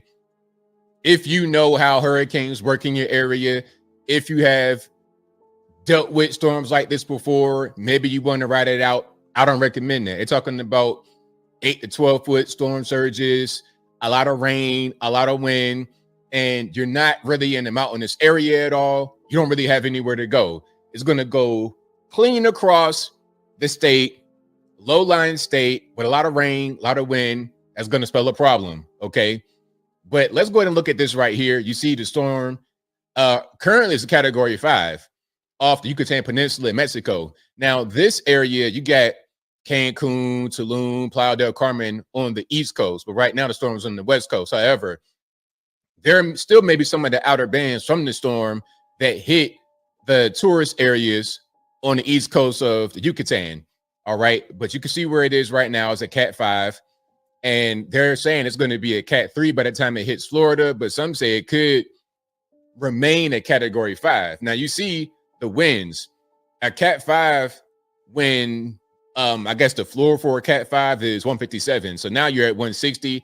That could become a lot worse, and I hope that it doesn't. Now, the good news is that it's not going to go to the north the way it did with Hurricane Helene. You see, with Helene, what happened was started in the Gulf, and then it cut up like right here, Tallahassee, and then Valdosta, South Georgia, through Atlanta, and then up here. You see, where you got South Carolina, Tennessee, North Carolina, it hit right up in there in those mountains, which is the Appalachian, Southern Appalachian, some of the foothill areas, and it devastated it because you pretty much have like a bowl in the city areas, like at Nashville is like a bowl surrounded by higher elevation. So all the water just rushed straight down in the bowl, and there was massive flooding. May all those who were affected get well soon, get better, rebuild, and if you pass away, rest in peace. Prayers out to your family. Now, let's get to a news clip because this storm could be a lot worse than what some are thinking. If you're living in Florida, you're used to hurricanes. Oh, it's nothing. They always say it's going to be a big one. This one might be the big one. Okay. Now, I hope my man right here is just being dramatic and it's not as bad as what he's saying, but listen to what he's talking about. And of course, I will link to everything I'm speaking about right now in the box. But without further ado, let's go ahead and roll it. It's just an incredible hurricane. It has dropped.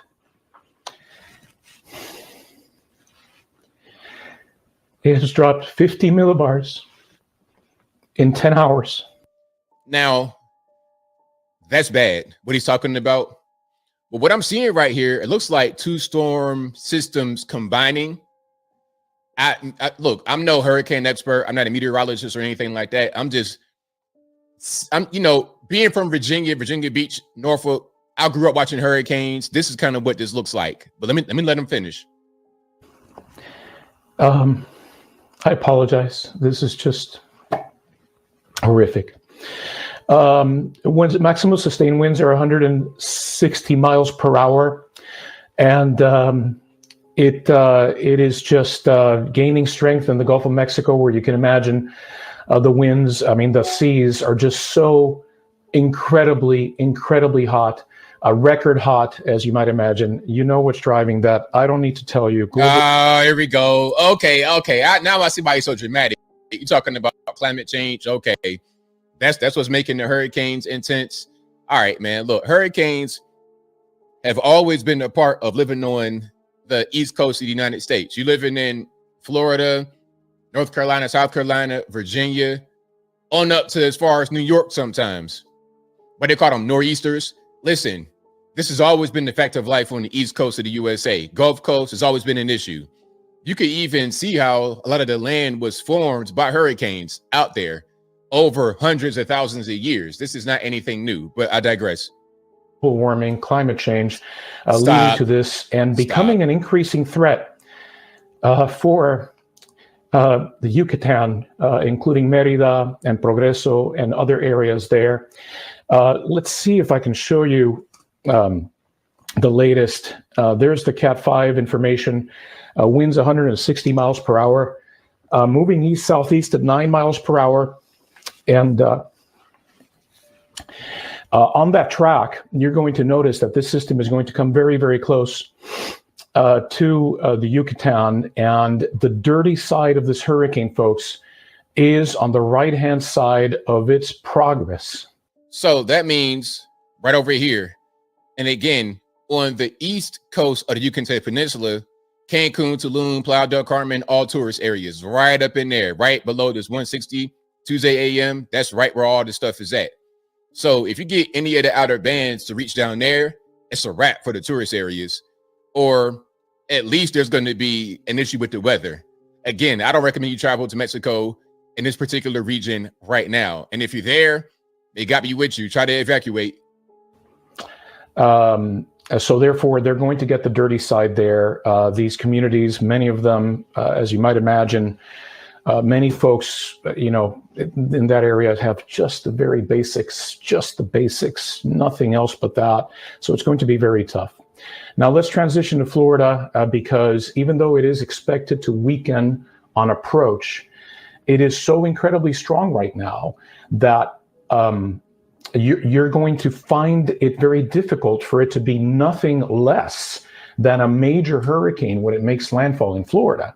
And where it makes landfall is going to be crucial because there and south of there, we're going to get a very high storm surge, which could be 12 feet deep. Now, the warnings and watches that you see on screen, there is a tropical storm watch for the Florida Keys. Now, to be clear, storm surge, that's when you have water that rises to a certain level more than what it should, more than just more than what happened with the tide. So 12-foot storm surge in a place where the water is typically 1 Okay, so let's say you live by a river, right? And it's always pretty much along the same level. You could kind of check it. You can see the high tide, low tide. You can see where it's at, and it doesn't really veer too much.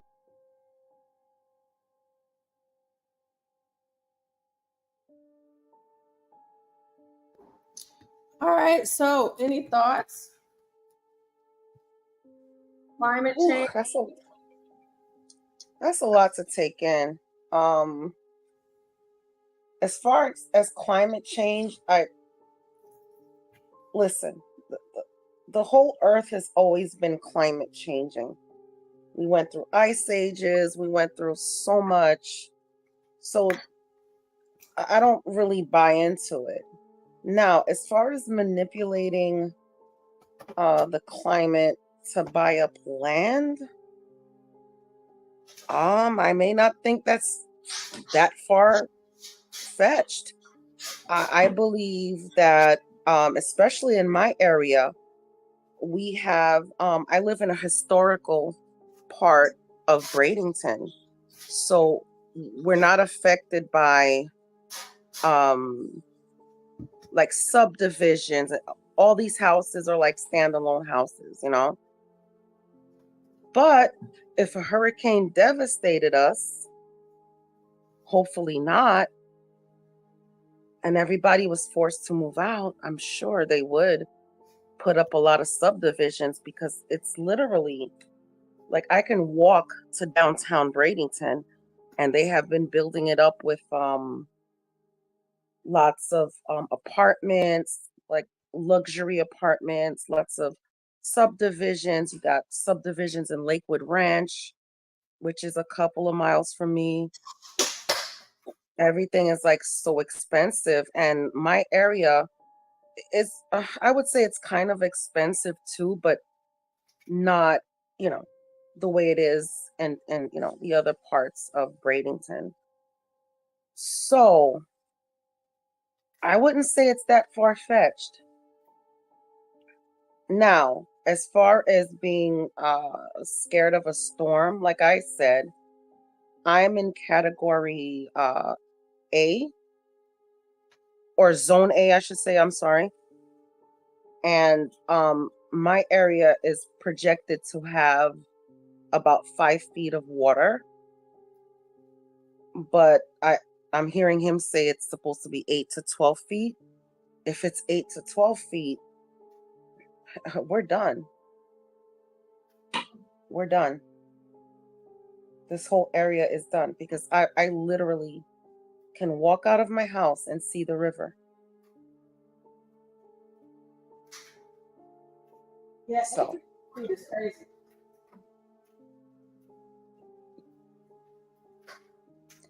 But being the 8 to 12 feet is like a crazy number to think about. It is. I mean, I'm only 5'7". Yeah. Well, hopefully, you know, it's not, you know, that bad. You know what I mean? Like, yeah.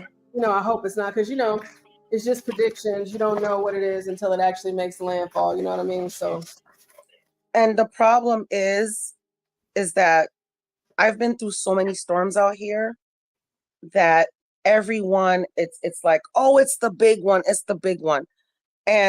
But, you know, looking at it, I'm like, shit, it is going to hit head on. And we haven't had, did you see where the number 3 was when it was a category 3? Did you see that when it actually touched land? yes. So I'm right there. Okay.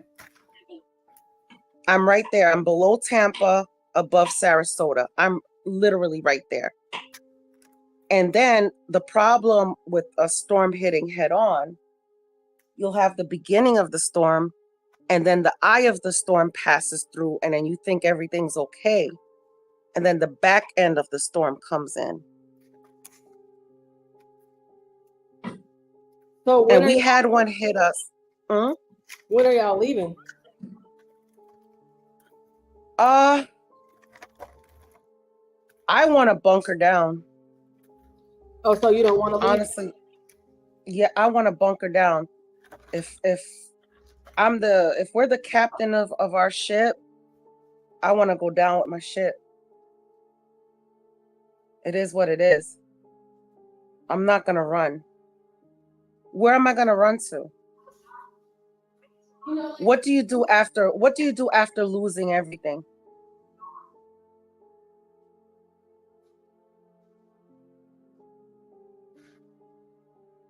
Start all over. Nah, I'm gonna go out like a champ. I mean, starting over. I mean, would obviously, but like going to a family friend's house, or but of course, what's best for you. And yeah, but my dad is on the other side of the state. He's on the East Coast, still on the water, but he's on the East Coast, and he's gonna get damaged too. And then we got family down in LaBelle. They're gonna get affected too. So it's like everywhere you go, and everything is already booked up. Where do we go? I have cousins in Georgia, but I have family in New York. Do we drive to New York and just leave everything, be here? I don't know. We're trying to think about it. Hopefully we'll try to make a plan, and it's not going to hit us until it was supposed to be Tuesday night. Then they changed it to Wednesday morning, and now it's Wednesday night. It's going to hit. Hopefully the storm dies out or just veers off somewhere. Mm-hmm. But I mean, sometimes there is no running. You just got to accept your fate. Yeah, I hear that. Well, with that, let me see. Let me pull that up really quick. We have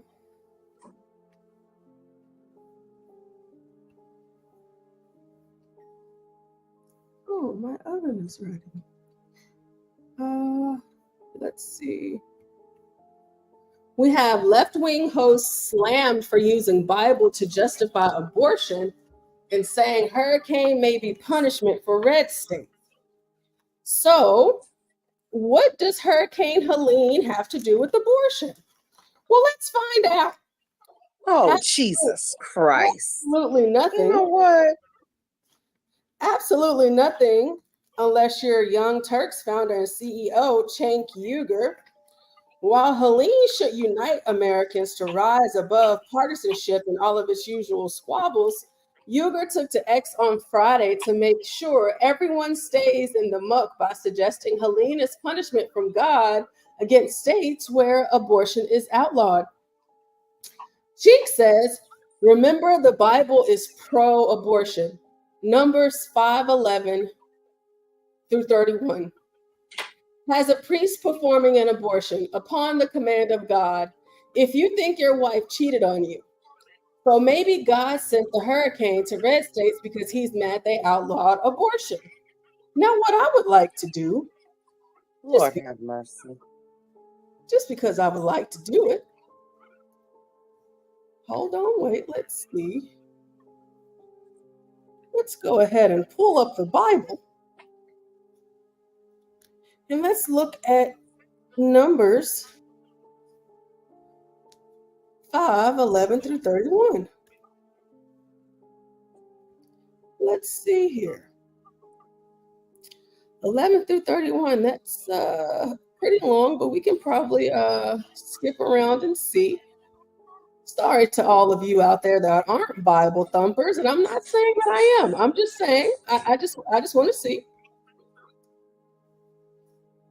All right, so then the Lord said to Moses, speak to the Israelites and say to them, if a man's wife goes astray and is unfaithful to him, so that another man has sexual relationship with her, and this is hidden from her husband, and her impurity is undetected since there is no witness against her and she has not been caught in the act, And if feelings of jealousy come over her husband and he suspects his wife and she is impure, or if he is jealous and suspects her even though she is not impure, then he is to take his wife to the priest.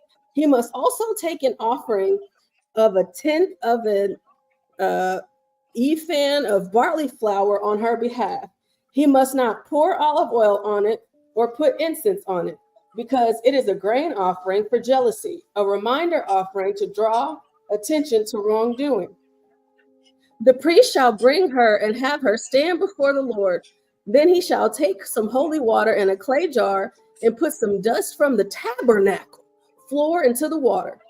After the priest has had the woman stand before the Lord, he shall loosen her hair and place her hands in the reminder offering, the grain offering for jealousy, while he himself holds the bitter water that brings a curse. Then the priest shall put the woman under oath and say to her, if no other man has had sexual relations with you, and you have not gone astray and become impure while married to your husband, may this bitter water that brings a curse not harm you. But if you have gone astray while married to your husband, and you have made yourself impure by having sexual relations with a man other than your husband, here the priest is to put the woman under this curse. May the Lord cause you to become a curse among your people when he makes your womb miscarry and your abdomen swell. May this water that brings a curse enter your body so that your abdomen swells or your womb miscarries. Then the woman is to say, amen, so be it. This then is the law of jealousy when a woman goes astray and makes herself impure while married to her husband, or when feelings of jealousy come over a man he suspects his wife. The priest is to have her stand before the Lord and is to apply this entire law to her. The husband will be innocent of any wrongdoing, but the woman will bear the consequences of her sin. Amen. We just read a word from the Lord. So, from what I just read to you all, did y'all gather any translation from that and compare to make it comparable to what Chank said?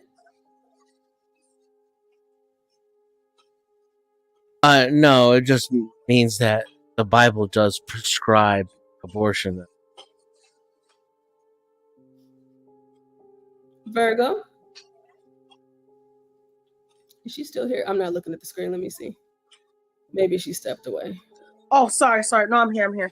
I did step away for a second. What were you saying? Oh, about the scripture that Chink referenced about abortion, about a woman stepping out on her husband. I was saying, do you feel like it bore resemblance, or if it, essentially stood in as a good placeholder to make, his point valid? Well, what does that have to do with the hurricane? Seriously. Nothing. What? I mean, and you know what? If a woman steps out on you, it's awful. It's bad. Leave her. He's making a joke though, right? Because he was making a Christians, joke. yeah, because Christians always say that the God sends hurricanes and tornadoes after them. Like maybe the people in New Orleans got flooded because they're sinful. Oh, kind of like a Sodom and Gomorrah thing. Yeah. Well, that's not nice. He doesn't actually think what he's saying. He's just making the point that abortion is prescribed in the Bible, so there's a jab, and then also mocking the idea that God punishes people for their sins with floods and things of that nature. Sorry. Well, you know what? I as you know, I'm pro-choice, but I don't think it should be something that you use the Bible to defend or be against. I think it's a private issue. I don't think he is. I think the Bible into it is mocking disgusting. Yeah, he's definitely mocking it. It also says that Uyghur's comments are pretty horrendous when we consider the death toll from Helene is over 200 and will probably be higher as emergency services continue their work in the areas affected but his mosquitoing of scripture is an issue in itself as blasphemy.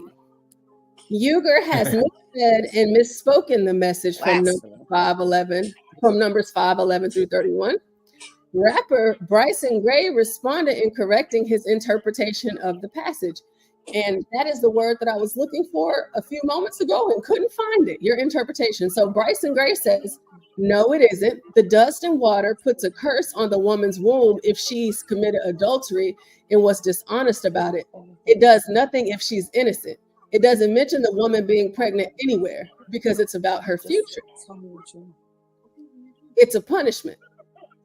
What do y'all think of that? It's a punishment. Jesus. I think I don't like Cenk. I think he's an idiot and he's an obtuse asshole. I also find him to be quite aggressive, so I don't particularly trust him either. I think he's probably a worse and guy. Didn't he want to run for president at one point? He did. He ran and he lost miserably. What an idiot. He wasn't even America, so there was that. Yeah, so I think he's actually a worse person than we see. But that's just my opinion. That being said, he's being facetious. He doesn't actually believe what he's saying. He's making a joke. Whereas the other person, I don't know if they're being serious or not, but if I had to guess, it seems like they actually think that there's some kind of a curse on a woman who cheats on her husband. And that's nutty and fruity and lunacy to me, in my opinion. It makes Cenk look like the smart one, and that's not something you want to do. Lend credibility really. to Cenk Uger. Yeah, because I have to disagree on that. I think if you, and it's not particularly to, if a woman cheats on her husband, something. No, I believe that if you do wrong to people, like you ever heard of the saying, "You live by the sword, you die by the sword." So if you continuously are evil to people, then you get that back. That's what I believe. I mean, be good to others. We can disagree, we can joke around, whatever. But I would never, ever, ever in my life, wish any harm on somebody just because we disagreed. Just because you make your lasagna with sour cream, oh wow, I don't wish for you to fall. If I saw you in the road with the sour cream lasagna, I'd still help you up, and I'd probably share a plate with you, even if I didn't like it. You understand what I'm saying? Mighty whitey. Well, MIT says so. I'm teasing you, Dennison. We are cursed for having a sneaky link. That's messed up. Witchy says Sync was being facetious. She also says read numbers in the Torah, not King James. Momo says most people are strictly unfit for any sort of textual. Sorry, clicked away too soon. Textual analysis. So we have you are evil. This is blasphemy. It was also noted how idiotic it was for Uger, an atheist, to tell the rest of us how to interpret God's judgment in apparently bringing on Helene. This person says, I'm not a Christian, but trust my take on the Bible. No. Let's not kid ourselves and be fooled into taking the bait from Uger. The Young Turks brand is not commentary or in-depth analysis. The show and its personalities build a name off of rage bait. Uger sat down Friday and tried to concoct an outrageous and eyebrow-raising post that would stir the pot. Should the reader ever subject themselves to a full Young Turks live stream, which I highly recommend that you don't do that. If you love yourself and you care about your life, don't do it. You will see how in sync this line from Uger actually is with how the show operates. This is all not to say that Uger isn't completely dumb for his take and in his reality very politically in the know and cunning. He's pretty much taking a page out of the Gen Z influencer playbook here and just saying whatever he feels gets him noticed. Congratulations, here's that attention that you ordered. I absolutely hate the Young Turks. I can't do it. And you know what? The girl on the panel has turned on them, and I see that she returned back, and she does give a little pushback, but she has turned on them. Haven't you noticed that? Yeah. Yeah, what's her name? Yeah, I know who you're talking about. She's actually, I think she's really a conservative, but she Give just you the working that money. job. No, give me the money. Give me the money. Well, you know, Jahad, she does a lot of interviews with what's that Jew's name? Jesus. Shapiro? Yes, Ben Shapiro. Yep. Yeah. She does a lot of interviews with him, and she's usually very civil with Ben, even though we know she's like, you know, pretty crazy too. But I think they're both They're all, she's kind I of, yeah, thought that she's she was radical. She's kind of radical. crazy. I thought she was radically left, but I think she's kind of like seeing the light. But Ben is radically right. And I don't like any radicals. I don't give a damn what party you fall in line with. I don't like any radicals. And I cannot stand Ben either. I cannot stand Matt Walsh. And Candace, I can. She be She's an going off on acquired taste. conspiracies a lot. I think she She's an like she acquired does taste. do good work. She'll like expose a lot that people might not be paying attention to, but I think she gets a little too caught up sometimes. Yeah, she exposed those holes. She do. And I like her for a lot of reasons, but there's a lot of reasons where I can't stand her either. So with me and her, it's like a love-hate relationship online. You know, but definitely I cannot stand Matt, and I cannot stand Ben. It is what it is. And I cannot stand the Young Turks. And I've been turning around to the woman on the panel. I keep forgetting her name. I'm turning around to her because she's starting to see the light. I think it's Emma. Emma? It might not be Emma. Yeah, I think it's Emma. It might not be. Yeah. I don't know her name, but yeah, I'm starting to like listen to her more and understand her a little bit more. Like, I don't have a problem with being friends with a Democrat. You know, as long as you're not like a crazy Democrat or like a wacky liberal. You know, I mean, we Stanley can agree is to as far as disagree. I go. I said Stanley is as far as I can go. Beyond that, I can't. Yeah, because you know why, Portia? Because Stanley is not really a liberal. Stanley will not admit he's a Republican at heart. No, I mean, I'm if not, you really listen to Stanley and I don't know no, about if you listen to him and his values and stuff like that, he may, you know, go a little bit he may veer a little bit to the left, you know. He may need an alignment in his vehicle, but I don't think Stanley is some conservative principles. I would say that. But as far as being a Republican, not by any stretch of the imagination, Stanley, he's a lot to take in, especially whenever he's not cognizant of the fact that there are other people on the panel and not just him. That's when it becomes difficult. But because Stanley is such a big personality and he is really well read and he does know a lot and he is he likes to have discussions and stuff. That's why I'll just hop down, especially if I'm just trying to say something and I can't like get it out. I'll just hop down because it's like just let Stanley have it. Oh, sorry. Hold on. Sorry. Put me on mute.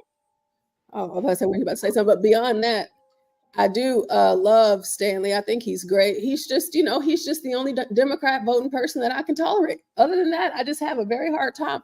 You know, I can tolerate people that don't vote more than people like listening around all day to the Young Turks. All right. Okay. So we just had an alert. We need to evacuate. Well, there you go. Time for y'all to go. It's a mandatory evacuation. Well, I ain't fucking going nowhere. Let me tell you something. I'm gonna stay here until at least tomorrow. The storm ain't coming until Wednesday night. Why do I need to You said evacuate 5 feet of now? water though? Okay, so what I'm gonna do is I'm gonna drive up because with Helen, it started flooding around the river a day before the storm hit. So if I see flooding that's more than it was at Helen on the first and second block, then yes, I will go tonight. But if not, I'm waiting till tomorrow, man. I can't. I have to. There's a lot of stuff I need to save in this house. I mean, you know, I got This important always papers. I fascinated me. gotta. Like, it's kind of, I can imagine it's a headache for states to like evacuate a whole state. Like, where are they gonna go? What the hell? Well, it happened with Katrina. You A had lot of people people. misplaced. Yeah, from New Orleans. That was, and they're saying that this is going to be the Katrina of Florida. I pray that it's not, but this is the first time I've ever gotten an emergency alert to evacuate. I've never gotten that with any other storm living here in Florida.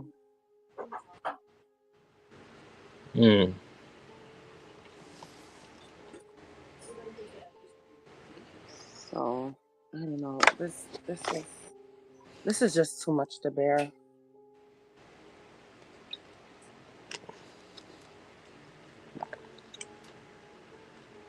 And the reason why I don't think I'd be afraid other than have a huge mango tree that if that shit falls, it is gonna break the whole house. And during the past couple of storms, the tree has been broken off a little bit, just branches. But if this storm is as strong as they say it's going to be, that whole tree could fall on top of the house. And that's not a good thing because that kind of gives me anxiety because I had a coworker die because of that. When we had Irma, a tree fell on their house and he didn't make it.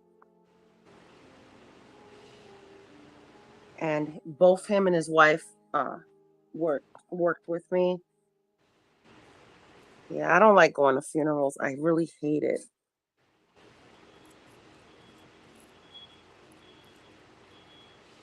Jesus Christ. Just take the wheel, Jesus, please. Just take the wheel.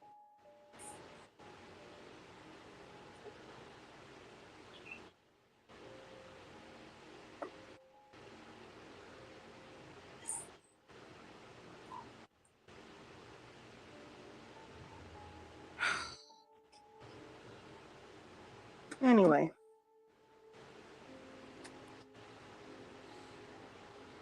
Hello? Can you guys even hear me? What the hell's going on with this phone? Yeah, we still here. Oh, okay. Sorry. Yeah, that's scary. I can't imagine. I'm in Virginia, so we don't deal with any of that. I mean, we will catch like the tailwind of like a hurricane sometimes, but it doesn't create no statewide emergencies.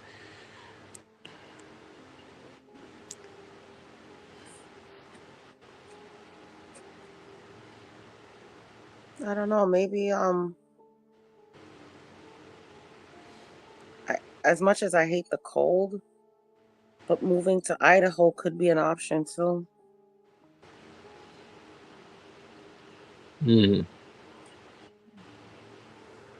Well, I'm back. I had to step away for a moment. It's like one of those things where you really don't know what to say. So, at best, it's like No, I get it. You know, you'll say the get it. wrong thing, but you just said that you're 100. Even though they said it's mandatory that you get out, you're still gonna stay no matter what. Or are I you want gonna? to. Okay. I want to, but if it's gonna be 8 feet, I'm only 5'7". My husband's 5'11". So if it's 8 feet of water, man, and this is not just like swimming pool water. This is water with all the shit that's in the house and debris and sewage water too. You understand? River water, sewage water. Yeah. I could just imagine. I'm thinking about it now. All the Florida Man videos is gonna come out after this of people riding boats up and down the street. Like Katrina. Yeah. Yeah, and I was looking into putting the cars into a garage. There is nothing left. I think they're telling us that there's nothing left because they want us to leave. So that we can't even get our cars into a garage. So that's another thing to consider too. I mean, if y'all don't want to leave, I mean, I know they said it's mandatory, but obviously they're not going to come and bust y'all's doors down. But I do appreciate the fact that, you know, they are telling y'all like, hey, y'all need to go ahead and get up on out of here real quick because, you know, and then like it might not even be that bad, Virgo. You know, it might not even be that bad, but, you know, just like being prepared for it just in case. And I know, you know, like the stress of like not knowing where to go, not knowing what you're going to do. And of course you can't pack everything up and, you know, all of that. But of course, at least they're letting y'all know. But of course you have your own agency to make your own decisions. You and your husband. But ultimately, I want you guys to be safe no matter what y'all's kids, y'all's family members, y'all's friends, everybody. I mean, the whole community. You know, with this most recent hurricane, Helene, they're still looking for people. And I made the comment in the chat yesterday, like they might as well stop cleaning up. You know, stop trying to fix stuff right now if they're gonna get rocked like 5 times harder than they did with Helene. But there's still people missing. Exactly. That's why my in-laws, they got the demolition crew to knock down the drywall, but you know, they didn't bother calling the contractors because we heard about this storm coming. What's the sense of trying to fix it if another storm is coming that's worse, you know? Yeah, it must be worse. And it's just, you know, it's just it's one of those things that's, you know, it's just truly unfortunate. And natural disasters, there's not anything we can do but just sit and wait for it to happen and do its damage, you know. The only thing I don't like, look at all that hitting Miami too. Look at all that. I mean, granted, it's not like the big storm, but it is, you know, tropical storm hitting from the Everglades all the way down to Miami, man. Down to the Keys. Look at that. Yeah, it's pretty crazy. I forgot what I was about to say. There is nowhere to go. That's the problem. There is nowhere to go. Yeah, like the only place that you can go is like out of Florida. That's what I'm saying. You got to evacuate an entire state. Yeah, like you you can't. just gotta But get out. you made a good point though, Virgo. Like 'cause that's kind of like New Orleans because a lot of people, like a whole city. That's not really a state, but a whole city kind of left, and that created a lot of mess in itself. So I can imagine a whole state having to relocate. And not just New Orleans. How about it devastated Alabama as well? We're forgetting about Alabama.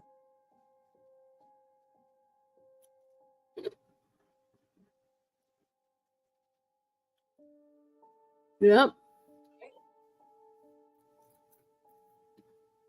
And I think a lot of people had migrated to I guess Florida, a lot of people migrated to Texas, the Carolinas. Yeah, there was actually a lot of gang beef and territory beef because a lot of the guys and criminals that was in New Orleans, they wherever they went, they tried to set up shop there, and they just didn't get along. Yeah, and I mean, can you imagine? You just went through a devastation, and the first thing you're thinking about is starting beef. Like, nickel, please. Yeah, it's kind of like the migrant situation with Haitians, but instead of that, it's like other Americans that's just that diverse because America's diverse like that. It'll create problems if you put a bunch of different people in different areas. But yeah, that's America, man. I really think we are, as even though we're one country, because like we're states and like um, the states create their own legislation and just the pure size of it. We're culturally different, so it can get that different, even though we're all American though. Mhm. And my town is weird because you'll have some areas where even though you're by the river, you won't get flooded that bad. But like I said, we never experienced a storm like this, so I don't know how this is going to go.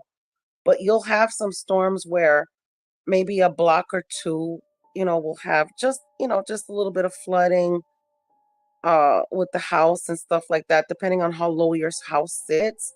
And then you'll have areas that's so far away from the river that get flooded too. So it's like you don't know. You don't know. You never know. Yeah. Some people, I can imagine if you like really familiar with the area though, and like you said, you're in a low area or something, right away, not even to play around with it. Like you're just gonna go out.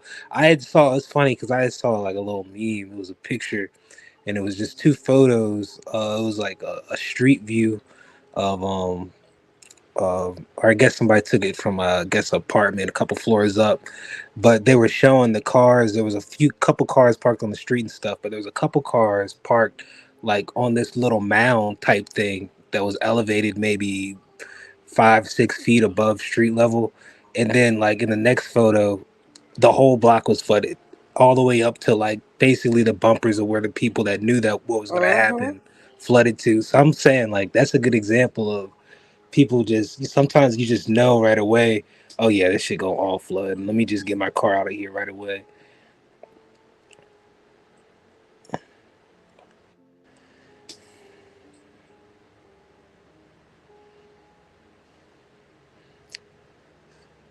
So category 5 is the strongest storm, huh? That's interesting. I had just Yes, so far. a couple weeks ago I had watched that Twister movie, and I don't know, they kind of had, I don't know, just bring me back to that because in that they were dealing with a storm that was or a tornado that was like the highest grade, and if it's at this kind of grade tornado, it's like at these speeds, and so I can imagine if they're saying this is going to be the strongest, that's going to create some damage. They got good because it kind of showed it in the movie, but I can imagine this is real stuff. They got good analytics to where they can kind of predict a good amount of stuff, damage projections, and how much billions this is going to cost, because this is going Okay. to cost some money. Zoom in on Tampa, Portia. Is that you zooming in on stuff, or is that just a video going on by itself? Yeah, it's a video going on by itself. Oh, okay. I can unmute it if you want me to. No. It's fine. I thought it was you controlling the zooming in because I was about to tell you to zoom back into Tampa Bay, and I was going to show you exactly where I live.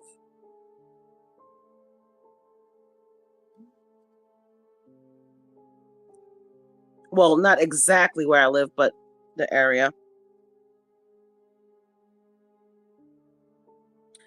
Yeah, and here's the thing, it's not just the storm that's scary.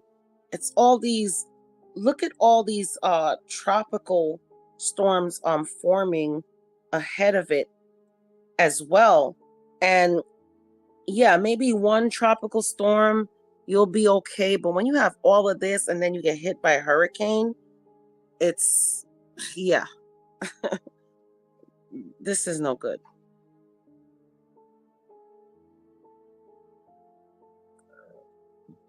Oh, Portia, did you get my email?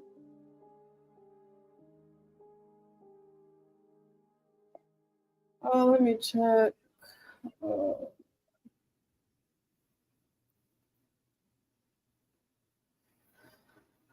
Let's see. I sent you an email earlier. About this Tyler Johnson? Who's Tyler Johnson? No, I gave you an email of my, I sent you an email about Let me look a little bit. all of my info just in case. Let's see.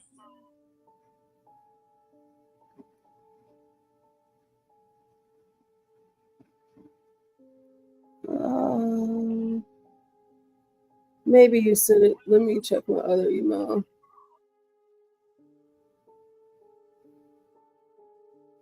If not, I could resend it. I'm about to check my the other email really quick.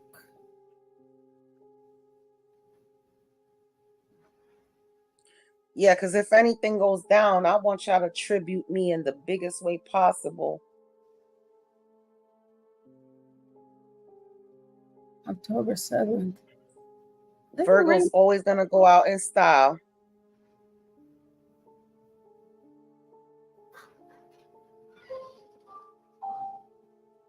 Look at that. Look at that right there. Look at that. Look at that.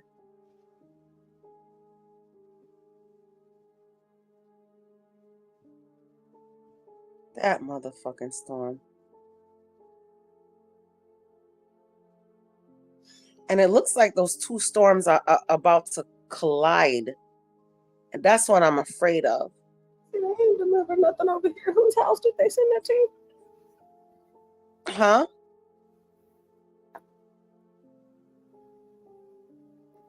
You want me to put it in the back chat? Oh no. I'm sorry. I have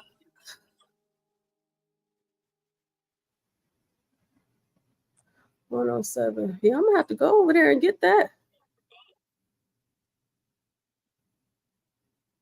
Okay, yeah, I got it. Oh, okay, good. So you got that, Portia? Yeah, I respond. Yeah. Let me tell you something. If anything happens to me or my family, or even if you don't hear from me, please feel free to call those numbers and ask if they did hear from me. Because obviously I'm not gonna be able to like call everybody, and I'm definitely gonna keep in contact with my mom, my dad, and stuff like that. But if you don't hear from me in like a few days, please feel free to call those numbers and ask how I'm doing.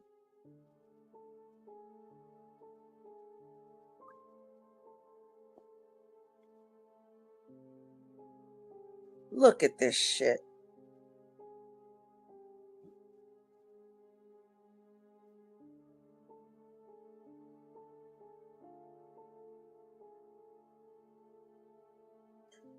Damn, it looks like it's even gonna hit Gainesville too. Or at least but I think by the time it gets to the east, it's not really gonna be that much of a big deal. Because it's gonna hit the west hard. And by the time it gets over to the east,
Is this on mute?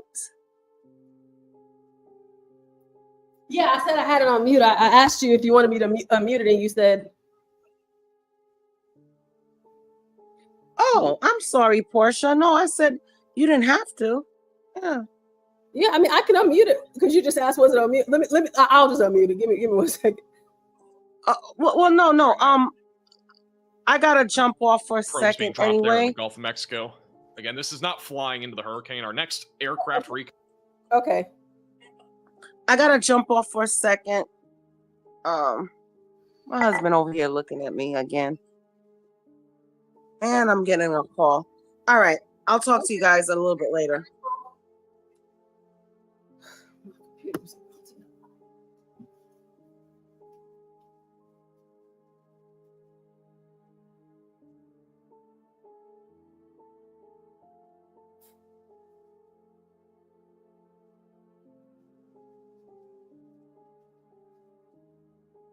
I don't know who's all here.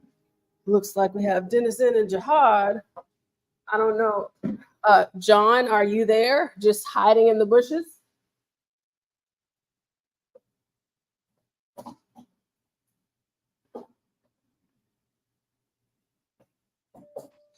Yeah, I'm still here. I'm taking attendance. I'm on my video game, but I guess I'm just in the background. All right. It's just you kind of don't know kind of which direction to take it when it's something serious like that going on.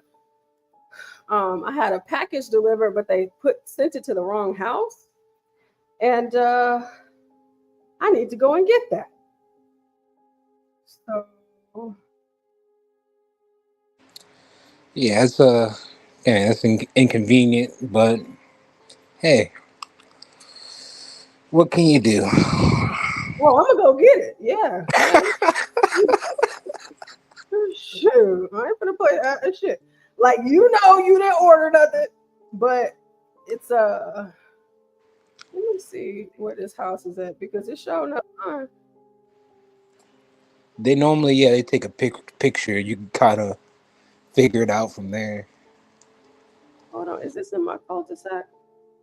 Let me see.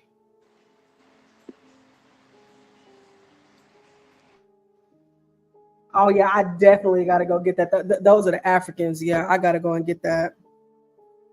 Yeah, I gotta go get that. Yeah, and if they playing game, just show them the photo. Yeah, no, and they African too, and it's just like, nah, bro, I'm not, nah. So, Yeah. yeah, and No. to be funny, but they are African, and Nigerian scammers. I just want to be careful. You want to be careful. Never be too sure. Hey, Mella. Hi, go get your stuff. I'm about to, girl. Y'all hold it down for a few minutes. I'm about to walk up here and go get my stuff, and I'll be right back. Okay, cool breeze. All right.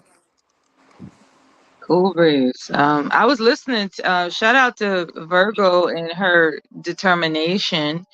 In the event she does decide to evacuate, safe travels. I do believe Virgo is not going to stay. She did when I was listening, when I chimed in and started listening, she had mentioned that she's going to give it another day. And so I would like to believe she's going to evacuate in the interest of the safety of herself and her loved ones. So, we don't want to hear that something bad happened to you unnecessarily, Virgo. So, take the,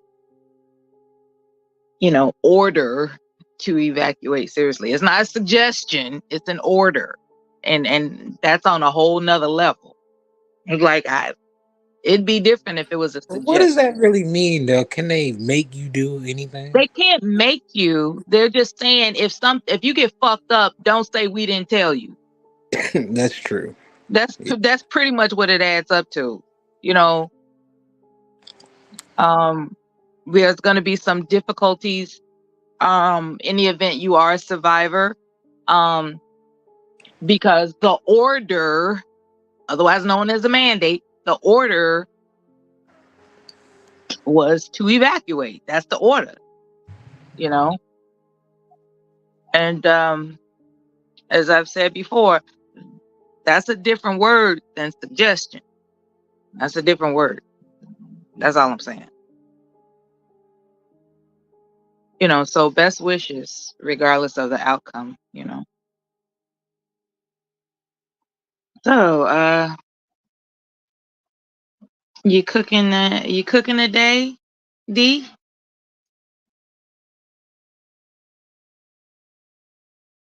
Hello? Okay. Well, until anybody else speaks, it's nice to be with you again. Last night was feverish. Um, as far as meal planning for myself goes, I was going to embark upon making chicken fried ribeye. Can you believe it? And so I'm studying what it takes to actually chicken fry a ribeye. And of course, I'll have some delicious fixings, including a salad, an ample salad to go with it, because you got to have something to process all that beef. But you know, you got this grass-fed, grass-finished ribeye, and it's looking beautiful. And you know, you cook it every way you know how to cook it. But one thing I have not ever done with a ribeye is fried. And of course, I'm going to use sensible oils. I'm not going to use any seed oils like when Weston, Crisco, peanut oil. I'm not none of that. It'll be most likely high heat oil like Crisco. I'm sorry, not Crisco. It'll be high heat oil like ghee, or which is really rich, to be honest with you. So there's avocado oil, cold pressed avocado oil as an option, but a high heat oil is the call of the day if you're gonna call yourself frying something, you know. And that's for those out there who are meat eaters. There are a lot of people who aren't meat eaters anymore, due to you know, for personal reasons, be it health or otherwise. Um, Virgo and D was arguing about they were having their ongoing argument about Italian pasta dishes, which was hilarious to me. And it's only because um I try not to really engage in consuming wheat anymore. American wheat. I prefer wheat that's, you know, that's imported, you know, like if I can get, you know, some noodles that are from Germany, you know, that rests well with my digestive system. But this wheat here in America, that shit'll tear your stomach down eventually. Maybe not young people. When I say young, I mean under 18. You know, their stomach acids are still pretty ironclad. But as you get older, it's just nature for your stomach acids to not be quite as strong. So you have to know how to coat it and prepare it to receive, you know, certain proteins. But when it comes to these grains, that's a whole nother story. And I guess I said all that to say, um, when it comes to surviving a hurricane, right? I've never been in that situation. Um, it's advisable by most of the, you know, prepper people out there and who have YouTube channels to prepare in advance for situations and circumstances of natural disasters. Um, anything from unfortunately what Virgo is being faced with, as well as just something as having to just no other exit than your damn window. If you know, say you're on the top floor someplace, you know, it's important to have one of those roll down ladders when you absolutely positively have to get the blank out immediately. Have what they call in the prepper community a bug out bag, which has at least 3 days supplies that you can carry on your back. You know, just I understand that we're all attached to our things, our lovely things, our lovely, lovely things. You know, any event that you have those individual things insured, as well as your property, and then you have, you know, preparation on your mind, preparedness, I should say, preparedness on your mind. You know, you could relocate without the stress and heartache of having to leave your things behind. You know, as long as you got your life, you can start over. This is that kind of country. I was thinking about people who are military veterans, and if stuff hits the fan, would they be able to, dare I say, evacuate to the nearest, safest military installation? You know, just flash your card and be like, hey, I'm authorized to be on this military installation. I need to shelter here for a period of time while I'm experiencing a disaster in this area. You can see the address on my driver's license. You can see all my valid documentation that authorized me to be at this military installation. I need shelter. And I think they'll take them in. I don't know that for a fact because I never tried it.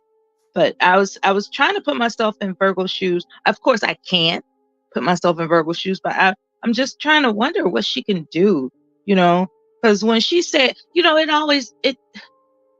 it saddens me, of course. But in this instance, when she said, where would I go? I almost cried.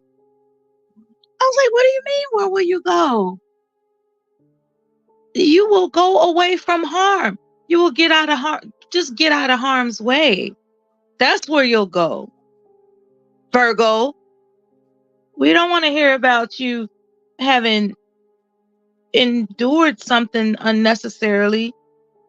You know, just get out of harm's way, Virgo. This is my personal plea to you.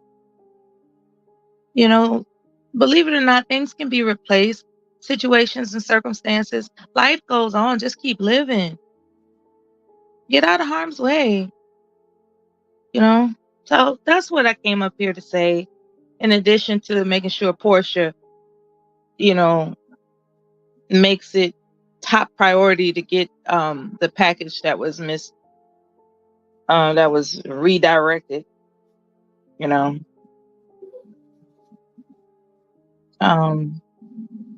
So anyway, I've had my spiel. I hope there's no hard feelings about what I said to take up a little bit of time. I think I talked for approximately 3 minutes. That's good enough for me. It's somebody else's turn. And thanks for listening.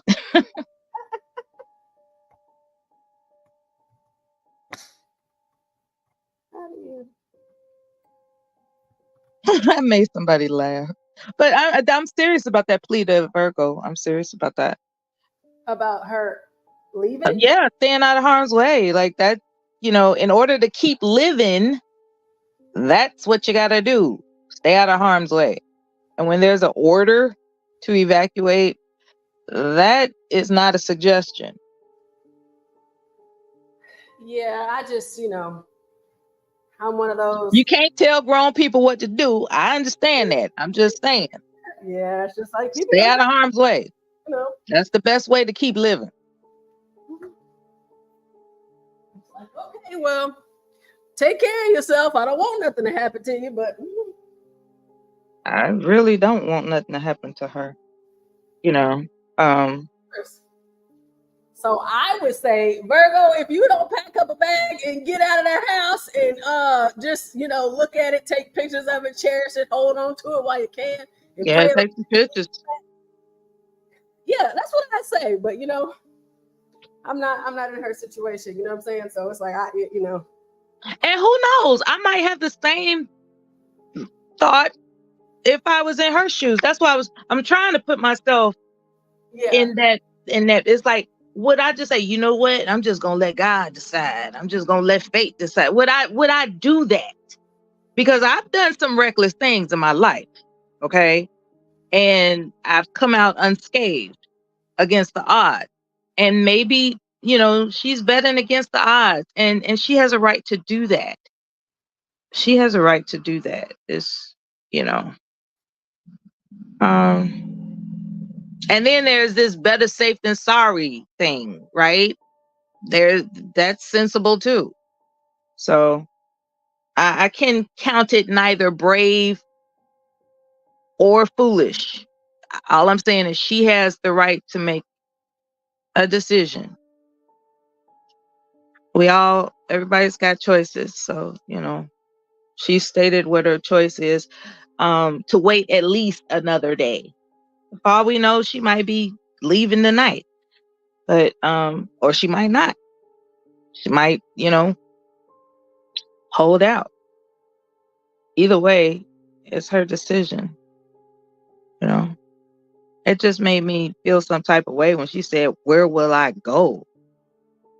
I was like, damn, that's something people got to think about in the event of a disaster, natural or otherwise. Your plan B, C, D,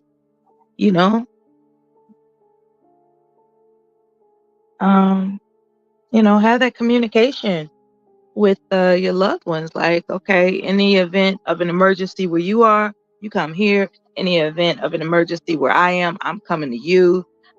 Or make those arrangements with, several loved ones. That's an important conversation to have, so that you don't say, "Where will I go?" I can understand not wanting to drive up to New York. I can understand not wanting to, being faced with the nearest option is also in danger. It was just really distressing. Maybe she didn't mean it the way it sounded, because I'm sure she has options. It's just about her stick-to-itiveness, more so than it's not like she's saying she doesn't have options. It's like she just values her sense of stick-to-itiveness more than exercising her options. That's what I got from it. But if it's just a voice clip of that sentence in and of itself, where would I go? That's a rough sentence to hear in and of itself without the context. Does that make sense to everybody, what I'm saying? Yeah, it makes sense to me. Okay. Yeah, that makes sense. Yeah, because maybe, like you said, I'm not gonna use her as an example, but anybody in Florida, right? Um, and like, unless you have resources like your own money or family members that you can possibly go to that's out of state, I really wouldn't know what you could do. You know what I mean? You would have to like probably actually no, I'm not even gonna say that. First thing I would do is start looking up like any FEMA resources or like any shelter stuff that they might have available while this lays over. And I'm sure they're already They planning for can stuff like drive. that. That's Say it again. because remember in Katrina, people just thought like, well, I can always drive out of here. Like, you can't always assume you're going to be able to drive away from a hurricane. Well, not while There's it's going flooding. I on. heard there's 12-foot wall or of water coming in or something. Yeah, yeah. Like my You can't drive away from my that. family's from New Orleans, and they actually my grandma got out. My grandparents got out while it before the storm hit. They were smart, but yeah, I have my aunts and my cousins. They were actually in it during the whole thing, and at the what is that uh the dome or whatever, the stadium for the Saints. Yeah. Yeah, they were down there when all that happened and the chaos was happening, but those were the people that couldn't get out. Um, so You reminded me. I think when they do issue a evacuation order, they provide like school buses to transport people to the nearest location that the government has designated. So was it during Katrina? Was it where they had school buses or other modes of government sponsored transportation to bring people to the dome, the New Orleans Saints dome?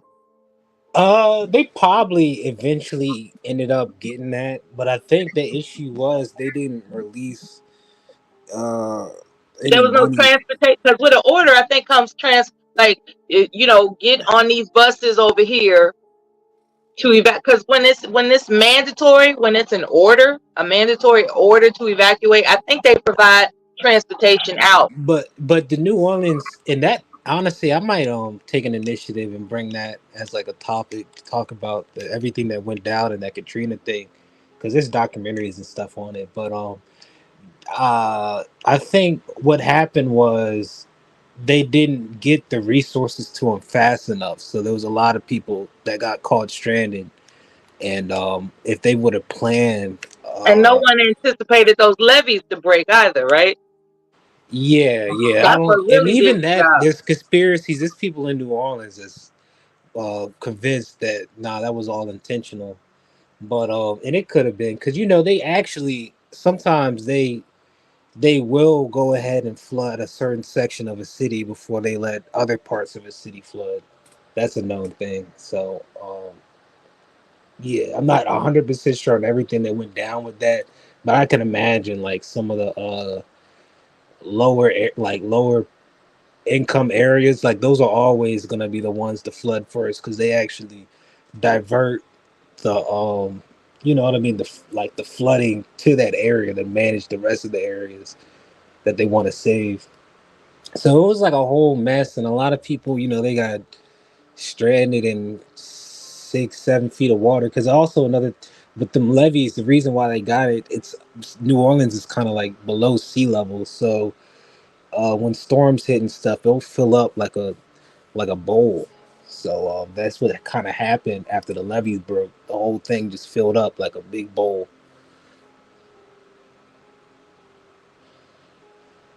Hmm. They showed the what do they call those dramatization, those oh, that's a motorcycle outside, my bad. But um they did show illustrations of how it filled up like a bowl. I do recall being horrified by that. Just imagine, you know, just in a flash, you know, there's this onslaught of water. Um That's a good point because once they break, I can imagine it's within hours. The city's flooded. Like imagine, and I hate to use Virgo because like it's a serious situation she's in, but kind of like the scenario she gave because I get her logic where she said she's gonna wait till tomorrow to evacuate because they say the storm's not gonna come till Wednesday. But let's say, and I'm not going to use Virgo in this example, let's say somebody else that's kind of going off that logic, but they're like, well, instead of leaving Thursday night, I'm going to actually leave Wednesday night, the night the storm's actually going to hit. And you go to sleep thinking everything's cool, but you wake up and everything's flooded and you can't get out. So that's kind of, I think that's like a scenario that a lot of people probably can see themselves caught up in because they think they can out predict it, right? And sometimes you might get lucky with that, and sometimes you get caught with your ass out doing shit like that. So yeah, there are people that think that worst case scenario the power will go out when actually it could be a lot more dangerous than that, you know. yeah,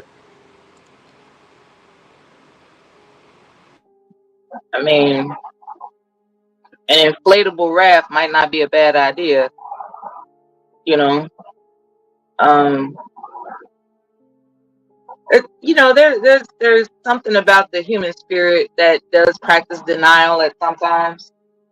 Um, take for instance, people up north who endure snowstorms.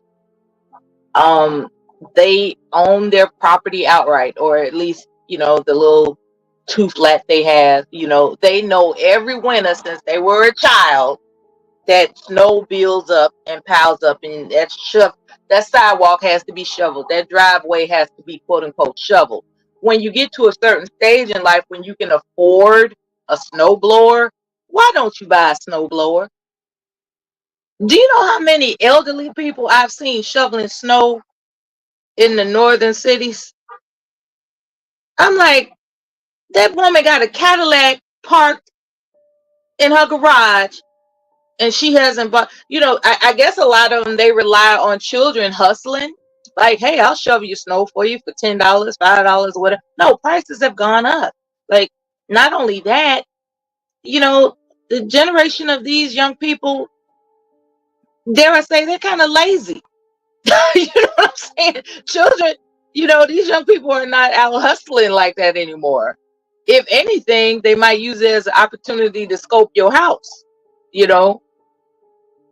Like, yeah, can I have a hot cup of tea after all this shoveling and see what you got? Casing your joint. You know what I'm saying? The young people today, and I'm not saying all young people are up to no good. I'm just saying it's best to stay out of harm's way. Figure out what it takes to compile the conveniences and logistics and the resources it will take to keep you out of harm's way. You can enjoy your cushy life, but at some point, any event, you got to leave it behind. Try not to be that attached to it. Don't do all that extra collecting of things that are hard to take with you. You know what I'm saying? And get some fireproof, waterproof, small safes for your documents and pictures, irreplaceable pictures. Like irreplaceable things, you got to have a weatherproof safe so that when you do come back and there's devastation, God forbid, you can retrieve it. I think a lot of people in Hurricane Katrina, they've been known to talk about all the photographs that were destroyed, you know, antique guns. Oh, that's another thing in A Hurricane lot of Katrina. evidence was destroyed too out of They the were precinct. confiscating guns. Oh, I'm sorry. What'd you say? Go ahead. No, I was gonna say because actually my sister was involved. My older sister was involved in like a case that assault case that happened against her, but they actually had lost the whole damn file because of that Katrina shit. Oh man. But I could imagine like they probably had like murderers and all kinds of stuff that basically on a technicality they lost the evidence.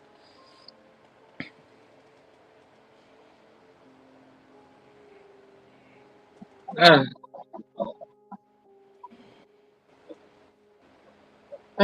What were you gonna say? What were you gonna say about guns? Someone who I'm familiar with that went through Katrina. As a matter of fact, he did heroic things during Katrina. He was mentioning how as things were trying to become normalized again, there was, I think, a roundup of people's guns. Like I'm not sure if they were trying to do it during or after. Most likely it was after. I didn't get all the details, but yeah, that's definitely one man who not only lived through Katrina, but he did heroic things to get his family out. You know, like how somebody is swimming with their family on their back type of thing. He's that type of guy. And he had to stay in the dome Um, yeah, I didn't really interview him, but he shared, you know,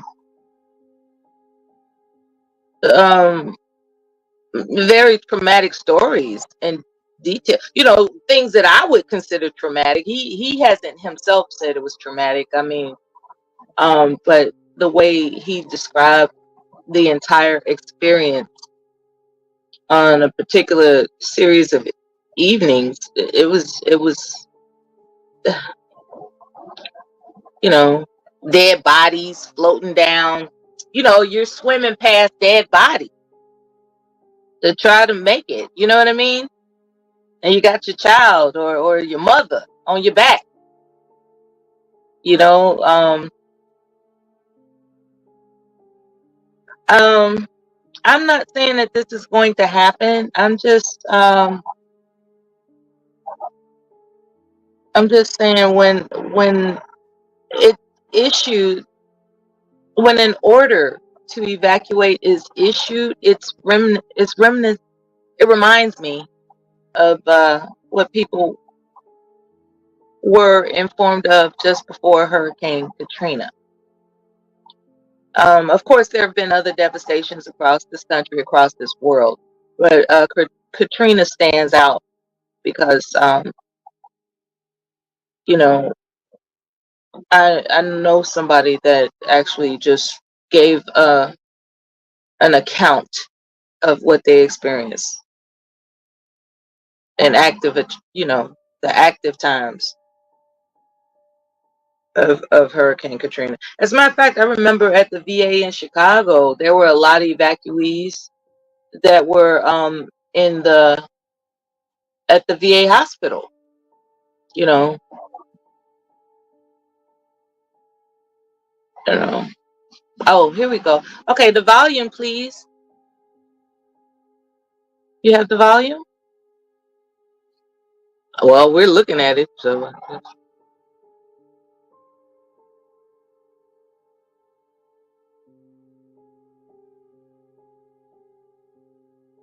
I have to find another one without the volume because this is New York Times. I was just playing it in the background while y'all talk over it, but I'm looking for another one that I actually can play. Yeah, did you see that dead body? You know, Yeah, I heard people were seeing bodies floating in the water. they were.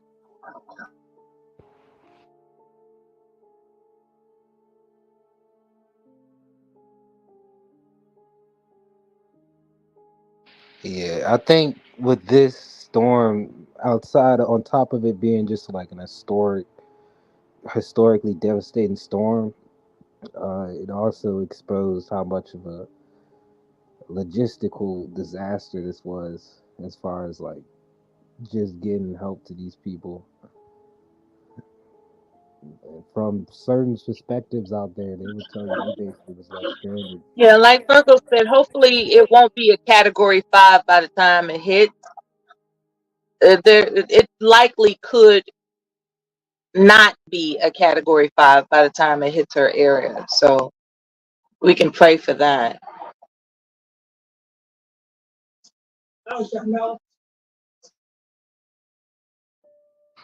You know what's funny? Like I go to New Orleans a lot to see my family. All the houses down there, like they don't put carpet in their houses. Like the whole house will just be tile, and the bedrooms everywhere. But it's just that's because where they live. Like when you deal with stuff like that, yeah, it makes sense.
Ladies and gentlemen, this is not a test. There's a major hurricane that is in the Gulf of Mexico.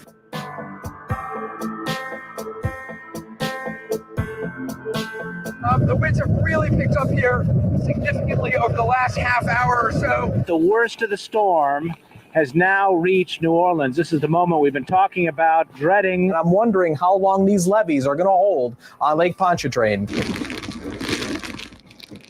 This city absolutely devastated by Katrina. I'm told that the New Orleans police put out a call to all its officers saying, if you have a boat, bring it here, help us. These are people who did not have the wherewithal to get out of town. They didn't have cars. There's no way they could pay Man, for that was crazy. That was prisoners on top of the roof of the prison. and the water came up. This is life and death. This is life and death. There's just no doubt about it. I understand the anxiety of people on the ground. I just can't imagine what it's like to be waving a sign that says, come and get me now. But I want people to know there's a lot of help coming. Maybe help is on the way. The immediate situation is with each passing hour, the situation gets more dire. The government said, you go in that Superdome and you'll get help. And they didn't get help. They got locked in there. There was no power, air conditioning, water. Thousands were stranded in wretched conditions. I want to thank Senator Frist and Senator Reid for their extraordinary efforts. To listen to politicians thanking each other and complimenting each other, I got to tell you, there are a lot of people here who are very upset. I want everyone in the world to see 6 days after Katrina swept through this city, 5 days after the levee collapsed, look in the face of the baby. So many of these people, almost all of them that we see, are so poor and they are so black. They're showing all these reports of people looting. But people are desperate. Destruction of the spirit of the people of southern Louisiana and Mississippi may end up being the most tragic loss of all. George Bush doesn't care about black people. The aftermath of Hurricane Katrina will go down as one of the worst abandonments of Americans on American soil ever in U.S. history. You need to know that our whole nation cares about you. Yes. And in the journey ahead, you're not alone.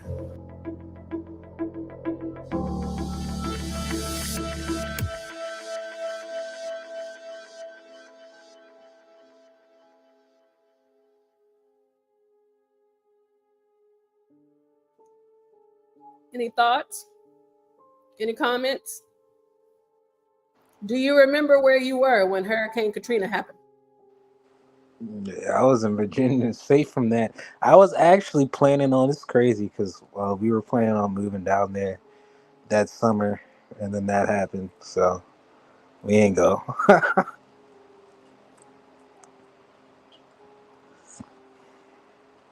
But yeah, it's sad, man. They kind of got abandoned, man. They didn't really get the help they needed to get to them fast enough. I don't know what games they were playing, but they were playing games. And then there was corruption all the way up the ladder. Like that black guy that was talking, I think that was the mayor. And he went to prison for stealing money and stuff. So they got a whole bunch of dirty stuff that went on with that. It didn't help the people. And a lot of people got hurt. And it hurt the city. Like, even to this day, when I go back down there, it's crazy because I think they should have a lot more money than what it is, since it's like a really popular city, and tourism and whatnot. But nah, you could tell they're just hurting for real. And I think that's crazy to me. Like, that's like a historically famous city. It's just ran really shitty though.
Portia's computer just crashed out. I'm reading the chat, but yeah,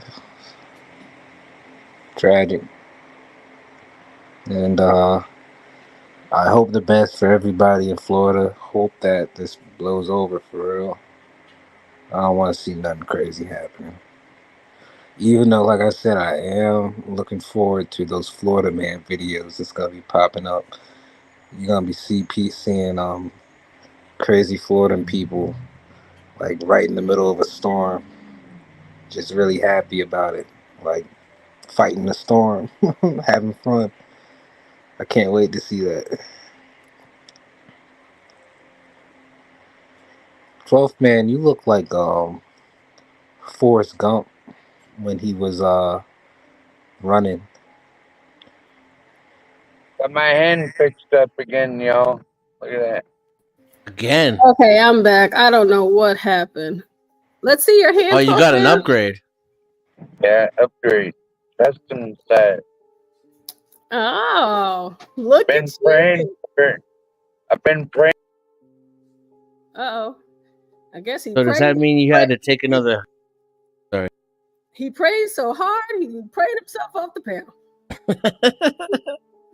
That's a powerful hand. He used the force on that. He just held his hand up and the internet died. Oh, it's me. I don't want it to just be me. Denizen, is that a donut in your mouth? Mm-hmm. I eat it, you pay for it. Well, that's nice. Is it a jelly donut? It is a jelly donut.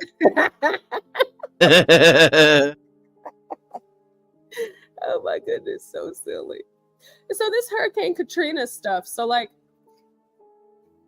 it is kind of like depressing, you know what I'm saying? Even though it's actually really happening and it happened already, but apparently, and I was trying to find where I sent myself that video, but Hurricane Katrina folks are saying that they still haven't gotten, you know, the money or whatever from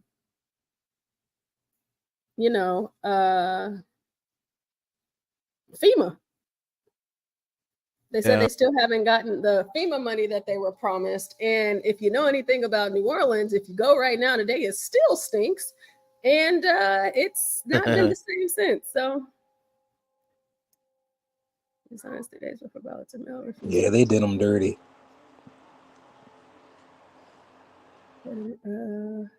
There's a lot of news about this voter fraud and stuff going on around out there. And there's also news about this DEI Navy captain that crashed a ship that I want us to talk about.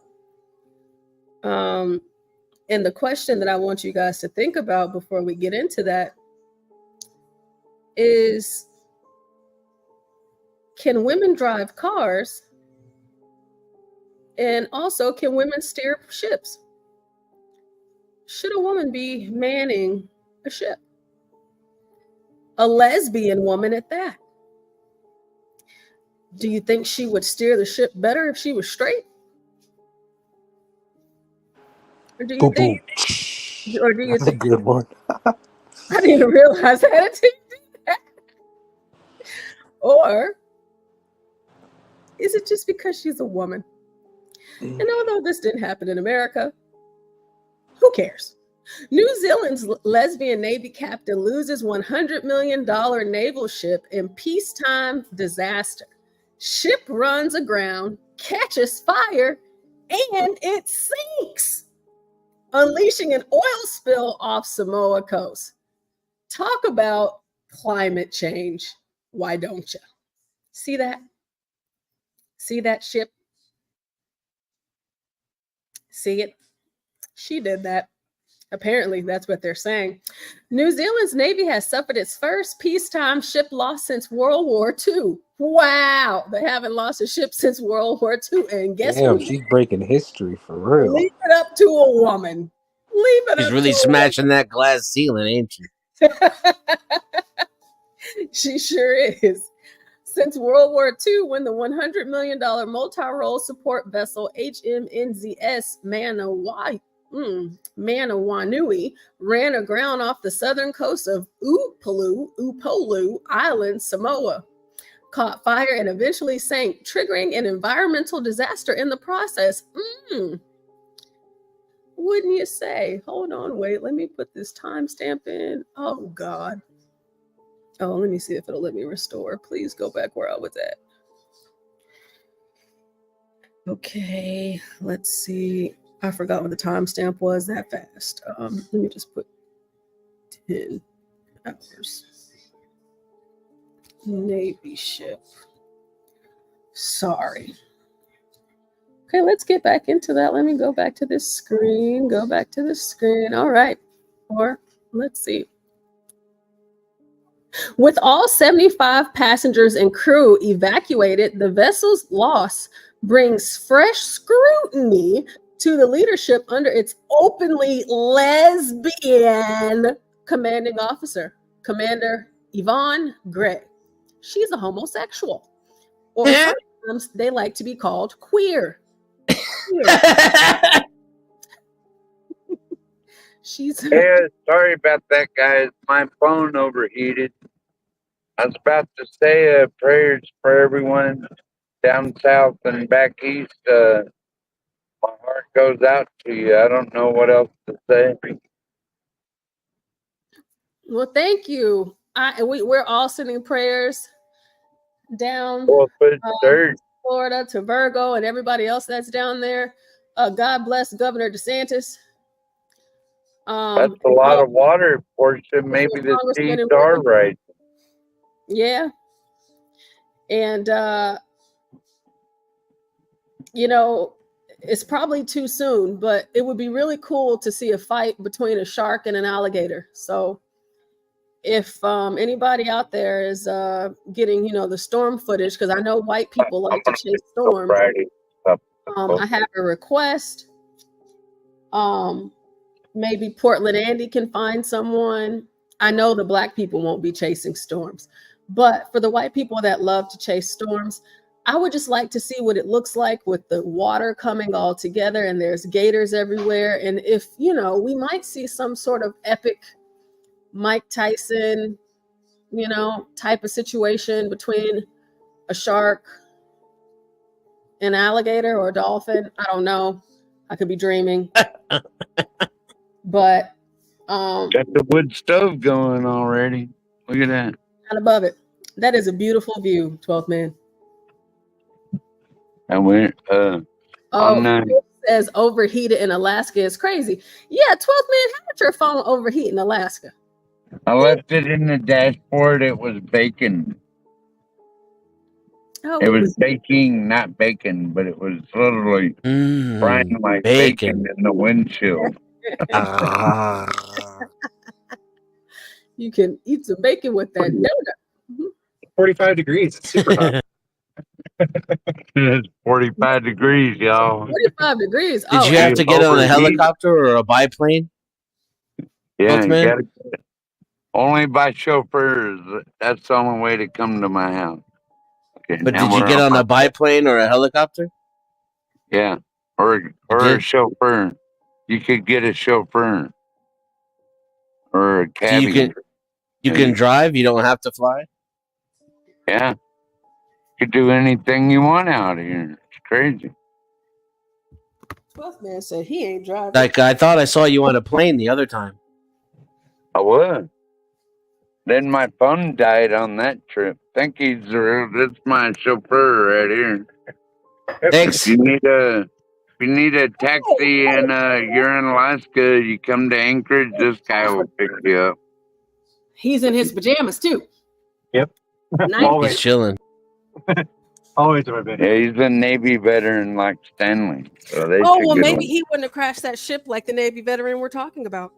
You already got a beer, 12th man? Crashed another ship. Somebody crashed another ship. Oh no. Oh yes, 12th man. Right. We're gonna be outside for a minute, okay? Okay.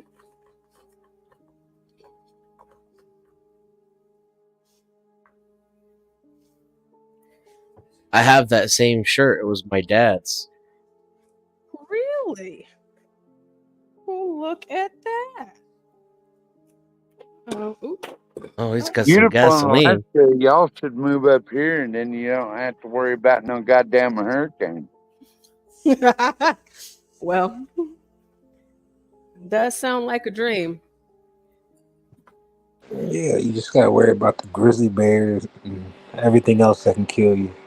Well, if you were here earlier, we did talk about Different man flavor, versus guys bear. and ladies. Merlot. Merlot. What did he say?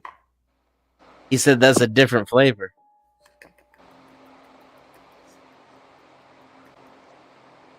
Animals don't really mess with you, though. Magic, that's why I went with Merlot. So it's pretty rare for something like that to happen in Alaska. Yeah, and if you got a shotgun, What, a bear attack? Hey, you shoot a bear in the face with a slug, it's gonna think twice. I feel like if any stuff like that, if it doesn't kill it right away, it's just gonna make it worse. It's just gonna go harder. Thanks a lot, bro. But you might be right, because they run away from mace though. But I also heard and seen a gruesome video of that stuff not working. Grizzly bears run away from mace? Yeah, like that bear mace, it's Running not away? always effective. Not running away. I guess they have to run away in Florida, though. Damn. Yeah, they got bears there too. Imagine losing everything. I can't imagine that. Just A bear I've been versus there an more than alligator. once. I don't know which one I would be more cautious of, or not want to live around. Put it like that. Bear versus alligator. What about a bear alligator fight in Florida? Ooh, I got my money on the bear.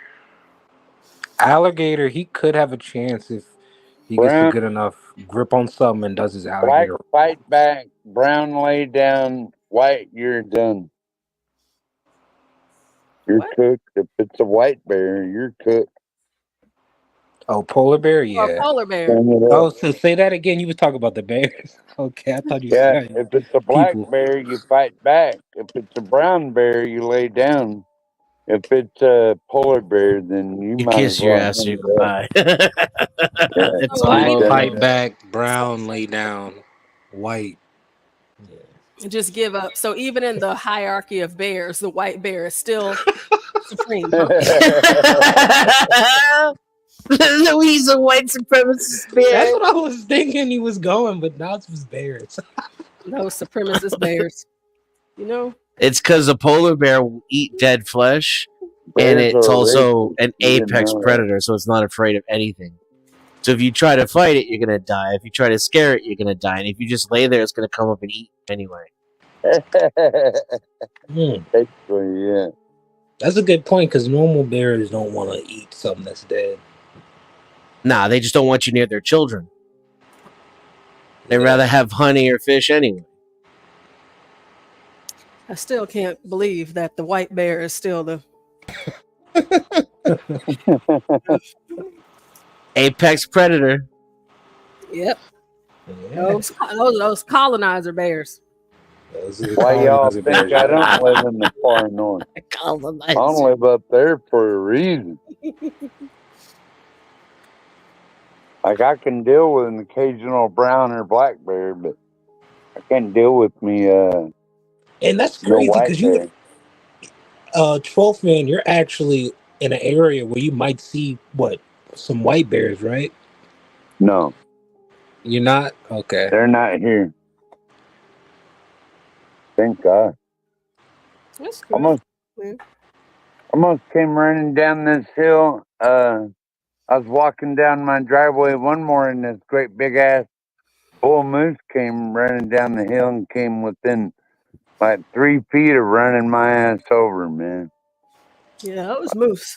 Those are some mean animals. Yeah, that was a moose. And then I had them chase me and my dogs before. Oh. It's fucked up. Man. You gotta watch out.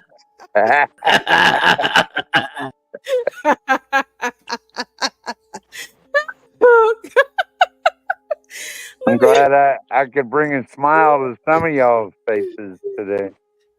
What do you think my new get-up for? Look at that. I like it. 12:30. I don't have to wear it all the time either. I can take it off. You told me mainly just wear it at night when I'm sleeping. Look at that. They wanted me to wear a pink one because it's breast cancer month. I said, man, I ain't got catch no me titties. wearing a pink bandage on this mostly black channel. They're going to laugh me off out of nowhere, man. Oh, not the black. They ain't wearing no pink. Sorry. I give a fuck what month it is. You should have told him, 12th man, I ain't got no titties. Well, I do got some. You want to see them?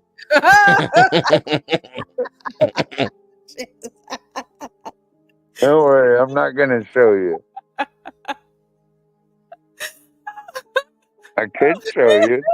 Send me a $5 cash app. I'll show you my titties. For 15, you get access to his OnlyFans.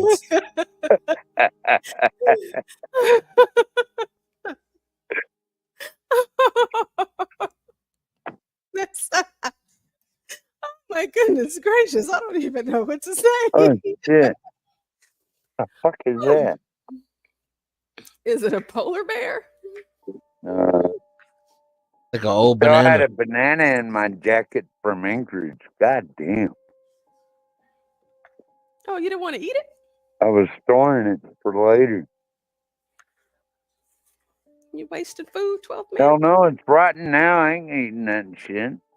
Well, think about all the hungry Haitians all across America. They would have ate that banana. They got their own problems, don't they? All these storms and shit. God bless them too. Oh, let's see. Thank you, MIT. Thank you, MIT. Let's get back to this article. Almost forgot. What time is it? Oh, yeah. Let's see. So we have the Mana Wanui, originally built in Norway and repurposed for New Zealand's Royal Navy with a substantial $103 million investment, was conducting a seabed survey mission when it hit a reef, according to the maritime news outlet. So the ship hit a reef. Another consequence of hiring... Stanley driving it in Porsche? No, unfortunately, fortunately, Stanley wasn't driving it, because if he was, I don't believe this would have happened. So this says another consequence of DEI hiring initiatives. New Zealand's Navy HMNZS Mana Wanui has run aground off the coast of Samoa during a reef survey. All they were doing was a reef survey. All 75 crew and passengers safely evacuated, but the vessel caught fire and has sunk. Rescue operations were conducted by, Samoan Emergency Services. So here's a video. Look at that ship.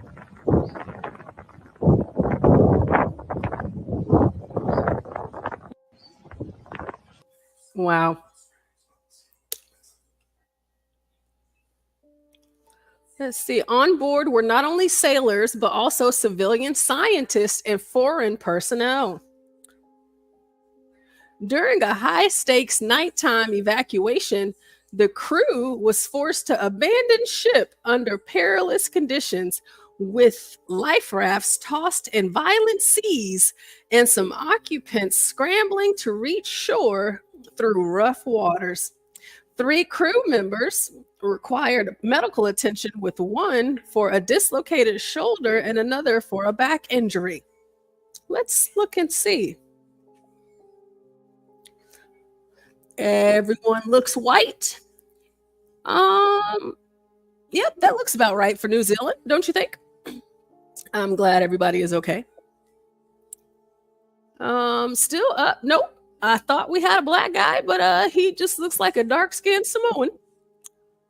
All right, videos and photos published by local media showed the Mauna Wanui listing heavily and on fire with plumes of thick gray smoke rising after it ran aground. By 9 a.m. local time, the vessel had capsized and was now submerged after sinking beneath the surface.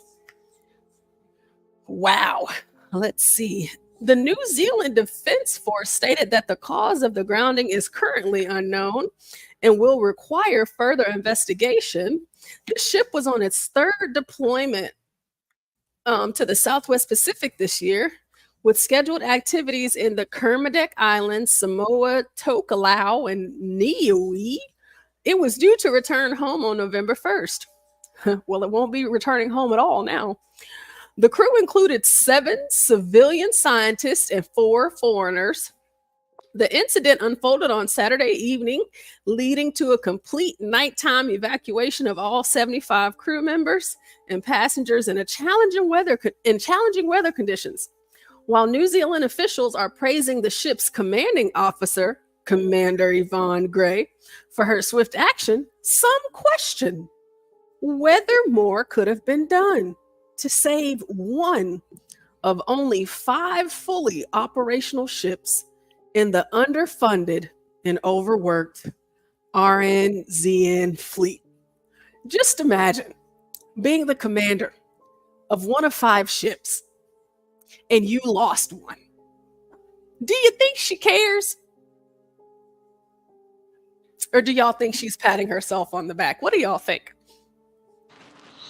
I think they're trying to, and she also is patting herself on the back, like, because from the article, like it said, it's praising her for her swift action, but she's the captain, so even if it's like not your fault, like directly you didn't do it, it all still falls under you. That's a failure on your behalf of your battalion or whatever. So yeah, that's a failure. Failure. Yes, she's a failure. So here it says, evacuating a ship at night is incredibly complicated and difficult. It's an incredibly complicated and difficult task, remarked Maritime Component Commander Commodore Garen Golding. The crew began abandoning ship at 7:52 p.m., deploying into lifeboats amid the challenging sea conditions.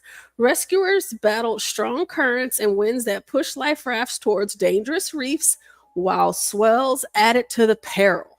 The first sailor was rescued at 1 a.m., with the last recovered at 5:30 a.m.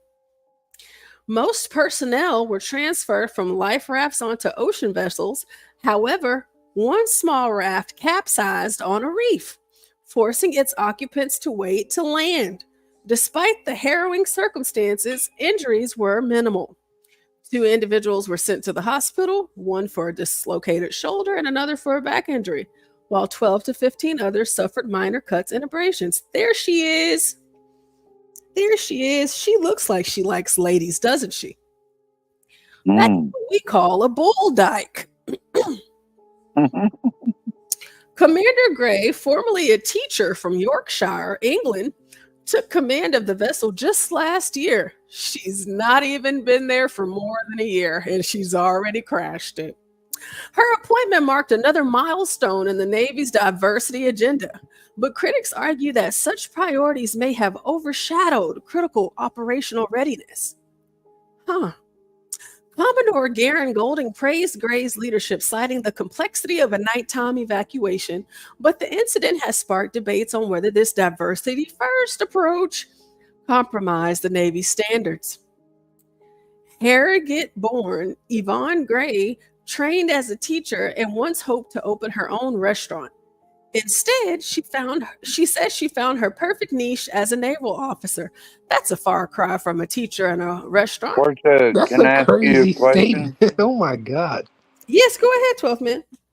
How much damage was done to the ship? Oh, it's at the bottom of the ocean now, 12 men. Oh my God. Yeah, So how much did that cost? Over $100 million. That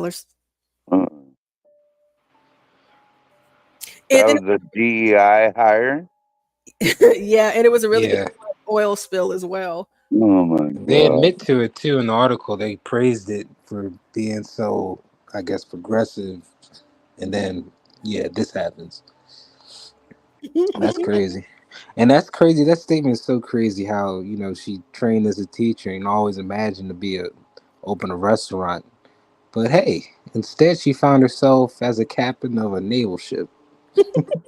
Funny how life works like that. Yeah, one day I We wanted to. need Stanley up here for context. Oh yeah, he'll probably be back up later, so he can take the night shift. Because HB's not here today, and What happened to HB?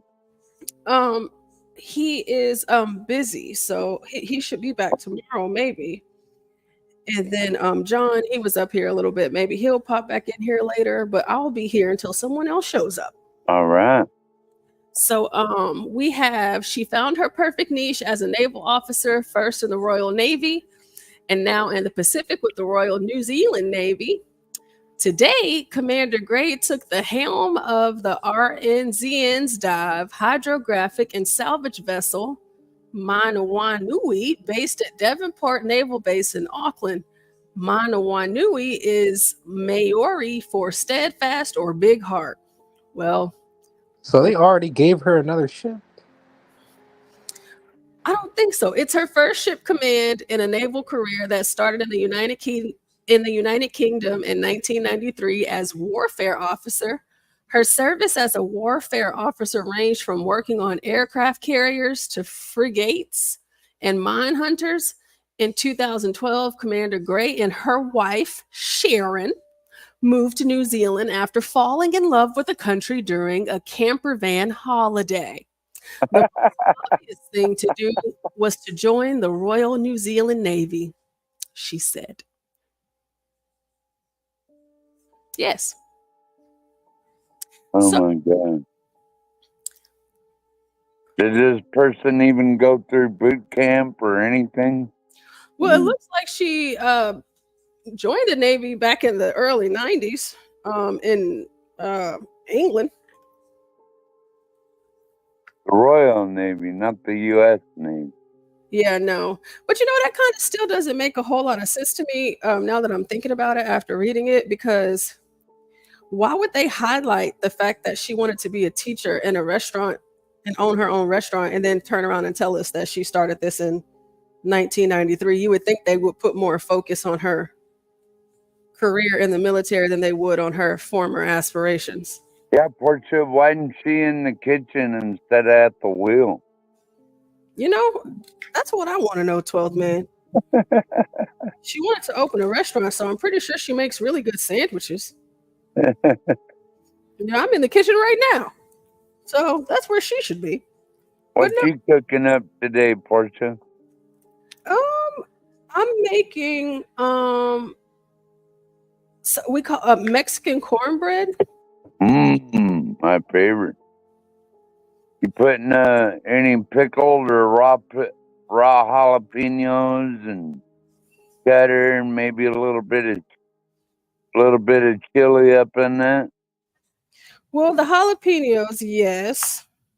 I'm actually pickled or fresh. Fresh, actually. Fresh, yes. Yes, you got to cook. You got to cook. Got to cook it. Instead of trying to make a chef. Oh, do you saute them first, Portia? Oh no, I cook them all I cook it all together. I like all of my vegetables to, come together and agree. You gonna eat your cornbread, Portia? I am. Yes, I am. Can I have your cornbread? You can have some. I don't mind sharing. I never get past that Eddie Murphy movie. That was so funny. Oh yeah, Life. It's a very funny movie. That's like my favorite black actor is Eddie Murphy. He made racism funny. You know what I mean? Well, we try to do our best to do that over here. He goes, Hey, Stanley. Get down here, Stanley. I'm going to fuck you up the ass. Who said Remember that one? Remember Delirious? I don't think. I can't remember who he was talking to now. Yeah, I don't. Any support over here? I got some ice cream, and I'm gonna eat it all. Where's the ice cream? You're talking about the ice cream man would watch the kids chase him down the street before he'd stop? Yeah. Yeah, It'd be, I don't remember, man. yeah, it'd be where's my ice cream money? No, get that little motherfucker an ice cream. That was so funny. Y'all don't remember that though. Y'all too young. Daniel, I'm about to send you. Let me see. Eddie Murphy is so funny. It's like that's my favorite black actor. Eddie Murphy. He never really got involved in politics either. You notice that, Portia? Eddie Yeah, Murphy didn't. he did that Coming to America movie, the second one. Yeah. You know, It's kind of funny. it was pretty. Daniel, there you go. I just put my email and John's email. So if it's something very specific that you want to get to John, make sure you send it to me too, because he might not see it because he gets a lot of emails every day. And so I, have to help him out with that, just to keep him reminded of certain things. I guess, depending on how important it is. But if it's just, nothing much, go I ahead. wonder how many Cubans crossing the sea in the hurricane got washed away too. You never know, I guess. Oh, I think I already have that right here. If y'all give me a second, there is something about Kamala Harris that I wanted to bring to you all's attention. Uh-oh. Yeah, we're gonna send you $750 when your mailboxes are washed away and you can't even call nobody. But we're gonna send you $750. Send, That's honey. gonna make it all better, even though you lost everything, right? $750 gonna make up for it. But wait a minute, we're gonna give $8 billion to Ukraine portion. Oh, of course. Remember that. And then we're giving $1 billion to the migrants. Oh, Mela just said he was under a lot of pressure to film that second Coming to America. See, I didn't know that. All I knew is that I didn't like it. I knew that much. It's just funny. He's a comedian, Portia. Oh, yeah, I know who Eddie Murphy is. I think he's hilarious. I just didn't like that movie. So now, have you guys ever heard Denizen or Jihad? Have y'all ever heard, or even you too, 12th Man, have y'all ever heard of the Call Her Daddy podcast? What's that? Denizen. Oh, I've never heard of this. She goes on these interviews with the wildest people.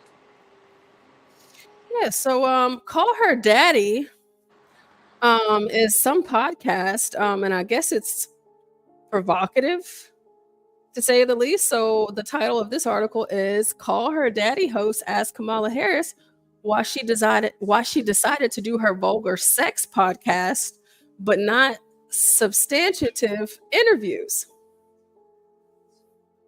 There's supposed to be a video. Maybe we can get into that video really quick and then we can read about it. Let's see.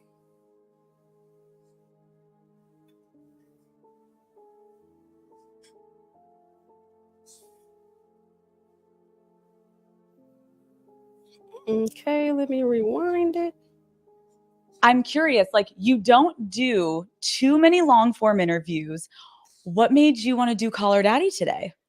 Well, I think you and your listeners have really got this thing right, which is one of the best ways to communicate with people is to be real. you know, and to talk about the things that people really care about. I mean, what I love about what you do is that your voice in your show is really about your listener. And I think especially now, this is a moment in the country and in life where people really want to know they're seen and heard, and that they're part of a community, that they're not out there alone. And so I'm really glad to be with you. I'm curious, like you don't do too. I'm gonna let that play one more time just in case y'all didn't understand anything she said or if it didn't make sense to you. Because it didn't make sense to me either. So let's give her one more chance. She does that a lot, like a lot. Let's try that again. Let's double back and let's just listen, everyone, and just see if we got that.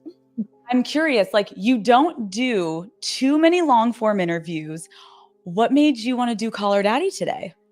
Well, I think you and your listeners have really got this thing right, which is one of the best ways to communicate with people is to be real, you know, and to talk about the things that people really care about. I mean, what I love about what you do is that your voice in your show is really about your listeners.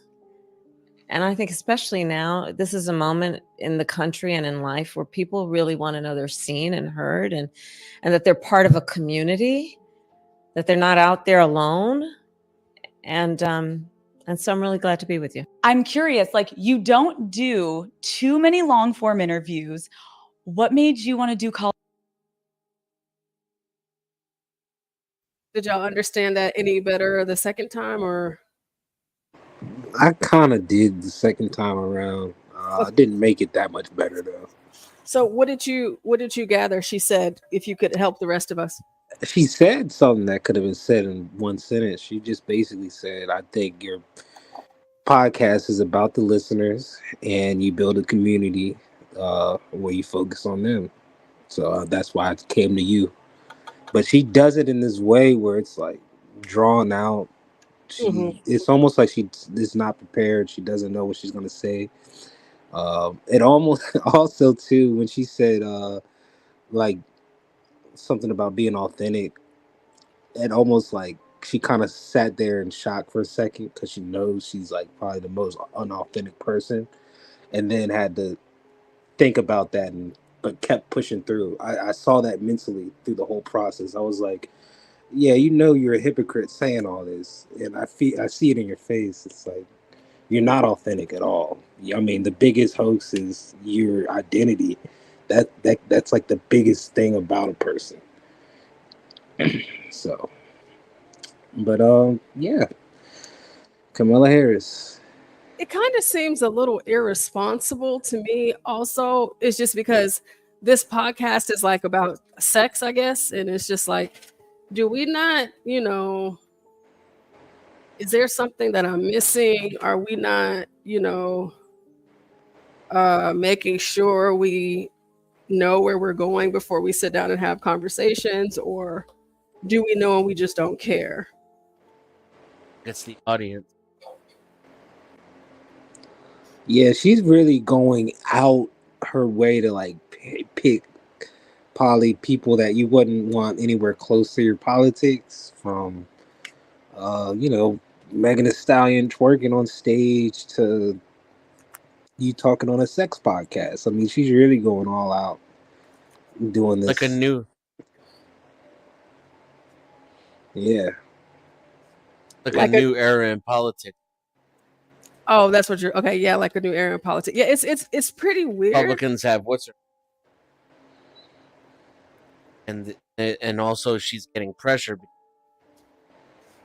Her blackness is, and also the Democratic Party has run on black. Out on it. 100%. Yeah, they definitely I think, Dennis, you're cutting out a little bit. Yeah, you're going in and out. Sentiment changing.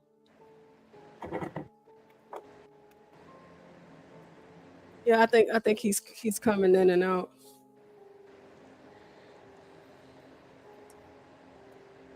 I don't know what But I happened. heard a good portion of it. Yeah, I was listening really good. I was listening really good. I was like, Yeah, it was like every other word I was hearing. But yeah, I think they do play the identity politics really close to the Democratic Party. So that was kind of always like she might have not had a choice in that, even if she didn't want to do that. They probably told her, "Hey, you have you gonna be black for this," because that's like you're right. Identity politics, like especially the blackness, being able to pander to that's important. Even if it's not even a real black person, we'll still celebrate that for some reason. Like that's not a black person. Obama is a half black person. Kamala's not even half black. She's like a quarter black.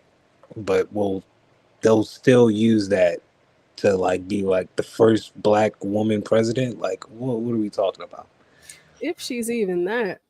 So here it She, says, yeah. Kamala Harris appeared on the Call Her Daddy podcast as Americans in the Southeast drowned in Hurricane Helene floodwaters. Call Her Jesus. Daddy host Alex Cooper is notorious for sexually explicit interviews with sex workers. Oh, well, this must be right up Kamala's alley. She probably was following this before she even reached out. This might have been Kamala, not even her campaign, because Kamala's scandalous past. So this is Yeah, this huh. actually makes more sense now. Yeah.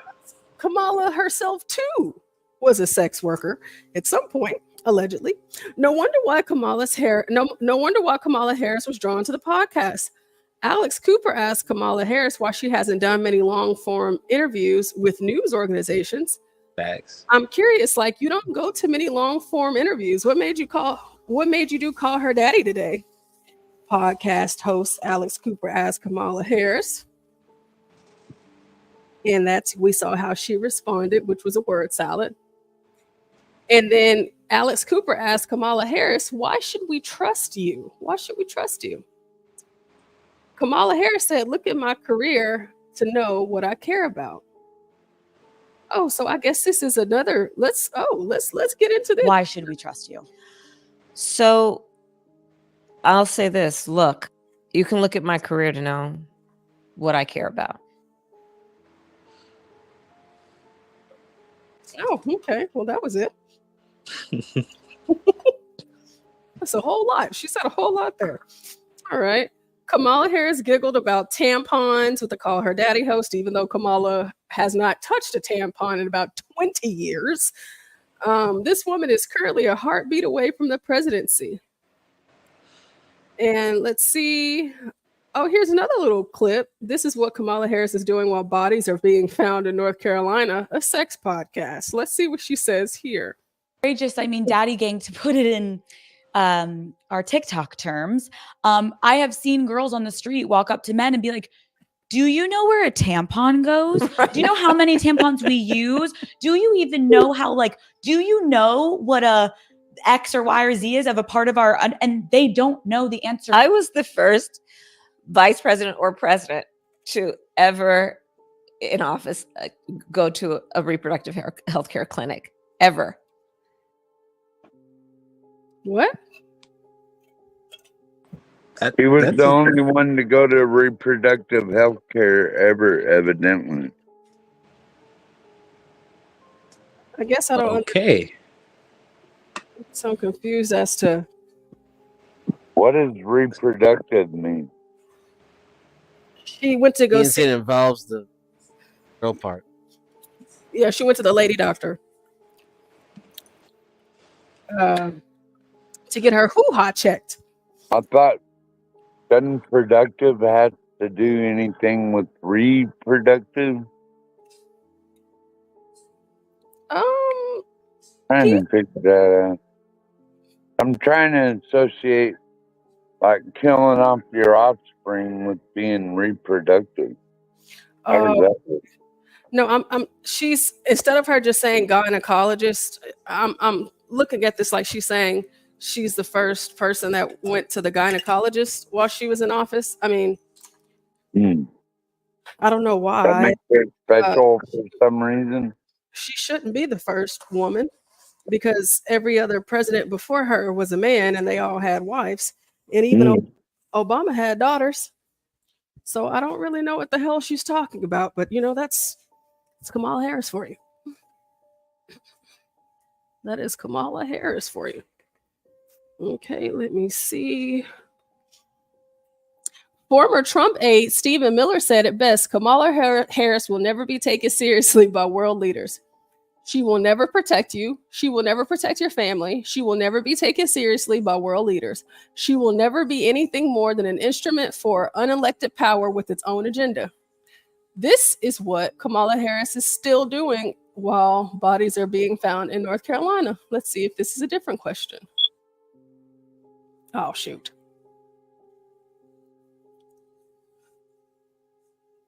Terms.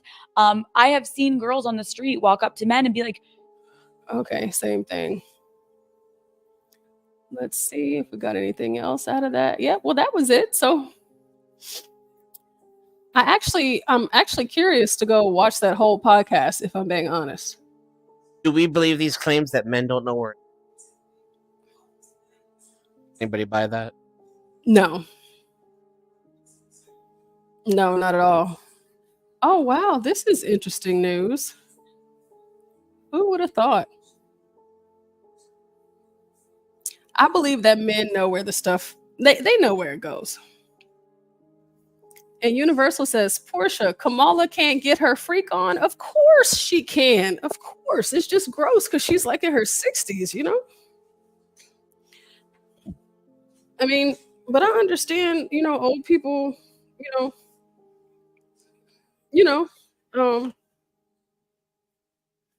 yeah, old people,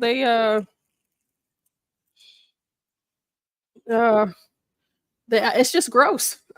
So I'm not in my 60s, so I can't comment on that in that way right now. But yeah, that's pretty disgusting to me.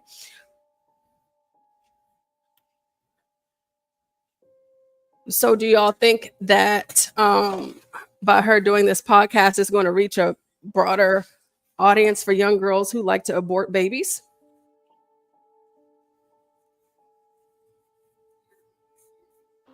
Yes and no. The yes is like maybe it might. Well, I'll start with the no. The no is because I think a lot of these girls are probably already going to vote for her. Like, the question would be, I guess, the undecided. And yeah, I guess maybe, but I don't know. I haven't seen the podcast, but just from what I've seen of the clips, like it's real. It's a pattern that I've seen with her when she goes and talks to these people. She doesn't seem authentic at all. It seems so fake. Seems like she's just forcing this like persona, because she'll switch between personas and stuff. And like when she, especially when, because she did the Up and Smoke podcast.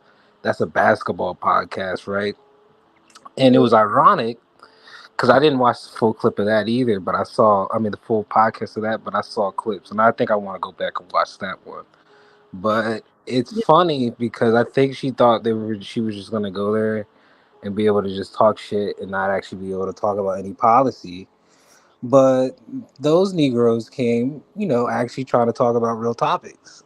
And just from the clips I saw that, yeah, she wasn't serious about it. She was just talking about like like trying to be culturally black and like relate in ways that doesn't seem realistic. I don't believe you. And yeah, just being cringy, just cringy Kamala. Like I think when she's trying to cosplay as black, that's the cringiest I see her as. But other than that, I see the same thing everywhere. It's like she's just not authentic, just a cringy lady that just, yeah. Yeah, I agree. Virgo, welcome back. How's it going? Well, I've been popping in and out, trying to handle 50 billion things at once, because you know how us women do. Yeah. That's what we're here for. That's what we're here for.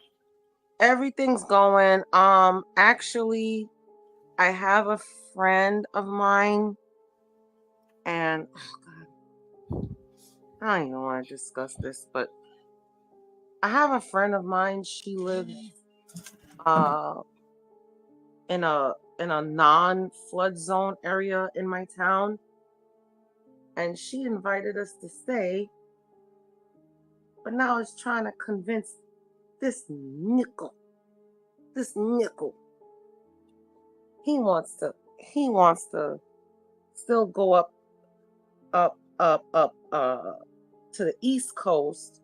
And I'm telling you, I'm looking at traffic is bad right now. Traffic is bad. Like, can you imagine everybody trying to evacuate at once? So if we would have had to evacuate out of the city, we would have to do it yesterday morning. And, I'm trying to convince him. Pray for me, child. Pray for me. Sometimes men could be so what can I say? Hard-headed. Yeah, stubborn. Yeah, at the end of the day, I'm not saying I don't listen to him, but goddamn, sometimes I make more sense. We got someplace to stay here. Why travel all the way up? And then the garages are all closed, so we can't put our cars up. And that's the last thing I want to do. I mean, fuck everything in the house, but shit, losing a car, I might as well give up.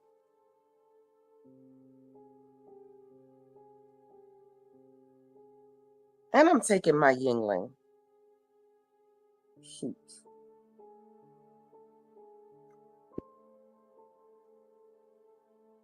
This is crazy. This is really crazy. But we'll see. I've been having family members. I thought I was off mute. I wouldn't say like, with your car, like, give up. I mean, but I can understand, the desire to want to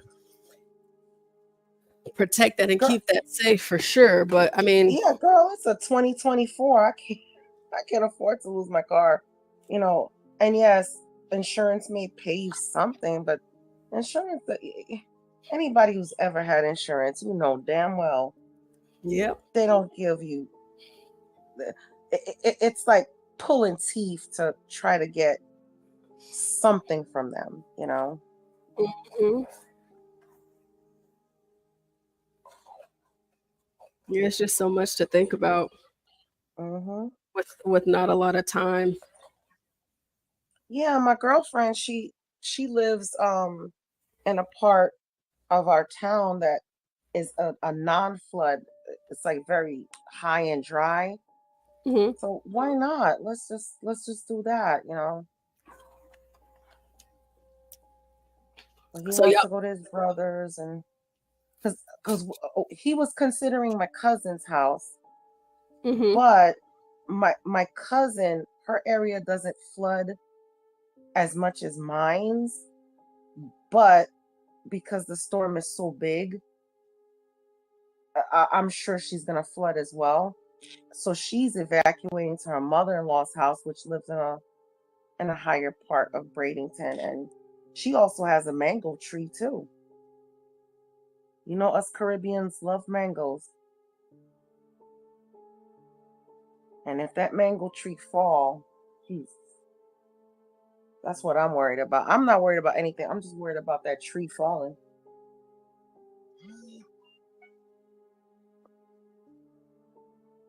I'm just getting texts and stuff. Let me put my alerts on mute. Okay. So now, I don't have to hear my phone going off every 5 seconds. So are the roots to a mango tree like super deep, or are they easy to? Mine's is a pretty big tree. If I would be surprised if it falls, I honestly would. But hers is a younger tree. Mm-hmm. And then I do have a smaller mango tree. It's still in in a huge pot. So we haven't like taken it out and planted it into the ground yet. It's still like in a huge pot. But if that falls, that wouldn't do any damage. But the big one, yeah, if that one falls, I would be surprised if it fell. That's number one. But if it did fall, yeah, that one could destroy the whole house. Oh, dang. Yeah, because the way it's sitting at the side of the house in the yard, and if it falls if it falls away from the house, then shit, it's gonna destroy the neighbors. I'm sure, and the neighbors are quite a few feet away. It's a huge tree. Yeah, sounds well, it'll maybe destroy their driveway, maybe not the house. But if it falls towards our house, definitely it is gonna fall on the whole house. Mm.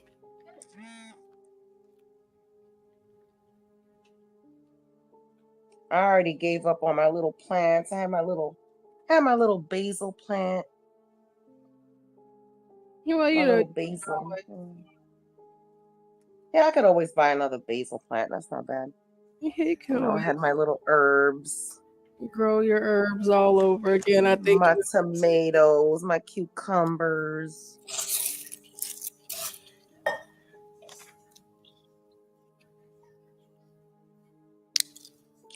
But Witchy has a comment for you on the screen. Do I have a what? I said Witchy has a comment for you on the screen. Oh, okay. I didn't see it. Hold on. Let me look. Hold on. Oh, I don't have my glasses on. Put my glasses on. I can't see. I don't have my contacts on, so I got to put my reading glasses to see the phone. All right. If you survive the surge, you still have to survive the aftermath. Yes, absolutely. Yep, Witchy. You got that right. If nothing else, start finding everything you can with water to seal for later. Yeah, we already started doing that. Actually, I took all my important papers, and that's in a box. We're gonna put it in my in-laws' apartment, because they just got approved for the apartment. They're getting out the hotel, but with everything that's happening, they're still in the hotel. I guess after the storm they'll be able to move into the hotel, but they do have the keys, and they started moving stuff in. So we're gonna put that in bins and put it in the hotel. They're on the 3rd floor, so they shouldn't be affected. So yeah, all the important papers, all the pictures, just the important memorabilia.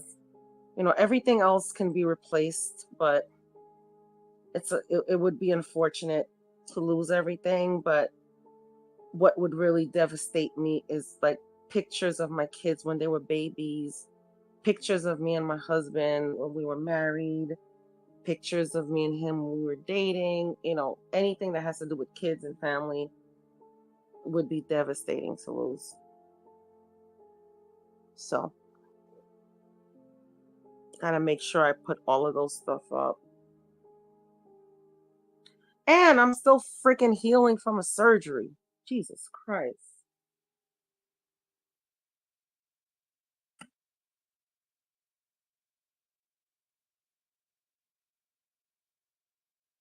It's not like I could lift anything or do anything grand, but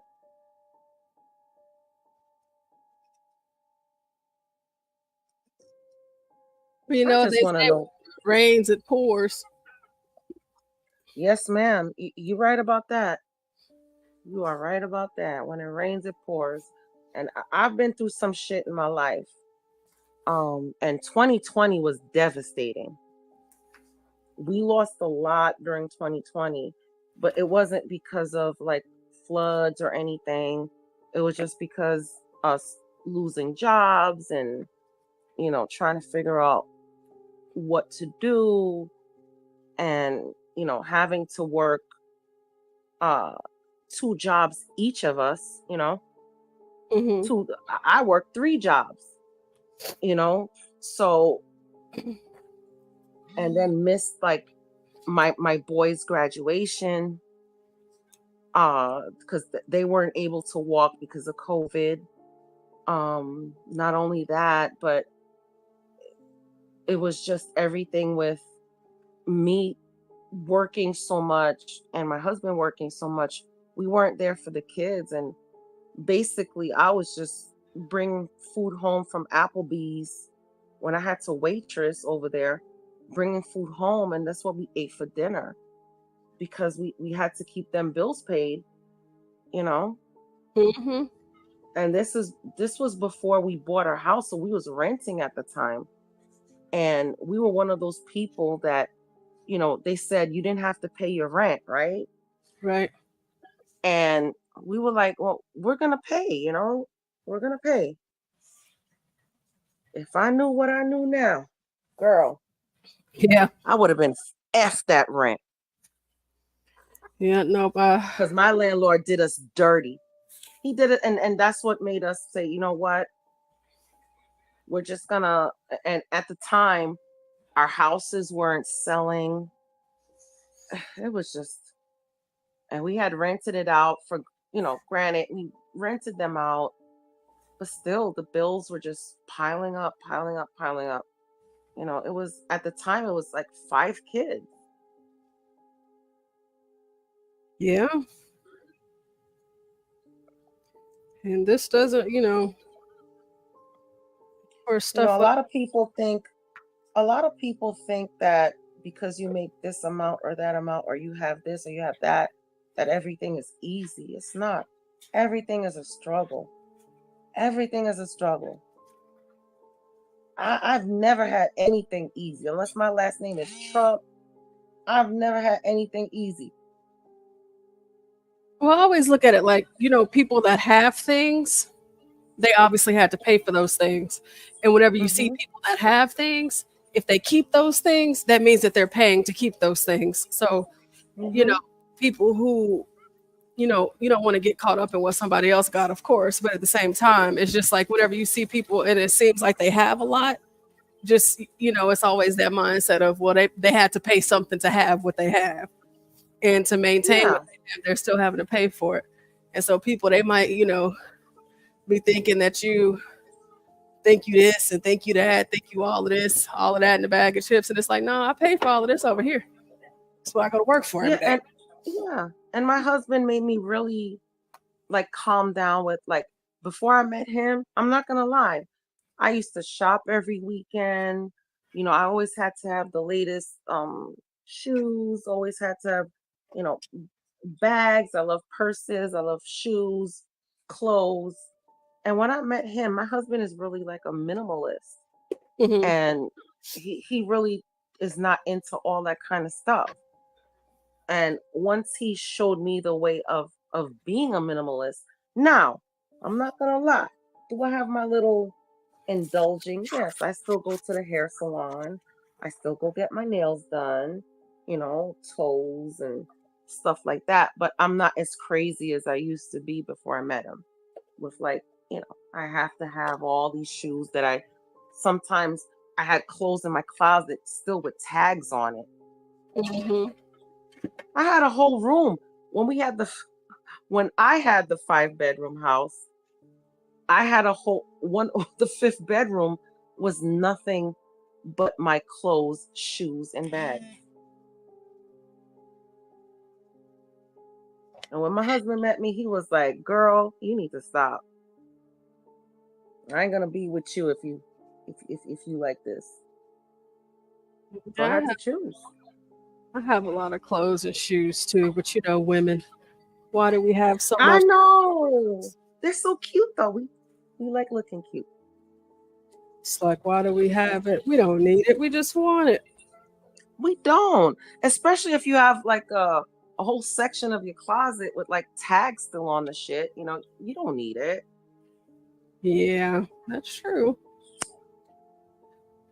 I don't really I used to, be like into getting clothes and stuff like that all the time and shopping, but not. It's been a while since I've had the urge or the desire, so I just wear But what I. Portia, I give you grace. You know why I give you grace? Because I was your age at one time too, and that was like at the height of my, like, you know, looking great and being cute and, you know, just I being don't go just anywhere or do anything. fashion. You know what I mean? Like I But don't. you like to go to work looking nice. Don't lie. To be real with you, it's however I get up and go is how that's how I'm gonna be when I get there. Yeah, I don't have. Yeah. And even with my hair too, it's like I stopped getting perms even before I met him. I stopped getting perms a long time ago and started being natural.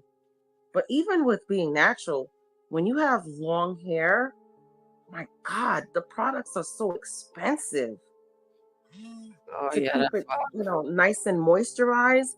So I was like, F it. I decided to just chop it all off and just have a shortcut. So I make my own stuff for the most part. It's still grabbable though.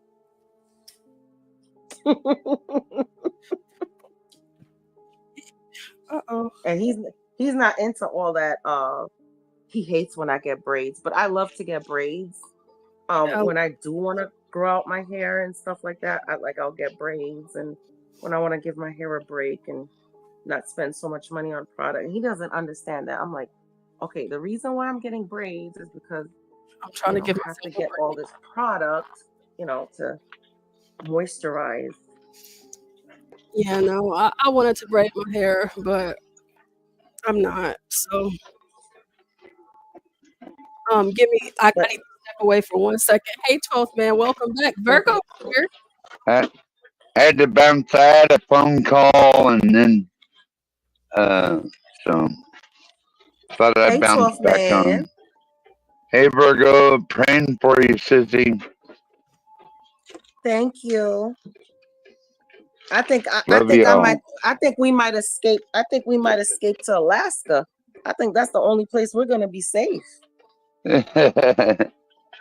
I told y'all what many. I hope you got room for all of us.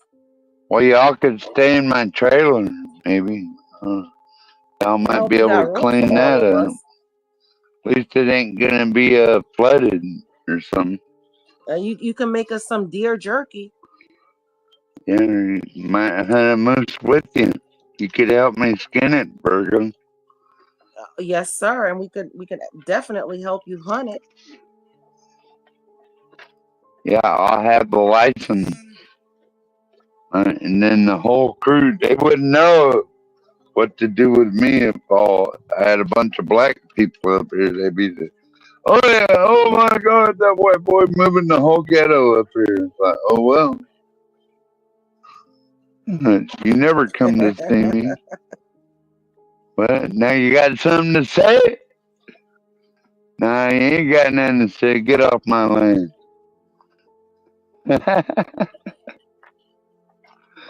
That'd be so funny. Can't wait for Portia and HB and maybe Stanley come up here. Why you said you're not a woman? Witchy, why you said you're not a woman? He ain't. You are a woman. Thought that was a he. What? Never know on this channel anymore, I guess. Oh, come on, 12th man. You know what chaps my ass? When you're rude. That's what chaps my ass. Me? Yes. You're being rude. Witchy's been on this panel before. She's definitely a woman. Oh, I thought there was another one. Maybe that was a fake account. Oh no, you're thinking about Melanie. Or that wishy-washy.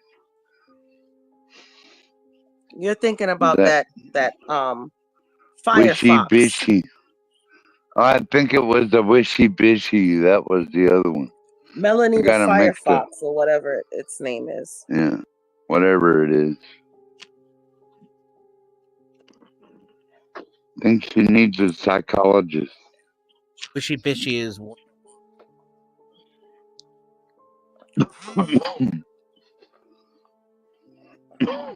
Oh, which he said she don't own makeup, girl. Good. If you come hang out with me, I'm one of those friends that I'm an enabler. I'll have you spending so much money. We'll go to Sephora's and we'll get all the makeup you want.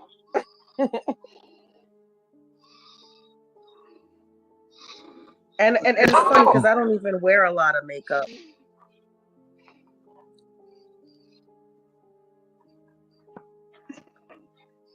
But I love Something's wrong with my I audio. love doing my cat eye. Denizen, you always sound like you're stoned. I am always stoned. Who is this, Dennison? Is You can this call me Poppy. lasagna man? Is this the lasagna man? Virgo, he said call him Poppy. Gotta call him Poppy from now on. I don't even call my husband Poppy. There's no way I'm gonna call Dennison Poppy.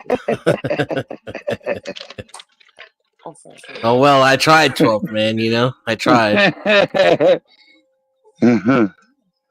You're just praying for her right now. I mean, where's she gonna go? Drive north, I guess.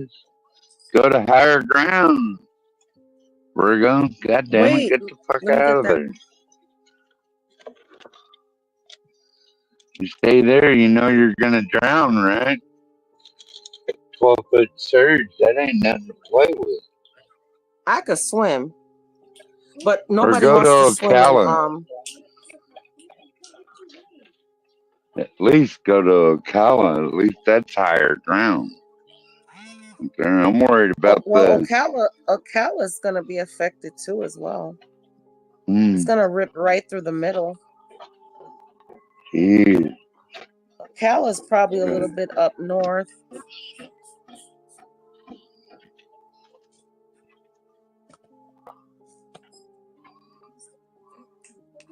Back-to-back hurricanes are like Category 5 now. FEMA said, I ain't got no money for you. I got $750 while we in a hotel far away with 3 meals a day. But I ain't seen one FEMA jacket in my neighborhood. None. So what they getting paid for, Virgo? Yeah.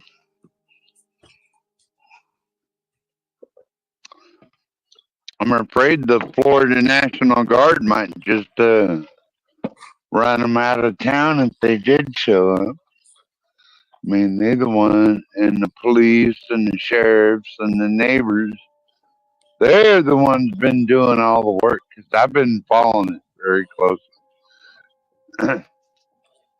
And not one FEMA jacket in the whole state of Florida.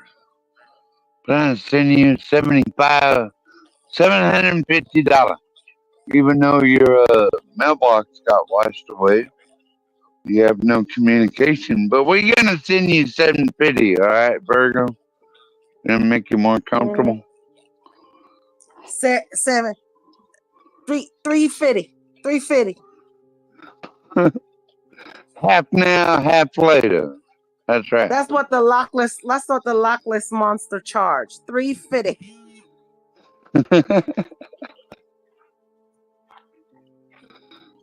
Don't worry, my government's gonna come save you, Virgo. Who you talking about? FEMA? They ain't gonna save shit. They haven't even saved people from Katrina yet. Stop playing. I know. Well, I haven't heard of much looting and stuff, at least. That's not going on this time. Because everyone in Florida's got a gun, that's why. It will shoot your ass for stealing their shit in Florida. And you'll be buried in the swamp. The alligator's gonna get you. You're never gonna hear from you again, right? Ain't that right, Virgo? What you said? I'm gonna be in a swamp with gators. No, that's what the looters will be doing. They'll be like out I'll there. wrestle. I'll wrestle them gators. Trust me, I'll wrestle them gators. Well, okay. Here's the plan. I just got news. All right, so we're gonna go to my friend's house. She's in a no flood zone here in Bradenton. All right. And we're just gonna put up all the electronics. I'm gonna grab all my important papers and pictures and stuff like that. Anything that can fall off. And 12-foot we're just gonna store surge them might in the not be a hotel. house flood. That's a lot Well, of water. I don't know what to do. So we're just gonna do that. I'm more afraid of that tree falling on my house than flood, to be honest with you. If I was there, I'd cut it down for you, Virgo. Cause flood, you can always, rip out the drywall and renovate and stuff like that. But with a tree falling through the roof, yeah, that's gonna be a lot of money. Don't you have a chainsaw living in the woods? I don't live in the woods.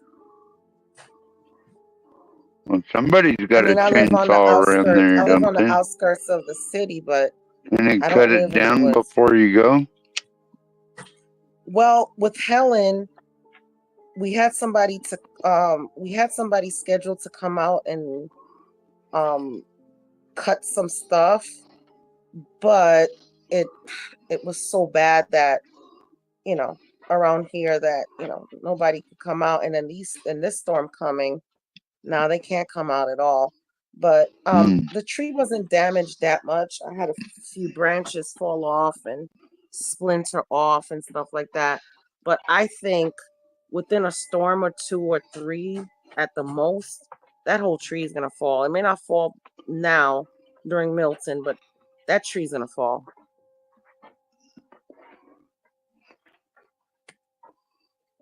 So yeah, maybe, like I said, I have a little mango tree growing, so maybe we should just plant that and forget about the big one. You should can't go to Home Depot and get a saw and cut it down before you leave or something? No, it is a huge tree. It is you need like industrial strength stuff. I got a like Farm Boss professionals. 20-inch. That'd get it done. Jesus. Yeah, Farm Boss is a screamer. 12 years and that saw never failed. Let me see really quick. And you can get on Marketplace or Craigslist if you can find somebody to cut that damn tree down for you leave. Everybody's kind of like booked up, and I mean, let's face it, nobody really wants to come out and work during a storm, or they're trying to prep their house and stuff. Right.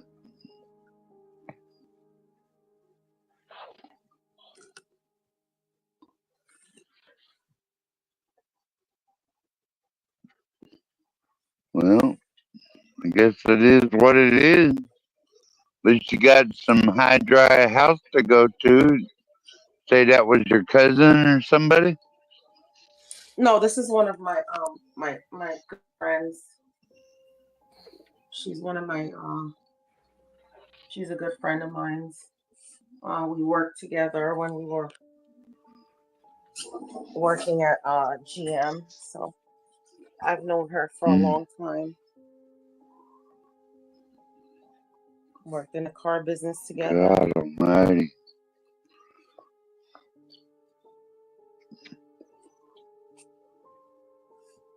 And actually her and her husband went off and now they own their own used car lot. So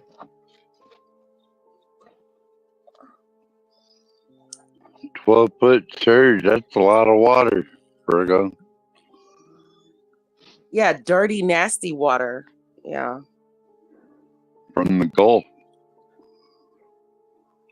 From the river and from sewage, to be honest. You know with where you. most of the species from the Mississippi River goes to, right?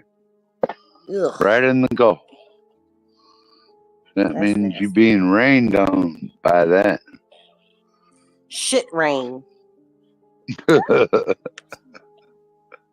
It's not funny, really, but It's not funny, but shit. Nobody wants shit rain. Is that your dog? yeah. Mine's? Yeah, that was Sam Fisher right there. Fisher. Oh, I thought you heard Jake, because Jake is over here. Pretty soon, all this will be buried in snow. I kind of look forward to it. Yeah, I'm excited because we get to see it. Yeah. Snow is beautiful. You know, but I can't wait to take you guys to Hotel Captain Cook in a couple of months. That's going to be fun.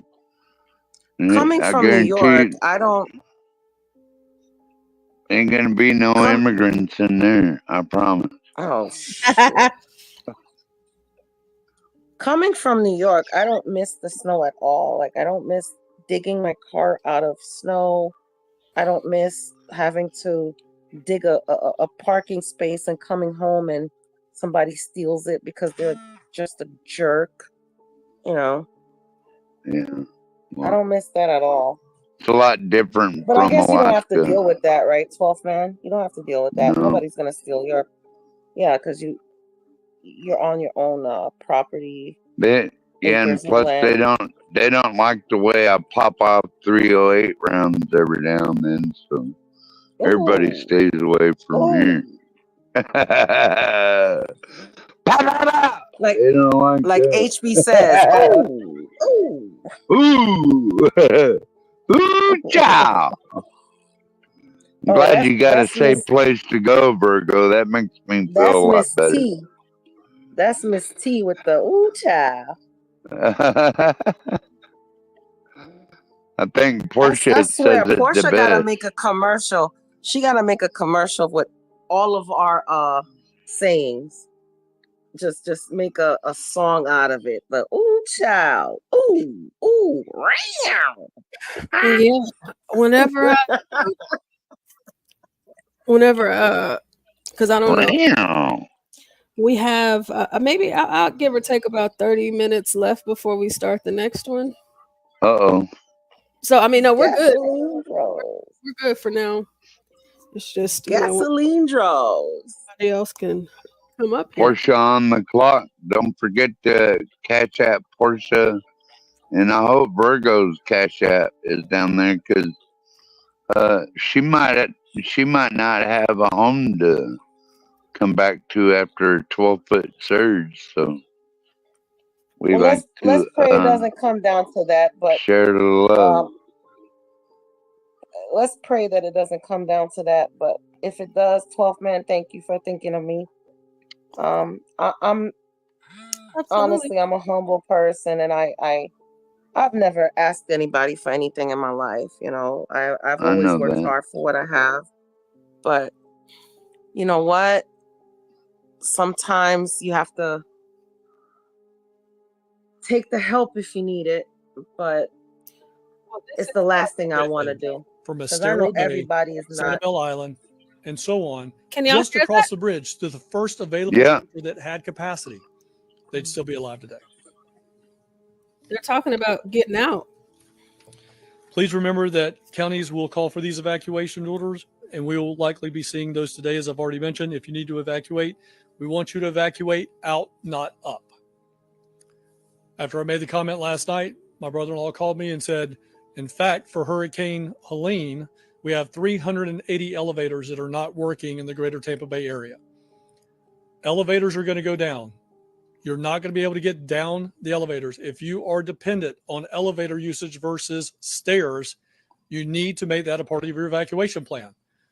If you cannot get down those stairs, you need to evacuate. Evacuate out, not up. You can visit floridadisaster.org/no to determine if you live in an evacuation zone. Your gas tank and electric vehicle only need to be halfway full. Get the gas, get as much as you need to get to where you're going.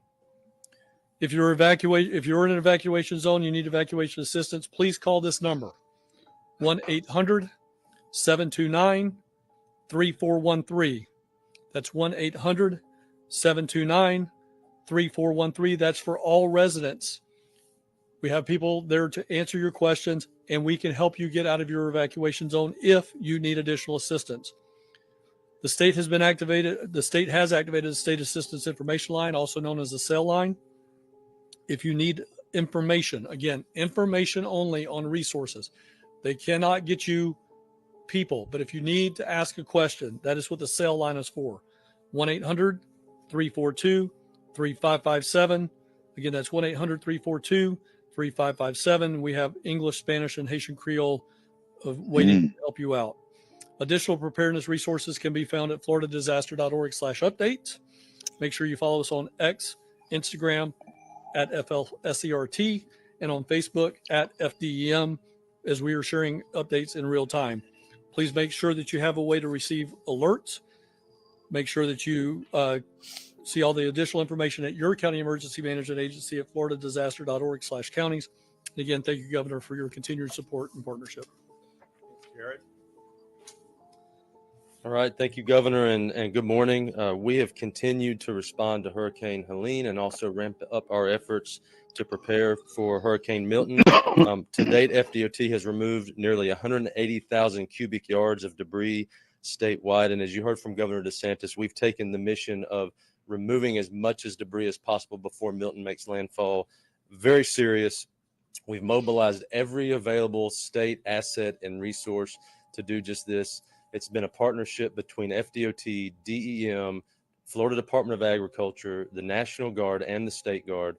We have a lot of people on the ground. We have a lot of equipment on the ground. We have continued to remove debris. It is really important that everybody understand we're in this thing together. As you heard from the governor, we saw a lot of private property owners bringing debris to landfills throughout the night last night. We highly encourage that. Every little bit of debris that gets removed counts and gets us to our goal and helps us fulfill that mission. We are calling on all of our local governments, local municipalities, and debris vendors and contractors. If you have available resources and available assets, please deploy those. Join us, join state employees and our asset deployment of all of our equipment to remove debris in Pinellas, Manatee specifically, where they were hit hard by Helene. This is a very important mission. We're all in this together. We need everybody to mobilize their resources and assets. As you've heard from the governor throughout the day yesterday, we moved a lot of debris. We're going to continue working until it's no longer safe to do so. And our goal, again, is to remove as much debris as we can possibly remove before Hurricane Milton makes landfall. As you heard from the governor, we are preparing to suspend tolls effective at 10:30 a.m. this morning for West Florida, Central Florida, and Alligator Alley to help facilitate those evacuations. We have seen people begin to leave already, which is a good thing. Alligator Alley. You need to leave early. If you're within those low-lying areas where storm surge could impact you, the earlier you leave, the better. It's going to help with traffic. It's going to help with evacuation. Gotta get out of there, Virgo, right now. A lot easier. We've seen increased volumes on I-75 and I-4. We're continuing to watch traffic live with our 10 regional traffic management centers across the state. They operate 24/7. We've increased the number and frequency of our Road Ranger Service Patrol and Motorist Aid to facilitate those evacuations. They do have the ability to aid motorists with fuel, water, and also remove stranded or idle vehicles out of the travelway. We've also prepared our shoulders for what we call emergency shoulder use. As volumes pick up and speeds lower for the interstate facilities, we then begin to implement what's known as emergency shoulder use, and we open up the shoulders of our interstates for live traffic. We do that when the speeds get down to around 40 miles per hour. We have a partnership with Florida Highway Patrol, and they go out there, the troopers go out there live real time and assist people in getting on the shoulder to help relieve congestion. We've used this in multiple storms. We used it for Hurricane Irma. We used it for Hurricane Ian. It was very successful. And so we're prepared and ready to do that as volumes continue to pick up. A lot of rain has already fallen across the state of Florida. The ground is saturated. More rain is anticipated to fall before Hurricane Milton makes landfall. So in terms of transportation, we are anticipating a vegetative debris event. We're ramping up our resources for cut and toss and clearing roads. We're preparing all of our drainage structures and drainage systems, cleaning those out. We encourage all of our local governments, our counties, local municipalities to do the same thing so that we can get roads back open as quickly as possible. We're watching very closely our bridges and low-lying roads in coastal areas, and also our bridges and low-lying roads around rivers, creeks, and streams inland with the amount of rainfall that's coming in. We're going to be prepared to deploy damage assessment teams and effect emergency temporary repairs immediately after the storm passes through based on what we see and find. We're staging generators for traffic signal power. We're staging pumps for potential flooding, and we're going to be ready to roll and ready to respond as soon as Hurricane Milton passes through. We're committing every possible and available resource to respond to this storm. We've had over 2,000 FDOT employees actively responding to Hurricane Helene. They're going to continue working through Hurricane Milton. We are committed to getting the job done, and we're going to make sure it happens. If you need information on traffic, fl511.com is the place to get traffic information. It is updated live, real time by our traffic management centers. A lot of times during emergency preparedness and response, the third-party navigation apps sometimes don't have all of the accurate information. fl511.com is the place to get traffic information. Thank you, Governor. Okay, so we're ramping up, but we've been ramping up all weekend. We've got a massive amount of resources that are have been mobilized, that are continue to be mobilized, including this debris mission, which we think is critical. But also just say this is a storm. When these hurricanes make landfall, they obviously will weaken some, but it's projected to leave the Florida Peninsula on the east coast of Florida still as a hurricane. So it isn't like this is going to be something where it hits as a hurricane and ends up more of just a tropical system by the time it leaves the state. It's going to remain a hurricane at some level all the way through exiting on the east coast of Florida. And again, we don't have a guaranteed track in terms of where this thing's going to make landfall. You're talking about 50 miles north, 50 miles south. That'll make a huge difference in terms of where you have the most significant impacts. And there's just no way to know right now where exactly that's going to be. And so that's why anybody on the west coast of, and then if you are in the path of this on the interior part of Florida, you're going to get some strong winds. It isn't like it's just going to be a rainstorm. I mean, all the way until it exits the state, it's going to be powerful. So please take the appropriate precautions, listen to your local officials, and we'll get through this. We'll respond very quickly, but this does have the potential to have a lot of damage. Okay. Anticipating this to be the largest evacuation since around like 2017? It's hard to know exactly. I mean, I think Irma, there was a lot of people that got on the road and then they had to go back and this. And so it was a little bit different, I think, situation here. Here we know that if you are in an area on the Florida Peninsula on the west coast of the state that is vulnerable to storm surge, you're likely going to be under some type of an evacuation order. Certainly anywhere in that center part of the state, west central Florida, as you get down to Bradenton, Sarasota, Charlotte, Pasco, all those areas are going to have evacuation orders for sure. So it is going to be a significant number of people.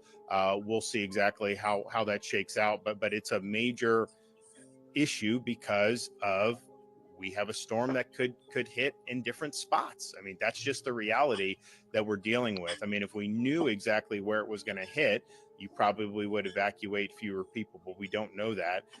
And as we saw with Hurricane Ian, there was a thought a couple days before it was going to hit one place. It ended up hitting much further south. So in this storm, even though a lot of the models track it somewhere in that Sarasota, Bradenton, Tampa Bay area right now, and maybe that's what ends up happening. You know, it potentially could hit further north. It potentially could hit further south. So just knowing that and knowing the range of storm surge that you're dealing with, you're going to see a lot of evacuation orders.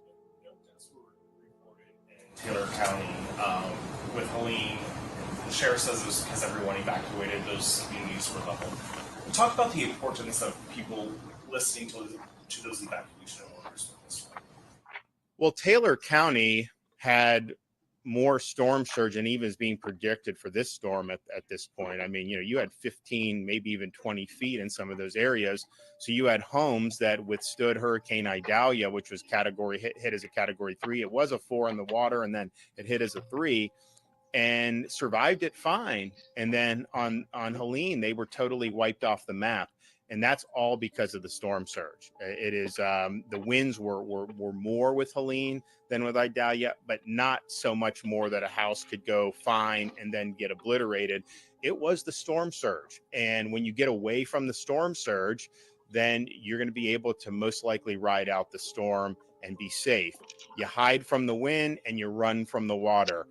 You can find structures in Florida that can withstand, even if you're in the path of the storm, that can withstand the wind. There's a lot of things in Florida that are built to be able to withstand major hurricane force winds, but you just can't contend with storm surge that is 10, 15 feet of storm surge. I mean, Kevin showed, I mean, this is 10, a little bit over 10 feet, this room. So that's a significant thing. And you're just not going to be able to beat Mother Nature. So I think the reason why they had no fatalities is because the people that were in those areas that got whacked by the storm surge did get out.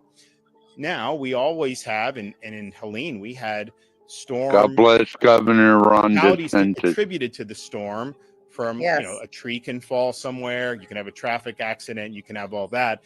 That's just more likely to happen in more populated areas. And it's very unfortunate.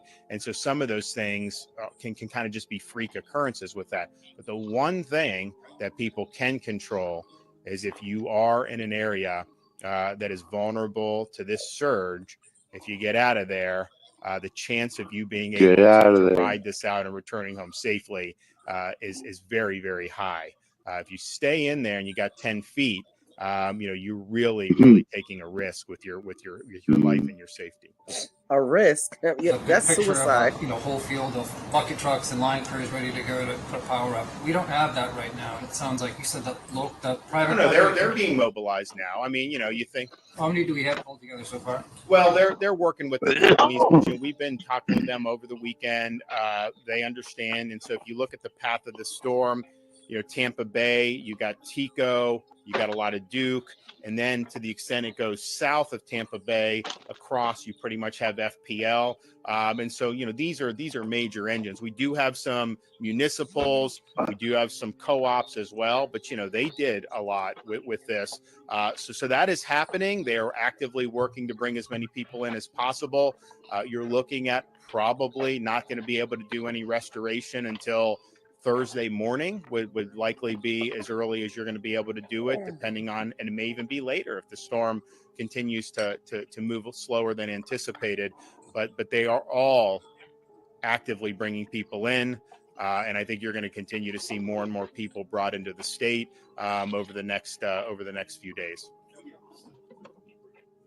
Bring line workers in from the western United States because there's so much committed to the Carolinas after Helene. Is there a problem with just finding enough line workers now to come in and do that work? Well, they are bringing people from further away from Florida than traditionally, because we still have hundreds of thousands of people without power in other parts of the country, other parts of the Southeast. So you do have a lot of people that are working in those areas. That's just the reality. I mean, they're not going to likely bring in, take someone off a job that's there and bring them back until that job is finished. But I do know, and I spoke with FPL personally, you know, they're committed to bringing people in from where they need to to be able to get the job done. But obviously it's more challenging to do that when you just had a hurricane that knocked out power for, I mean, you still have hundreds of thousands of folks in, I think, the Carolinas and Georgia, but certainly North Carolina that don't have power. Florida, we had a very rapid restoration, but that was not, I think, replicated in those states. And so you got a lot of people there. But you got to bring them in from Texas, New Mexico, Arizona, all those places. They're going to do it. Obviously, we support the mutual aid from the emergency management perspective, and we'll continue to provide support for mutual aid. Pretty much all of our outfits at this point welcome the mutual aid. That wasn't true a few years ago. Now I think it is, and I think that there's a better posture overall for that. But you had a lot of power outages throughout the southeastern United States. That wasn't even 2 weeks ago. I mean, this hit Thursday, 2 weeks ago. I mean, so this is that is ongoing. And honestly, I think people, been through these storms recently in Florida.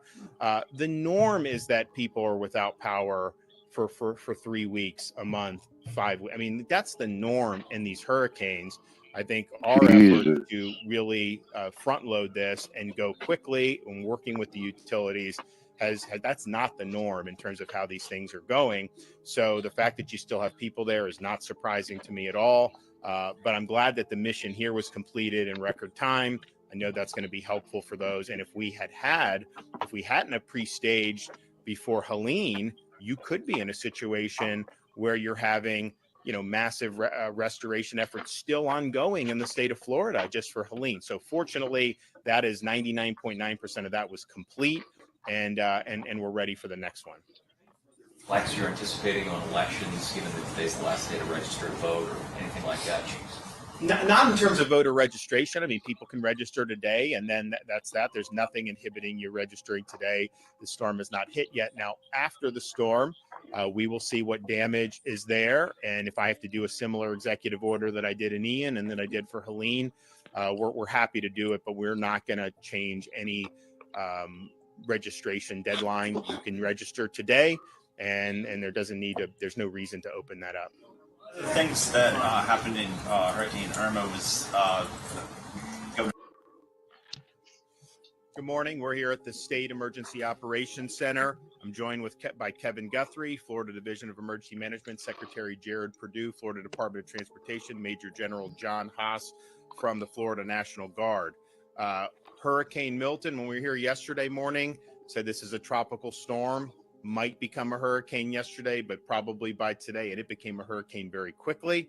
And so not only is it a hurricane, it's already a major hurricane, and it's now a Category 4 hurricane with maximum sustained winds at 150 miles per hour. It is expected to make landfall on the west coast of Florida sometime between Wednesday evening or perhaps even very early on Thursday. This has gone slower than the projections were in terms of the how it's moving towards Florida. And if that continues, it's going to push back when landfall will happen. Of course, you can see impacts prior to the eye wall making landfall. We have made a pre-landfall declaration request to FEMA for support, and Kevin has been working with the administrator, and we anticipate positive approval on that. We have 51 counties in Florida currently under a state of emergency. The executive order that I signed over the weekend like basically the whole state management sites and landfills to be open 24/7 in the lead up to Hurricane Milton. We had a lot of debris left from Hurricane Helene on Florida's Gulf Coast. That creates a huge hazard if you have a major hurricane hit in that area this week. So we've marshaled state assets to be able to help with that mission, and we're going to continue to do that until it's safe, until it's no longer safe to do so. So we do have a Category 4 hurricane. It is currently located 745 miles southwest of Tampa. It has not moved terribly quickly, but that obviously could change going forward. Storm surge watch has been issued for the Florida Gulf Coast from mainland Monroe County northward to the Suwannee River, the Dixie-Levy County line. 8 to 12 feet peak storm surge is potential for northern Pinellas all the way down to Charlotte, including in Tampa Bay. 5 to 10 feet peak storm surge is possible from Yankeetown southward to the Pasco-Pinellas County line and from Inglewood southward to Bonita Beach, including Charlotte Harbor. Hurricane watches have been issued for portions of west central Florida and Florida's Nature Coast. Tropical storm watches extend further south and north through southwest Florida and the Keys and along portions of the Florida Panhandle. Division of Emergency Management is busy facilitating hundreds of resource requests from communities as we prepare for the impacts. We've already sent major truckloads of food and water to Central Florida in preparation for points of distribution sites after the storm. We're also coordinating the deployment of more than 2,000 feet of flood protection systems and prioritizing critical infrastructure like hospitals, wastewater treatment facilities, and electrical infrastructure. We've deployed a flood barrier around a water pumping station in Bradenton, a fire station in Hillsborough, and more en route to the courthouse in Charlotte County, hospital in Kissimmee, master pump station in St. Pete, and a community resource center in Hernando County. We've also deployed generators to support special needs sheltering operations. And of course, Starlink internet, all counties have access to that, and we're deploying more as needed. More than 200 ambulances and more than 30 paratransits are in Central Florida footprint, ready to support first responder operations. And as I previously noted, we've ramped up our support of debris removal. That's a 24/7 round-the-clock mission. The state of Florida is amassing significant amount of fuel reserves ahead of Milton, and we're staging it to be utilized as needed. These quantities include 415,000 gallons of diesel, 389,000 gallons of gasoline, and an additional 1.5 million gallons of both diesel and gasoline are currently en route.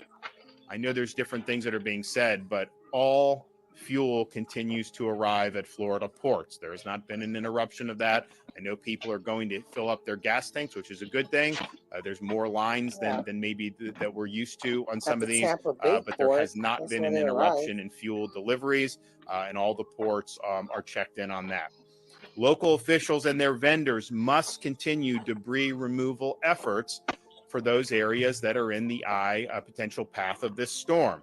My executive order requires debris landfill and dump sites to remain open 24/7 to accept debris from Hurricane Helene. We need as much of this debris picked up as possible. This creates a safety hazard, and it also will increase the damage that Milton could do with flying debris. All local entities should comply with this order and work around the clock to accomplish this mission. We have deployed major assets to help, but yet, last night in Pinellas County, there were 300 vehicles. Some of them were state vehicles, but also a lot of private pickup trucks and vehicles who were bringing debris that's helpful. They should be doing that. And yet one of the gates was locked. There was no one manning it. And so we had this massive line of cars waiting to drop off debris, which is a good thing. And so Florida Highway Patrol basically took matters into their own hands, fastened some rope to a couple pickup trucks to the gate and busted the gate open. And then those trucks were able to go in and unload the debris. We don't have time for bureaucracy and red tape. We have to get the job done. And the effort that Jared Perdue and Kevin's team have made in helping get the debris off and supplementing the local efforts has been incredible. We have noticed since the weekend in the order, you have seen some more vendors out there. I know City of St. Petersburg has been working hard to get the debris out, and that's a great thing. And they're working, I think, well. But these debris sites need to be open, and we're going to ensure that to be able to do. So just in the last 24 hours, the state has done almost 500 truckloads of debris, totaling 9,000 cubic yards. So that's just from the barrier islands in Pinellas County, bringing to the debris landfills. We have over 200 state assets, dump trucks, other types of trucks and vehicles to be able to do. But keeping it 24/7 is important. We absolutely encourage private citizens to have the debris and bring it in. That's helping the mission. Can't get bogged down in bureaucracy on this. The debris mission is going to continue until it's no longer safe to do so. Clearly, we're going to be able to work all the way through today and probably all the way through tomorrow, given that the storm's likely not to make landfall till later on Wednesday, and that could even get pushed back even further. So we've made a big dent in this. I know folks on the ground locally in those barrier islands and places like Manatee and Pinellas have been working very hard. But let's get this done. Let's get as much of that debris removed as humanly possible, and let's work 24/7 to be able to do it. So we have right now, just in the debris mission, we have 800 National Guardsmen that are also deployed helping our state agencies. We currently have 5,000 Guardsmen that are mobilized for the response to this storm, and we have more than 3,000 additional Guardsmen who will be mobilized prior to landfall. The National Guard's also deploying heavy equipment to assist with debris removal, including Army and Air Force horizontal construction units, tactical high water vehicles, dump trucks, and front-end loaders.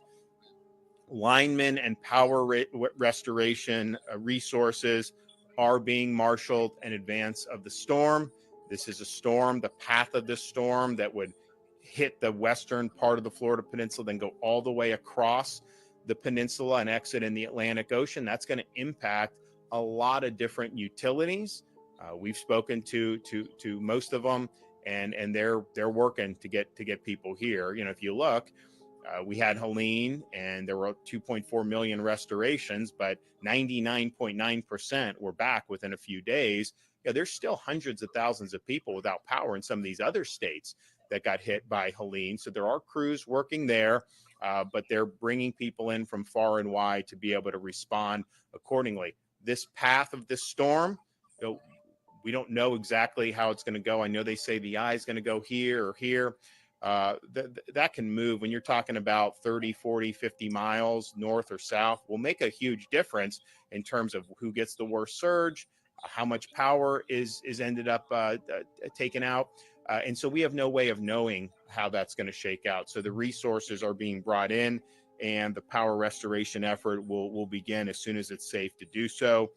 Again, I made this point yesterday, but all of our assets that we had lent to assist in North Carolina are here in the state of Florida. We have a temporary base camp at Tropicana Field to support not just the debris operations, but any post-landfall first responding operations.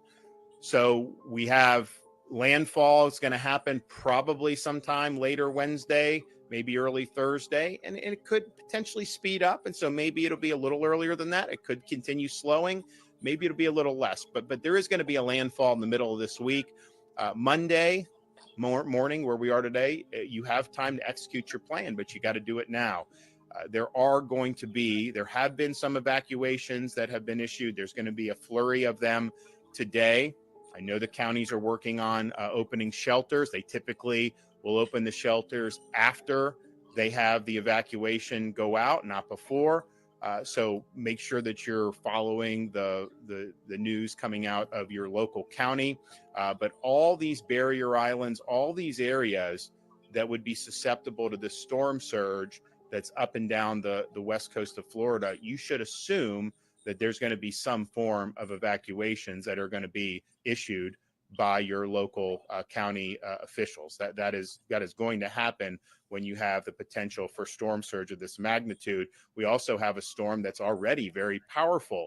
Now, the forecasts are that it's going to peak before it reaches landfall, and then weaken. It's still going to be a strong storm.